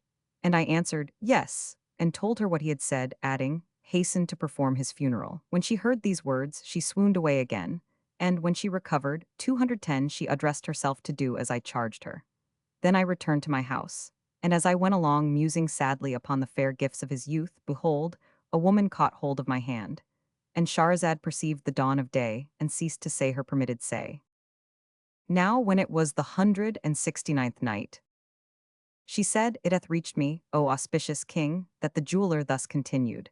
A woman caught hold of my hand, and I looked at her, and lo, it was the slave girl who used to come from Shams al-Nahar, and she seemed broken by grief. When we knew each other, we both wept and ceased not weeping till we reached my house, and I said to her, Knowest thou the news of the youth Ali bin Bakr?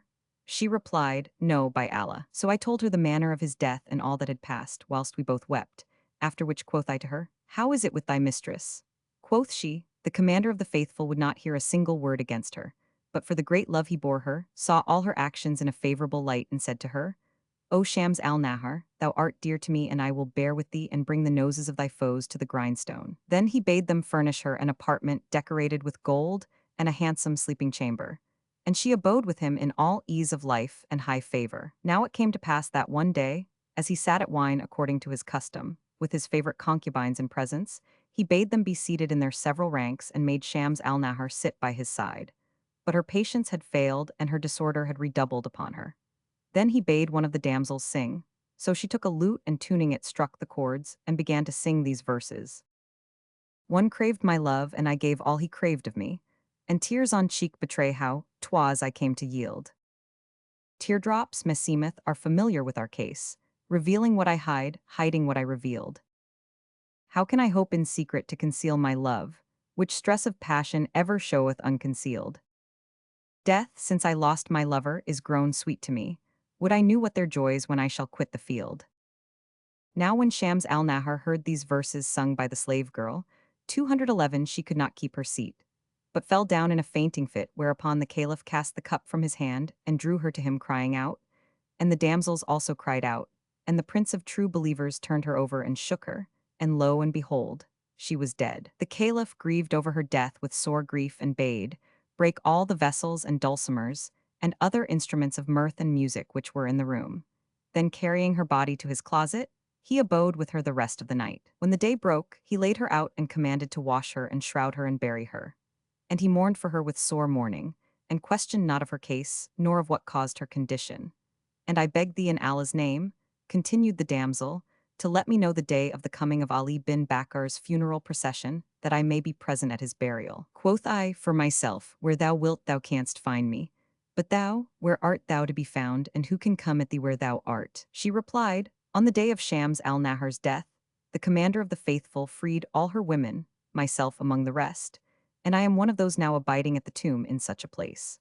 So I rose and accompanied her to the burial ground and piously visited Shams al-Nahar's tomb, after which I went my way and ceased not to await the coming of Ali bin Bakr's funeral. When it arrived, the people of Baghdad went forth to meet it, and I went forth with them. And I saw the damsel among the women, and she the loudest of them in lamentation, crying out and wailing with a voice that rent the vitals and made the heart ache. Never was seen in Baghdad a finer funeral than his, and we ceased not to follow in crowds till we reached the cemetery and buried him to the mercy of Almighty Allah. Nor from that time to this have I ceased to visit the tombs of Ali son of Bakr and of Shams al-Nahar. This then is their story, and Allah Almighty have mercy upon them. And yet is not their tale, continued Shahrazad, more wonderful than that of King Shahryar. The king asked her, and what was his tale? And Shahrazad perceived the dawn of day and ceased saying her permitted say. Now when it was the 170th night, she said, it hath reached me, O auspicious king, as regards the I left Matilda at the University of Göttingen. If a black wear red, e'en an ass would grin. The wheels of this world are the ass's meed. Would Nizami were of the ass's breed.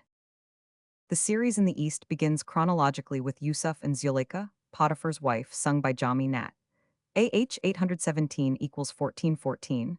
The next in date is Khusra and Shirin, also by Nizami, Farhad and Shirin. And Layla and Majnun, the night black maid and the maniac man, are the last. We are obliged to compare the lovers with Romeo and Juliet, having no corresponding instances in modern days. The classics of Europe supply a host as Hero and Leander, Thegenes and Chariclea, etc. The jeweler of Eastern tales from Morocco to Calcutta is almost invariably a rascal. Here we have an exception. Tale of Kamar al-Zaman.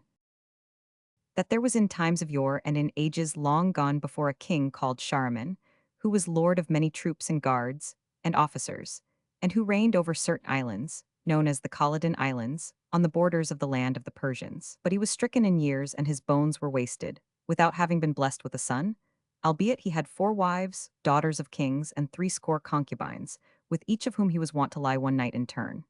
This 213 preyed upon his mind and disquieted him, so that he complained thereof to one of his wazirs, saying, Verily I fear lest my kingdom be lost when I die, for that I have no son to succeed me. The minister answered, O king, peradventure Allah shall yet bring something to pass, so rely upon the Almighty and be instant in prayer. It is also my counsel that thou spread a banquet and invite to it the poor and needy, and let them eat of thy food, and supplicate the Lord to vouchsafe thee a son.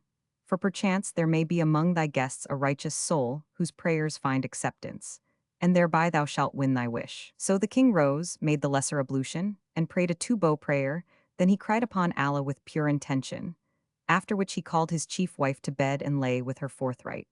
By grace of God she conceived, and when her months were accomplished, she bore a male child, like the moon on the night of fullness. The king named him Kamar al-Zaman, and rejoiced in him with extreme joy and bade the city be dressed out in his honor. So they decorated the streets 7 days, whilst the drums beat and the messengers bore the glad tidings abroad. Then wet and dry nurses were provided for the boy, and he was reared in splendor and delight, until he reached the age of 15. He grew up of surpassing beauty and seemly head and symmetry, and his father loved him so dear that he could not brook to be parted from him day or night. One day he complained to a certain of his ministers anent the excess of his love for his only child, saying, O thou the wazir, of a truth I fear for my son, Kamar al-Zaman, the shifts and accidents which befall man, and fain would I marry him in my lifetime. Answered the wazir, O king, know thou that marriage is one of the most honorable 214 of moral actions, and thou wouldst indeed do well and right to marry thy son in thy lifetime, ere thou make him sultan. On this quoth the king, Hither with my son Kamar al-Zaman. So he came and bowed his head to the ground in modesty before his sire. O Kamar al-Zaman, said King Shahryar, of a truth I desire to marry thee and rejoice in thee during my lifetime. Replied he, O my father, know that I have no lust to marry, nor doth my soul incline to women, for that concerning their craft and perfidy I have read many books and heard much talk, even as saith the poet. Now, and of women ask ye, I reply, in their affairs I'm versed a doctor rare. When man's head grizzles and his money dwindles, in their affections he hath naught for share. And another said, Rebel against women, and so shalt thou serve Allah the more. The youth who gives women the rein must forfeit all hope to soar. They'll balk him when seeking the strange device, Excelsior, though waste he 1,000 of years in the study of science and lore. And when he had ended his verses he continued, O my father, wedlock is a thing whereto I will never consent, no, not though I drink the cup of death. When Sultan Shahryar heard these words from his son, light became darkness in his sight, and he grieved thereat with great grief. And Shahrazad perceived the dawn of day, and ceased to say her permitted say. Now when it was the 171st night, she said, It hath reached me, O auspicious king, that when King Shahryar heard these words from his son, the light became darkness in his sight, and he grieved over his son's lack of obedience to his directions in the matter of marriage. Yet, for the great love he bore him, he was unwilling to repeat his wishes and was not wroth with him, but caressed him and spake him fair, and showed him all manner of kindness such as tendeth to induce affection. All this and Camar al-Zaman increased daily in beauty and loveliness and amorous grace. And the king bore with him for a whole year, till he became perfect in eloquence and elegant wit. All men were ravished with his charms, and every breeze 215 that blew bore the tidings of his gracious favor. His fair sight was a seduction to the loving and a garden of delight to the longing, for he was honey-sweet of speech, and the sheen of his face shamed. The full moon, he was a model of symmetry and blandishment and engaging ways. His shape was as the willow wand or the rattan cane, and his cheeks might take the place of rose or red anemone. He was, in fine, the pink of perfection, even as the poet hath said of him. He came and cried they, now be Allah blessed, praise him that clad that soul in so fair vest. He's king of beauty where the beauteous be, all are his riots, all obey his hest. His lip dew's sweeter than the virgin honey, his teeth are pearls in double row close pressed. All charms are congregate in him alone, and deals his loveliness to man unrest. Beauty wrote on those cheeks for worlds to see, I testify there is none good but he. When the year came to an end, the king called his son to him and said, O my son, wilt thou not hearken to me? Whereupon Camar al-Zaman fell down for respect and shame before his sire and replied, O my father, how should I not hearken to thee, seeing that Allah commandeth me to obey thee and not gainsay thee? Rejoined King Shahryar, O my son, know that I desire to marry thee and rejoice in thee whilst yet I live, and make thee king over my realm before my death. When the prince heard his sire pronounce these words, he bowed his head a while, then raised it and said, O my father, this is a thing which I will never do. No, not though I drink the cup of death. I know of a surety that the Almighty hath made obedience to thee a duty in religion, but Allah upon thee, press me not in this matter of marriage, nor fancy that I will ever marry my life long. For that I have read the books both of the ancients and the moderns, and have come to know all the mischiefs and miseries which have befallen them through women and their endless artifices. And how excellent is the saying of the poet, 216, he whom the randy mots entrap, shall never see deliverance. Though build he forts 1,000-fold, whose mighty strength lead plates enhance. Their force shall be of no avail, these fortresses have not a chance. Women ideal in treachery, to far and near o'er earth's expanse. With fingers dipped in henna blood, and locks in braids that mad the glance. And eyelids painted o'er with kohl, they gar us drink of dire mischance. And how excellently saith another, women, for all the chastity they claim, are awful cast by kites where'er they list. This night their talk and secret charms are thine, that night another joyeth calf and wrist. Like in, whence after night thou farst he at dawn, and lodges other white thou hast not wist. Now when King Shahryar heard these his son's words, and learnt the import of his verses and poetical quotations, he made no answer, of his excessive love for him, but redoubled in graciousness and kindness to him. He at once broke up the audience, and as soon as the seance was over, he summoned his minister and taking him apart, said to him, O thou the wazir, tell me how I shall deal with my son in the matter of marriage. And Shahrazad perceived the dawn of day, and ceased saying her permitted say. Now when it was the 172nd night, she said, It hath reached me, O auspicious king, that the king summoned his minister, and taking him apart said to him, O thou the wazir, tell me what I shall do with my son in the matter of marriage. Of a truth I took counsel with thee thereon, and thou didst counsel me to marry him, before making him king. I have spoken with him of wedlock time after time, and he still gainsaid me.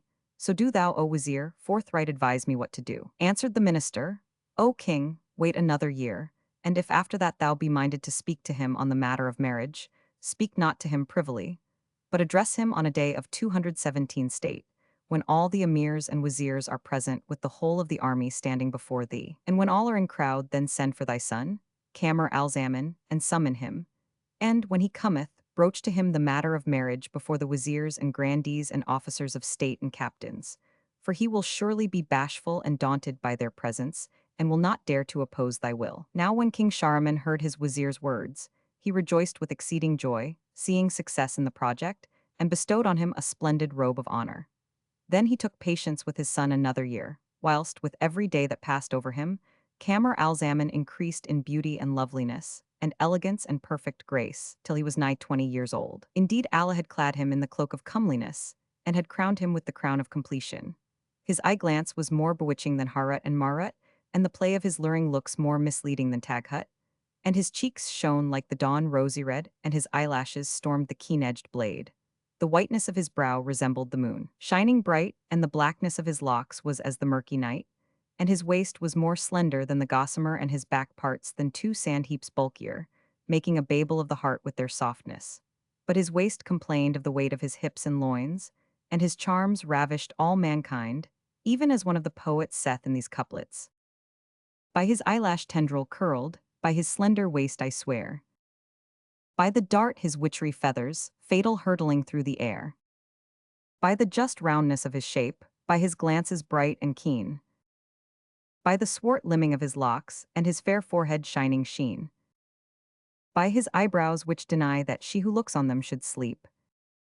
Which now commanding, now forbidding, o'er me high dominion keep. 218 By the roses of his cheek, his face as fresh as myrtle wreath. His tulip lips, and those pure pearls that hold the places of his teeth. By his noble form, which rises featly turned in even swell. To where upon his jutting chest two young pomegranates seem to dwell. By his supple moving hips, his taper waist and silky skin. By all he robbed perfection of, and holds enchained his form within. By his tongue of steadfastness, his nature true and excellent. By the greatness of his rank, his noble birth and high descent. Musk from my love her savor steals, who musk exhales from every limb. And all the air's ambergris breathes, are but the zephyrs blow o'er him. The sun, methinks, the broad bright sun, as low before my love should quail. As would my love himself transcend the paltry paring of his nail. So King Shahryar, having accepted the counsel of his wazir, waited for another year and a great festival. And Scheherazade perceived the dawn of day, and ceased to say her permitted say. Now when it was the 173rd night, she said, It hath reached me, O auspicious king, that Shahryar, having accepted the counsel of his wazir, waited for another year and a great festival. A day of state when the audience hall was filled with his emirs and wazirs and grandees of his reign, and officers of state and captains of might and main. Thereupon he sent for his son Kamar al-Zaman, who came, and kissing the ground before him 3 times, stood in presence of his sire with his hands behind his back, the right grasping the left. Then said the king to him, Know, O my son, that I have not sent for thee on this occasion, and summoned thee to appear before this assembly, and all these officers of a state here awaiting our orders save, and except that I may lay a commandment on thee, wherein do thou not disobey me. And my commandment is that thou marry, for I am minded to wed thee to a king's daughter, and rejoice in the ere I die. When the prince heard this much from his royal sire, he bowed his head groundwards a while, then raising it towards his father, and being moved thereto at that time by youthful folly and boyish ignorance, replied, But for myself I will never marry, no, not though I drink the cup of death. As for thee, thou art 219 great in age and small of wit. Hast thou not, twice ere this day and before this occasion, questioned me of the matter of marriage, and I refused my consent?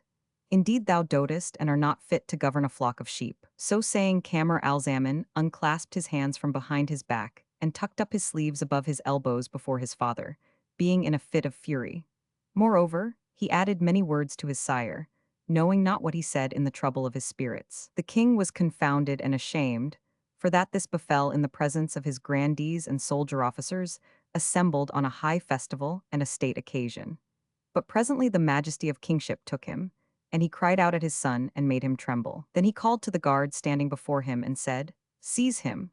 So they came forward and laid hands on him, and binding him, brought him before his sire, who bade them pinion his elbows behind his back, and in this guise make him stand before the presence. And the prince bowed down his head for fear and apprehension, and his brow and face were beaded and spangled with sweat, and shame and confusion troubled him sorely. Thereupon his father abused him and reviled him and cried, Woe to thee, thou son of adultery and nursling of abomination! How durst thou answer me on this wise before my captains and soldiers? But hitherto none hath chastised thee. And Shahrazad perceived the dawn of day, and ceased saying her permitted say. Now when it was the 174th night, she said, It hath reached me, O auspicious king, that King Shahryar cried out to his son Kamar al-Zaman, How durst thou answer me on this wise before my captains and soldiers? But hitherto none hath chastised thee. Knowest thou not that this deed thou hast done were a disgrace to him, had it been done by the meanest of my subjects? And the king commanded his Mamelukes to loose his elbow bonds and imprison him in one of the bastions of the citadel. So they took the prince and thrust him into an old tower, wherein there was a dilapidated saloon, and in its middle a ruined well, after having first swept it and cleaned its floor flags and set therein a couch on which they laid a mattress, a leathern rug, and a cushion. And then they brought a great lanthorn and a wax candle, for that place was dark, even by day. And lastly, the Mamelukes led Kamar al-Zaman thither, and stationed an eunuch at the door. And when all this was done, the prince threw himself on the couch, sad-spirited and heavy-hearted, blaming himself and repenting of his injurious conduct to his father. Weena's repentance availed him naught, and saying, Allah curse marriage and marriageables and married women, the traitresses all, would I had hearkened to my father and accepted a wife. Had I so done, it had been better for me than this jail. This is how it fared with him. But as regards King Shahryar, he remained seated on his throne all through the day until sundown. Then he took the minister apart and said to him, Know thou, O Wazir, that thou and thou only wast the cause of all this that hath come to pass between me and my son by the advice thou wast pleased to devise, and so what dost thou counsel me to do now? Answered he, O king, leave thy son in limbo for the space of 15 days, then summon him to thy presence and bid him wed, and assuredly he shall not gainsay thee again. And Shahrazad perceived the dawn of day and ceased saying her permitted say. Now when it was the 175th night, she said, It hath reached me, O auspicious king, that the Wazir said to King Shahryar, Leave thy son in limbo for the space of 15 days, then summon him to thy presence and bid him wed, and assuredly he shall not gainsay thee again. The king accepted the Wazir's opinion, and lay down to sleep that night troubled at heart concerning his son, for he loved him with dearest love, because he had no other child but this. And it was his wont every night not to sleep, save after placing his arm under his son's neck. So he passed that night in trouble and unease on the prince's account, tossing from side to side, as he were laid on coals of artemisia wood. For he was overcome with doubts and fears 221, and sleep visited him not all that livelong night. But his eyes ran over with tears, and he began repeating, While slanderers slumber, longsome is my night, suffice thee a heart so sad in parting plight. I say, while night and care slow moments by, what, no return for thee, fair morning light? And the saying of another, When saw I Pleiad stars his glance escape, and pole star draught of sleep upon him pour. And the beer daughters wend in mourning dight, I knew that morning was for him no more. Such was the case with King Shahryar, but as regards Kamar al-Zaman, when the night came upon him, the eunuch set the lanthorn before him and lighting the wax candle, placed it in the candlestick, then brought him somewhat of food. The prince ate a little and continually reproached himself for his unseemly treatment of his father, saying to himself, O my soul, knowest thou not that a son of Adam is the hostage of his tongue, and that a man's tongue is what casteth him into deadly perils?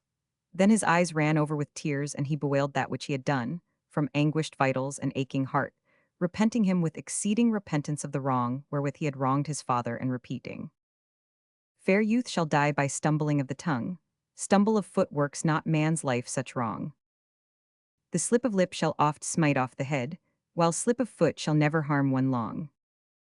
Now when he had made an end of eating, he asked for the wherewithal to wash his hands, and when the Mameluke had washed them clean of the remnants of food, he arose and made the wuzu ablution and prayed the prayers of sundown and nightfall, conjoining 222 them in one, after which he sat down. And Shahrazad perceived the dawn of day, and ceased to say her permitted say. Now when it was the 176th night, she said, It hath reached me, O auspicious king, that when the prince Kamar al-Zaman had prayed, conjoining them in one, the prayers of sundown and nightfall, he sat down on the well and began reciting the Quran, and he repeated the cow, the house of Imran, and ys. The compassionate, blessed be the king, unity, and the two talismans. And he ended with blessing and supplication and with saying, I seek refuge with Allah from Satan the stoned. Then he lay down upon his couch, which was covered with a mattress of satin from Al-Ma'adin town, the same on both sides and stuffed with the raw silk of Iraq, and under his head was a pillow filled with ostrich down. And when ready for sleep, he doffed his outer clothes and drew off his bag trousers, and lay down in a shirt of delicate stuff smooth as wax, and he donned a headkerchief of azure marazi cloth. And at such time and on this guise, Kamar al-Zaman was like the full-orbed moon, when it riseth on its 14th night. Then, 223 drawing over his head a coverlet of silk, he fell asleep with the lanthorn burning at his feet and the wax candle over his head, and he ceased not sleeping through the first third of the night, not knowing what lurked for him in the womb of the future, and what the Omniscient had decreed for him. Now, as fate and fortune would have it, both tower and saloon were old and had been many years deserted, and there was therein a Roman well inhabited by a Jinniyah of the seed of Iblis the Accursed, by name Maimuna, daughter of Al-Dimariat, a renowned king of the Jann. And Shahrazad perceived the dawn of day, and ceased saying her permitted say. Now when it was the 177th night, she said, It hath reached me, O auspicious king, that the name of the Jinniyah in question was Maimuna, daughter of Al-Dimariat, a renowned king of the Jann. And as Kamar al-Zaman continued sleeping till the first third of the night, Maimuna came up out of the Roman well and made for the firmament, thinking to listen by stealth to the converse of the angels. But when she reached the mouth of the well, she saw a light shining in the tower, contrary to custom, and having dwelt there many years without seeing the like, she said to herself, Never have I witnessed aught like this. And marveling much at the matter, determined that there must be some cause therefore. So she made for the light and found the eunuch sleeping within the door. And inside she saw a couch spread, whereon was a human form with the wax candle burning at his head and the lanthorn at his feet. And she wondered to see the light and stole towards it little by little. Then she folded her wings and stood by the bed, and, drawing back the coverlid, discovered Kamar al-Zaman's face. She was motionless for a full hour in admiration and wonderment, for the luster of his visage outshone that of the candle. His face beamed like a pearl with light. His eyelids were languorous like those of the gazelle. The pupils of his eyes were 224 intensely black and brilliant. His cheeks were rosy red. His eyebrows were arched like bows, and his breath exhaled a scent of musk, even as saith of him the poet. I kissed him, darker grew those pupils, which seduce my soul, and cheeks flushed rosier hue. O heart, if slanderers dare to deem there be his like in charms, say, bring him hither, you. Now when Maimuna saw him, she pronounced the formula of praise and said, Blessed be Allah, the best of creators. For she was of the true-believing jinn, and she stood a while gazing on his face, exclaiming and envying the youth his beauty and loveliness. And she said in herself, By Allah, I will do no hurt to him nor let any harm him. Nay, from all of evil will I ransom him, for this fair face deserveth not but that folk should gaze upon it, and for it praise the Lord. Yet how could his family find it in their hearts to leave him in such desert place, where, if one of our Marids came upon him at this hour, he would assuredly slay him. Then the Ifritah Maimuna bent over him and kissed him between the eyes, and presently drew back the sheet over his face which she covered up. And after this she spread her wings and soaring into the air, flew upwards. And after rising high from the circle of the saloon, she ceased not winging her way through air and ascending skywards, till she drew near the heaven of this world, the lowest of the heavens. And behold, she heard the noisy flapping of wings cleaving the welkin, and, directing herself by the sound, she found when she drew near it that the noise came from an Ifrit called Danash. So she swooped down on him like a sparrowhawk, and when he was aware of her and knew her to be Maimuna, the daughter of the king of the Jinn, he feared her and his side muscles quivered, and he implored her forbearance, saying, I conjure thee by the most great and august name, and by the most noble talisman graven upon the seal ring of Solomon, entreat me kindly and harm me not. When she heard these 225 words her heart inclined to him, and she said, Verily, thou conjurest me, O accursed, with a mighty conjuration. Nevertheless, I will not let thee go, till thou tell me whence thou comest at this hour. He replied, O princess, know that I come from the uttermost end of Chinaland and from among the islands, and I will tell thee of a wonderful thing I have seen this night. If thou find my words true, let me wend my way and write me a patent under thy hand, and with thy sign manual that I am thy freedman. So none of the jinn hosts, whether of the upper who fly, or of the lower who walk the earth, or of those who dive beneath the waters, do me let or hindrance. Rejoined Maimuna, and what is it thou hast seen this night, O liar, O accursed? Tell me without leasing, and think not to escape from my hand with falses. For I swear to thee by the letters graven upon the bezel of the seal ring of Solomon Davidson, on both of whom be peace. Except thy speech be true, I will pluck out thy feathers with mine own hand and strip off thy skin and break thy bones. Quoth the Ifrit Danash son of Shamyurish the flyer, I accept, O my lady, these conditions. And Shahrazad perceived the dawn of day and ceased to say her permitted say.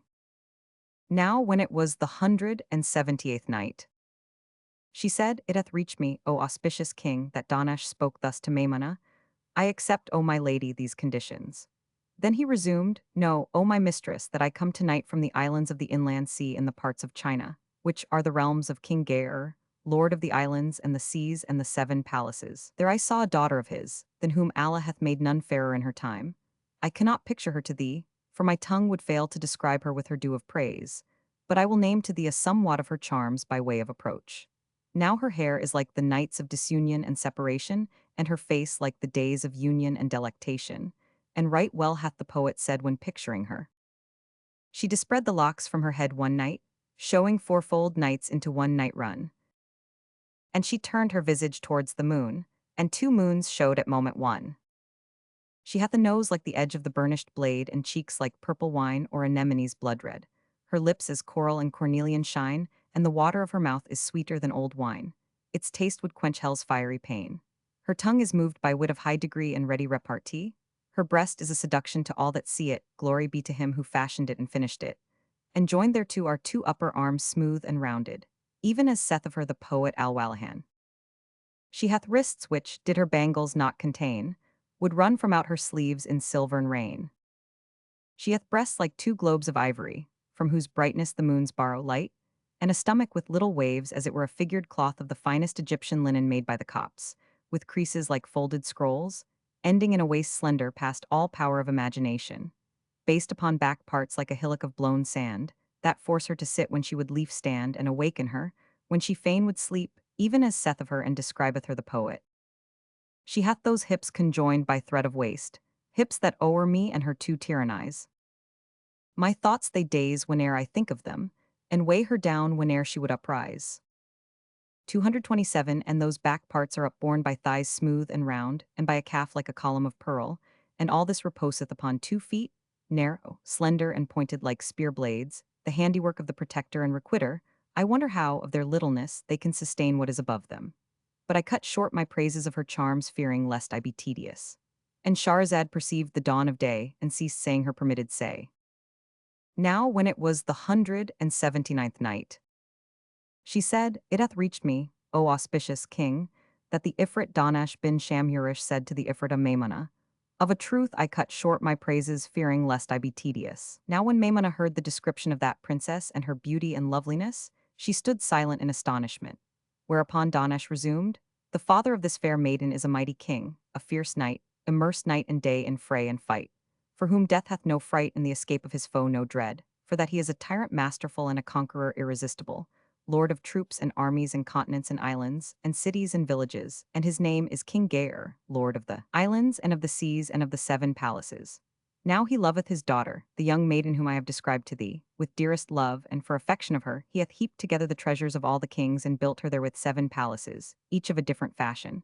The first of crystal, the second of marble, the third of China steel, the fourth of precious stones and gems of price, the 5th of porcelain and many-hued onyxes and ring bezels, the 6th of silver and the 7th of gold. And he hath filled the 7 palaces with all sorts of sumptuous furniture, rich silken carpets and hangings and vessels of gold and silver, and all manner of gear that kings require, and hath bidden his daughter to abide in each by turns for a certain season of the year. And her name is the Princess 228 Budur. Now when her beauty became known, and her name and fame were bruited abroad in the neighboring countries, all the kings sent to her father to demand her of him in marriage, and he consulted her on the matter, but she disliked the very word wedlock with a manner of abhorrence, and said, O my father, I have no mind to marry. No, not at all. For I am a sovereign lady and a queen suzerain ruling over men, and I have no desire for a man who shall rule over me. And the more suits she refused, the more her suitors' eagerness increased, and all the royalties of the inner islands of China sent presents and rarities to her father, with letters asking her in marriage. So he pressed her again and again with advice on the matter of espousals, but she ever opposed to him refusals, till at last she turned upon him angrily and cried, O my father, if thou name matrimony to me once more, I will go into my chamber and take a sword, and fixing its hilt in the ground, will set its point to my waist. Then will I press upon it, till it come forth from my back, and so slay myself. Now when the king heard these her words, the light became darkness in his sight, and his heart burned for her as with a flame of fire, because he feared lest she should kill herself. And he was filled with perplexity concerning her affair and the kings her suitors. So he said to her, If thou be determined not to marry and there be no help for it, abstain from going and coming in and out. Then he placed her in a house and shut her up in a chamber, appointing 10 old women as duennas to guard her, and forbade her to go forth to the 7 palaces. Moreover, he made it appear that he was incensed against her, and sent letters to all the kings, giving them to know that she had been stricken with madness by the jinns, and it is now a year since she hath thus been secluded. Then continued the Ifrit Danish, addressing the Ifrita Maimuna, and I, O my lady, go to her every night and take my fill of feeding my sight on her face, and I kiss her between the eyes. Yet, of my love to her, I do her no hurt neither mount her, for that her youth is fair and her grace surpassing, everyone who seeth her jealouseth himself for her. I conjure thee, therefore, O my lady, to go back with me and look on her beauty and loveliness and stature and perfection of proportion. And after, if thou wilt, chastise me or enslave me, and win to thy will, for it is thine to bid and to forbid. So saying, 229, the Ifrit Danesh bowed his head towards the earth and drooped his wings downwards. But Maimuna laughed at his words and spat in his face and answered, What is this girl of whom thou pratest but a potsherd wherewith to wipe after making water? Faugh, faugh. By Allah, O accursed, I thought thou hadst some wondrous tale to tell me or some marvelous news to give me. How would it be if thou were to sight my beloved? Verily, this night I have seen a young man, whom if thou saw though but in a dream, thou wouldst be palsied with admiration, and spittle would flow from thy mouth. Asked the Ifrit, and who and what is this youth? And she answered, Know, O Danesh, that there hath befallen the young man the like of what thou tellest me befell thy mistress. For his father pressed him again and again to marry, but he refused, till at length his sire waxed wroth at being opposed, and imprisoned him in the tower where I dwell. And I came up tonight and saw him. Said Danesh, O my lady, show me this youth, that I may see if he be indeed handsomer than my mistress, the Princess Budir, or not, for I cannot believe that the like of her liveth in this our age. Rejoined Maimuna, Thou least, O accursed, O most ill-omened of Marids and vilest of Satans, sure am I that the like of my beloved is not in this world. And Shahrazad perceived the dawn of day and ceased to say her permitted say. Now when it was the 180th night, she said, It hath reached me, O auspicious king, that the Ifrita Maimuna spake thus to the Ifrit Danesh. Sure am I that the 230 like of my beloved is not in this world. Art thou mad to fellow thy beloved with my beloved? He said, Allah upon thee, O my lady, go back with me and look upon my mistress, and after I will return with thee and look upon thy beloved. She answered, It must needs be so, O accursed, for thou art a knavish devil. But I will not go with thee, nor shalt thou come with me, save upon condition of a wager, which is this. If the lover thou lovest, and of whom thou boastest so bravely, prove handsomer than mine whom I mentioned, and whom I love and of whom I boast, the bet shall be thine against me. But if my beloved prove the handsomer, the bet shall be mine against thee. Quoth Danesh the Ifrit, O my lady, I accept this thy wager and am satisfied thereat, so come with me to the islands. Quoth Maimuna, No, for the abode of my beloved is nearer than the abode of thine. Here it is under us, so come down with me to see my beloved, and after we will go look upon thy mistress. I hear and I obey, said Danesh. So they descended to earth and alighted in the saloon which the tower contained. Then Maimuna stationed Danesh beside the bed, and putting out her hand, drew back the silken coverlet from Kamar al-Zaman's face, when it glittered and glistened and shimmered and shone like the rising sun. She gazed at him for a moment, then turning sharply round upon Danesh said, Look, O accursed, and be not the basest of madmen. I am a maid, yet my heart he hath waylaid. So Danesh looked at the prince and long continued gazing steadfastly on him, then, shaking his head, said to Maimuna, By Allah, O my lady, thou art excusable.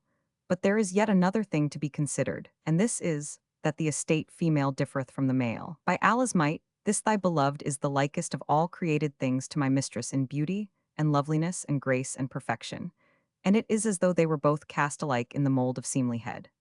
Now when Maimuna heard these words, the light became darkness in her sight, and she dealt him with her wing so fierce a buffet on the head, as well nigh made an end of him. Then quoth she to him, I conjure thee, by the light of his glorious countenance, go at once, O accursed, and bring hither thy mistress whom thou lovest so fondly and foolishly, and return in haste that we may lay the twain together and look on them both as they lie asleep side by side.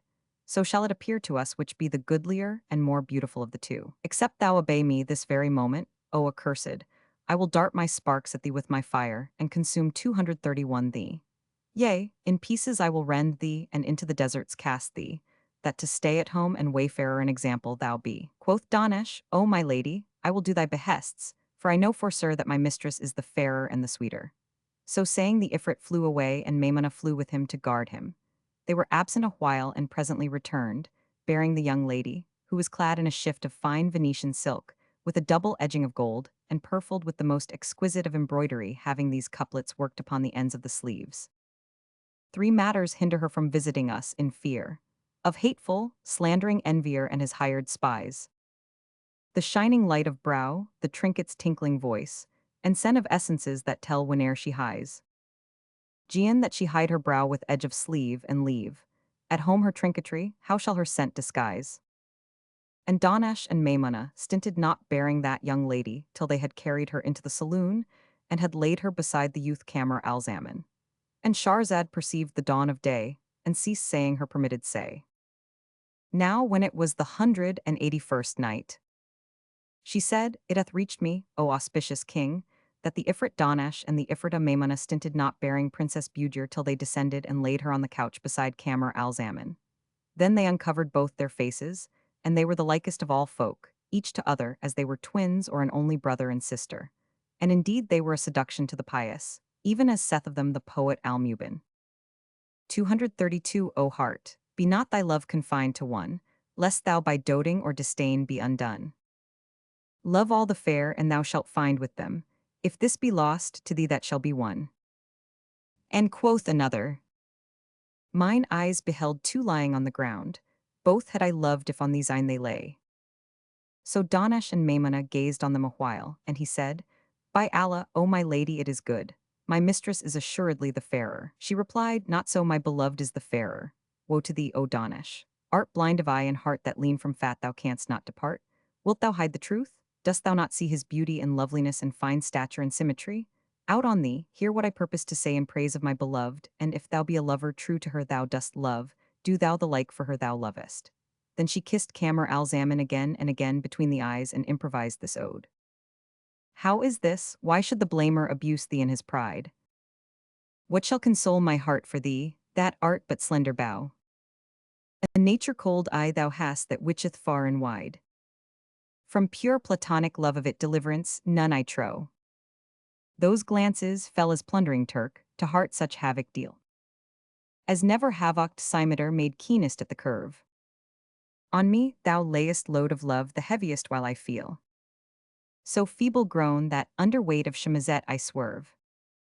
My love for thee as wottest well is habit, and my low is nature, to all others false is all the love I tender. Now were my heart but like to thine, I never would say no. Only my wasted form is like thy waist so gracious slender. Out on him, who in beauty's robe for moon-like charms hath fame, and who is claimed by mouth of men as marvel of his tribe. Of man what manner may he be? Ask they who flight and blame. For whom thy heart is so distressed, I only cry describe. 233 O stone and tempered heart of him, learn of his yielding grace. And bending form to show me grace and yielding to consent. O my prince beautiful, thou hast an overseer in place, who irketh me, and eke a groom whose wrong doth ne'er relent. Indeed he lieth who hath said that all of loveliness was pent in Joseph, in thy charms there's many and many a Joe. The genii dread me when I stand and face to face address. But meeting thee my fluttering heart its shame and terror show. I take aversion semblance, and I turn from thee in fright. But more aversion I assume, more love from me dost claim. That hair of jetty black, that brow air raying radiant light. Those eyne wherein white jostles black, that dearling dainty frame. When Danash heard the poesy which Maimuna spake in praise of her beloved, he joyed with exceeding joy, and marveled with excessive wonderment. And Shahrazad perceived the dawn of day, and ceased to say her permitted say. Now when it was the 182nd night, she said, It hath reached me, O auspicious king, that when the Ifrit Danash heard the poesy which Maimuna spake in praise of her beloved, he shook for exceeding joy and said, Thou hast celebrated thy beloved in song, and thou hast indeed done well in praise of him whom thou lovest. And there is no help for it but that I also in my turn do my best to infame my mistress, and recite somewhat in her honor. Then the Ifrit went up to the lady Budger, and, kissing her between the eyes, looked at Maimuna and at his beloved princess, and recited the following verses, albeit he had no skill in poesy. Love for my fair they chide in angry way, unjust for ignorance, yea, unjustice they. Ah, lavish favors on the love-mad whom, Taste of thy wrath and parting woe shall slay. 234 In sooth, for love I'm wet with railing tears. That rail mine eyelids blood thou mightest say. No marvel what I bear for love, tease marvel, that any know my me whilst thou it away. Unlawful were our union did I doubt, thy love or heart inclined to other may. And eke these words, I feed eyes on their stead by the valley's side, and I'm slain and my slayer aside hath hied. Grief wine have I drunken, and down my cheeks, dance tears to the song of the camel guide. For union blessing I strive though sure, in Budir and Saad all my bliss shall bide. Wot I not which of three gave me most to plain, so hear them numbered ere thou decide. Those sworders her eyne that lance her fig, your, or ring-mailed locks which her forehead hide. Quoth she, and I ask of her what so whites, or abide in towns or in desert ride. To me, in thy heart I dwell, look there. Quoth I, where's my heart, ah where, ah where? When Maimuna heard these lines from the Ifrit, she said, Thou hast done well, O Danish, but say thou which of the two is the handsomer? And he answered, My mistress Budir is handsomer than thy beloved. Cried Maimuna, Thou least, O accursed. Nay, my beloved is more beautiful than thine. But Danash persisted, Mine is the fairer. And they ceased not to wrangle and challenge each other's words till Maimuna cried out at Danash and would have laid violent hands on him. But he humbled himself to her, and softening his speech said, Let not the truth be a grief to thee, and cease we this talk, for all we say is to testify in favor of our lovers.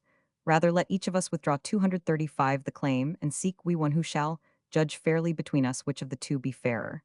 And by his sentence we will abide. I agree to this, answered she, and smote the earth with her foot, whereupon there came out of it an Ifrit blind of an eye, hump-backed and scurvy-skinned, with eye orbits slit up and down his face. On his head were 7 horns and 4 locks of hair fell to his heels. His hands were pitchfork-like and his legs mast-like, and he had nails as the claws of a lion, and feet as the hoofs of the wild ass. When that Ifrit rose out of the earth and sighted Maimuna, he kissed the ground before her, and standing with his hands clasped behind him, said, What is thy will, O my mistress, O daughter of my king? She replied, O Kashkesh, I would have thee judge between me and this accursed Danish. And she made known to him the matter from first to last, whereupon the Ifrit Kashkesh looked at the face of the youth and then at the face of the girl, and saw them lying asleep, embraced, each with an arm under the other's neck, alike in beauty and loveliness and equal in grace and goodliness. The Marid gazed long upon them, marveling at their seemly head, and after carefully observing the twain, he turned to Maimuna and Danash and repeated these couplets. Go, visit her thou lovest, and regard not the words detractors utter, envious churls. Can never favor love, oh, sure the merciful. Ne'er made a thing more fair to look upon than two fond lovers in each other's arms, speaking their passion in a mute embrace. When heart has turned to heart, the fools would part them. Strike idly on cold steel, so when thou sint found one purely, wholly thine, accept her true heart, and live for her alone, O thou that blamest the love struck for their love, give o'er thy talk. How canst thou minister to a mind diseased? 236 Then, he turned again to Maimuna and Danash and said to them, By Allah, if you will have the truth, I tell you fairly the twain be equal in beauty, and loveliness and perfect grace and goodliness, nor can I make any difference between them on account of their being man and woman. But I have another thought, which is that we wake each of them in turn, without the knowledge of the other, and whichever is the more enamored shall be held inferior in seemlihead and comeliness. Quoth Maimuna, Right is this recking, and quoth Danash, I consent to this. Then Danash changed himself to the form of a flea and bit Kamar al-Zaman, whereupon he started from sleep in a fright, and Shahrazad perceived the dawn of day and ceased to say her permitted say.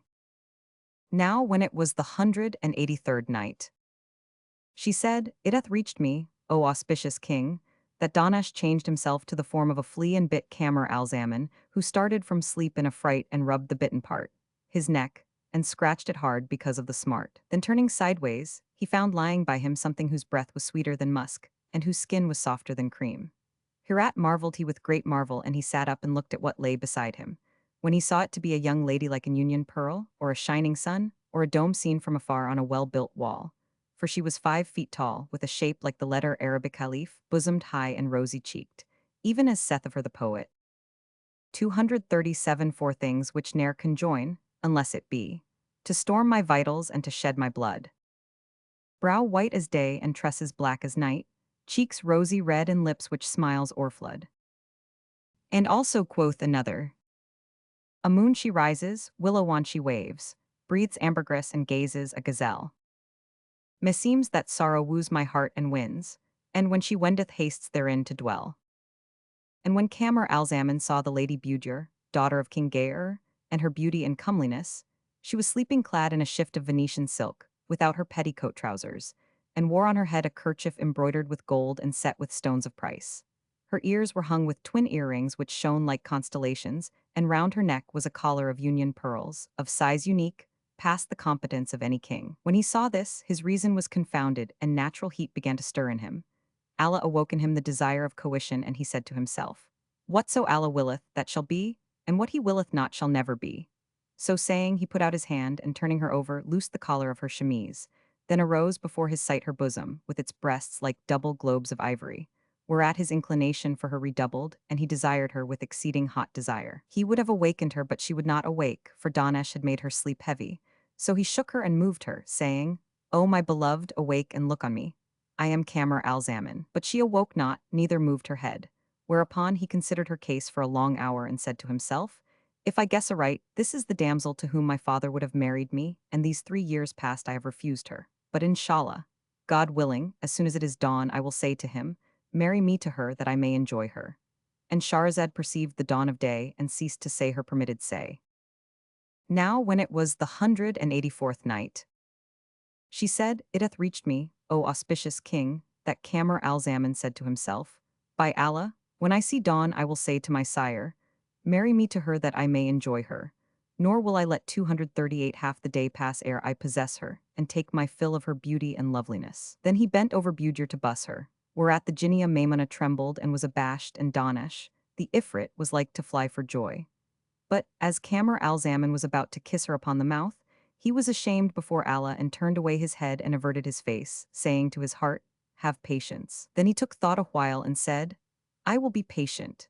Haply my father, when he was wroth with me and sent me to this jail, may have brought my young lady and made her lie by my side to try me with her, and may have charged her not to be readily awakened when I would arouse her, and may have said to her, whatever thing Camar Alzaman do to thee, make me ware thereof, or belike my sire standeth hidden in some stead whence, being himself unseen, he can see all I do with this young lady, and tomorrow he will scold me and cry, how cometh it that thou sayest I have no mind to marry, and yet thou didst kiss and embrace yonder damsel? So I will withhold myself, lest I be ashamed before my sire. And the right and proper thing to do is not to touch her at this present, nor even to look upon her, except to take from her somewhat which shall serve as a token to me, and a memorial of her, that some sign endure between me and her. Then Camar Alzaman raised the young lady's hand, and took from her little finger a seal ring worth an immense amount of money, for that its bezel was a precious jewel, and around it were graven these couplets. Count not that I your promises forgot, despite the length of your delinquencies. Be generous, O my lord, to me inclining. Haply your mouth and cheeks these lips may kiss. By Allah, ne'er will I relinquish you, alb you will transgress love's boundaries. Then Camar Alzaman took the seal ring from the little finger of Queen Budur and set it on his own. Then, turning his back to her, went to sleep. When Maimuna the Jinniyah saw this, she was glad and said to Danesh and Kashkesh, saw ye how my beloved Camar Alzaman bore himself chastely towards this young lady? Verily, this was of the perfection of his good gifts. For observe you twain how he looked on her and noted her beauty and loveliness. 239, and yet embraced her not, neither kissed her nor put his hand to her, but turned his back and slept. Answered they, even so. Thereupon Maimuna changed herself into a flea, and entering into the raiment of Budur, the loved of Danesh, crept up her calf and came upon her thigh, and, reaching a place some 4 carats below her navel, there bit her. Thereupon she opened her eyes, and sitting up in bed, saw a youth lying beside her and breathing heavily in his sleep, the loveliest of Almighty Allah's creatures, with eyes that put to shame the fairest houris of heaven, and a mouth like Solomon's seal, whose water was sweeter to the taste and more efficacious than a thuriac, and lips the color of coral stone, and cheeks like the blood-red anemone, even as saith one, describing him in these couplets. My mind's withdrawn from Zainab and Nawar, by rosy cheeks that growth of myrtle bear. I love a fawn, a tunic-vested boy, and leave the love of bracelet-wearing fair. My mate in hall and closet is unlike, her that I play with, as at home we pair. O thou, who blam'st my flight from Hind and Zainab, the cause is clear as dawn uplighting air. Wouldst have me fair a slave, the thrall of thrall, cribbed, pent, confined behind the bar and wall? Now when Princess Budur saw him, she was seized by a transport of passion and yearning and love-longing, and Shahrazad perceived the dawn of day, and ceased saying her permitted say. Now when it was the 185th night, she said, It hath reached me, O auspicious king, that when Princess Budur saw Kamar al-Zaman she was forthwith seized with a transport of passion and yearning and love-longing, and she said to herself, Alas, my shame! This is a strange youth 240 and I know him not. How cometh he to be lying by my side on one bed? Then she looked at him a second time and noting his beauty and loveliness said, By Allah, he is indeed a comely youth and my heart is well nigh torn in sunder with longing for him. But alas, how am I shamed by him? By the Almighty, had I known it was this youth who sought me in marriage of my father, I had not rejected him, but had wived with him and enjoyed his loveliness. Then she gazed in his face and said, O my lord and light of mine eyes, awake from sleep and take thy pleasure in my beauty and grace. And she moved him with her hand. But Maymuna the Jinniyah let down sleep upon him as it were a curtain, and pressed heavily on his head with her wings, so that Kamar al-Zaman awoke not. Then Princess Budur shook him with her hands and said, My life on thee, hearken to me. Awake and up from thy sleep and look on the narcissus and the tender down thereon, and enjoy the sight of naked waist and navel, and touzle me and tumble me from this moment till break of day. Allah upon thee, O my lord, sit up and prop thee against the pillow and slumber not. Still Kamar al-Zaman made her no reply but breathed hard in his sleep. Continued she, Alas, alas, thou art insolent in thy beauty and comeliness and grace and loving looks. But if thou art handsome, so am I handsome. What then is this thou dost? Have they taught thee to flout me, or hath my father, the wretched old fellow, made thee swear not to speak to me tonight? But Kamar al-Zaman opened not his mouth neither awoke, whereat her passion for him redoubled and Allah inflamed her heart with love of him. She stole one glance of eyes that cost her 1,000 sighs. Her heart fluttered, and her vitals throbbed and her hands and feet quivered. And she said to Kamar al-Zaman, Talk to me, O my lord, speak to me, O my friend. 241 Answer me, O my beloved, and tell me thy name, for indeed thou hast ravished my wit. And during all this time he abode drowned in sleep and answered her not a word, and Princess Budur sighed and said, Alas, alas, why art thou so proud and self-satisfied?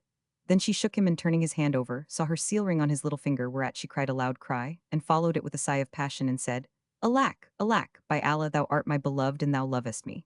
Yet thou seemest to turn thee away from me out of coquetry, for all, O my darling, thou camest to me, whilst I was asleep and knew not what thou didst with me, and tookest my seal ring, and yet I will not pull it off thy finger. So saying, she opened the bosom of his shirt and bent over him and kissed him and put forth her hand to him, seeking somewhat that she might take as a token, but found nothing. Then she thrust her hand into his breast, and because of the smoothness of his body, it slipped down to his waist, and thence to his navel, and thence to his yard.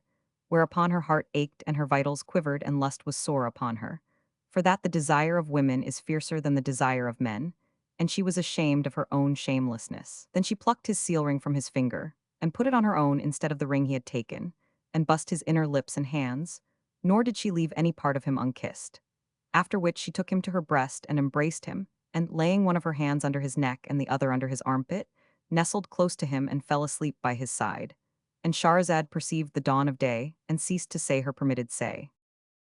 Now when it was the 186th night, she said, It hath reached me, O auspicious king, that when Princess Budur fell asleep by the side of Kamar al-Zaman, after doing that which she did, quoth Maymuna to Dahnesh, Sawst thou, O accursed, how proudly and coquettishly my beloved bore himself, and how hotly and passionately thy mistress showed herself to my dearling? There can be no doubt that my beloved is handsomer than thine.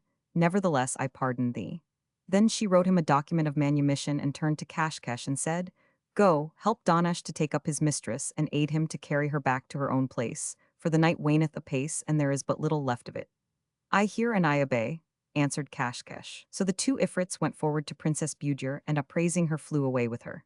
Then, bearing her back to her own place, they laid her on her bed, whilst Maymuna abode alone with Kamar al-Zaman, gazing upon him as he slept, till the night was all but spent, when she went her way. As soon as morning morrowed, the prince awoke from sleep and turned right and left, but found not the maiden by him, and said in his mind, What is this business? It is as if my father would incline me to marriage with the damsel who was with me, and have now taken her away by stealth. to the intent that my desire for wedlock may redouble. Then he called out to the eunuch who slept at the door, saying, Woe to thee, O damned one, arise at once.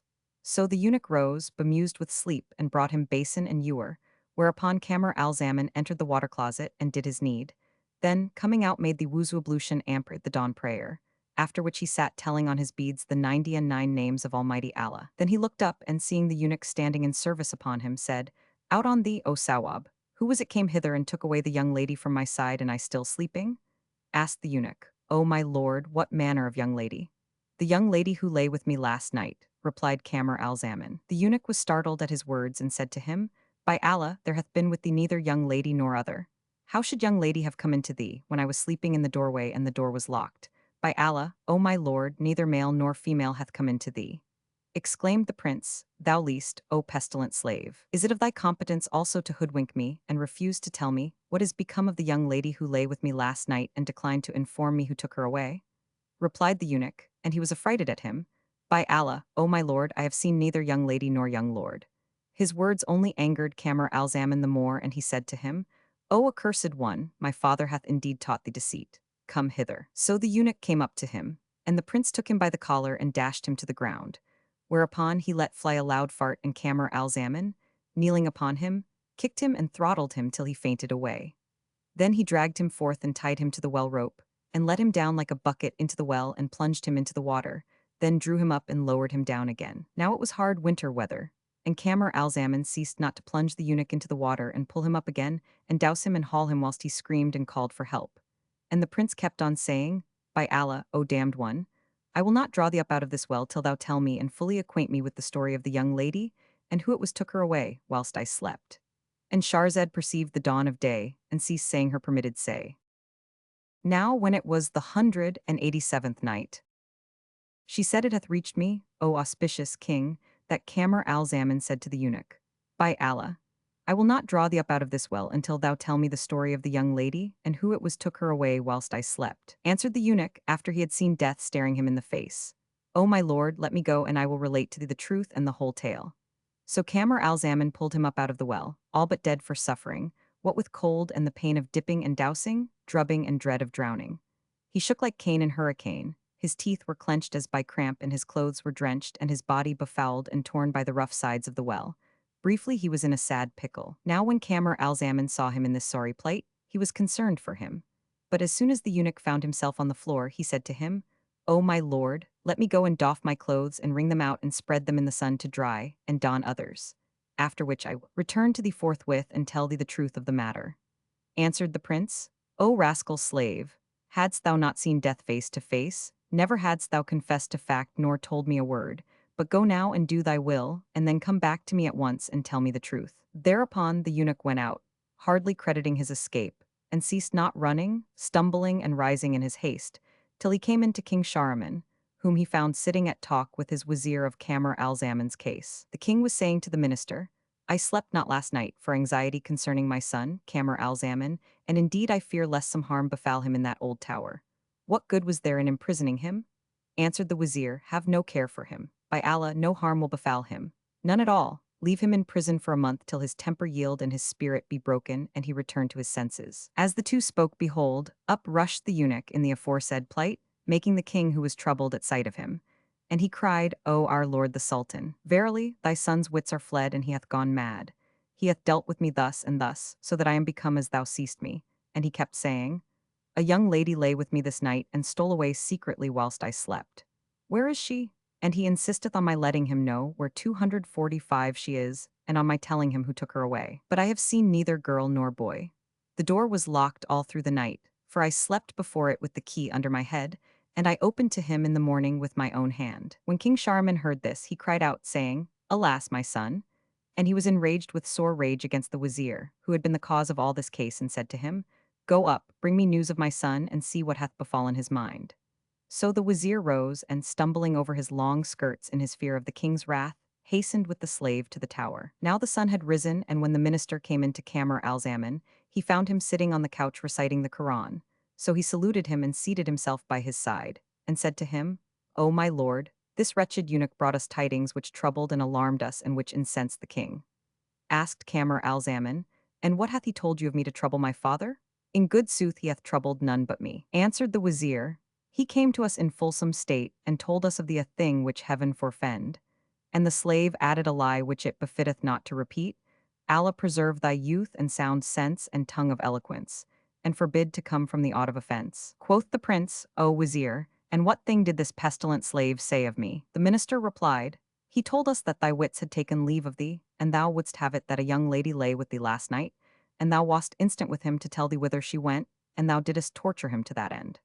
But when Kamar al-Zaman heard these words, he was enraged with sore rage, and he said to the Wazir, "'Tis manifest to me in very deed that you people taught the eunuch to do as he did." And Shahrazad perceived the dawn of day, and ceased to say her permitted say.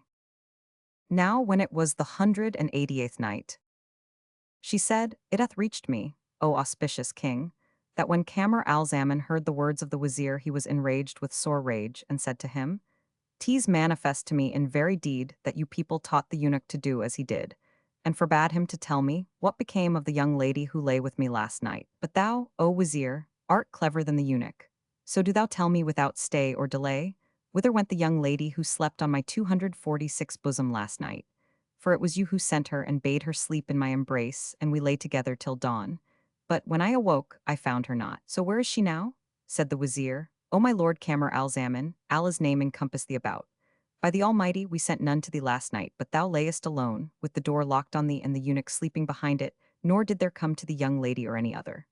Regain thy reason, O my lord, and stablish thy senses and occupy not thy mind with vanities." Rejoined Kamar al-Zaman, who was incensed at his words, "O Wazir, the young lady in question is my beloved, the fair one with the black eyes and rosy cheeks, whom I held in my arms all last night." So the minister wondered at his words and asked him, "Didst thou see this damsel last night with thine own eyes on wake or in sleep?"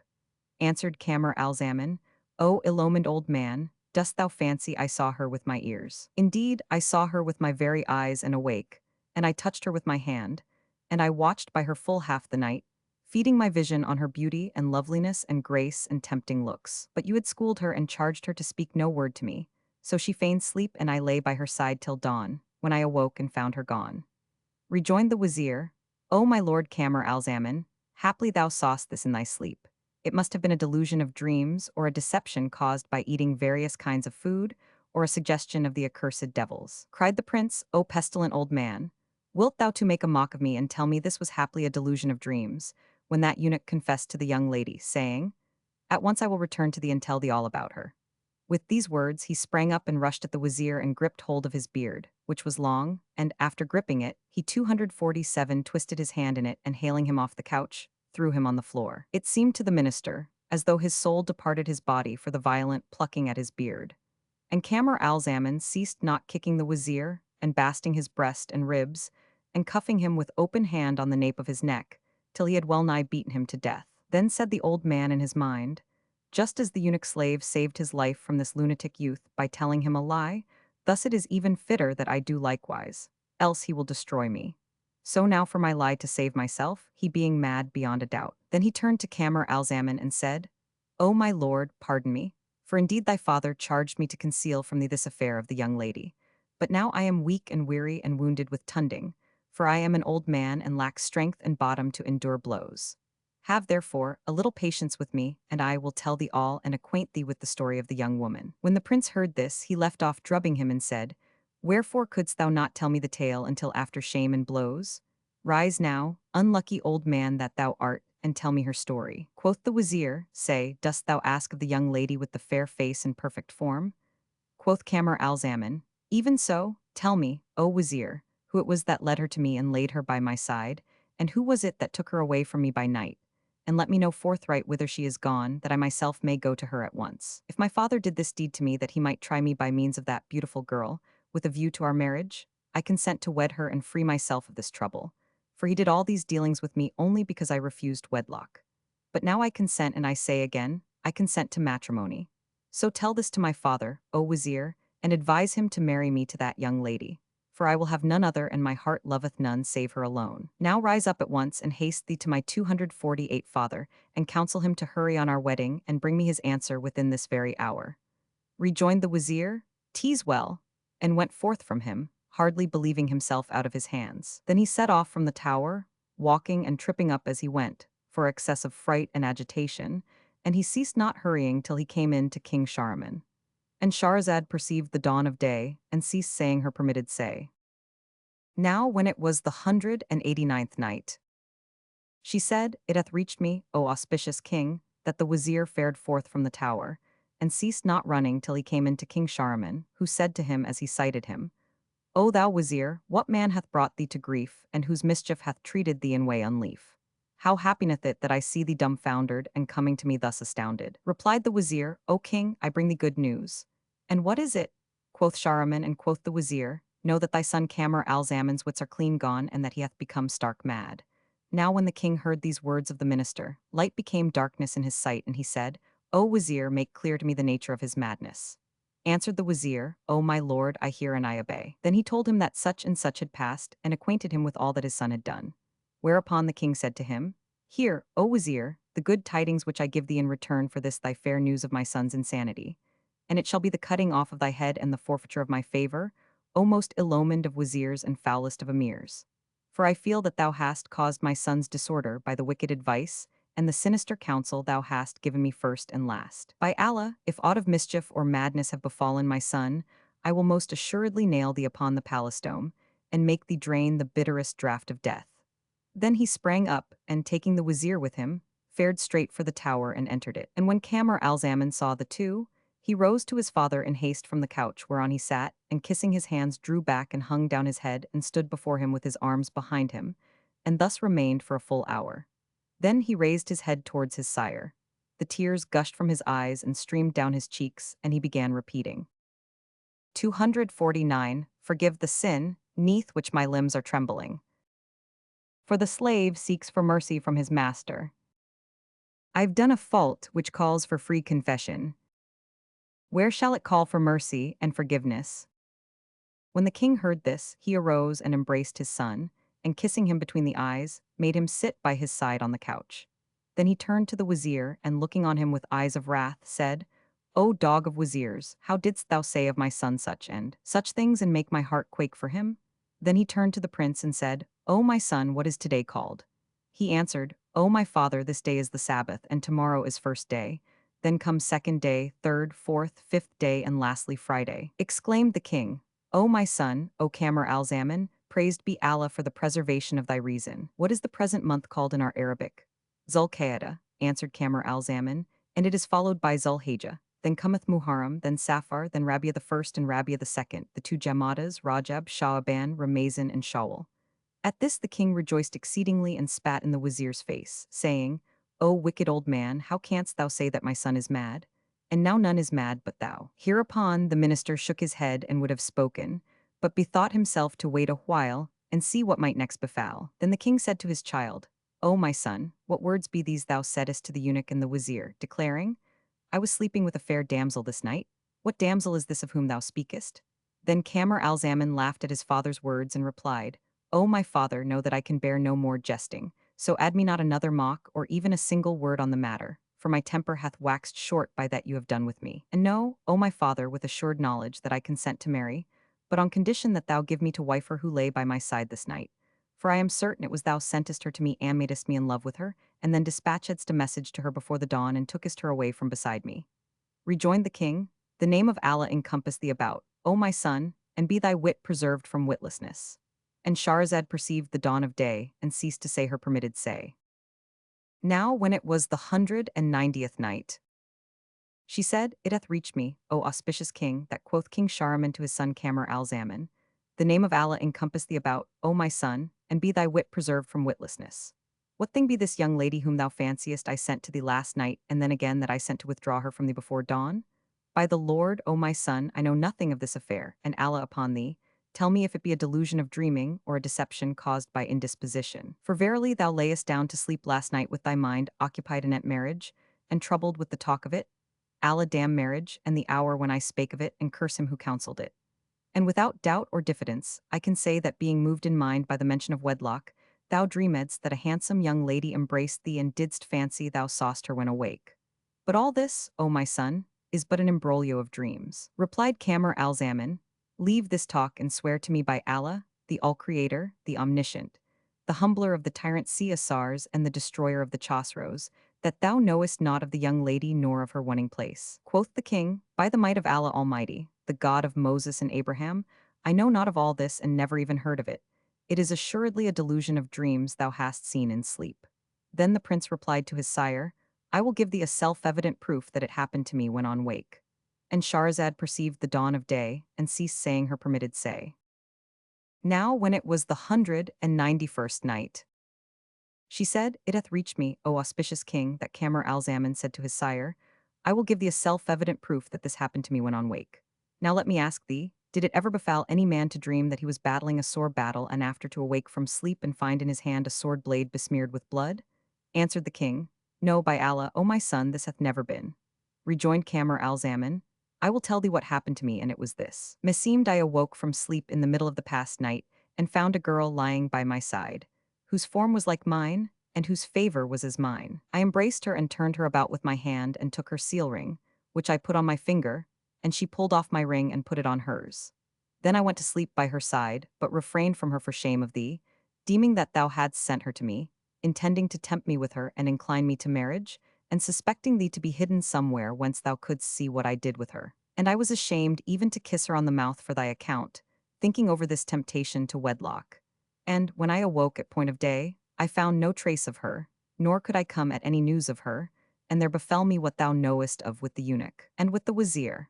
How then can this case have been a dream and a delusion, when the ring is a reality? Save for her ring on my finger, I should indeed have deemed it a dream, but here is the ring on my little finger.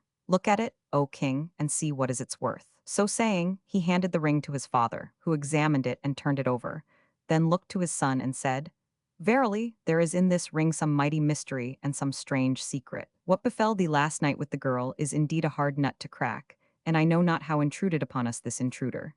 None is the cause of all this pother save the wazir. But Allah upon thee, O my son, take patience, so haply the Lord may turn to gladness this thy grief, and to thy sadness bring complete relief. As quoth one of the poets, Haply shall fortune draw her rein and bring fair chance, for she is changeful, jealous, vain. Still I may woo my want and wishes win, and see on heels of care unfeign the feign. And now, O my son, I am certified at this hour that thou art not mad, but thy case is a strange one which none can clear up for thee save the Almighty. Cried the prince, By Allah, O my father, deal kindly with me and seek out this young lady and hasten her coming to me, else I shall die of woe, and of my death shall no one know. Then he betrayed the ardor of his passion, and turned towards his father and repeated these two couplets. 252, If your promise of personal call prove untrue, deign in vision to grant me an interview. Quoth they, How can phantom appear to the sight of a youth whose sight is fordon perdu? Then, after ending his poetry, Kamar al-Zaman again turned to his father, with submission and despondency, and shedding tears in flood, began repeating these lines. And Shahrazad perceived the dawn of day, and ceased to say her permitted say. Now when it was the 192nd night, she said, It hath reached me, O auspicious king, that when Kamar al-Zaman had repeated to his father these verses, he wept and complained and groaned from a wounded heart, and added these lines. Beware that eye glance which hath magic might, wherever turn those orbs it bars our flight. Nor be deceived by low sweet voice that breeds a fever festering in the heart and sprite. So soft that silky skin were rose to touch it, she'd cry and teardrops rain for pain and fright. Did Zephyr e'en in sleep pass o'er her land, scented he'd choose to dwell in scented sight. Her necklets vie with tinkling of her belt, her wrists strike either wristlet dumb with spite. When would her bangles bust those rings in ear, upon the lovers ein high mysteries light? I'm blamed for love of her, nor pardon claim, eyes are not profiting which lack foresight. Heaven strip thee, blamer mine, unjust art thou, before this fawn must every eye low bow. 253 After which he said, By Allah, O my father, I cannot endure to be parted from her even for an hour. The king smote hand upon hand and exclaimed, There is no majesty and there is no might save in Allah, the glorious, the great. No cunning contrivance can profit us in this affair. Then he took his son by the hand and carried him to the palace, where Kamar al-Zaman lay down on the bed of languor, and the king sat at his head, weeping and mourning over him and leaving him not night or day, till at last the wazir came in to him and said, O king of the age and the time, how long wilt thou remain shut up with thy son and hide thyself from thy troops? Haply the order of thy realm may be deranged, by reason of thine absence from thy grandees and officers of state. It behoveth the man of understanding, if he have various wounds in his body, to apply him first to medicine the most dangerous. So it is my counsel to thee that thou remove thy son from this place to the pavilion which is in the palace overlooking the sea, and shut thyself up with him there, setting apart in every week 2 days, Thursday and Monday, for state receptions and progresses and reviews. On these days let thine emirs and wazirs and chamberlains and viceroys, and high officials and grandees of the realm, and the rest of the levies, and the lieges have access to thee, and submit their affairs to thee.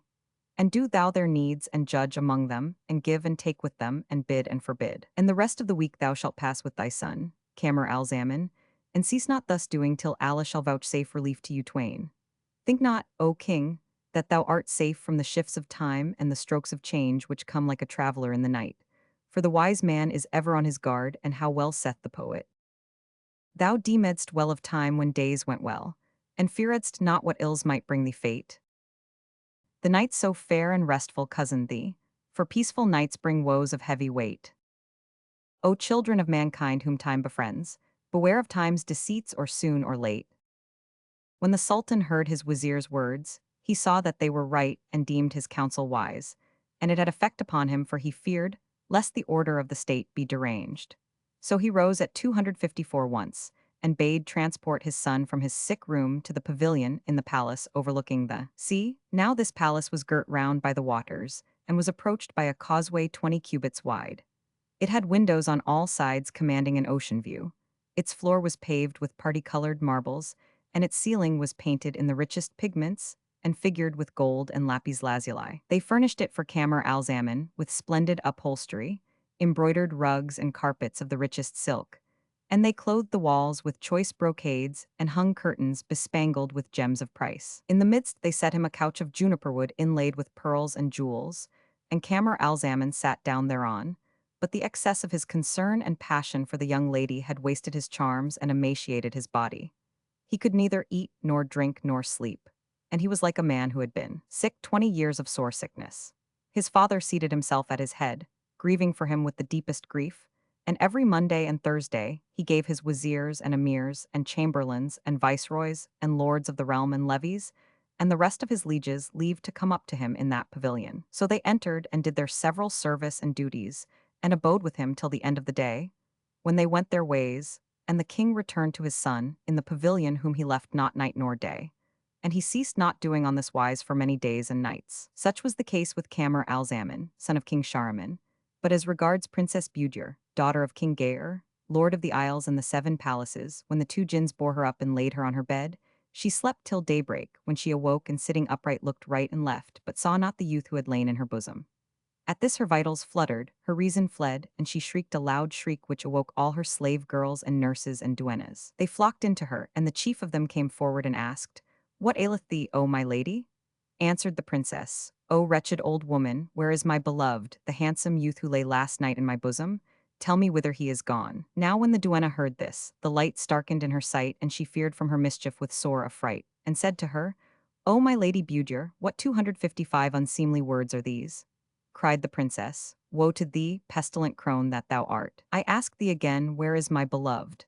The goodly youth with the shining face and the slender form, the jetty eyes and the joined eyebrows, who lay with me last night from suppertide until near daybreak." She rejoined, "By Allah, O my lady, I have seen no young man nor any other. I conjure thee, carry not this unseemly jest too far lest we all lose our lives, for perhaps the joke may come to thy father's ears, and who shall then deliver us from his hand?" And Shahrazad perceived the dawn of day, and ceased to say her permitted say. Now when it was the 193rd night, she said, "It hath reached me, O auspicious king, that the duenna bespake the lady Budur in these words, Allah upon thee, O my lady, carry not this unseemly jest too far, for perhaps it may come to thy father's ears, and who shall then deliver us from his hand?" The princess rejoined, "In very sooth a youth lay with me last night, one of the fairest faced of men." Exclaimed the duenna, "Heaven preserve thy reason. Indeed no one lay with thee last night." Thereupon the princess looked at her hand, and, finding Camer al-Zaman's seal ring on her finger instead of her own, said to her, "Woe to thee, thou accursed! thou traitress. Wilt thou lie to me and tell me that none lay with me last night and swear to me a falsehood in the name of the Lord? Replied the duenna, By Allah, I do not lie to thee nor have I sworn falsely. Then the princess was incensed by her words, and drawing a sword she had by her, she smote the old woman with it and slew her. Whereupon the eunuch and the waiting women and the concubines cried out at her, and ran to her father, and without stay or delay, acquainted him with her case. So the king went to her and asked her, O my daughter, what aileth thee? And she answered, O my father, where is the youth who lay with me last night? Then her reason fled from her head, and she cast her eyes right and left and rent her raiment even to the skirt. When her sire saw this, he bade the women lay hands on her. So they seized her and manacled her, then putting a chain of iron about her 256 neck, made her fast to one of the palace windows and there left her. Thus far concerning Princess Budur. But as regards her father, King Shahryar, the world was straitened upon him when he saw what had befallen his daughter, for that he loved her, and her case was not a little grievous to him. So he summoned on it the doctors and astrologers and men skilled in talisman writing, and said to them, Whoso healeth my daughter of what ill she hath, I will marry him to her, and give him half of my kingdom. But whoso cometh to her and cureth her not, I will strike off his head and hang it over her palace gate. Accordingly, all who went into her but failed to heal her, he beheaded and hung their heads over the palace gates, till he had beheaded on her account 40 doctors and crucified 40 astrologers. Wherefore the general held aloof from her all the physicians, having failed to medicine her malady, and her case was a puzzle to the men of science and the adepts in Kabbalistic characters. And as her longing and passion redoubled, and love and distraction were sore upon her, she poured forth tears and repeated these couplets. My fondness, O my moon, for thee my foeman is, and to thy comradeship the nights my thought compel. In gloom I bide with fire that flames below my ribs, whose low I make comparison with heat of hell. I'm plagued with sore stress of pine and ecstasy, nor clearest noontide can that horrid pain dispel. Then she sighed and repeated these also. Salams fro me to friends in every stead, indeed to all dear friends do I incline. Salams but not salams that bid adieu, salams that growth of good for you design. I love you dear indeed, nor less your land, but bide I far from every need of mine. And when the Lady Budur ceased repeating her poetry, she wept till her eyes waxed sore and her cheeks changed form and hue, and in this condition she continued 3 years. Now she had a foster brother, by name Marzawan, who was traveling in far 257 lands, and absent from her the whole of this time. He loved her with an exceeding love, passing the love of brothers. So when he came back he went in to his mother and asked for his sister, the Princess Budur. She answered him, O my son, thy sister hath been smitten with madness, and hath passed these 3 years with a chain of iron about her neck. And all the physicians and men of science have failed of healing her. When Marzawan heard these words he said, I must needs go into her. Peradventure I may discover what she hath, and be able to medicine her. And his mother replied, Needs must thou visit her, but wait till tomorrow, that I may contrive something to suit thy case. Then she went afoot to the palace of the Lady Budur, and accosting the eunuch in charge of the gates, made him a present and said to him, I have a daughter who was brought up with thy mistress, and since then I married her. And when that befell the princess which befell her, she became troubled and sore concerned, and I desire of thy favor that my daughter may go into her for an hour and look on her, and then return whence she came, so shall none know of it. Quoth the eunuch, This may not be except by night, after the king hath visited his child and gone away, then come thou and thy daughter. So she kissed the eunuch's hand, and returning home, waited till the morrow at nightfall, and when it was time she arose and sought her son Marzawan and attired him in woman's apparel. Then, taking his hand in hers, led him towards the palace, and ceased not walking with him till she came upon the eunuch after the sultan had ended his visit to the princess. Now when the eunuch saw her, he rose to her and said, Enter, but do not prolong thy stay. So they went in, and when Marzawan beheld the Lady Budur in the aforesaid plight, he saluted her, after his mother had doffed his woman's garb. Then he took out of their satchel books he had brought with him, and lighting a wax candle, he began to recite certain conjurations. Thereupon the princess looked at him and recognizing him, said, O my brother, thou hast been absent on thy travels, and thy news have been cut off from us. He replied, True, but Allah hath brought me back safe and sound. I am now minded to set out again, nor hath aught delayed me but the news I hear of thee. Wherefore my heart burned for thee, and I came to thee, so haply I may free thee of thy malady. She rejoined, O my brother, thinkest thou it is madness aileth me? Yes, 258 answered he, and she said, Not so by Allah, 'tis even as saith the poet. Quoth they, Thou rov'st on him thou lovest. Quoth I, The sweets of love are only for th insane. Love never maketh time his friend befriend. Only the gin-struck wight such boon can gain. Well, yes, I'm mad, bring him who madded me, and if he cure my madness, blame restrain. Then she let Marzawan know that she was love daft, and he said, Tell me concerning thy tale, and what befell thee. Haply there may be in my hand something which shall be a means of deliverance for thee. And Shahrazad perceived the dawn of day, and ceased saying her permitted say.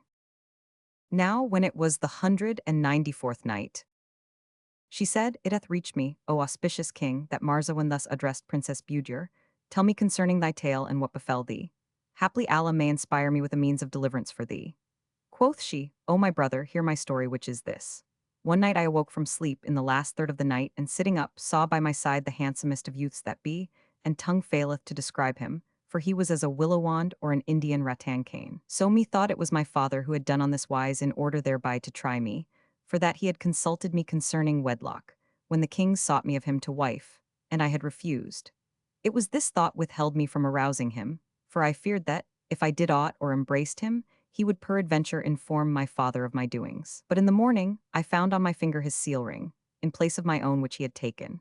And, O my brother, my heart was seized with love of him at first sight, and, for the violence of my passion and longing, I have never savored the taste of sleep and have no occupation save weeping alway and repeating verses night and day. And this, O my brother, is my 259 story and the cause of my madness. Then she poured forth tears and repeated these couplets. Now love hast banished all that bred delight, with that heart-nibbling fawn my joys took flight. Lightest of trifles lover's blood to him, who wastes the vitals of the hapless wight. For him I'm jealous of my sight and thought, my heart acts spy upon my thought and sight. Those long-lashed eyelids rain on me their shafts, guileful, destroying hearts where'er they light. Now, while my portion in the world endures, shall I behold him ere I quit world sight? What bear I for his sake I'd hide, but tears, betray my feelings to the spy's despite. When near, our union seemeth ever far, when far, my thoughts to him I nearest are. And presently she continued, See then, O my brother, how thou mayest aid me in mine affliction. So Marzawan bowed his head groundwards a while, wondering and not knowing what to do, then he raised it and said to her, All thou hast spoken to me I hold to be true, though the case of the young man pass my understanding. But I will go round about all lands and will seek for what may heal thee. Haply Allah shall appoint thy healing to be at my hand. Meanwhile, take patience and be not disquieted. Thereupon Marzawan farewelled her, praying that she might be constant, and left her repeating these couplets. Thine image ever companies my sprite, for all thou art distant from then pilgrim's sight. But my heart wishes e'er attract thee near. What is the lightning's speed to thought's swift flight? Then go not thou, my very light of eyes, which, when thou art gone, lack all the coal of light. Then Marzawan returned to his mother's house, where he passed the night.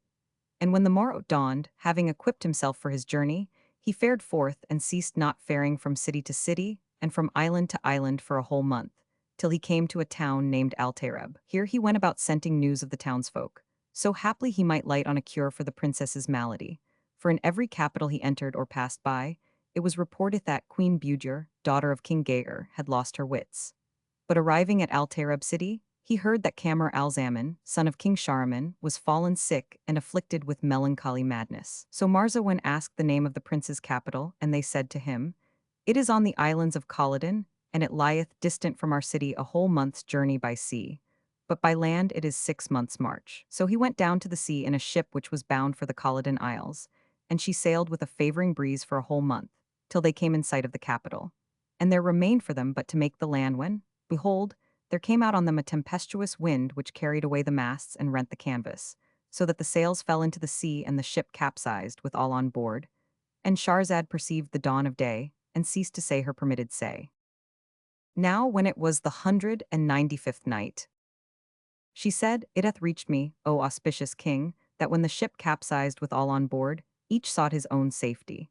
And as for Marzawan, the set of the sea carried him under the king's palace, wherein was Kamar al-Zaman. And by the decree of destiny, it so happened that this was the day on which King Shahryar gave audience to his grandees and high officers.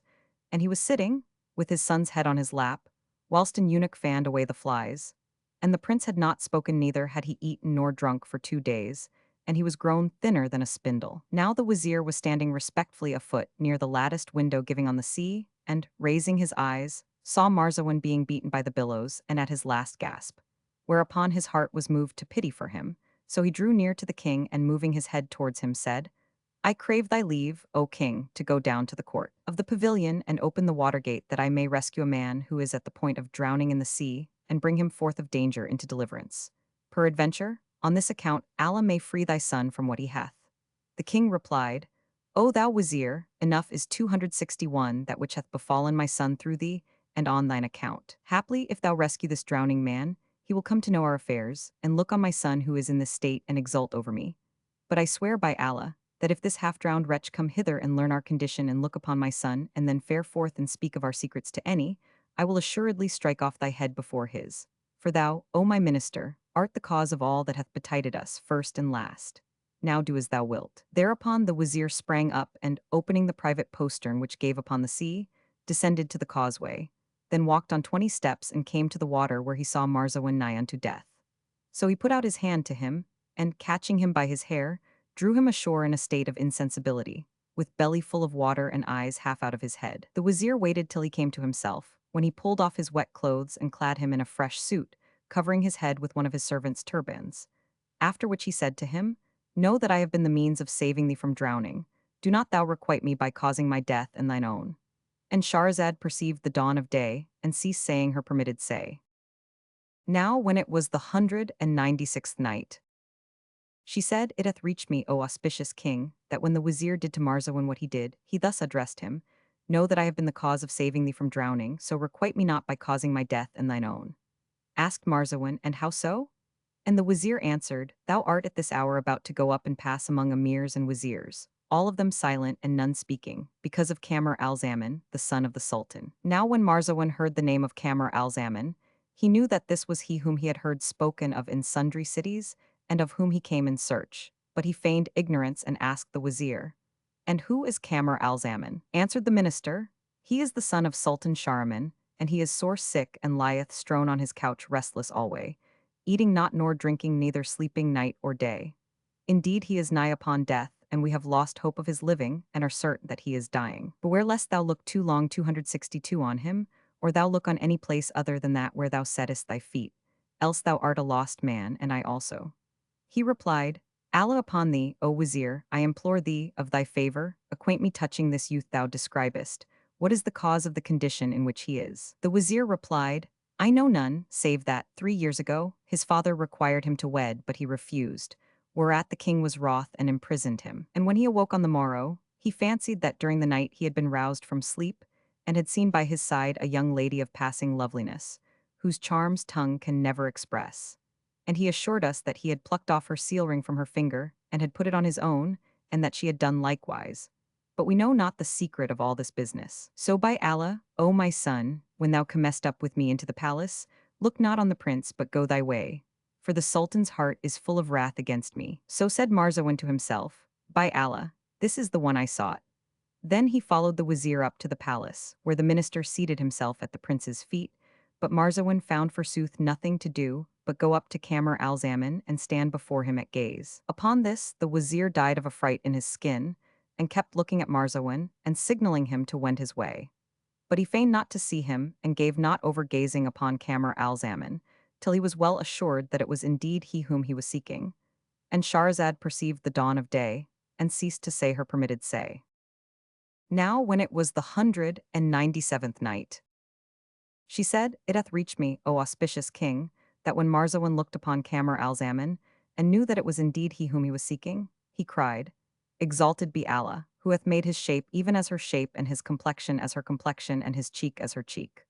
Upon this, Kamar al-Zaman opened his eyes and gave earnest ear to his speech. And when Marzawan saw him inclining to hear, he repeated these couplets. 263, I see thee full of song and plaint and love's own ecstasy, delighting in describing all the charms of loveliness. Art smit by stroke of love, or hath shaft shot wounded thee? None save the wounded ever show such signals of distress. Ho thou, crown the wine cup and sing me singular praises to Sulaima al-Rabab Tanum addressed. Go round the grapevine sun, which for mansion hath a jar.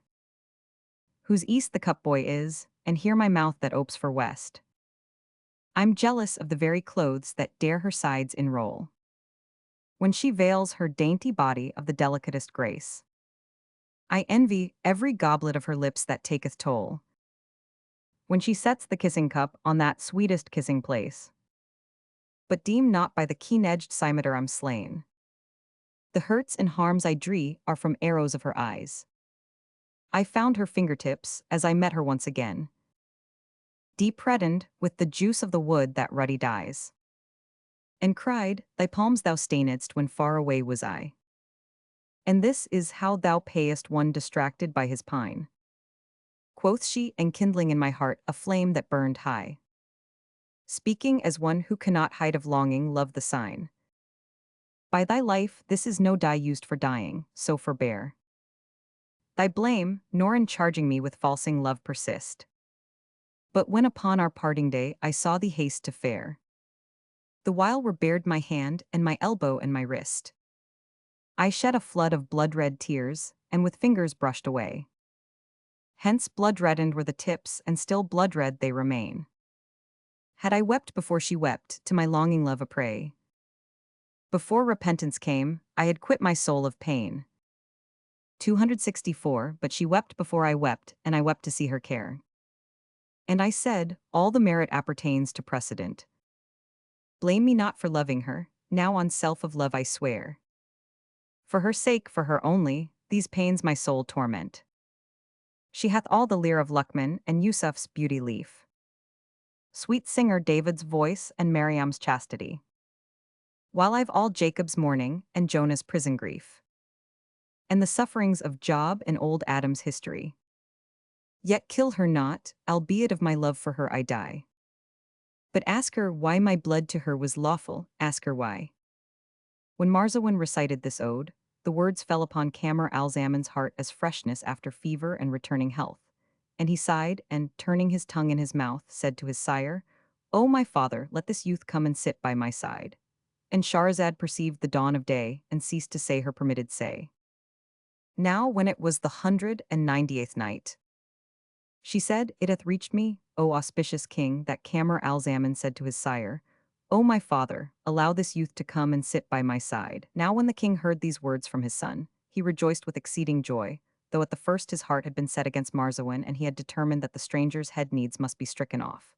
But when he heard Kamar al-Zaman speak, his anger left him, and he arose, and drawing Marzawan to him, seated him by his son, and turning to him said, Praised be Allah for thy safety.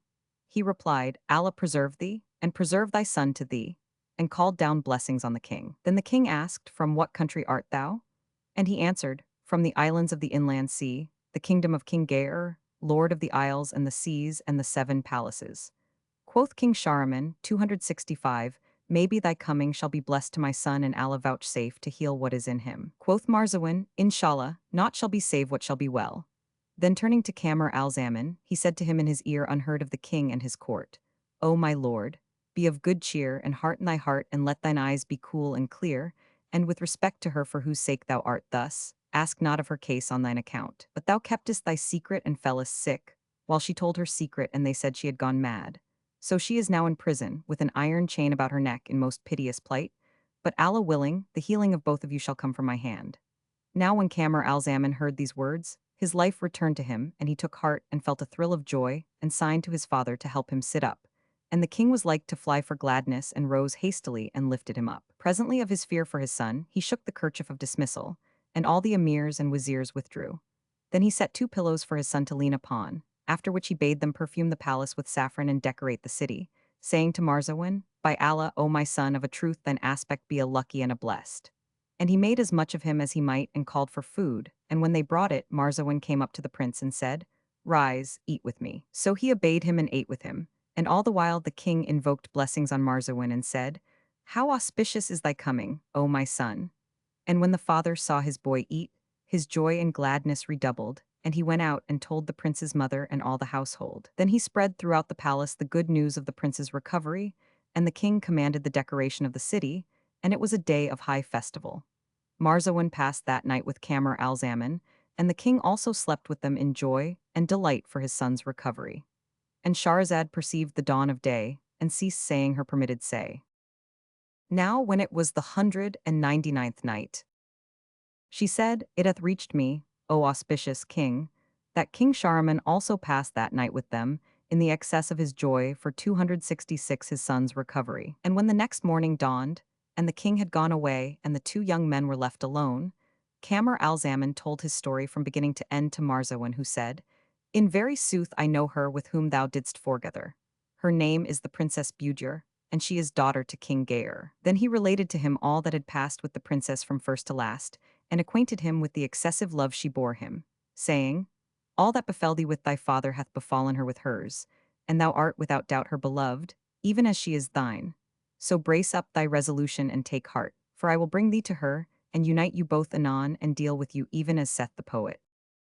Alb to lover adverse be his love, and show aversion howso may he care. Yet will I manage that their persons meet, e'en as the pivot of a scissor pair. And he ceased not to comfort and solace and encourage Kamar al-Zaman, and urge him to eat and drink till he ate food and drank wine, and life returned to him, and he was saved from his ill case. And Marzawan cheered him and diverted him with talk and songs and stories, and in good time he became free of his disorder and stood up and sought to go to the hammam. So Marzawan took him by the hand, and both went to the bath, where they washed their bodies and made them clean. And Shahrazad perceived the dawn of day, and ceased to say her permitted say. Now when it was the 200th night, she said, It hath reached me, O auspicious king, that when Kamar al-Zaman, son of King Shahryar, went to the hammam, his father in his joy at this event freed the prisoners, and presented splendid dresses to his grandees, and bestowed large gifts upon the poor and bade decorate the city 7 days. Then quoth Marzawan to Kamar al-Zaman, Know, O my lord, that I came not from the lady Budur save for this purpose, and the 267 object of my journey was to deliver her from her present case. And it remaineth for us only to devise how we may get to her, since thy father cannot brook the thought of parting from thee. So it is my counsel that tomorrow thou ask his leave to go abroad hunting. Then do thou take with thee a pair of saddlebags full of money, and mount a swift steed, and lead a spare horse, and I will do the like and say to thy sire, I have a mind to divert myself with hunting the desert, and to see the open country, and there to pass one night. Suffer not any servant to follow us, for as soon as we reach the open country, we will go our ways.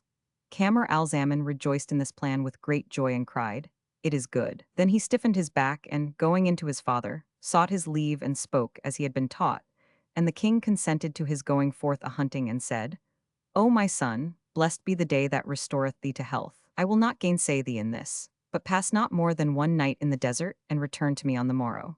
For thou knowest that life is not good to me without thee, and indeed I can hardly believe thee to be wholly recovered from what thou hadst, because thou art to me as he of whom, quoth the poet, Alb by me I had through day and night, Solomon's carpet and the Chosro's might.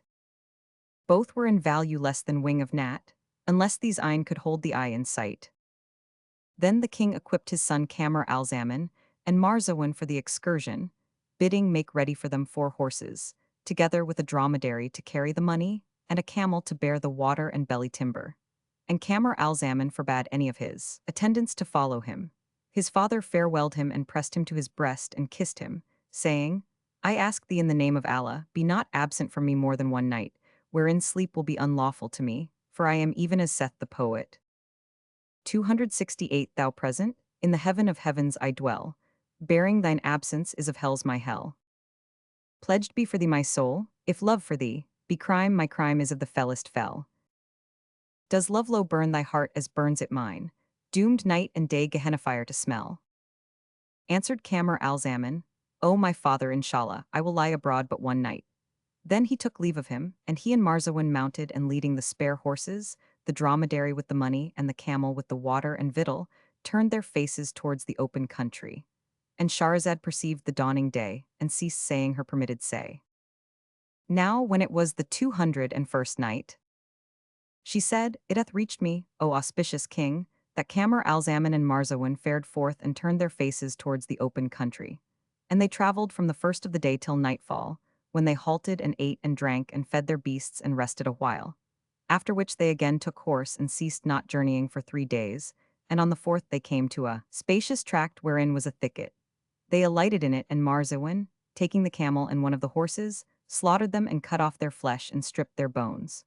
Then he doffed from Kamar al-Zaman his shirt and trousers which he smeared with the horse's blood, and he took the prince's coat which he tore to shreds and befouled with gore, and he cast them down in the fork of the road. Then they ate and drank, and mounting set forward again.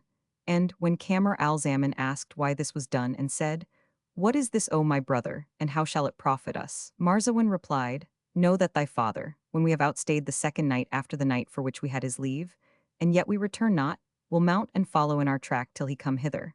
And when he happeneth upon this blood which I have spilt, and he seeth thy shirt and trousers rent and gore fouled, he will fancy that some accident befell thee from bandits or wild beasts.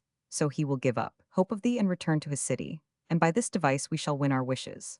Quoth Kamar al-Zaman, "By Allah, this be indeed a 269 rare device. Thou hast done right well." Then the two fared on days and nights, and all that while Kamar al-Zaman did not but complain when he found himself alone, and he ceased not weeping till they drew near their journey's end, when he rejoiced and repeated these verses. "Wilt tyrant play with truest friend who thinks of thee each hour, and after showing love desire betray indifference? May I forfeit every favor if in love I false thee? If thee I left, abandon me by way of recompense. But I've been guilty of no crime such harshness to deserve, and if I aught offended thee I bring my penitence. Of fortune's wonders one, it is thou hast abandoned me, but fortune never wearieth of showing wonderments." When he had made an end of his verses, Marzawan said to him, "Look, these be King Shahryar's islands." Whereat Kamar al-Zaman joyed with exceeding joy and thanked him for what he had done, and kissed him between the eyes and strained him. And Shahrazad perceived the dawn of day and ceased saying her permitted say. Now when it was the 202nd night, she said, "It hath reached me, O auspicious king, that when Marzawan said, 'Look, these be the islands of King Shahryar,' Kamar al-Zaman joyed with exceeding joy, and thanked him for what he had done, and kissed him between the eyes, and strained him to his bosom. And after reaching the islands and entering the city, they took up their lodging in a khan, where they rested 3 days from the fatigues of their wayfare.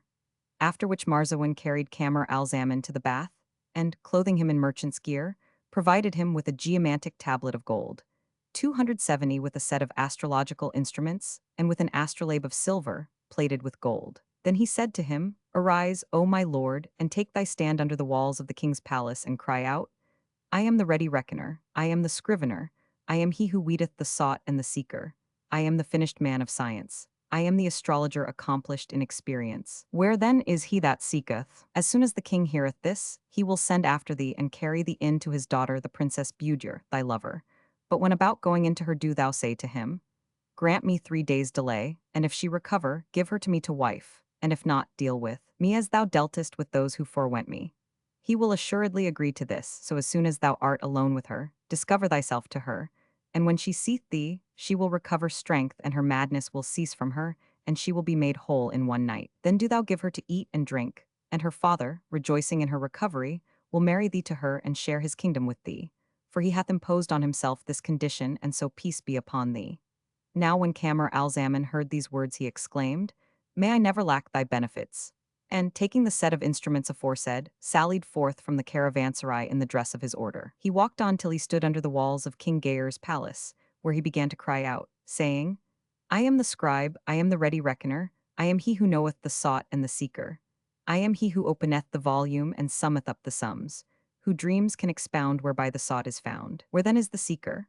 Now when the city people heard this, they flocked to him, for it was long since they had seen scribe or astrologer, and they stood round him, and looking upon him, 271, they saw one in the prime of beauty and grace and perfect elegance, and they marveled at his loveliness, and his fine stature and symmetry. Presently one of them accosted him and said, "Allah upon thee, O thou fair and young, with the eloquent tongue, incur not this affray, nor throw thy life away in thine ambition to marry the Princess Budur. Only cast thine eyes upon yonder heads hung up. All their owners have lost their lives in this same venture." Yet Kamar al-Zaman paid no heed to them, but cried out at the top of his voice, saying, "I am the doctor, the scrivener, I am the astrologer, the calculator." And all the townsfolk forbade him from this, but he regarded them not at all, saying in his mind, "None knoweth desire save whoso suffereth it." Then he began again to cry his loudest, shouting, "I am the scrivener, I am the astrologer." And Shahrazad perceived the dawn of day, and ceased to say her permitted say. Now when it was the 203rd night, She said, "It hath reached me, O auspicious king, that Camar al-Zaman in no wise heeded the words of the citizens, but continued to cry out, I am the calculator, I am the astrologer." Thereupon all the townsfolk were wroth with him and said to him, "Thou art nothing but an imbecile, silly, self-willed lad. Have pity on thine own youth and tender years and beauty and loveliness." But he cried all the more, "I am the astrologer, I am the calculator. Is there anyone that seeketh?" As he was thus crying and the people forbidding him, behold, King Gaer heard his voice and the clamor of the lieges and said to his wazir, "Go down and bring me yon astrologer." So the wazir went down in haste, and taking Camar al-Zaman from the midst of the crowd led him up to the king, and when in the presence he kissed the ground and began versifying. Eight glories meet, all conjoined in thee, whereby may fortune I thy servant be. Lear, lordliness, grace, generosity, plain words, deep meaning, honor, victory. When the king looked upon him, he seated him by his side and said to him, By Allah, O my son, and thou be not an astrologer, 272 venture not thy life, nor comply with my condition. For I have bound myself that whoso goeth in to my daughter and healeth her, not of that which hath befallen her I will strike off his head, but whoso healeth her him I will marry to her. So let not thy beauty and loveliness delude thee, for, by Allah, and again, by Allah, if thou cure her not, I will assuredly cut off thy head. And Camar al-Zaman replied, This is thy right, and I consent, for I wot of this ere came I hither. Then King Gaer took the Qazis to witness against him and delivered him to the eunuch, saying, Carry this one to the lady Budur. So the eunuch took him by the hand and led him along the passage. But Camar al-Zaman outstripped him and pushed on before, whilst the eunuch ran after him, saying, Woe to thee! Hasten not to thine own ruin. Never yet saw I astrologer so eager for his proper destruction, but thou weetest not what calamities are before thee. Thereupon Camar al-Zaman turned away his face from the eunuch, and Shahrazad perceived the dawn of day and ceased saying her permitted say. Now when it was the 204th night, she said, It hath reached me, O auspicious king, that when the eunuch thus addressed Camar al-Zaman, patience and no indecent hurry, the prince turned away his face and began repeating these couplets. A sage, I feel a fool before thy charms. Distraught, I wot not what the words I say. If say I sun, away thou dost not pass from eyes of me while suns go down with day. Thou hast completed beauty in whose praise speechmakers fail and talkers lose their way. Then the eunuch stationed Camar al-Zaman behind the curtain of the princess's door, and the prince said to him, Which of the two ways will please thee more? Treat and cure thy lady from here, or go in and heal her within the curtain? The eunuch marveled at his words and answered, An thou heal her from here it were better proof of thy skill. Upon this Camar al-Zaman sat down behind the curtain and, taking out ink case, pen and paper, wrote the following, This is the writ of one whom passion swayeth, 273 and whom longing waileth, and wakeful misery slayeth, one who despaireth of living, and looketh for naught but dying, with whose mourning heart nor comforter nor helper taketh part, one whose sleepless eyes none succoureth from anxieties, whose day is passed in fire, and his night in torturing desire, whose body is wasted for much emaciation, and no messenger from his beloved bringeth him consolation. And after this he indited the following couplets.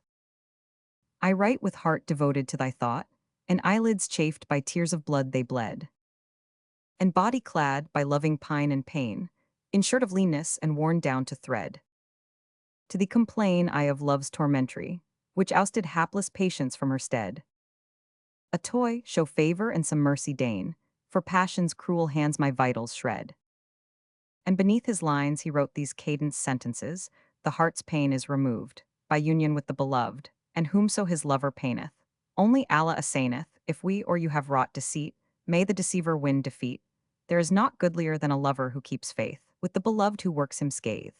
Then by way of subscription he wrote, From the distracted and despairing man, whom love and longing trepan, from the lover under passion's ban, the prisoner of transport and distraction, from this Camar al-Zaman, son of Shahriman, to the peerless one, of the fair Houris the Pearl Union, to the lady Budur, daughter of King Algair, know thou that by night I am sleepless, and by day in distress, consumed with increasing wasting and pain, and longing and love unfain, abounding in sighs with tear-flooded eyes, by passion captive tan, of desire the slain, with heart seared by the parting of us twain, the debtor of longing bane, of sickness cup companion, I am the sleepless one who never closet I, the slave of love whose tears run never dry, for the fire of my heart is still burning, and never hidden is the flame of my yearning.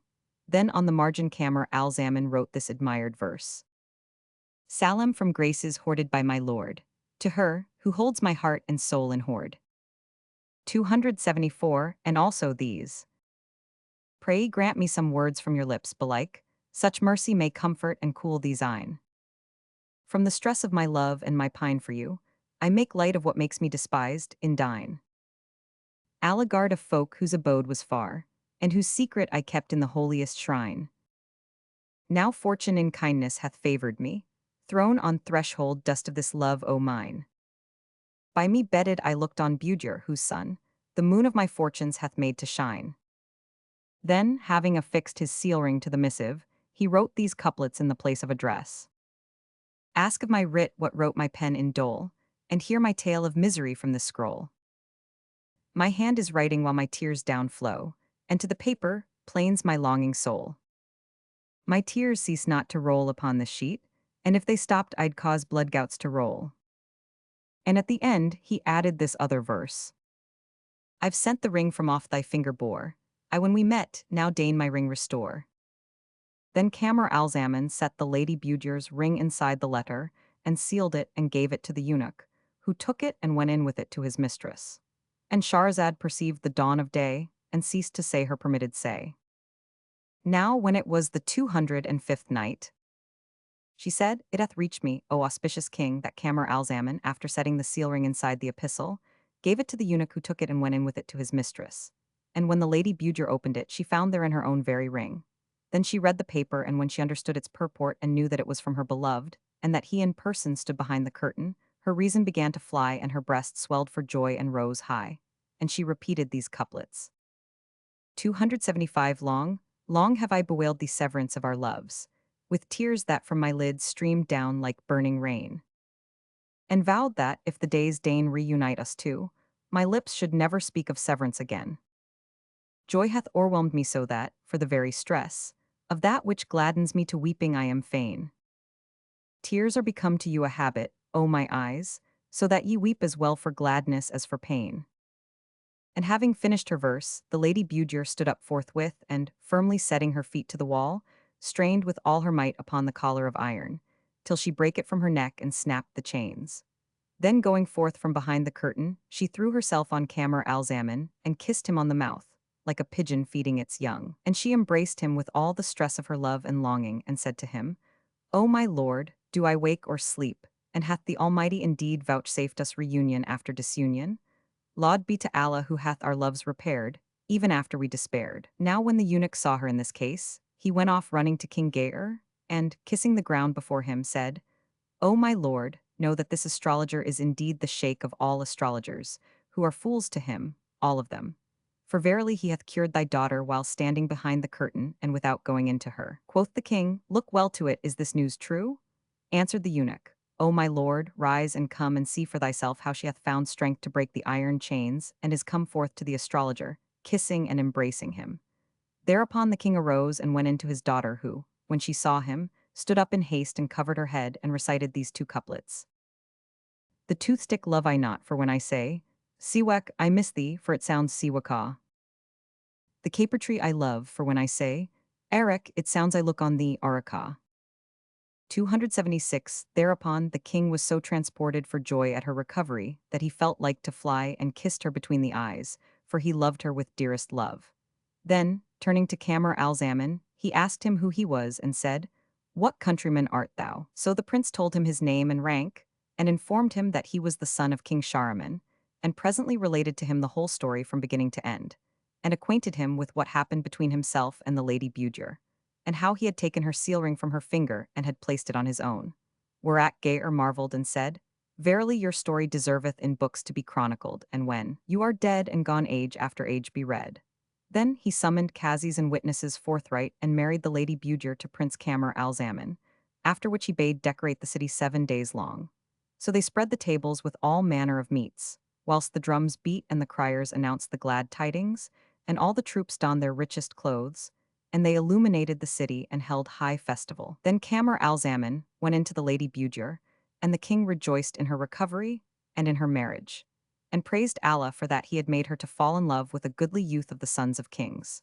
So they unveiled her and displayed the bride before the bridegroom, and both were the living likeness of each other in beauty and comeliness and grace and love allurement. Then Camar al-Zaman lay with her that night and took his will of her, whilst she in like manner fulfilled her desire of him and enjoyed his charms and grace.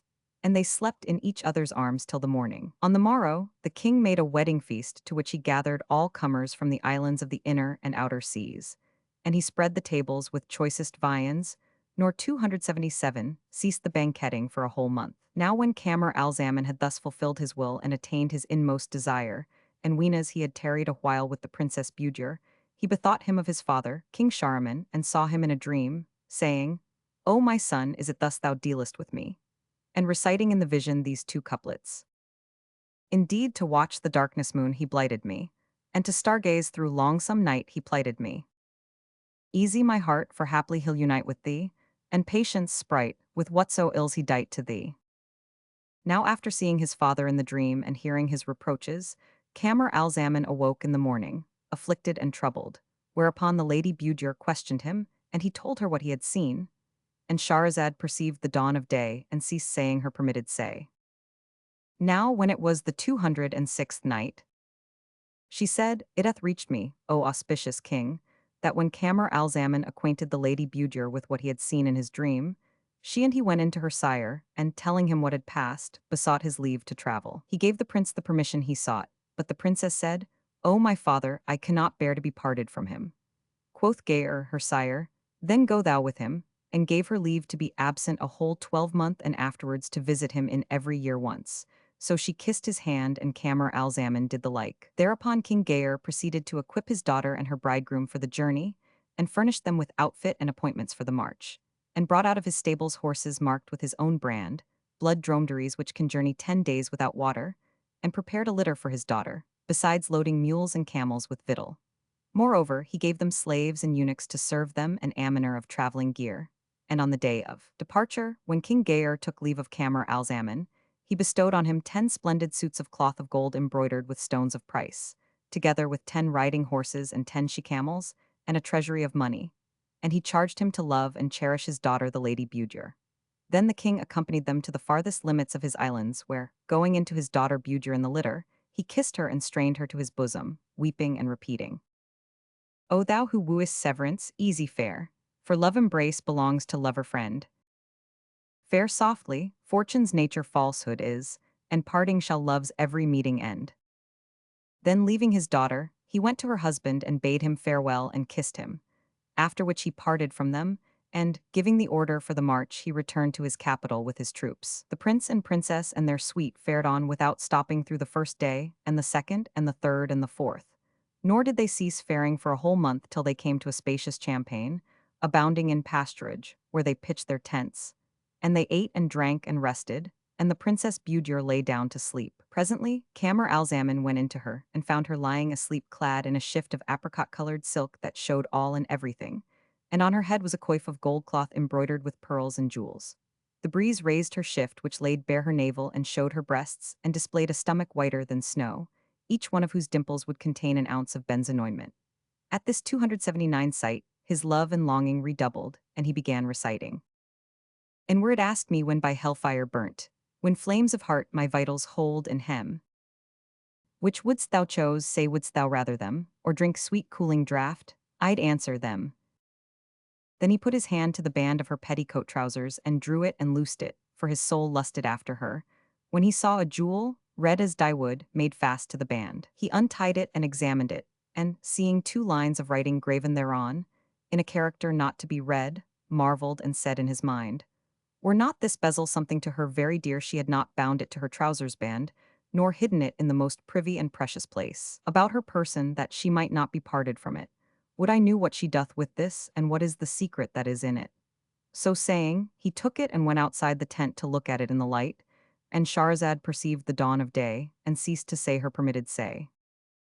Now when it was the 207th night, she said, It hath reached me, O auspicious king, that when he took the bezel to look at it in the light, the while he was holding it, behold, a bird swooped down on him, and snatching the same from his hand, flew off with it and then lighted on the ground. Thereupon Camar al-Zaman, fearing to lose the jewel, ran after the bird.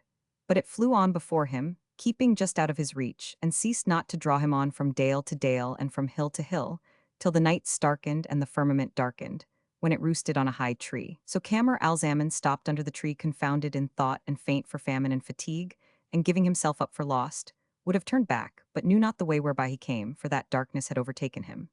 Then he exclaimed, "There is no majesty and there is no might save in Allah, the glorious, the great." And laying him down under the tree, whereon was the bird, slept till the morning, when he awoke and saw the bird also wake up and fly away. He arose and walked after it, and it flew on little by little before him, after the measure of his faring. At which he smiled and said, "By Allah, a strange thing. Yesterday this bird flew before me as 280 fast as I could run, and today, knowing that I have awoke tired and cannot run, he flieth after the measure of my faring. By Allah, this is wonderful. But I must needs follow this bird whether it lead me to death or to life, and I will go wherever it goeth, for at all events it will not abide save in some inhabited land." So he continued to follow the bird, which roosted every night upon a tree, and he ceased not pursuing it for a space of 10 days, feeding on the fruits of the earth and drinking of its waters. At the end of this time he came in sight of an inhabited city, whereupon the bird darted off like the glance of the eye, and, entering the town, disappeared from Camar al-Zaman, who knew not what it meant or whither it was gone. So he marveled at this and exclaimed, "Praise be to Allah who hath brought me in safety to this city." Then he sat down by a stream and washed his hands and feet and face and rested a while. And, recalling his late easy and pleasant life of union with his beloved, and contrasting it with his present plight of trouble and fatigue and distress, and strangerhood and famine and severance, the tears streamed from his eyes, and he began repeating these cinquains. "Fain had I hid thy handwork, but it showed. Change sleep for wake, and wake with me abode. When thou didst spurn my heart, I cried aloud. Fate, hold thy hand and cease to gird and goad. In dole and danger my sprite I spy. And but the Lord of love were just to me. Sleep fro, my eyelids ne'er were forced to flee. Pity, my lady, one for love owe thee, from his tribe's darling brought to low degree. Love came, and doomed wealth beggar death to die. The railers chide at thee, I ne'er gainsay, but stop my ears and dumbly sign them nay. Thou lov'st a slender May, say they, I say, I've picked her out and cast the rest away. Enough, when fate descends she blinds man's eye. 281. And as soon as he had finished his poetry and had taken his rest, he rose and walked on little by little, till he entered the city. And Shahrazad perceived the dawn of day, and ceased saying her permitted say. Now when it was the 208th night, she said, "It hath reached me, O auspicious king, that as soon as Camar al-Zaman had finished his poetry and had taken his rest, he arose and entered the city gate, not knowing whither he should wend. He crossed the city from end to end, entering by the land gate, and ceased not faring on till he came out at the sea gate, for the city stood on the seashore. Yet he met not a single one of its citizens. And after issuing from the land gate, he fared forwards and ceased not faring till he found himself among the orchards and gardens of the place, and, passing among the trees, presently came to a garden, and stopped before its door. Whereupon the keeper came out to him and saluted him. The prince returned his greeting, and the gardener bade him welcome, saying, "Praised be Allah that thou hast come off safe from the dwellers of this city. Quick, come into the garth, ere any of the townfolk see thee." Thereupon Camar al-Zaman entered that garden, wondering in mind, and asked the keeper, "What may be the history of the people of this city, and who may they be?" The other answered, "Know that the people of this city are all Magians. But Allah upon thee, tell me how thou camest to this city, and what caused thy coming to our capital." Accordingly Camar al-Zaman told the gardener all that had befallen him from beginning to end, whereat he marveled with great marvel, and said, "Know, O my son, that the cities of al-Islam lie far from us, and between us and them is a 4 months' voyage by sea and a whole 12 months' journey by land. We have a ship which saileth every year with merchandise to the nearest Moslem country, and which entereth the seas of the Ebony Islands, and thence maketh the Khalidan Islands, the dominions of King Shahryar." Thereupon Camar al-Zaman considered a while, and concluded that he cannot do better than abide in the garden with the gardener, and become his assistant, receiving for pay 1/4 of the produce. So he said to him, "Wilt thou take me into thy service to help thee in this garden?" Answered the gardener, "To hear is to consent," and began teaching him to lead the water to the roots of the trees. So Camar al-Zaman abode with him, watering the trees and hoeing up the weeds, and wearing a short blue frock which reached to his knees. And he wept floods of tears, for he had no rest day or night, by reason of his strangerhood, and he ceased not to repeat verses upon his beloved, amongst others the following couplets. Ye promised us, and will ye not keep plight? Ye said a say, and shall not deed be dight.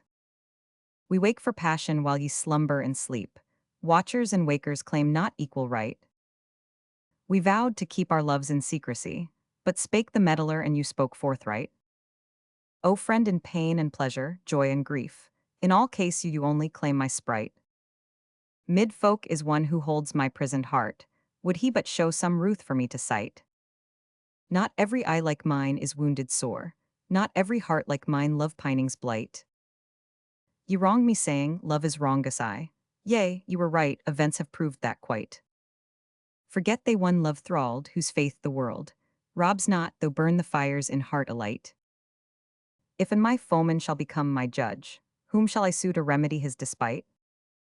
Had not I need of love, nor love had sought, my heart, for sir, were not thus love distraught. Such was the case with Camar al-Zaman, but as regards his wife, the Lady Budur, when she awoke she sought her husband and found him not. Then she saw her petticoat trousers undone, for the band had been loosed and the bezel lost, whereupon she said to herself, By Allah, this is strange. Where is my husband?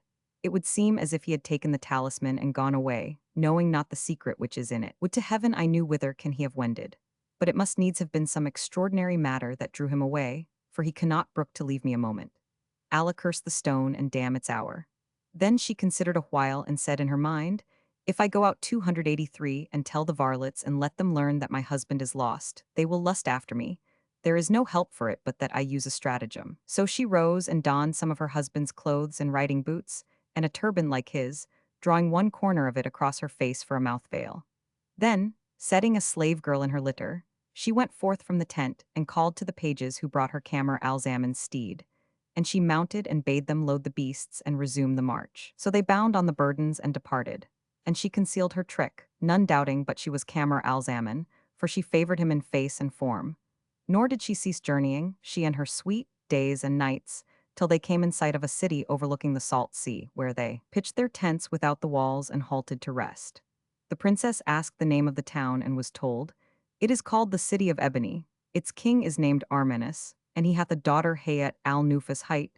And Shahrazad perceived the dawn of day, and ceased to say her permitted say.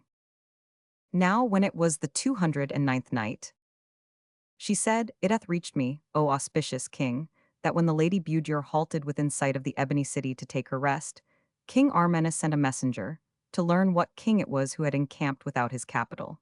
So the messenger, coming to the tents, made inquiry anent their king, and was told that she was a king's son who had lost the way being bound for the Khalidan Islands. Whereupon he returned to King Armenis with the tidings, and, when the king heard them, he straightway rode out with the lords of his land to greet the stranger on arrival. As he drew near the tents, the Lady Budur came to meet him on foot, whereupon the king alighted and they saluted each other. Then he took her to the city, and, bringing her up to the palace, bade them spread the tables and trays of food, and commanded them to transport her company and baggage to the guest house. So they abode there 3 days, at the end of which time the king came in to the Lady Budur. Now she had that day gone to the hammam, and her face shone as the moon 284 at its full, a seduction to the world and a rending of the veil of shame to mankind. And Armenis found her clad in a suit of silk, embroidered with gold and jewels. So he said to her, O my son, know that I am a very old man, decrepit withal, and Allah hath blessed me with no child save one daughter, who resembleth thee in beauty and grace, and I am now waxed unfit for the conduct of the state.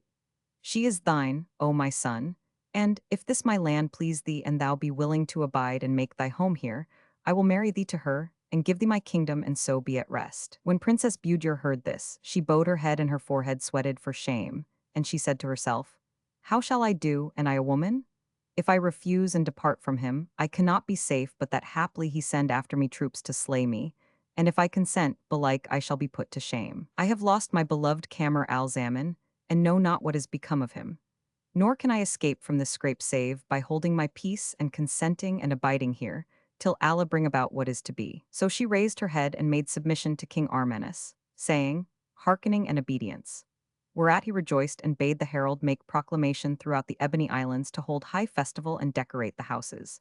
Then he assembled his chamberlains and nabobs, and emirs and wazirs and his officers of state and the qazis of the city, and formally abdicating his sultanate, endowed Budur therewith, and invested her in all the vestments of royalty. The emirs and grandees went into her and did her homage, nothing doubting but that she was a young man, and all who looked on her bepissed their bag trousers, for the excess of her beauty and loveliness. Then, after the Lady Budir had been made sultan, and the drums had been beaten in announcement of the glad event, and she had been ceremoniously enthroned, King Armanis proceeded to equip his daughter Hayat al-Nufus for marriage. And in a few days, they brought the Lady Budir in to her, when they seemed as it were two moons risen at one time or two suns in conjunction. So they entered the bridal chamber, and the doors were shut and the curtains let down upon them, after the attendants had lighted the wax candles and spread for them the carpet bed. When Budir found herself alone with the Princess Hayat al-Nufus, she called to mind her beloved Kamar al-Zaman, and grief was sore upon her. So she wept for his absence, and estrangement, and she began repeating, 285 O ye, who fled and left my heart in pain low lien. No breath of life is found within this frame of mine. I have an eye which e'er complains of wake, but lo, tears occupy it, would that wake content these eyne. After ye marched forth the lover, bode behind, question of him what pains your absence could design. But for the floods of tears mine eyelids rail and rain, my fires would flame on high, and every land calcine. To Allah make I moan of loved ones lost for I, who for my pine and pain no more shall pain and pine. I never wronged them save that overlove I nursed, but love departs us lovers into blessed and cursed. And when she had finished her repeating, the Lady Budir sat down beside the Princess Hayat al-Nufus and kissed her on the mouth, after which rising abruptly, she made the minor ablution and betook herself to her devotions, nor did she leave praying till Hayat al-Nufus fell asleep, when she slipped into bed and lay with her back to her till morning. And when day had broke, the king and queen came in to their daughter and asked her how she did, whereupon she told them what she had seen, and repeated to them the verses she had heard. Thus far concerning Hayat al-Nufus and her father. But as regards Queen Budir, she went forth and seated herself upon the royal throne, and all the emirs and captains and officers of state came up to her and wished her joy of the kingship, kissing the earth before her and calling down blessings upon her. And she accosted them with smiling face and clad them in robes of honor, augmenting the fiefs of the high officials and giving largesse to the levies. Wherefore all the people loved her and offered up prayers for the long endurance of her reign, doubting not but that she was a man. And she ceased not sitting all day in the hall of audience, bidding and forbidding, dispensing justice, releasing prisoners and remitting the customs dues till nightfall, when she withdrew to the apartment prepared for her. Here she found Hayat al-Nufus seated, so she sat down by her side and, clapping her on the back, coaxed and caressed her and kissed her between the eyes, and fell to versifying in these couplets. What secret kept I these my tears have told, and my waste body must my love unfold. Though hid my pine, my plight on parting day, to every envious I my secret sold. 286 O ye who broke up camp, you've left behind, my spirit wearied and my heart a cold. In my heart's core ye dwell, and now these eyne roll blood drops with the tears they whilom rolled. The absent will I ransom with my soul, all can my yearning for their sight behold. I have an eye whose babe, for love of thee, rejected sleep nor hath its tears controlled. The foeman bids me patient bear his loss, ne'er may mine ears accept the ruth he doled. I tricked their deem of me, and won my wish, of Kamar al-Zaman's joys manifold. He joins all perfect gifts like none before, boasted such might and main no king of old. Seeing his gifts, bin Zaida's largesse, forget we and Moia mildest souled. Were verse not feeble and o'er short the time, I had in laud of him used all of rhyme.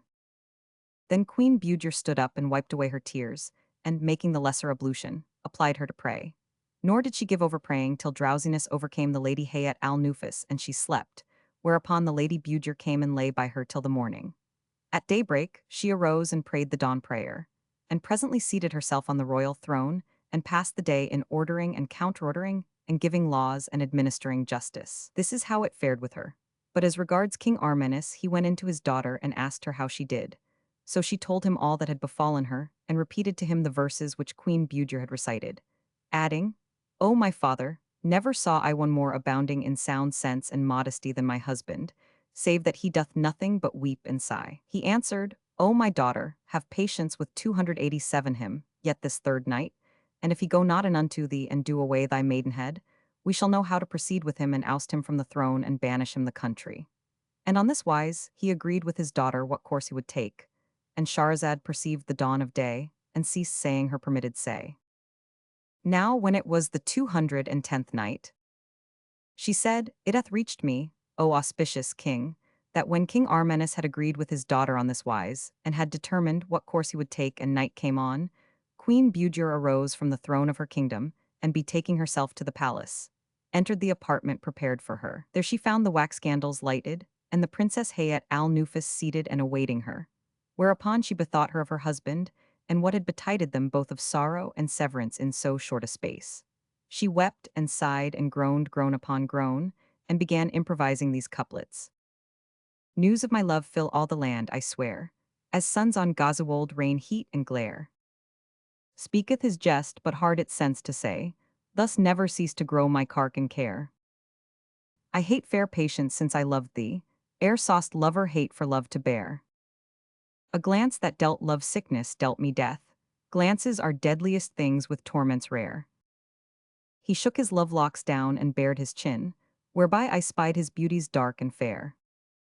My care, my cure are in his hands, and he, who caused their dolour can their dole repair.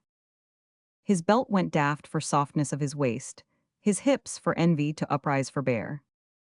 His brow curl diademed is murky night, unveiled and low, bright morn shows brightest light. When she had finished her versifying, she would have risen to pray, but, lo and behold, Hayat al-Nufus caught her by the skirt and clung to her, saying, O my lord, art thou not ashamed before 288 my father, after all his favor, to neglect me at such a time as this?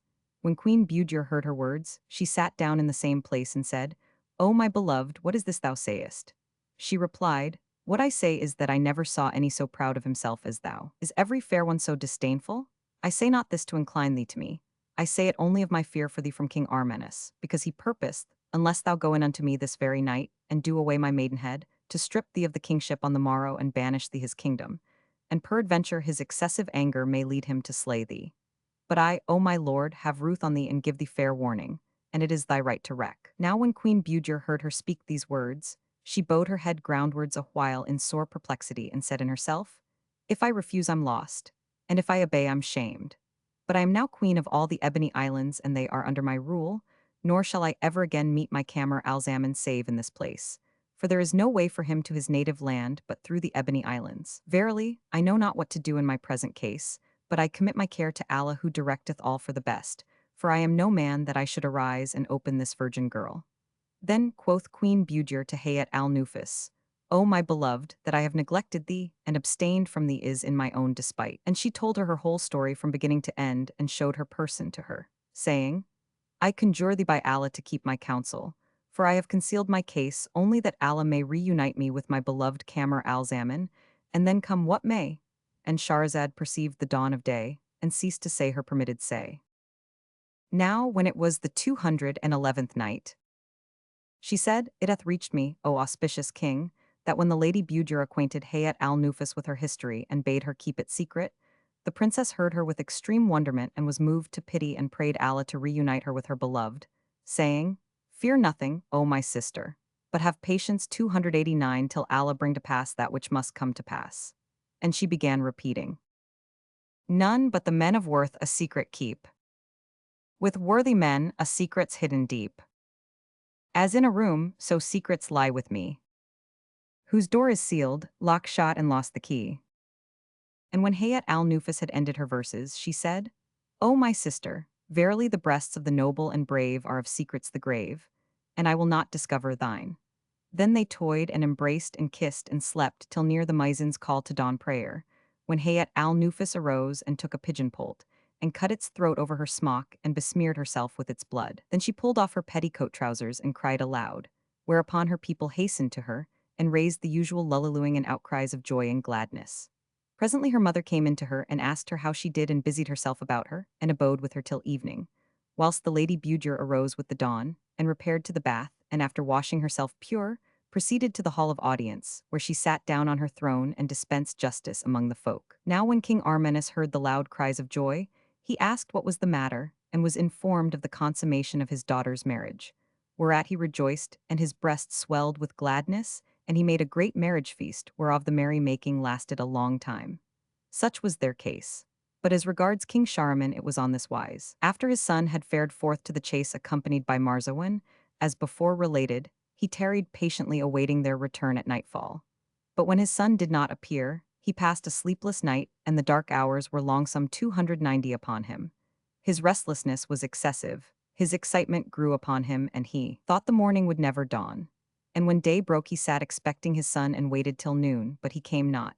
Whereat his heart forebode separation and was fired with fears for Kamar al-Zaman, and he cried, "Alas, my son!" And he wept till his clothes were drenched with tears, and repeated with a beating heart, "Love's votaries I cease not to oppose, till doomed to taste love's bitter and love's sweet." I drained his rigor cup to very dregs, self-humbled at its slaves' and freemen's feet. Fortune had sworn to part the loves of us, she kept her word how truly, well I weet. And when he ended his verse, he wiped away his tears and bade his troops make ready for a march and prepare for a long expedition. So they all mounted and set forth, headed by the Sultan, whose heart burnt with grief and was fired with anxiety for his son Kamar al-Zaman, and they advanced by forced marches. Now the king divided his host into 6 divisions, a right wing and a left wing, a vanguard and a rear guard, and bade them rendezvous for the morrow at the crossroads. Accordingly they separated and scoured the country all the rest of that day till night, and they marched through the night, and at noon of the ensuing day they joined company at the place where 4 roads met. But they knew not which the prince followed, till they saw the sign of torn clothes and sighted shreds of flesh, and beheld blood still sprinkled by the way, and they noted every piece of the clothes and fragment of mangled flesh scattered on all sides. Now when King Shahryar saw this, he cried from his heart-core a loud cry, saying, "Alas, my son!"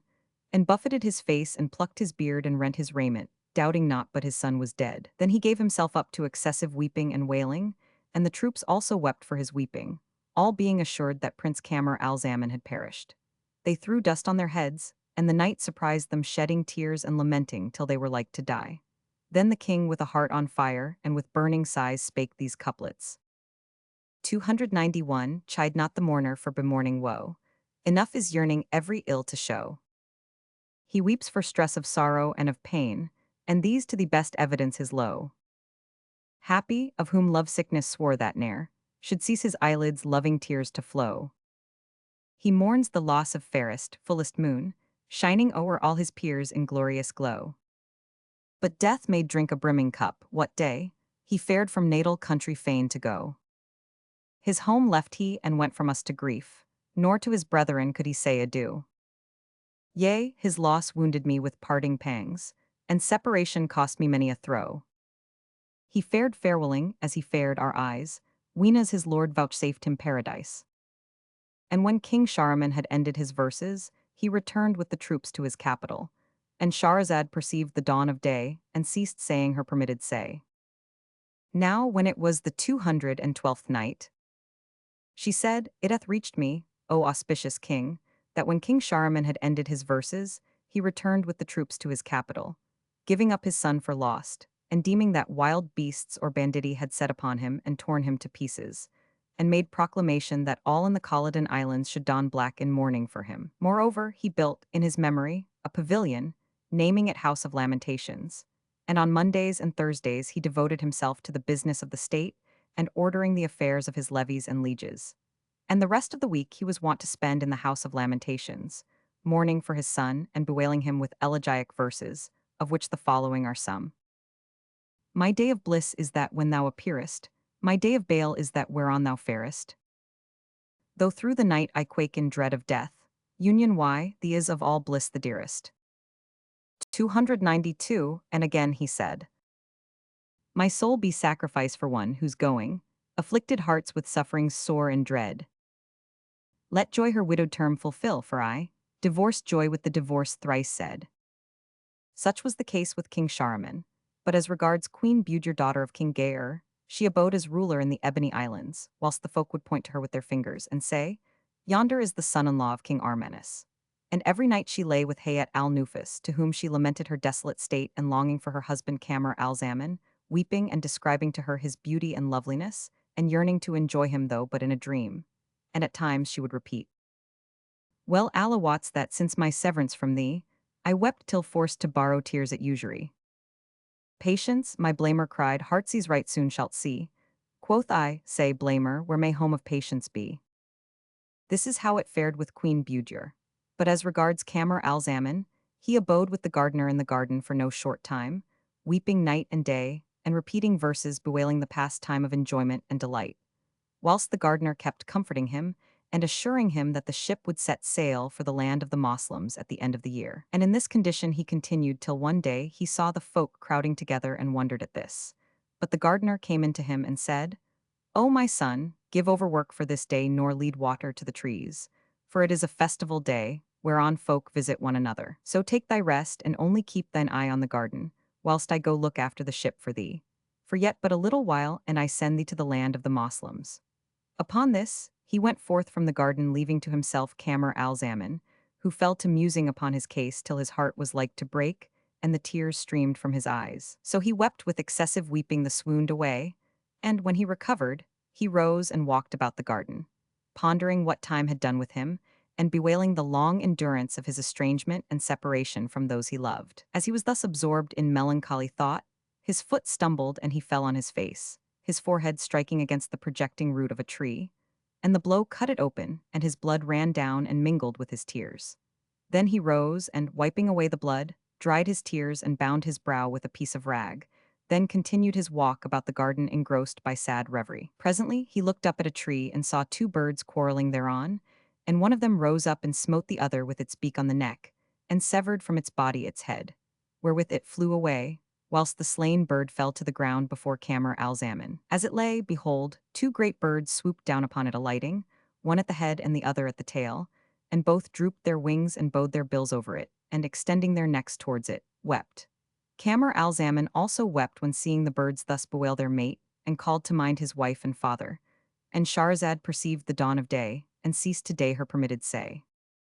Now when it was the 213th night, she said, It hath reached me, O auspicious king, that Kamar al-Zaman wept and lamented his separation from spouse and sire, when he beheld those two birds weeping over their mate. Then he looked at the twain, and saw them dig a grave and therein bury the slain bird, after which they flew away far into the firmament and disappeared for a while.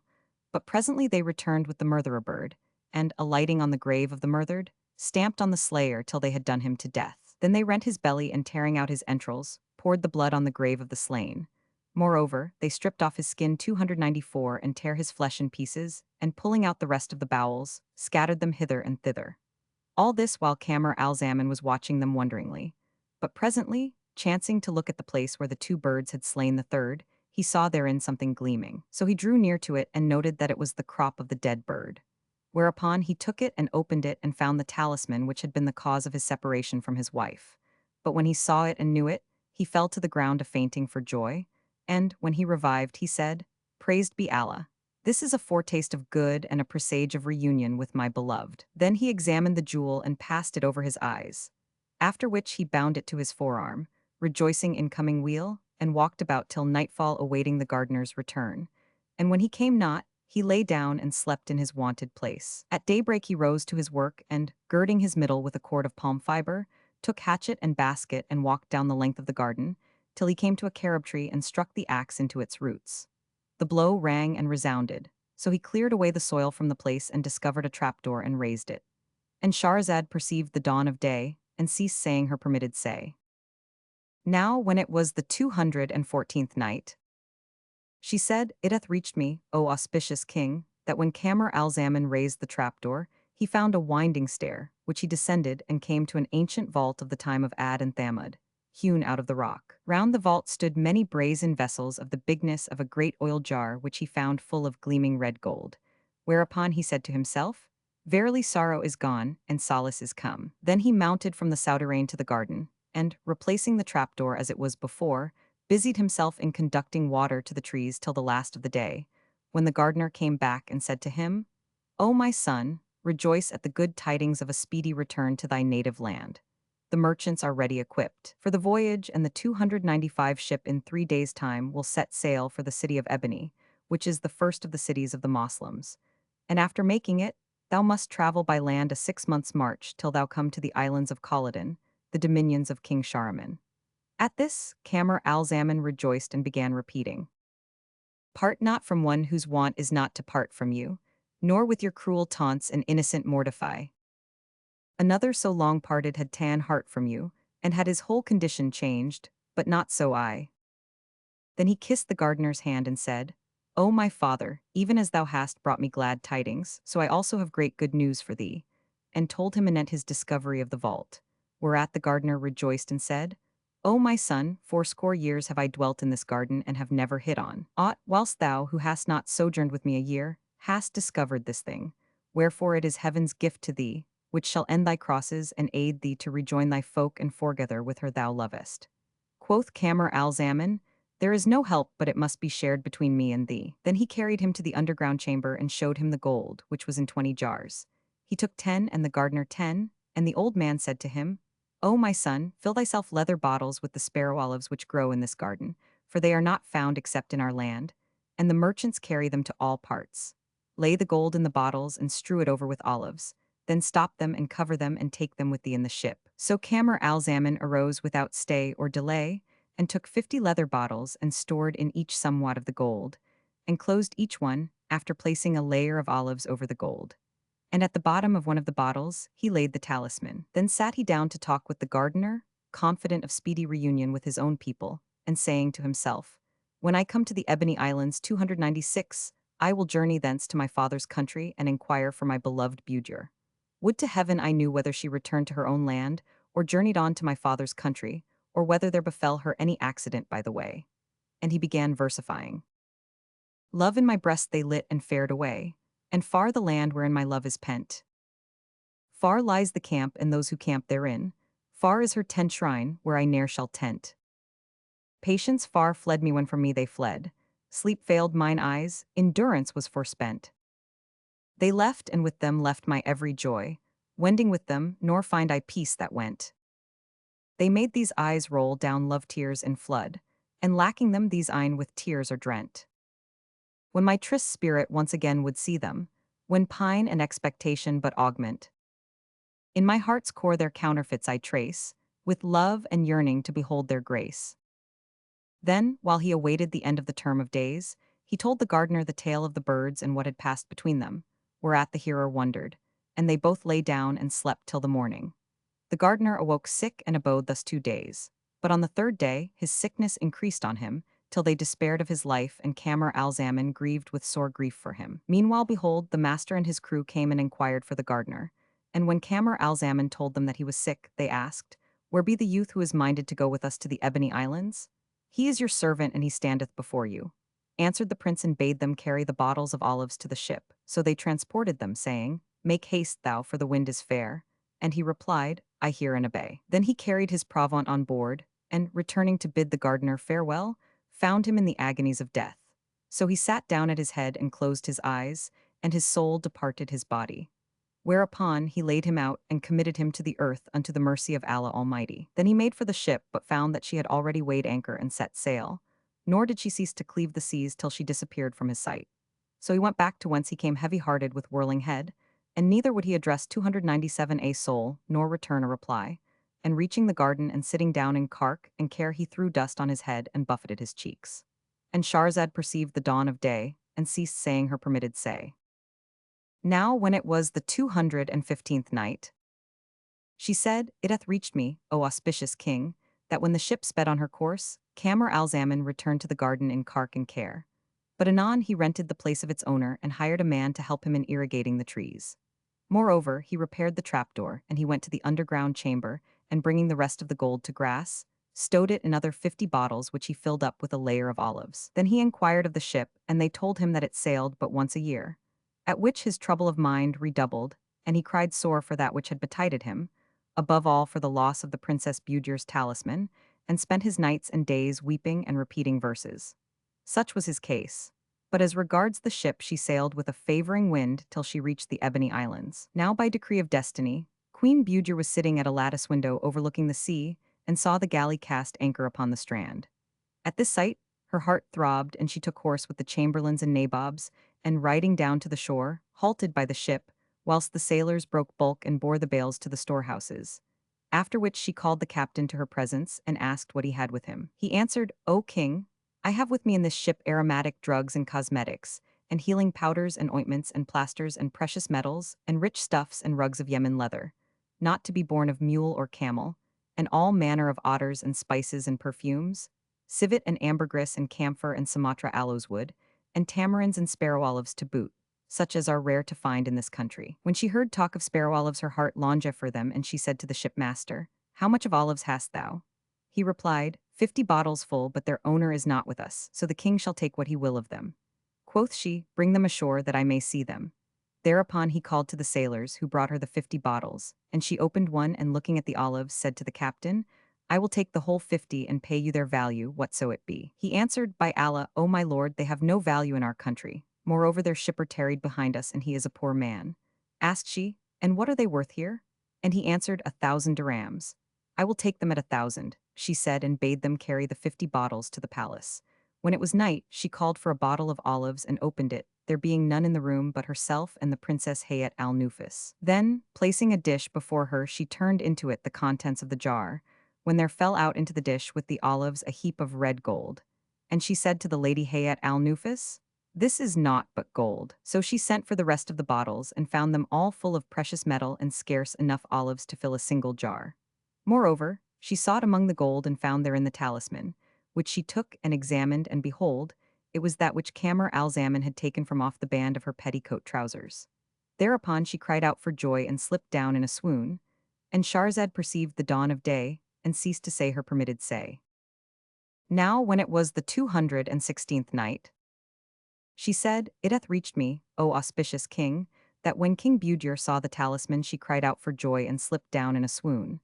And when she recovered she said to herself, Verily, this talisman was the cause of my separation from my beloved Kamar al-Zaman, but now it is an omen of good." Then she showed it to Hayat al-Nufus and said to her, "This was the cause of disunion, and now, please Allah, it shall be the cause of reunion." As soon as day dawned, she seated herself on the royal throne and sent for the shipmaster, who came into the presence and kissed the ground before her. Quoth she, "Where didst thou leave the owner of these olives?" Quoth he, "O king of the age, we left him in the land of the Magians, and he is a gardener there." She 299 rejoined, "Except thou bring him to me, thou knowest not the harm which awaiteth thee and thy ship."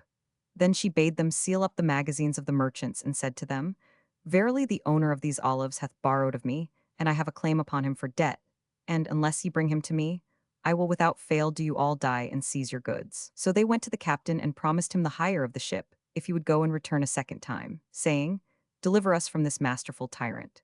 Accordingly the skipper embarked and set sail, and Allah decreed him a prosperous voyage, till he came to the island of the Magians, and landing by night went up to the garden. Now the night was long upon Kamar al-Zaman, and he sat, bethinking him of his beloved, and bewailing what had befallen him, and versifying.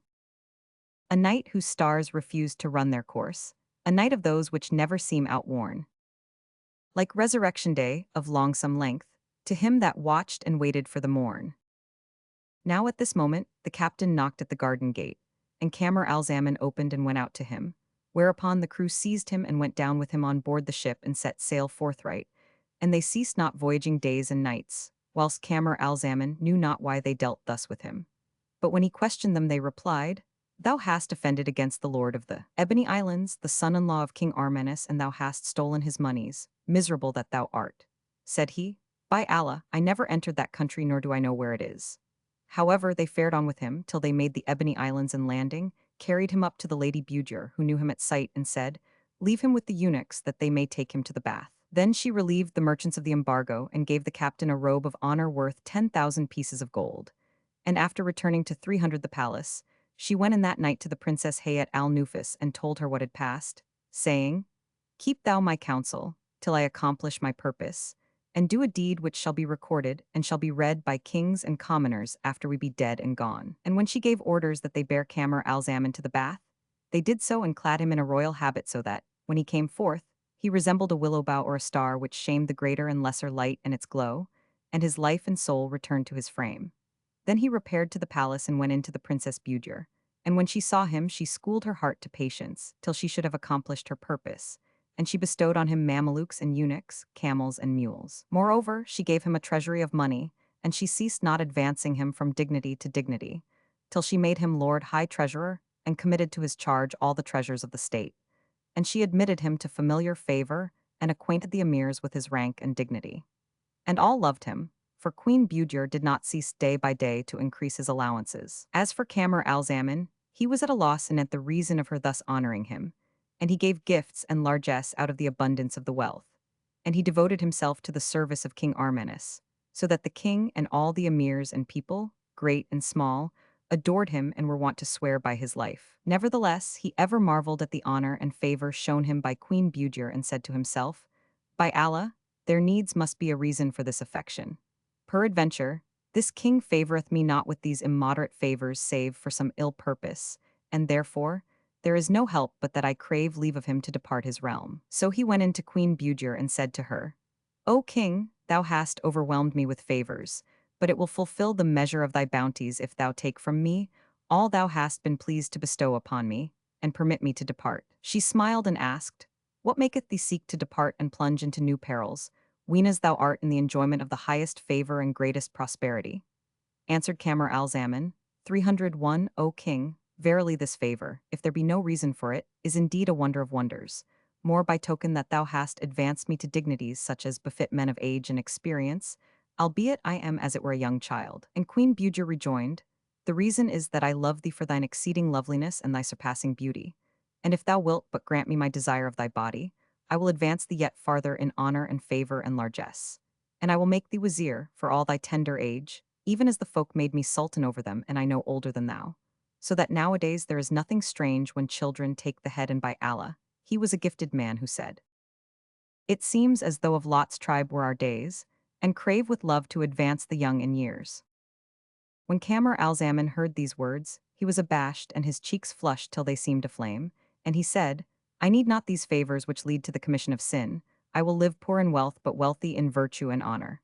Quoth she, "I am not to be duped by thy scruples, arising from prudery and coquettish ways, and Allah bless him who saith. To him I spake of coupling, but he said to me, how long this noyous long persistency? But when gold piece I showed him, he cried, who from the almighty sovereign heir shall flee?" Now when Kamar al-Zaman heard these words and understood her verses and their import, he said, "O king, I have not the habit of these doings, nor have I strength to bear these heavy burthens for which elder than I have proved unable. Then how will it be with my tender age?" But she smiled at his speech and retorted, "Indeed, it is a matter right marvelous how error springeth from the disorder of man's intendiment. Since thou art a boy, why standest thou in fear of sin, or the doing of things forbidden, seeing that thou art not yet come to years of canonical responsibility? And the offenses of a child incur neither punishment nor reproof. Verily, thou hast committed thyself to a quibble for the sake of contention, and it is thy duty to bow 302 before a proposal of fruition, so henceforward cease from denial and coyness. For the commandment of Allah is a decree foreordained. Indeed, I have more reason than thou to fear falling and by sin to be misled." And well inspired was he who said, "My prickle is big," and the little one said, "Thrust boldly in vitals with lion-like stroke." Then I tease a sin, and he no sin to me, so I had him at once with a counterfeit poke. When Kamar al-Zaman heard these words, the light became darkness in his sight, and he said, "O king, thou hast in thy household fair women and female slaves, who have not their like in this age. Shall not these suffice thee without me? Do thy will with them, and let me go." She replied, "Thou sayest sooth, but it is not with them that one who loveth thee can heal himself of torment, and can abate his fever. For, when tastes and inclinations are corrupted by vice, they hear and obey other than good advice. So leave arguing and listen to what the poet saith. Cease not the bazaar with its fruit in rows. These men are for figs and for sycamore those. And what another saith? Many whose ankletrings are dumb have tinkling belts, and this hath all content while that for want must wail. Thou bidst me be a fool and quit thee for her charms. Allah forfend I leave the faith, turn infidel. Nay, by thy rights of side beard mocking all her curls, nor mot nor maid from thee my heart shall spee, and yet another. O beauty's union, love for these my creed, free choice of faith and eke my best desire.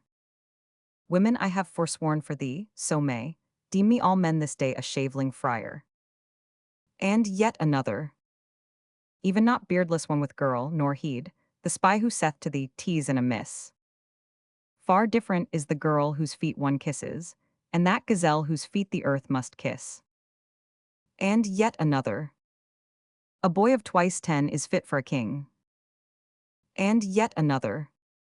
The penis smooth and round was made with anus best to match it. Had it been made for cunness, sake it had been formed like hatchet. And yet another said, my soul thy sacrifice, I chose thee out, who art not menstruous nor oviparous.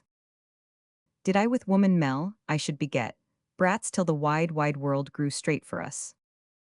And yet another. She saith, sore hurt in sense the most acute, for she had proffered what did not besuit. Unless thou stroke as man should swive his wife, blame not when horns thy brow shall incornute. Thy wand seems waxen to a limpo grown, and more I palm it, softer grows the brute. And yet another. Quoth she, for I to lie with her forbore. O folly following fool, O fool to core. 304 If thou my coint for kibla to thy coigny, reject, will show thee what shall please thee more. And yet another. She proffered me a tender coint, quoth I will not roger thee.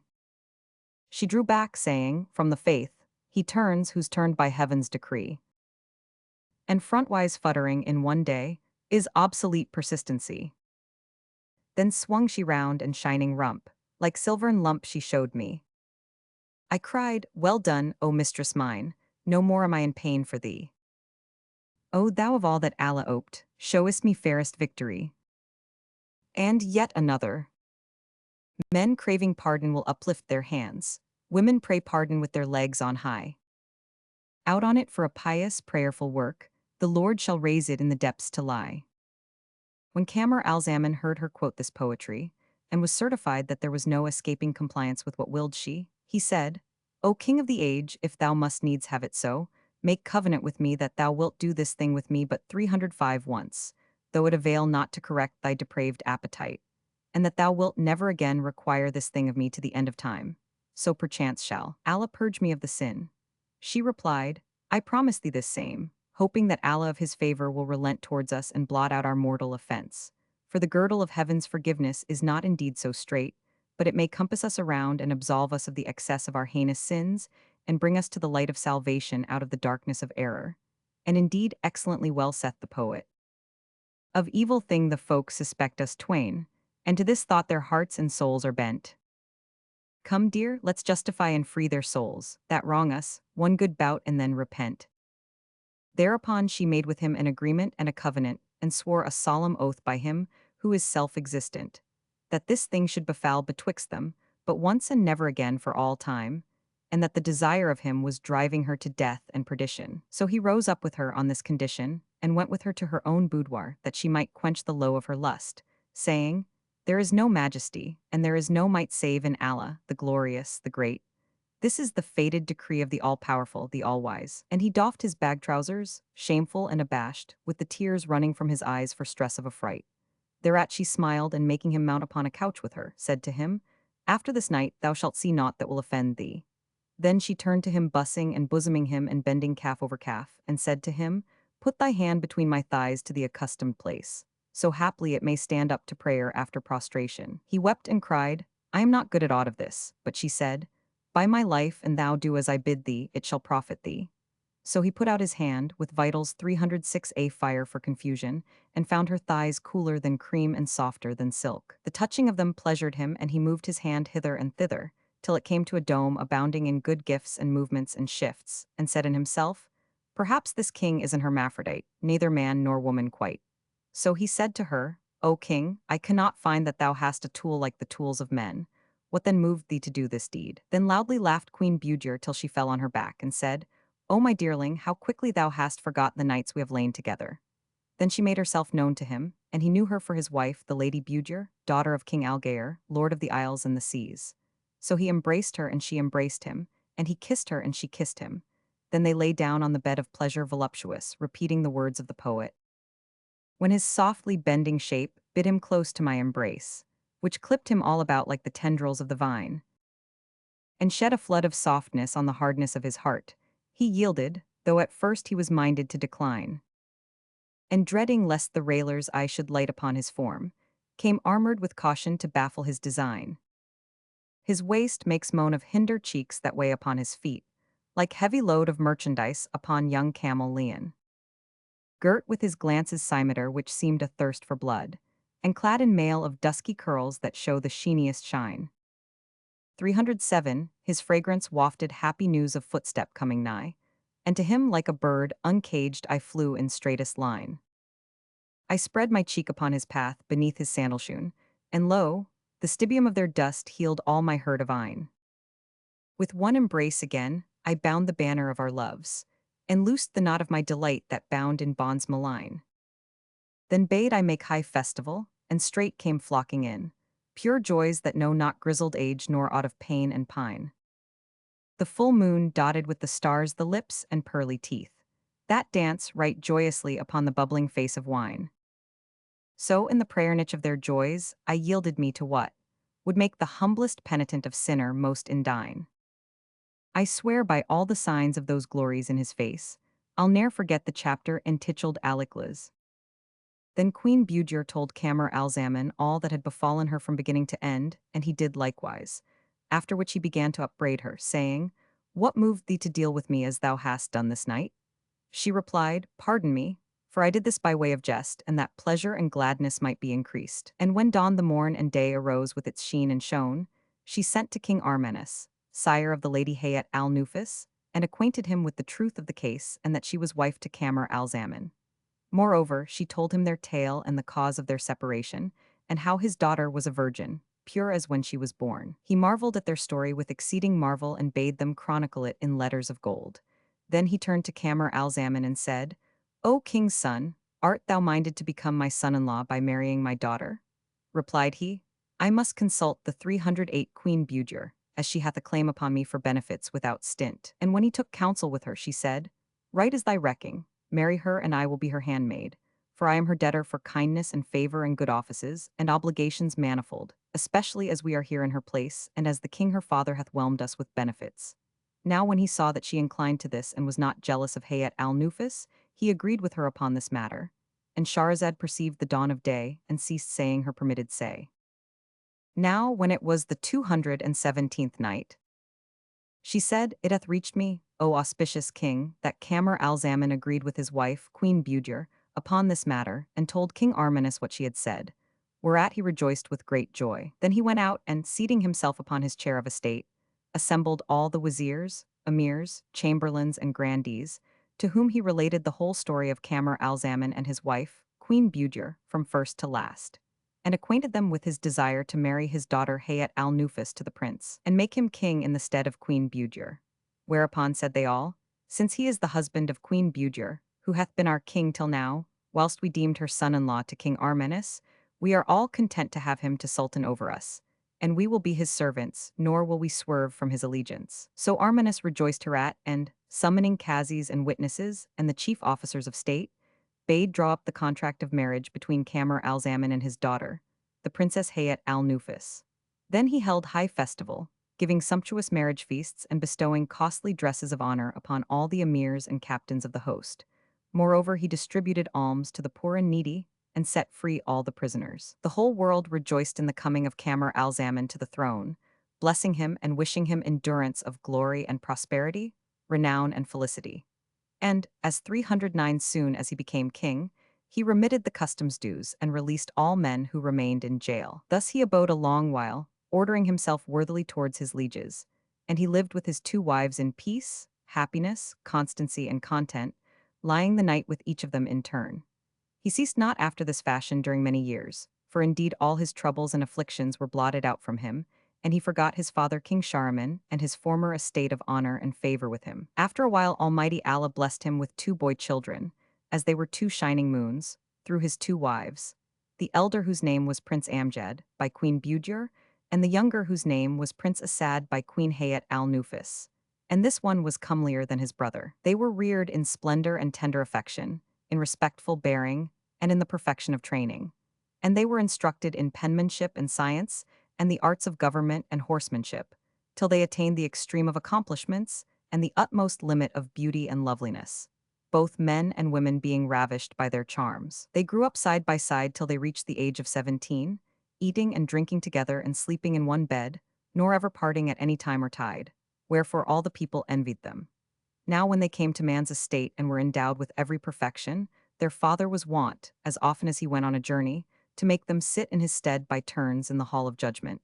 And each did justice among the folk one day at a time. But it came to pass, by confirmed fate and determined lot, that love for Asad, son of Queen Hayat al-Nufus, rose in the heart of Queen Budger, and that affection for Amjad, son of Queen Budger, rose in the heart of Queen Hayat al-Nufus. Hence it was that each of the women used to sport and play with the son of her sister wife, kissing him and straining him to her bosom, whilst each mother thought that the other's behavior arose but from maternal affection. On this wise 310 passion got the mastery of the two women's hearts, and they became madly in love with the two youths, so that when the other's son came into either of them, she would press him to her breast and long for him never to be parted from her.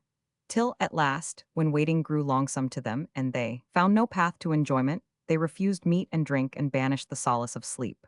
Presently, the king fared forth to course and chase, bidding his two sons sit to do justice in his stead, each one day in turn, as was their wont. And Shahrazad perceived the dawn of day, and ceased to say her permitted say. Now when it was the 218th night, she said, It hath reached me, O auspicious king, that the king fared forth to sport and hunt, bidding his two sons sit to do justice in his stead, each one day by turn, as was their wont. Now Prince Amjad sat in judgment the first day, bidding and forbidding, appointing and deposing, giving and refusing. And Queen Hayat al-Nufus, mother of Asad, wrote to him a letter suing for his favor and discovering to him her passion and devotion, altogether putting off the mask and giving him to know that she desired to enjoy him. So she took a scroll and thereon indited these cadences, from the love deranged, the sorrowful and estranged, whose torment is prolonged for the longing of thee, were I to recount to thee the extent of my care, and what of sadness I bear, the passion which my heart doth tear, and all that I endure for weeping and unrest, and the rending of my sorrowful breast, my unremitting grief, and my woe without relief, and all my suffering for severance of thee, and sadness and love's ardency. No letter could contain it, nor calculation could compass it. Indeed earth and heaven upon me are strait, and I have no hope and no trust but what from the eye await. Upon death I am come nigh, and the horrors of dissolution I abide. Burning upon me is sore, with parting pangs and estrangement galore. Were I to set forth the yearnings that possess me more and more, no scrolls would suffice to hold such store. And of the excess of my pain and pine, I have made the following lines. Were I to dwell on heart-consuming heat, unease and transports in my spirit meet. Nothing were left of ink and reed and pen, nor aught of paper, no, not in a sheet. 311. Then Queen Hayat al-Nufus wrapped up her letter in a piece of costly silk, scented with musk and ambergris, and folded it up with her silken hair strings whose cost swallowed down treasures, laid it in a handkerchief, and gave it to a eunuch bidding him bear it to Prince Amjad. And Shahrazad perceived the dawn of day, and ceased saying her permitted say.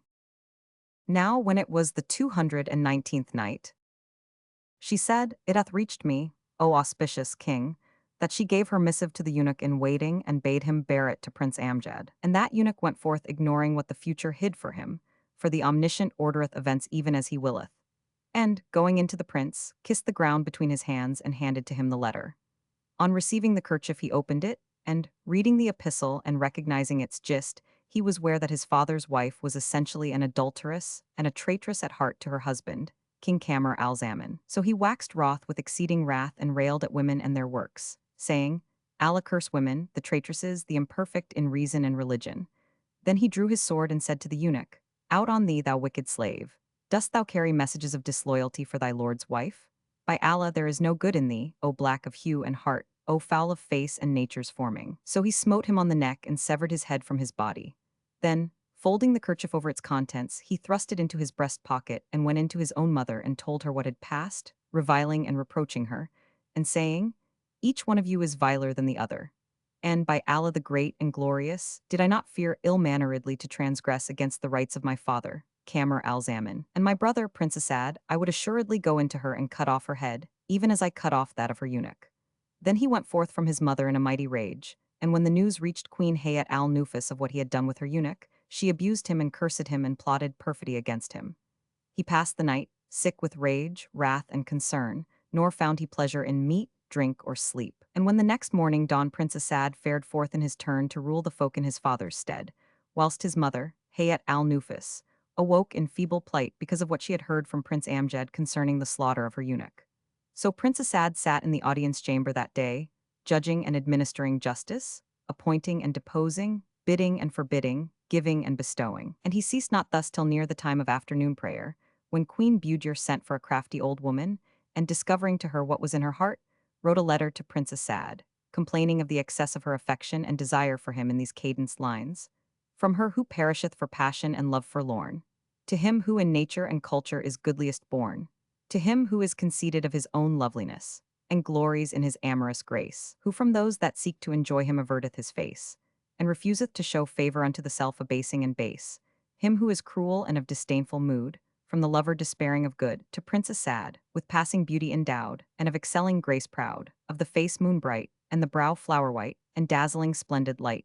This is my letter to him whose love melteth my body, and rendeth my skin and bones. Know that my patience faileth me quite, and I am perplexed in my plight. Longing and restlessness weary me, and sleep and patience deny themselves to me, but mourning and watching stick fast to me, and desire and passion torment me, and the extremes of languor and sickness have shent me. Yet may my life be a ransom for thee, albeit thy pleasure be to slay her who loveth thee, and Allah prolong the life of thee, and preserve thee from all infirmity. And after these cadences she wrote these couplets. Fate hath commanded I become thy fear, O shining like full moon when clearest clear. All beauty dost embrace, all eloquence, brighter than aught within our worldly sphere. Content am I my torture thou be, haply shalt alms me with one lovely leer. Happy her death who dieth for thy love, no good in her who holdeth thee undear. And also the following couplets. Unto thee, Asad, I of passion pangs complain, have ruth on slave of love so burnt with flaming pain. How long, I ask, shall hands of love disport with me, with longings, dolour, sleepliness, and bale and bane? 313 Anon I plain of sea and heart, anon of fire. In vitals, O strange case, dear wish my fainest fain. O blamer, cease thy blame and seek thyself to fly from love, which makes these eyne a rill of tears to rain. How oft I cry for absence and desire, ah grief, but all my crying not of gain for me shall gain. Thy rigours dealt me sickness passing power to bear. Thou art my only leech, assain me and thou deign. O chider, chide me not in caution, for I doubt that plaguy love to thee shall also deal about. Then Queen Budur perfumed the letter paper with a profusion of odoriferous musk, and winding it in her hair strings, which were of Iraqi silk, with pendants of oblong emeralds, set with pearls and stones of price, delivered it to the old woman, bidding her carry it to Prince Asad. She did so in order to pleasure her, and going into the prince, straightway and without stay, found him in his own rooms and delivered to him the letter in privacy. After which she stood waiting an hour or so for the answer. When Asad had read the paper and knew its purport, he wrapped it up again in the ribbons and put it in his bosom pocket. Then, for he was wroth beyond all measure of wrath, he cursed false women and sprang up and drawing his sword, smote the old trot on the neck and cut off her pate. Thereupon he went in to his mother, Queen Hayat al-Nufus, whom he found lying on her bed in feeble case, for that which had betided her with Prince Amjad, and railed at her and cursed her. After which he left her and foregathered with his brother, to whom he related all that had befallen him with Queen Budur, adding, By Allah, O my brother, but that I was ashamed before thee, I had gone into her forthright and had smitten her head off her shoulders. Replied Prince Amjad, By Allah, O my brother, yesterday when I was sitting upon the seat of judgment, the like of what hath befallen thee this day befell me also with thy mother, who sent me a letter of similar purport. And he told him all that had passed, adding, By Allah, O my brother, naught but respect for thee with him from going into her, and dealing with her even as I dealt with the eunuch. They passed the rest of the night conversing and cursing false womankind, and agreed to keep the matter secret, lest their father should hear of it and kill the two women. Yet they ceased not to suffer trouble and foresee affliction. And when the morrow dawned, the king returned with his suite from hunting and sat a while in his chair of estate.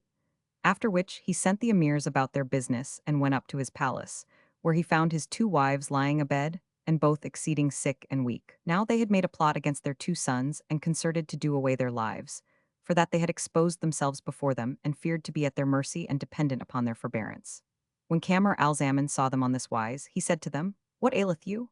Whereupon they rose to him and kissing his hands answered, perverting the case and saying, Know, O king, that thy two sons, who have been reared in thy bounty, have played thee false and have dishonored thee in the persons of thy wives. Now when he heard this, the light became darkness in his sight, and he raged with such wrath that his reason fled.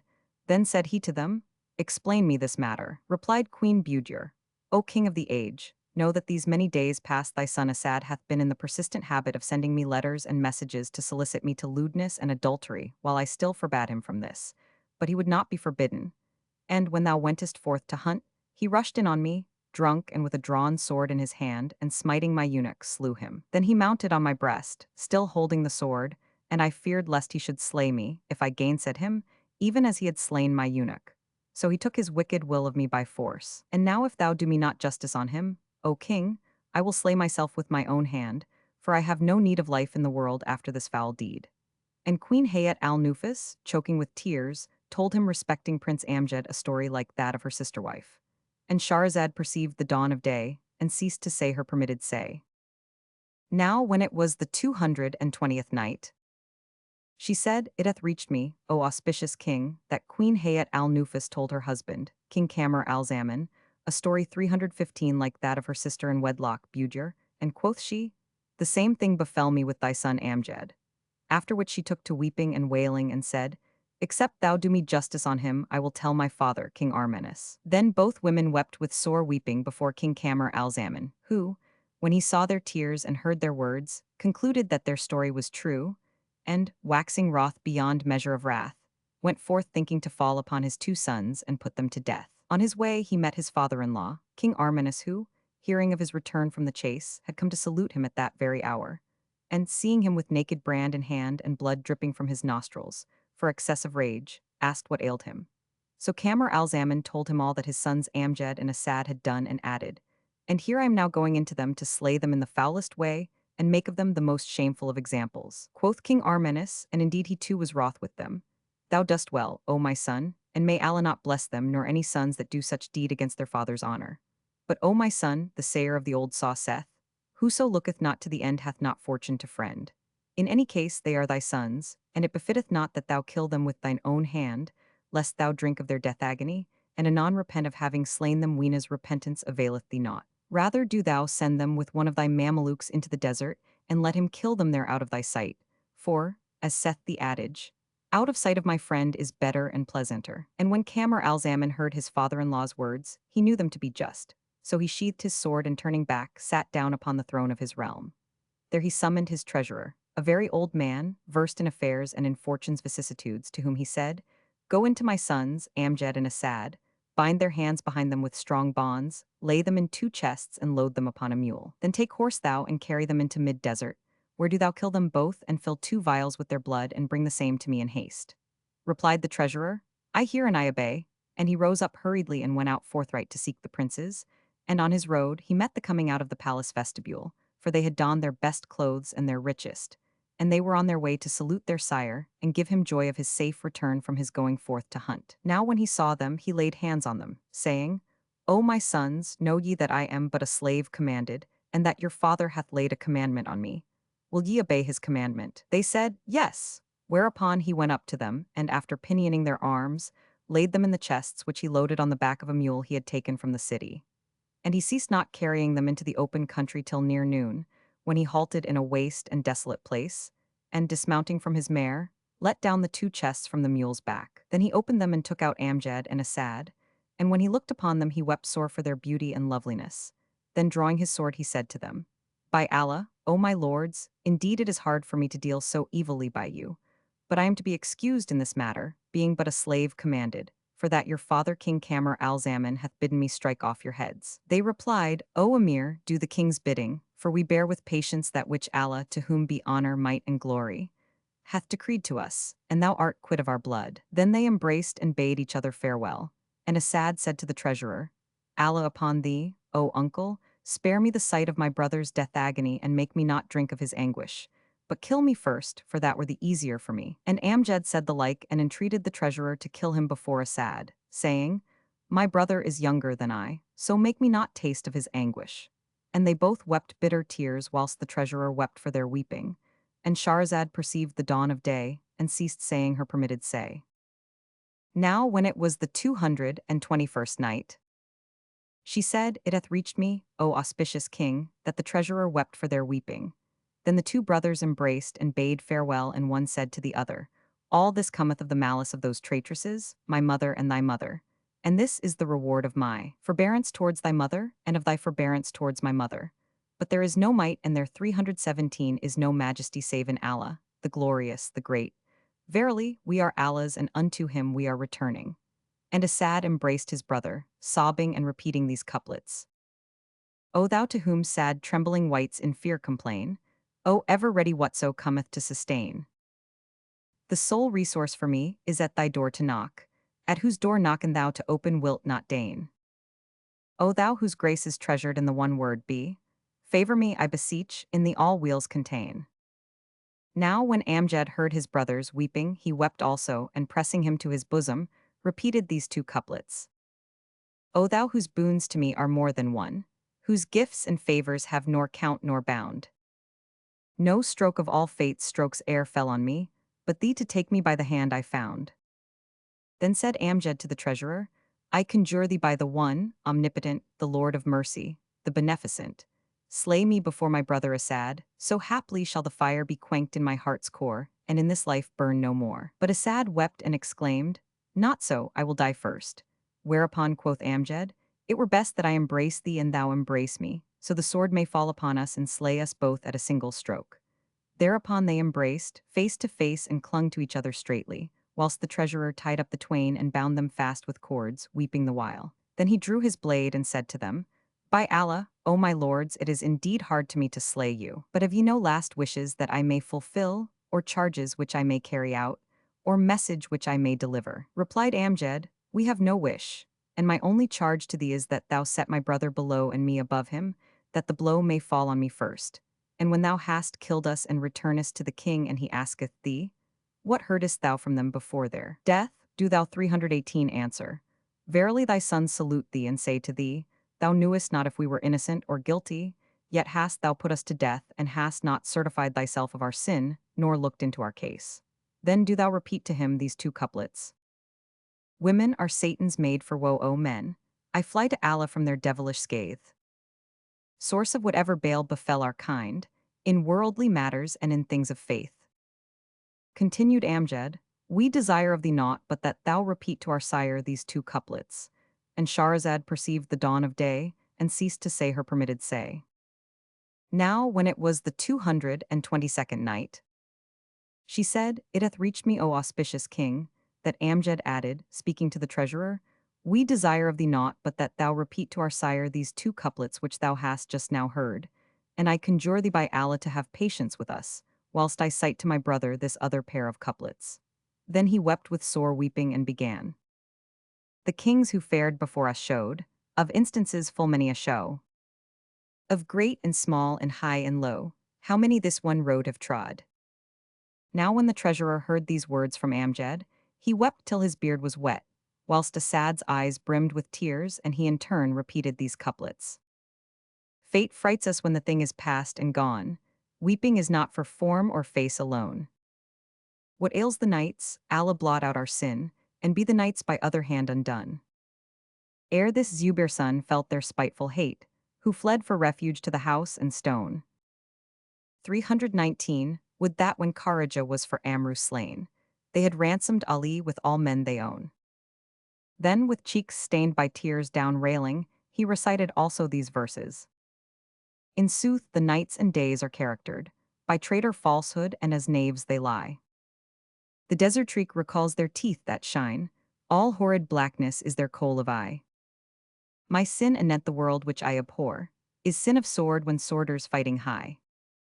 Then his sobs waxed louder and he said, O thou who woost a world unworthy, learn, T's house of evils, T's perdition's net.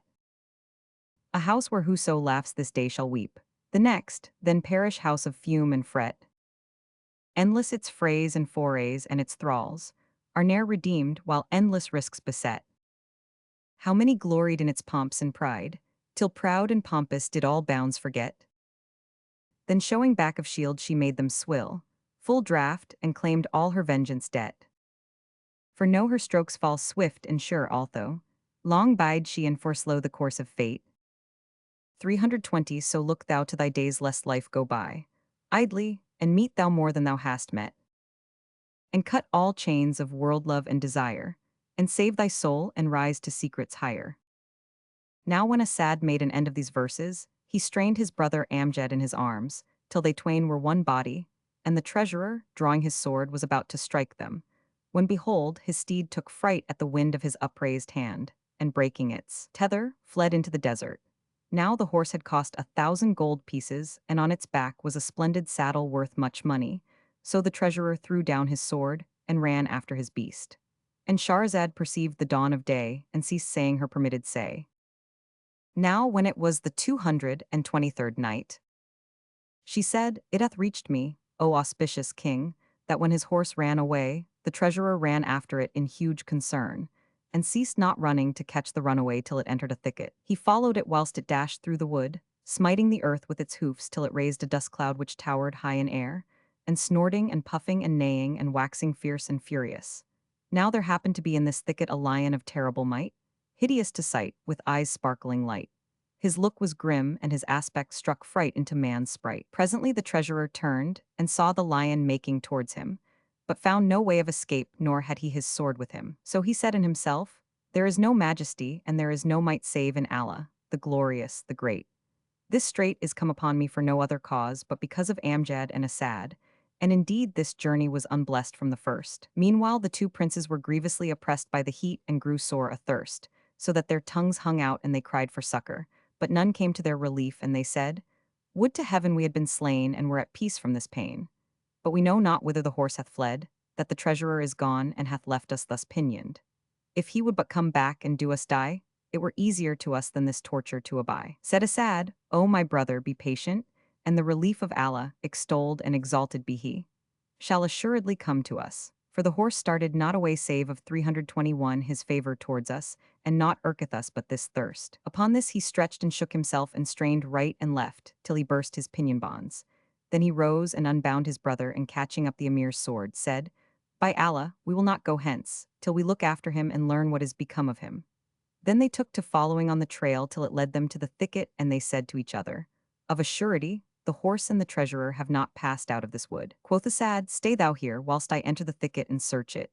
And Amjad replied, I will not let thee go in alone, nor will we enter it but together. So if we escape, we shall escape together, and if we perish, we shall perish together.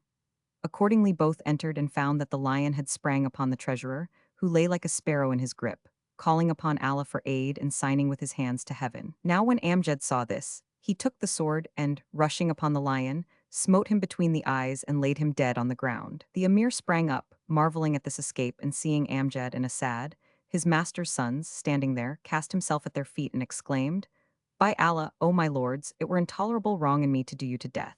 May the man never be who would kill you. Indeed, with my very life I will ransom you. And Shahrazad perceived the dawn of day, and ceased to say her permitted say. Now when it was the 224th night, she said, It hath reached me, O auspicious king, that quoth the treasurer to Amjad and Asad, With my life will I ransom you both. Then he hastily rose, and at once embracing them, inquired how they had loosed their bonds and come thither. Whereupon they told him how the bonds of one of them had fallen loose, and he had unbound the other, whereto they were helped by the purity of their intentions, and how they had tracked his trail till they came upon him. So he thanked them for their deed, and went with them forth of the thicket. And when they were in the open country, they said to him, O uncle, do our father's bidding. He replied, Allah forbid that I should draw near to you with hurt. But know ye that I mean to take your clothes and clothe you with mine. Then will I fill 2 vials with the lion's blood and go back to the king and tell him I have put you to death. But as 322 for you two, fare ye forth into the lands, for Allah's earth is wide. And know, O my lords, that it paineth me to part from you. At this they all fell a-weeping. Then the 2 youths put off their clothes, and the treasurer habited them with his own. Moreover, he made 2 parcels of their dress, and, filling 2 vials with the lion's blood, set the parcels before him on his horse's back. Presently he took leave of them, and making his way to the city, ceased not faring till he went into King Kamar al-Zaman, and kissed the ground between his hands. The king saw him changed in face and troubled, which arose from his adventure with the lion, and, deeming this came of the slaughter of his 2 sons, rejoiced and said to him, Hast thou done the work? Yes, O our lord, replied the treasurer, and gave him the 2 parcels of clothes and the 2 vials full of blood. Asked the king, what didst thou observe in them, and did they give thee any charge? Answered the treasurer, I found them patient and resigned to what came down upon them, and they said to me, Verily our father is excusable. Bear him our salutation and say to him, Thou art quit of our killing. But we charge thee repeat to him these couplets. Verily women are devils created for us. We seek refuge with God from the artifice of the devils. They are the source of all the misfortunes that have appeared among mankind in the affairs of the world and of religion. When the king heard these words of the treasurer, he bowed his head earthwards a long while and knew his son's words to mean that they had been wrongfully put to death. Then he bethought himself of the perfidy of women and the calamities brought about by them, and he took the 2 parcels and opened them and fell to turning over his son's clothes and weeping. And Shahrazad perceived the dawn of day and ceased saying her permitted say. Now when it was the 225th night, she said, It hath reached me, O auspicious king, that when King Kamar al-Zaman opened the 2 bundles and fell to turning over 323 his son's clothes and weeping, it so came to pass that he found, in the pocket of his son Asad's raiment, a letter in the hand of his wife enclosing her hair strings.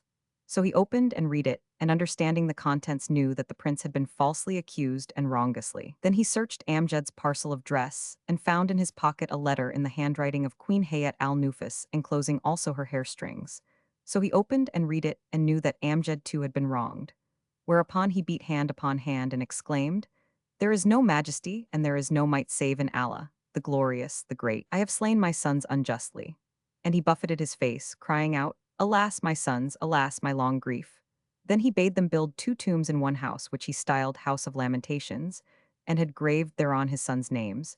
And he threw himself on Amjad's tomb, weeping and groaning and lamenting, and improvised these couplets. O moon, for ever set this earth below, whose loss bewail the stars which stud the sky. O wand which broken, ne'er with bend and wave, shall fascinate the ravished gazer's eye. These eyne for jealousy I reft of thee, nor shall they till next life thy sight descry. I'm drowned in sea of tears for insomny, wherefore, indeed in Sahara stead I lie. Then he threw himself on Asad's tomb, groaning and weeping and lamenting and versifying with these couplets. Indeed I long to share unweal with thee, but Allah than my will willed otherwise. My grief all blackens, twixt mine eyes and space, yet whitens all the blackness from mine eyes. Of tears they weep these eyne run never dry, and ulcerous flow in vitals never dries. Right sore it irks me seeing thee instead, where slave with sovereign for once levelled lies. And his weeping and wailing redoubled, and after he had ended his lamentations and his verse, he forsook his friends and intimates, and denying himself to his women and his family, cut himself off from the world in the House of Lamentations, where he passed his time in weeping for his sons. Such was his case. But as regards Amjad and Asad, they fared on into the desert, eating of the fruits of the earth, and drinking of the remnants of the rain for a full month, till their travel brought them to a mountain of black flint whose further end was unknown.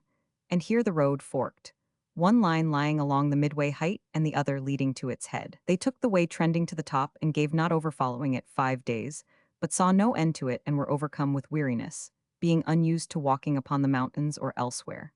At last, despairing of coming to the last of the road, they retraced their steps, and, taking the other that led over the midway heights, and Shahrazad perceived the dawn of day, and ceased to say her permitted say.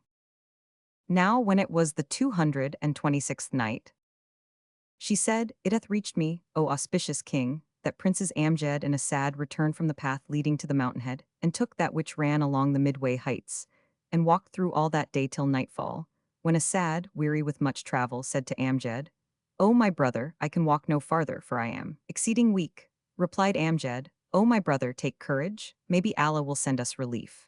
So they walked on part of the night till the darkness closed in upon them, when Asad became weary beyond measure of weariness and cried out, O my brother, I am worn out and spent with walking, and threw himself upon the ground and wept. Amjad took him in his arms and walked on with him, by times sitting down to rest till break of day, when they came to the mountain top, and found there a stream of running water, and by it a pomegranate tree and a prayer niche. 325 They could hardly believe their eyes when they saw it, but, sitting down by that spring, drank of its water and ate of the fruit of that granado tree. After which they lay on the ground and slept till sunrise, when they washed and bathed in the spring, and, eating of the pomegranates, slept again till the time of mid-afternoon prayer. Then they thought to continue their journey, but Asad could not walk, for both his feet were swollen. So they abode there 3 days till they were rested, after which they set out again and fared on over the mountain days and nights, tortured by and like to die of thirst, till they sighted a city gleaming afar off, at which they rejoiced and made towards it. When they drew near it, they thanked Allah, be his name exalted. And Amjad said to Asad, O my brother, sit here, whilst I go to yonder city and see what it is, and whose it is, and where we are in Allah's wide world, that we may know through what lands we have passed in crossing this mountain, whose skirts had we followed. We had not reached the city in a whole year. So praised be Allah for safety. Replied Asad, By Allah, O my brother, none shall go down into that city save myself, and may I be thy ransom. If thou leave me alone, be it only for an hour, I shall imagine 1,000 things and be drowned in a torrent of anxiety on thine account, for I cannot brook thine absence from me. Amjad rejoined, Go then and tarry not.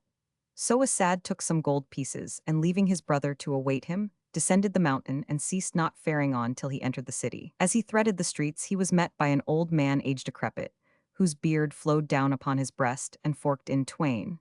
He bore a walking staff in his hand and was richly clad, with a great red turban on his head. When Asad saw him, he wondered at his dress and his mien. Nevertheless, he went up to him and saluting him said, Where be the way to the market, O my master? Hearing these words, the sheikh smiled in his face and replied, O my son, meseemeth thou art a stranger? Asad rejoined, Yes, I am a stranger. And Shahrazad perceived the dawn of day and ceased saying her permitted say.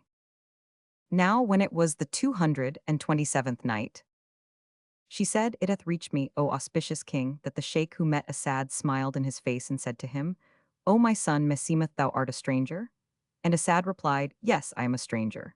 Then rejoined the old man, Verily thou gladdinest our country with thy presence, O my son, and thou desolatest thine own land by reason of thine absence. What wantest thou of the market? Quoth Asad, O uncle, I have a brother with whom I have come from a far land and with whom I have journeyed these 3 months.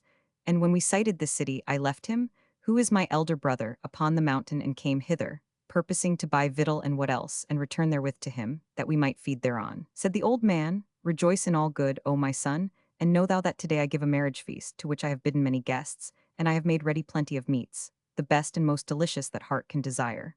So if thou wilt come with me to my place, I will give thee freely all thou lackest without asking thee a price or aught else. Moreover, I will teach thee the ways of the city. And praised be Allah, O my son, that I and none other have happened upon thee. As thou wilt, answered Asad, do as thou art disposed, but make haste, for indeed my brother awaiteth me, and his whole heart is with me. The old man took Asad by the hand and carried him to a narrow lane, smiling in his face and saying, Glory be to him who hath delivered thee from the people of the city.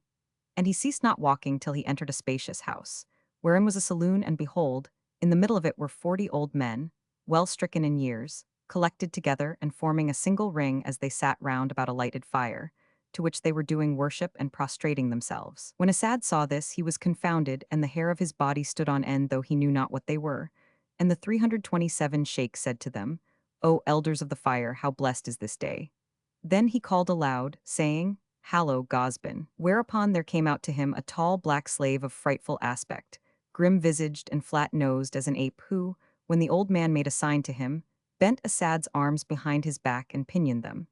After which the sheikh said to him, Let him down into the vault, under the earth, and there leave him, and say to my slave girl such an one, Torture him night and day, and give him a cake of bread to eat morning and evening against the time come of the voyage to the blue sea and the mountain of fire, whereon we will slaughter him as a sacrifice. So the black carried him out at another door and, raising a flag in the floor, discovered a flight of 20 steps leading to a chamber under the earth, into which he descended with him, and laying his feet in irons, gave him over to the slave girl and went away.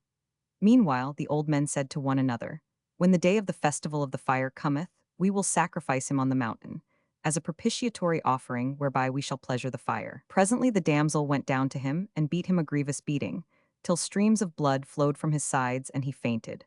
After which she set at his head a scone of bread and a cruse of brackish water and went away and left him. In the middle of the night he revived and found himself bound and beaten and sore with beating.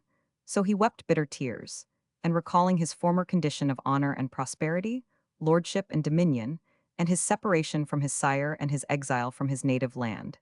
And Shahrazad perceived the dawn of day, and ceased to say her permitted say. Now when it was the 228th night, she said, "It hath reached me, O auspicious king, that when Asad found himself bound and beaten and sore with beating, he recalled his whilom condition of honor and prosperity and dominion and lordship. And he wept and groaned aloud and recited these couplets. 328 Stand by the ruined stead and ask of us, nor deem we dwell there as was state of us. The world, that parter, hath departed us, yet soothes not hateful hearts the fate of us. With whips a cursed slave girl scourges us, and teems her breast with rancorous hate of us. Allah shall haply deign to unpart our lives, chastise our foes, and end this strait of us." And when Asad had spoken his poetry, he put out his hand towards his head, and finding there the crust and the cruse full of brackish water, he ate a biddock, just enough to keep life in him, and drank a little water, but could get no sleep till morning for the swarms of bugs and lice. As soon as it was day, the slave girl came down to him and changed his clothes, which were drenched with blood and stuck to him, so that his skin came off with the shirt, wherefore he shrieked aloud and cried, "Alas!" and said, "O my God, if this be thy pleasure, increase it upon me. O Lord, verily thou art not unmindful of him that oppresseth me. Do thou then avenge me upon him." And he groaned and repeated the following verses. "Patient, O Allah, to thy destiny, I bow, suffice me what thou deign decree.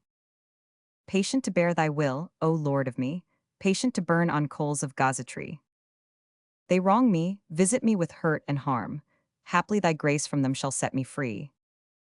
Far bet, O Lord, from thee to spare the wronger, O Lord of destiny, my hopes in thee." And what another saith? "Bethink thee not of worldly state, leave everything to course of fate. For oft a thing that irketh thee shall in content eventuate, and oft what strait is shall expand, and what expanded is wax strait. Allah will do what wills his will, so be not thou importunate. But joy the view of coming weal shall make forget past bale and bait." And when he had ended his verse, the slave girl came down upon him with blows till he fainted again, and, throwing him a flap of bread and a gugglet of saltish water, went away and left him son lonely, bound in chains of iron, with the blood streaming from his sides and far from those he loved. So he wept and called to mind his brother and the honors he erst enjoyed. And Shahrazad perceived the dawn of day, and ceased saying her permitted say. Now when it was the 229th night, she said, "It hath reached me, O auspicious king, that Asad called to mind his brother and the honors he erst enjoyed. So he wept and groaned and complained and poured forth tears in floods and improvised these couplets. Easy, O fate, how long this wrong, this injury, robbing each morn and eve my brotherhood fro me? Is't not time now thou deem this length sufficiency of woes, and, O thou heart of rock, show clemency? My friends thou wrongedst when thou madst each enemy, mock and exult me for thy wrongs, thy tyranny. My foeman's heart is solaced by the things he saw in me, of strangerhood and lonely misery. Suffice thee not what came upon my head of dole, friends lost for evermore, eyes wan and pale of blee. But must in prison cast so narrow there is naught, save hand to bite with bitten hand for company. And tears that tempest down like goodly gift of cloud, and longing thirst whose fires weet no satiety. Regretful yearnings, sing gulfs and unceasing sighs, repine, remembrance and pain's very ecstasy. Desire I suffer sore and melancholy deep, and I must bide a prey to endless frenesy.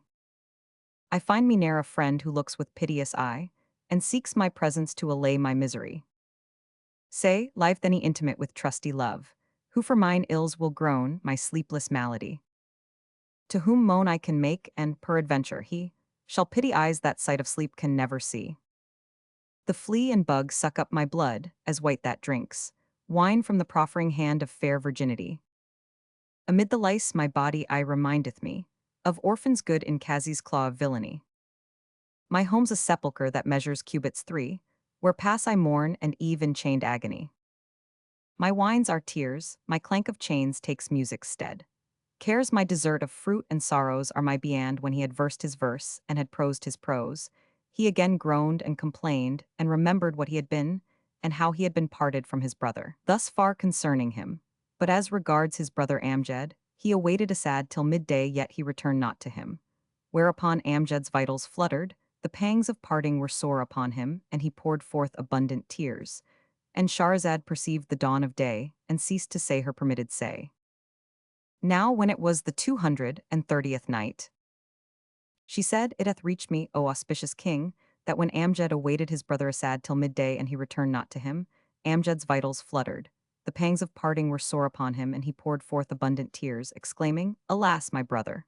Alas, my friend! Alas, my grief! How I feared me we should be separated.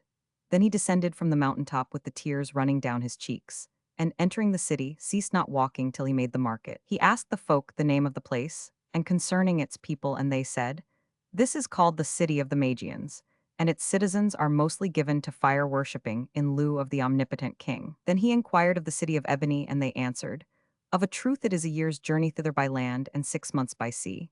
It was governed erst by a king called Armenis. But he took to son-in-law and made king in his stead a prince called Kamar al-Zaman, distinguished for justice and munificence, equity and benevolence. When Amjad heard tell of his father, he groaned and wept and lamented, and knew not whither to go. However, he bought a something of food, and carried it to a retired spot where he sat down thinking to eat. But, recalling his brother, he fell a-weeping and swallowed but a morsel to keep breath and body together, and that against his will. Then he rose and walked about the city, seeking news of his brother, till he saw a Moslem tailor sitting in his shop. So he sat down by him and told him his story. Whereupon quoth the tailor, If he have fallen into the hands of the Magians, thou shalt hardly see him again. Yet it may be Allah will reunite you twain. But thou, O my brother, he continued, wilt thou lodge with me? Amjad answered, Yes, and the tailor rejoiced at this. So he abode with him many days, 331, while the tailor comforted him and exhorted him to patience and taught him tailoring, till he became expert in the craft. Now one day he went forth to the seashore and washed his clothes, after which he entered the bath and put on clean raiment. Then he walked about the city, to divert himself with its sights, and presently there met him on the way a woman of passing beauty and loveliness, without peer for grace and comeliness. When she saw him, she raised her face veil and signed to him by moving her eyebrows and her eyes with luring glances, and versified these couplets. I drooped my glance when seen thee on the way, as though, O slim waist, felled by Sol's hot ray. Thou art the fairest fair that e'er appeared, fairer today than fair of yesterday. Were beauty parted, a fifth part of it, with Joseph or a part of fifth would stay. The rest would fly to thee, thine ownest own, be every soul thy sacrifice, I pray. When Amjad heard these her words, they gladdened his heart which inclined to her, and his bowels yearned towards her, and the hands of love sported with him. So he sighed to her in reply and spoke these couplets.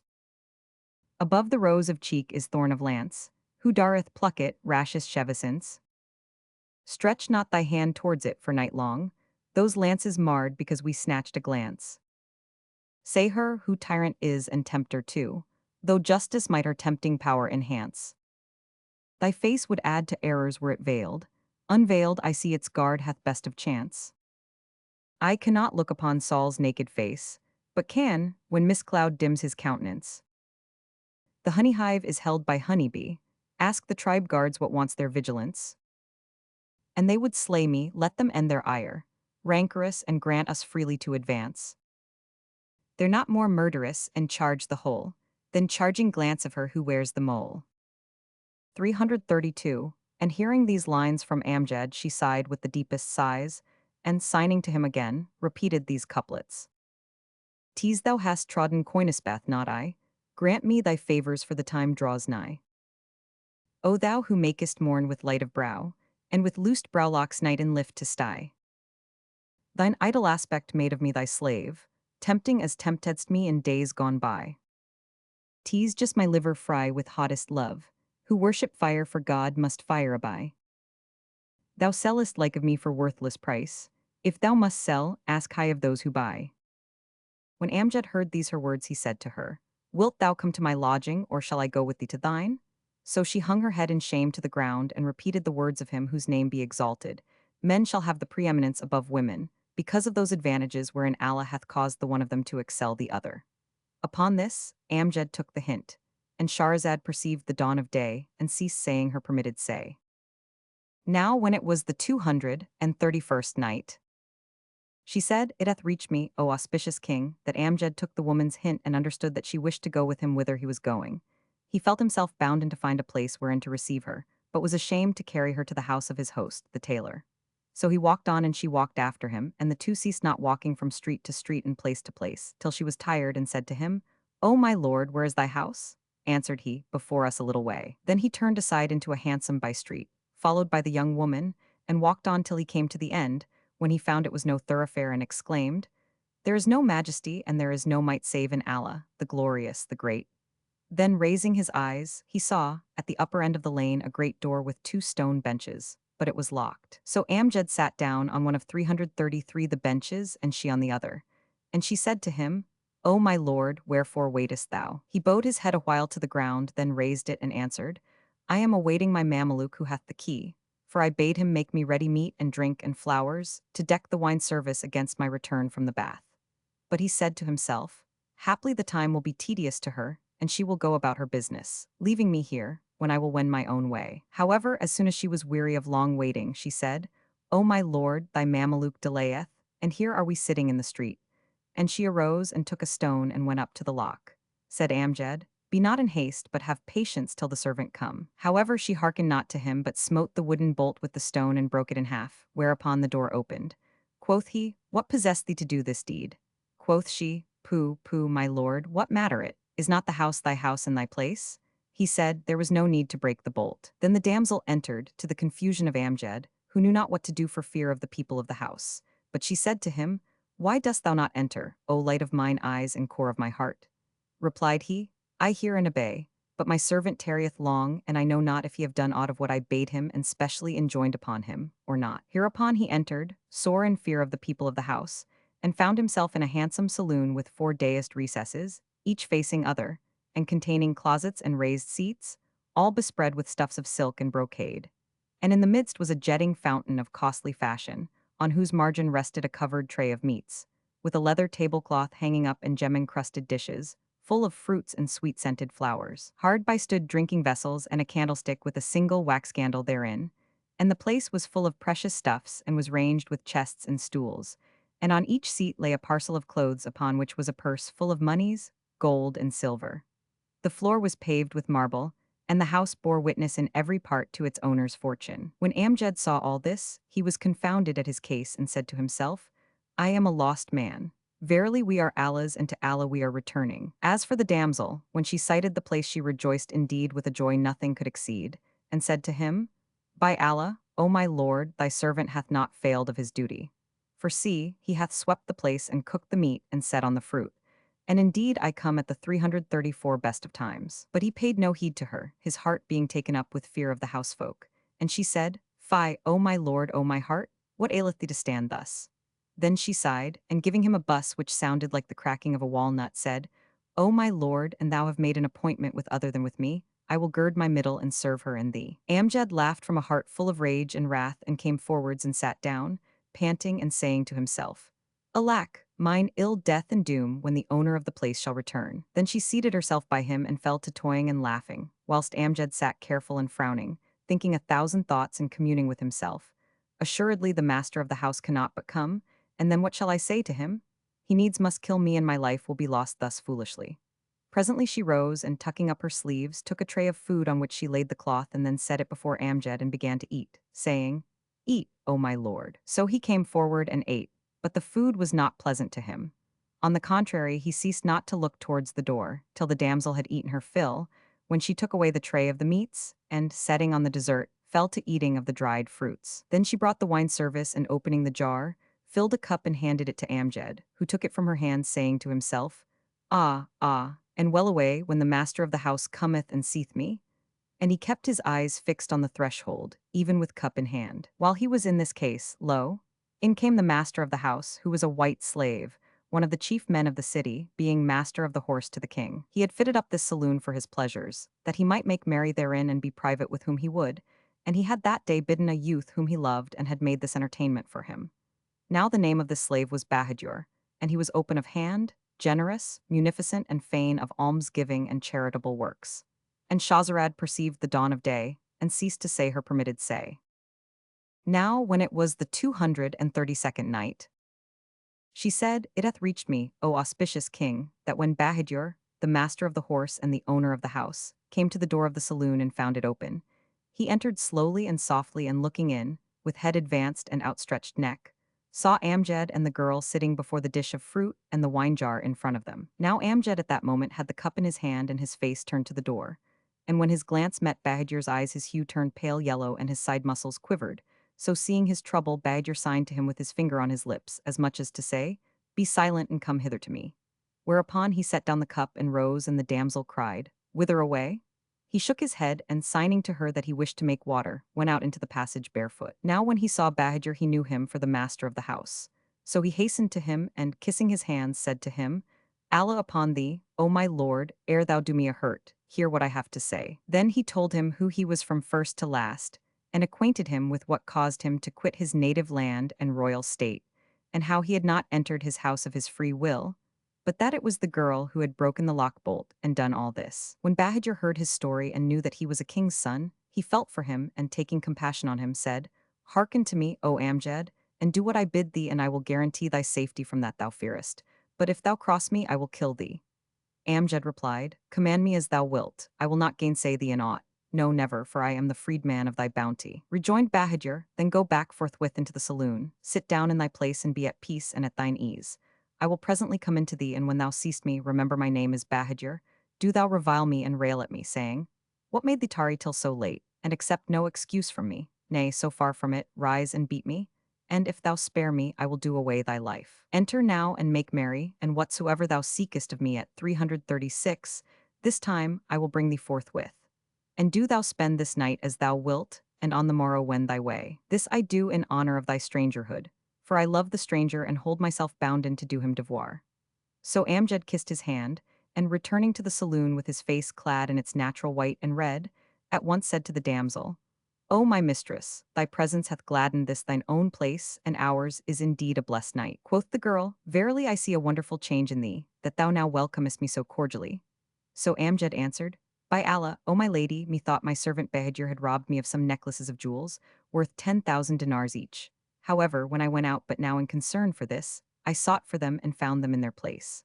I know not why the slave tarrieth so long, and needs must I punish him for it." She was satisfied with his answer, and they sported and drank and made merry, and ceased not to be so till near sundown, when Bahadur came into them, having changed his clothes and girt his middle and put on shoes, such as are worn of Mamelukes. He saluted and kissed the ground, then held his hands behind him and stood, with his head hanging down, as one who confesseth to a fault. So Amjad looked at him with angry eyes and asked, "Why hast thou tarried till now, O most pestilent of slaves?"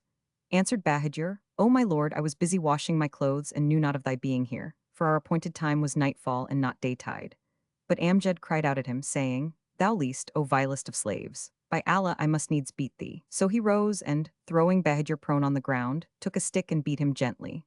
But the damsel sprang up and, snatching the stick from his hand, came down upon Bahadur so lustily, that in extreme pain the tears ran from his eyes, and he ground his teeth together and called out for succor, whilst Amjad cried out to the girl, "Don't." And she cried out, "Let me satisfy my anger upon him," till at last he pulled the stick out of her hand and pushed her away. So Bahadur rose and, wiping away his tears from his cheeks, waited upon them the while, after which he swept the hall and lighted the lamps. But as often as he went in and out, the lady abused him and cursed him till Amjad was wroth with her and said, "For Almighty Allah's sake leave my Mameluke, he is not used to this." Then they sat and ceased not eating and drinking, and Bahadur waiting upon them, till midnight when, being weary with service and beating, he fell asleep in the midst of the hall and snored and snorted. Whereupon the damsel, who was drunken with wine, said to Amjad, "Arise, take the sword hanging yonder and cut me off this slave's head. And if thou do it not, I will be the death of thee." "What possesseth thee to slay my slave?" asked Amjad, and she answered, "Our joyaunce will not be complete but by his death. If thou wilt not kill him, I will do it myself." Quoth Amjad, "By Allah's rights to thee, do not this thing." Quoth she, "It must perforce be." And taking down the sword, drew it and made it bad to her to kill him. But Amjad said in his mind, "This man hath entreated us courteously and sheltered us and done us kindness and made himself my slave. Shall we requite him by slaughtering him? This shall never be." Then he said to the woman, "If my Mameluke must be killed, better I should kill him than thou." So saying, he took the sword from her and, raising his hand, smote her on the neck and made her head fly from her body. It fell upon Bahadur, who awoke and sat up and opened his eyes, when he saw Amjad standing by him, and in his hand the sword dyed with blood, and the damsel lying dead. He inquired what had passed, and Amjad told him all she had said, adding, "Nothing would satisfy her but she must slay thee." and this is her reward." Then Bahadur rose and, kissing the prince's hand, said to him, "Would to heaven thou hadst spared her. But now there is nothing for it but to rid us of her without stay or delay before the day break." Then he girded his loins and took the body, wrapped it in a backcloak, and laying it in a large basket of palm leaves, he shouldered it, saying, "Thou art a stranger here and knowest no one. So sit thou in this place and await my return till daybreak. If I come back to thee, I will assuredly do thee great good service and use my endeavors to have news of thy brother. But if by sunrise I return not, know that all is over with me. And peace be on thee, and the house and all it containeth of stuffs and money are thine." Then he fared forth from the saloon bearing the basket, and threading the streets he made for the salt sea, thinking to throw it therein. But as he drew near the shore, he turned and saw that the chief of police and his officers had ranged themselves around him. And on recognizing him, they wondered and opened the basket, wherein they found the slain woman. So they seized him and laid him in bilboes all that night till the morning, when they carried him and the basket, as it was, to the king and reported the case. The king was sore enraged when he looked upon the slain and said to 338 Bahadur, "Woe to thee, thou art always so doing. Thou killest folk and castest them into the sea and takest their goods. How many murders hast thou done ere this?" Thereupon Bahadur hung his head, and Shahrazad perceived the dawn of day and ceased saying her permitted say. Now when it was the 233rd night, she said, "It hath reached me, O auspicious king, that Bahadur hung down his head groundwards before the king, who cried out at him, saying, 'Woe to thee, who killed this girl?' He replied, 'O my lord, I killed her, and there is no majesty and there is no might save in Allah, the glorious, the great.' So the king in his anger commanded to hang him, and the hangman went down with him by the king's commandment, and the chief of police accompanied him with a crier who called upon all the folk to witness the execution of Bahadur, the king's master of the horse. And on this wise they paraded him through the main streets and the market streets. This is how it fared with Bahadur. But as regards Amjad, he awaited his host's return till the day broke and the sun rose, and when he saw that he came not, he exclaimed, "There is no majesty and there is no might save in Allah, the glorious, the great. Would I knew what is become of him?" And, as he sat musing, behold, he heard the crier proclaiming Bahadur's sentence and bidding the people to see the spectacle of his hanging at midday. Whereat he wept and exclaimed, "Verily, we are Allah's, and to him we are returning. He meaneth to sacrifice himself unjustly for my sake, when I it was who slew her. By Allah, this shall never be." Then he went from the saloon and, shutting the door after him, hurriedly threaded the streets till he overtook Bahadur, when he stood before the chief of police and said to him, "O my lord, put not Bahadur to death, for he is innocent. By Allah, none killed her but I." Now when the captain of police heard these words, he took them both and, carrying them before the king, acquainted him with what Amjad had said. Whereupon he looked at the prince and asked him, "Didst thou kill the damsel?" He answered, "Yes," and the king said, "Tell me why thou killedst her, and speak the truth." 339 replied Amjad, "O king, it is indeed a marvelous event and a wondrous matter that hath befallen me. Were it graven with needles on the eye corners, it would serve as a warner to whoso would be warned." Then he told him his whole story and informed him of all that had befallen him and his brother, first and last, whereat the king was much startled and surprised and said to him, "Know that now I find thee to be excusable.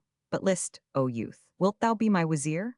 "Hearkening and obedience," answered Amjad, whereupon the king bestowed magnificent dresses of honor on him and Bahadur, and gave him a handsome house, with eunuchs and officers and all things needful, appointing him stipends and allowances, and bidding him make search for his brother Asad. So Amjad sat down in the seat of the wazirate and governed, and did justice, and invested, and deposed, and took, and gave. Moreover, he sent out a crier to cry his brother throughout the city, and for many days made proclamation in the main streets and market streets, but heard no news of Asad, nor happened on any trace of him. Such was his case. But as regards his brother, the Magi ceased not to torture Asad night and day and eve and morn for a whole year's space, till their festival drew near, when the old man Bahram made ready for the voyage and fitted out a ship for himself. And Shahrazad perceived the dawn of day, and ceased to say her permitted say. Now when it was the 234th night, she said, "It hath reached me, O auspicious king, that Bahram, the Magian, having fitted out a ship for the voyage, took Asad and put him in a chest which he locked and had it transported on board. Now it so came to pass that, at the very time of shipping it, Amjad was standing to divert himself by looking upon the sea. And when he saw the men carrying the gear and shipping it, his heart throbbed, and he called to his pages to bring him his beast. Then, mounting with a company of his officers, he rode down to the seaside and halted before the Magian's ship, which he commanded his men to board and search. They did his bidding, and boarded the vessel and rummaged in every part, but found nothing. 340 so they returned and told Amjad, who mounted again and rode back. But he felt troubled in mind, and when he reached his place and entered his palace, he cast his eyes on the wall and saw written thereon 2 lines which were these couplets. My friends, if ye are banished from mine eyes, from heart and mind ye ne'er go wandering. But ye have left me in my woe, and rob, rest from my eyelids while ye are slumbering. And seeing them, Amjad thought of his brother and wept. Such was his case. But as for Bahram, the Magian, he embarked and shouted and bawled to his crew to make sail in all haste. So they shook out the sails and departed and ceased not to fare on many days and nights. And, every other day, Bahram took out Asad and gave him a bit of bread and made him drink a sup of water, till they drew near the mountain of fire. Then there came out on them a storm wind, and the sea rose against them, so that the ship was driven out of her course till she took a wrong line and fell into strange waters. And, at last, they came in sight of a city builded upon the shore, with a castle whose windows overlooked the main. Now the ruler of the city was a queen called Marjana, and the captain said to Bahram, O my lord, we have strayed from our course and come to the island of Queen Marjana, who is a devout Moslema. And, if she know that we are Magians, she will take our ship and slay us to the last man. Yet needs must we put in here to rest and refit. Quoth Bahram, right is thy recking, and whatso thou seest fit that will I do. Said the shipmaster, if the queen summon us and question us, how shall we answer her?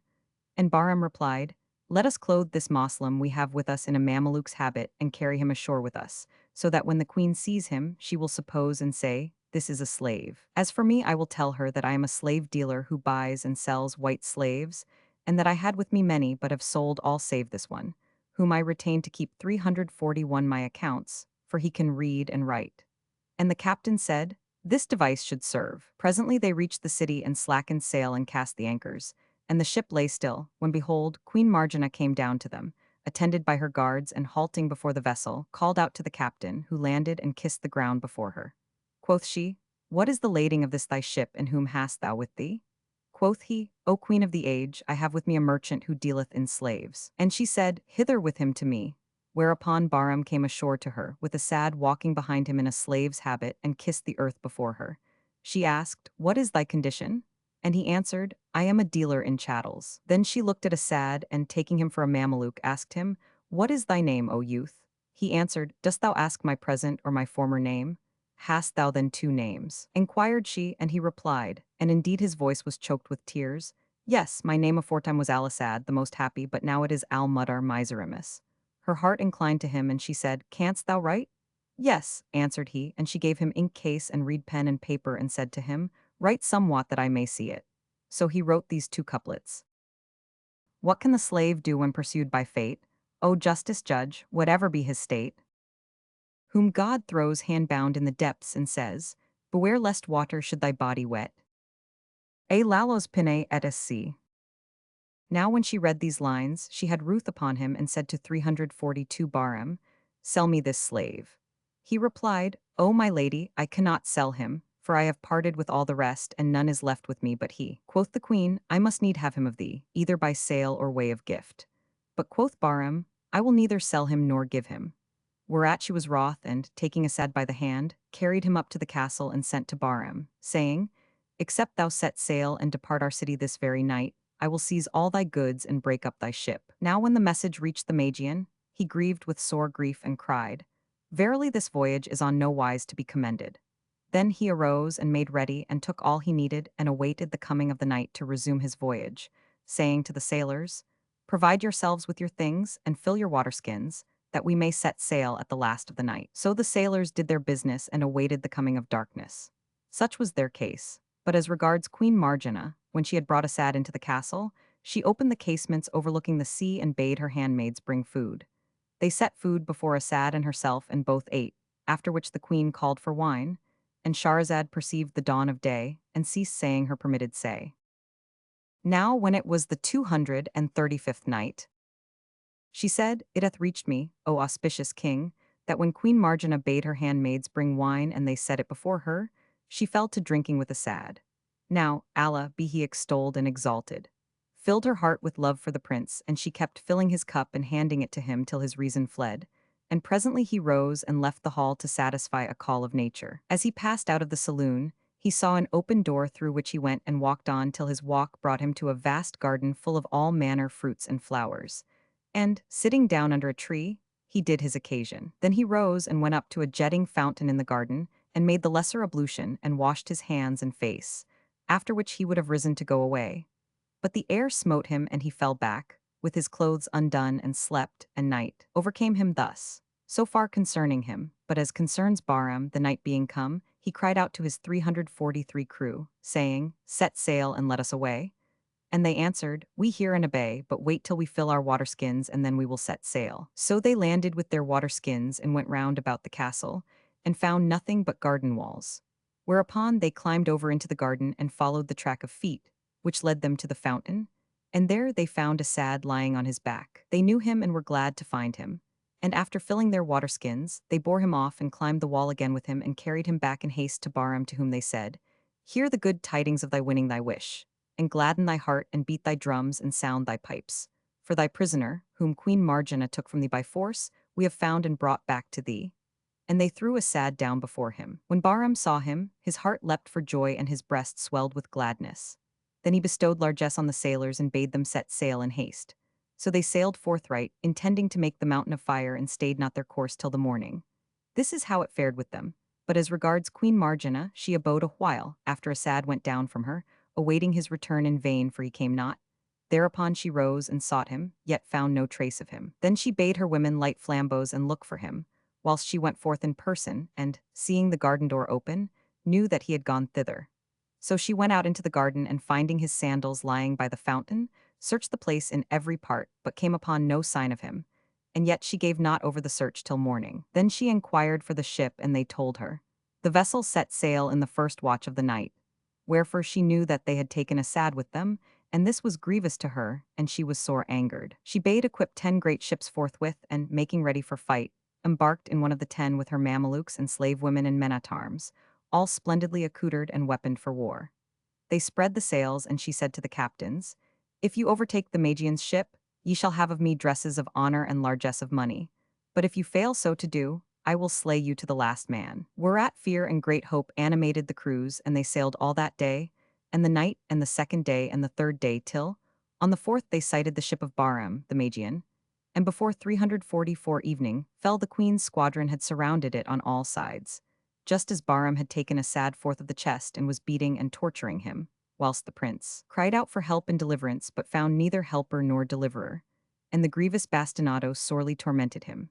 Now while so occupied, Bahram chanced to look up, and seeing himself encompassed by the queen's ships, as the white of the eye encompasseth the black, he gave himself up for lost and groaned and said, Woe to thee, O Asad, this is all out of thy head. Then taking him by the hand, he bade his men throw him overboard and cried, By Allah, I will slay thee before I die myself. So they carried him along by the hands and feet and cast him into the sea, and he sank. But Allah, be he extolled and exalted, willed that his life be saved and that his doom be deferred. So he caused him to sink and rise again, and he struck out with his hands and feet, till the Almighty gave him relief and sent him deliverance.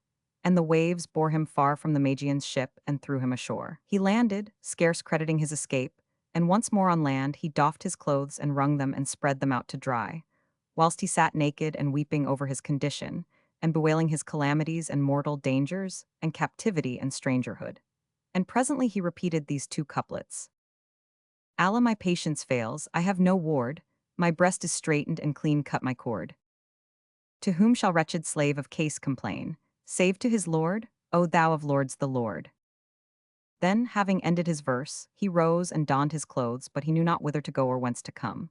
So he fed on the herbs of the earth and the fruits of the trees, and he drank of the streams, and fared on night and day till he came in sight of a city. Whereupon he rejoiced and hastened his pace.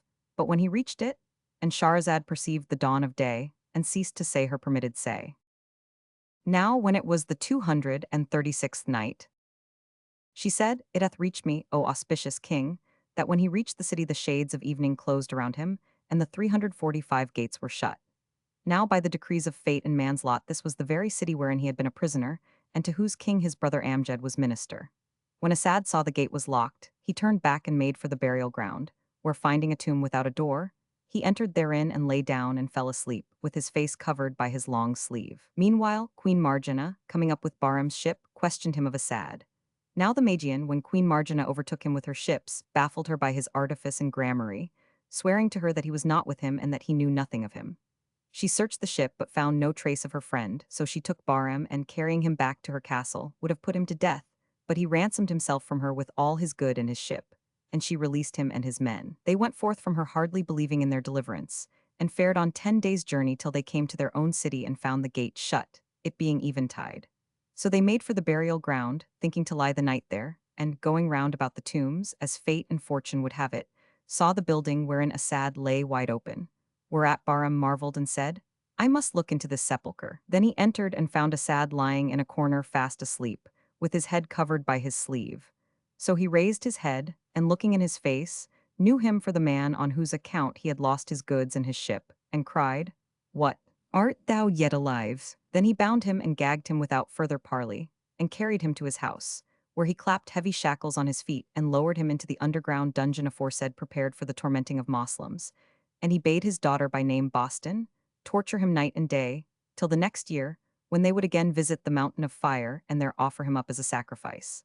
Then he beat him grievously and, locking the dungeon door upon him, gave the keys to his daughter. By and by, Boston opened the door and went 346 down to beat him, but finding him a comely youth and a sweet-faced with arched brows and eyes black with nature's coal, she fell in love with him and asked him, What is thy name? My name is Asad, answered he, whereat she cried, Mayst thou indeed be happy as thy name, and happy be thy days. Thou deservest not torture and blows, and I see thou hast been injuriously entreated. And she comforted him with kind words and loosed his bonds. Then she questioned him of the religion of Al-Islam, and he told her that it was the true and right faith, and that our Lord Mohammed had approved himself by surpassing miracles and signs manifest, and that fire worship is harmful and not profitable. And he went on to expound to her the tenets of Al-Islam till she was persuaded, and the love of the true faith entered her heart. Then, as Almighty Allah had mixed up with her being a fond affection for Asad, she pronounced the two testimonies of the faith and became of the people of felicity. After this, she brought him meat and drink and talked with him, and they prayed together. Moreover, she made him chicken stews and fed him therewith, till he regained strength and his sickness left him, and he was restored to his former health. Such things befell him with the daughter of Bahram, the Magian. And so it happened that one day she left him and stood at the house door when behold, she heard the crier crying aloud and saying, Whoso hath with him a handsome young man, whose favor is thus, and bringeth him forth, shall have all he seeketh of. Money, 347, but if any have him and deny it, he shall be hanged over his own door, and his property shall be plundered, and his blood go for naught. Now Asad had acquainted Boston bint Bahram with his whole history. So, when she heard the crier, she knew that it was he who was sought for, and, going down to him, told him the news. Then he fared forth and made for the mansion of the wazir, whom, when Asad saw, he exclaimed, By Allah, this minister is my brother Amjad. Then he went up, and the damsel walking behind him, to the palace, where he again saw his brother, and threw himself upon him. Whereupon Amjad also knew him and fell upon his neck, and they embraced each other, whilst the wazir's Mamelukes dismounted and stood round them. They lay a while insensible, and, when they came to themselves, Amjad took his brother and carried him to the Sultan, to whom he related the whole story, and the Sultan charged him to plunder Bahram's house. And Shahrazad perceived the dawn of day and ceased saying her permitted say. Now when it was the 237th night, she said, It hath reached me, O auspicious king, that the Sultan ordered Amjad to plunder Bahram's house and to hang its owner. So Amjad dispatched thither for that purpose a company of men, who sacked the house and took Bahram and brought his daughter to the wazir, by whom she was received with all honor. For Asad had told his brother the torments he had suffered and the kindness she had done him. Thereupon Amjad related in his turn to Asad all that had passed between himself and the damsel, and how he had escaped hanging and had become wazir. And they made moan, each to other, of the anguish they had suffered for separation. Then the Sultan summoned Bahram and bade strike off his head. But he said, O most mighty king, art thou indeed resolved to put me to death? Replied the king, Yes, except thou save thyself by becoming a Moslem. Quoth Bahram, O king, bear with me a little while. Then he bowed his head groundwards and presently raising it again, made profession of the faith and Islamized at the hands of the Sultan. They all rejoiced at his conversion, and Amjad and Asad told him all that had befallen them, whereat he wondered and said, 348, O my lords, make ready for the journey, and I will depart with you, and carry you back to your father's court in a ship." At this they rejoiced and wept with sore weeping. But he said, "O my lords, weep not for your departure, for it shall reunite you with those you love, even as were Neema and Naomi." "And what befell Neema and Naomi?" asked they.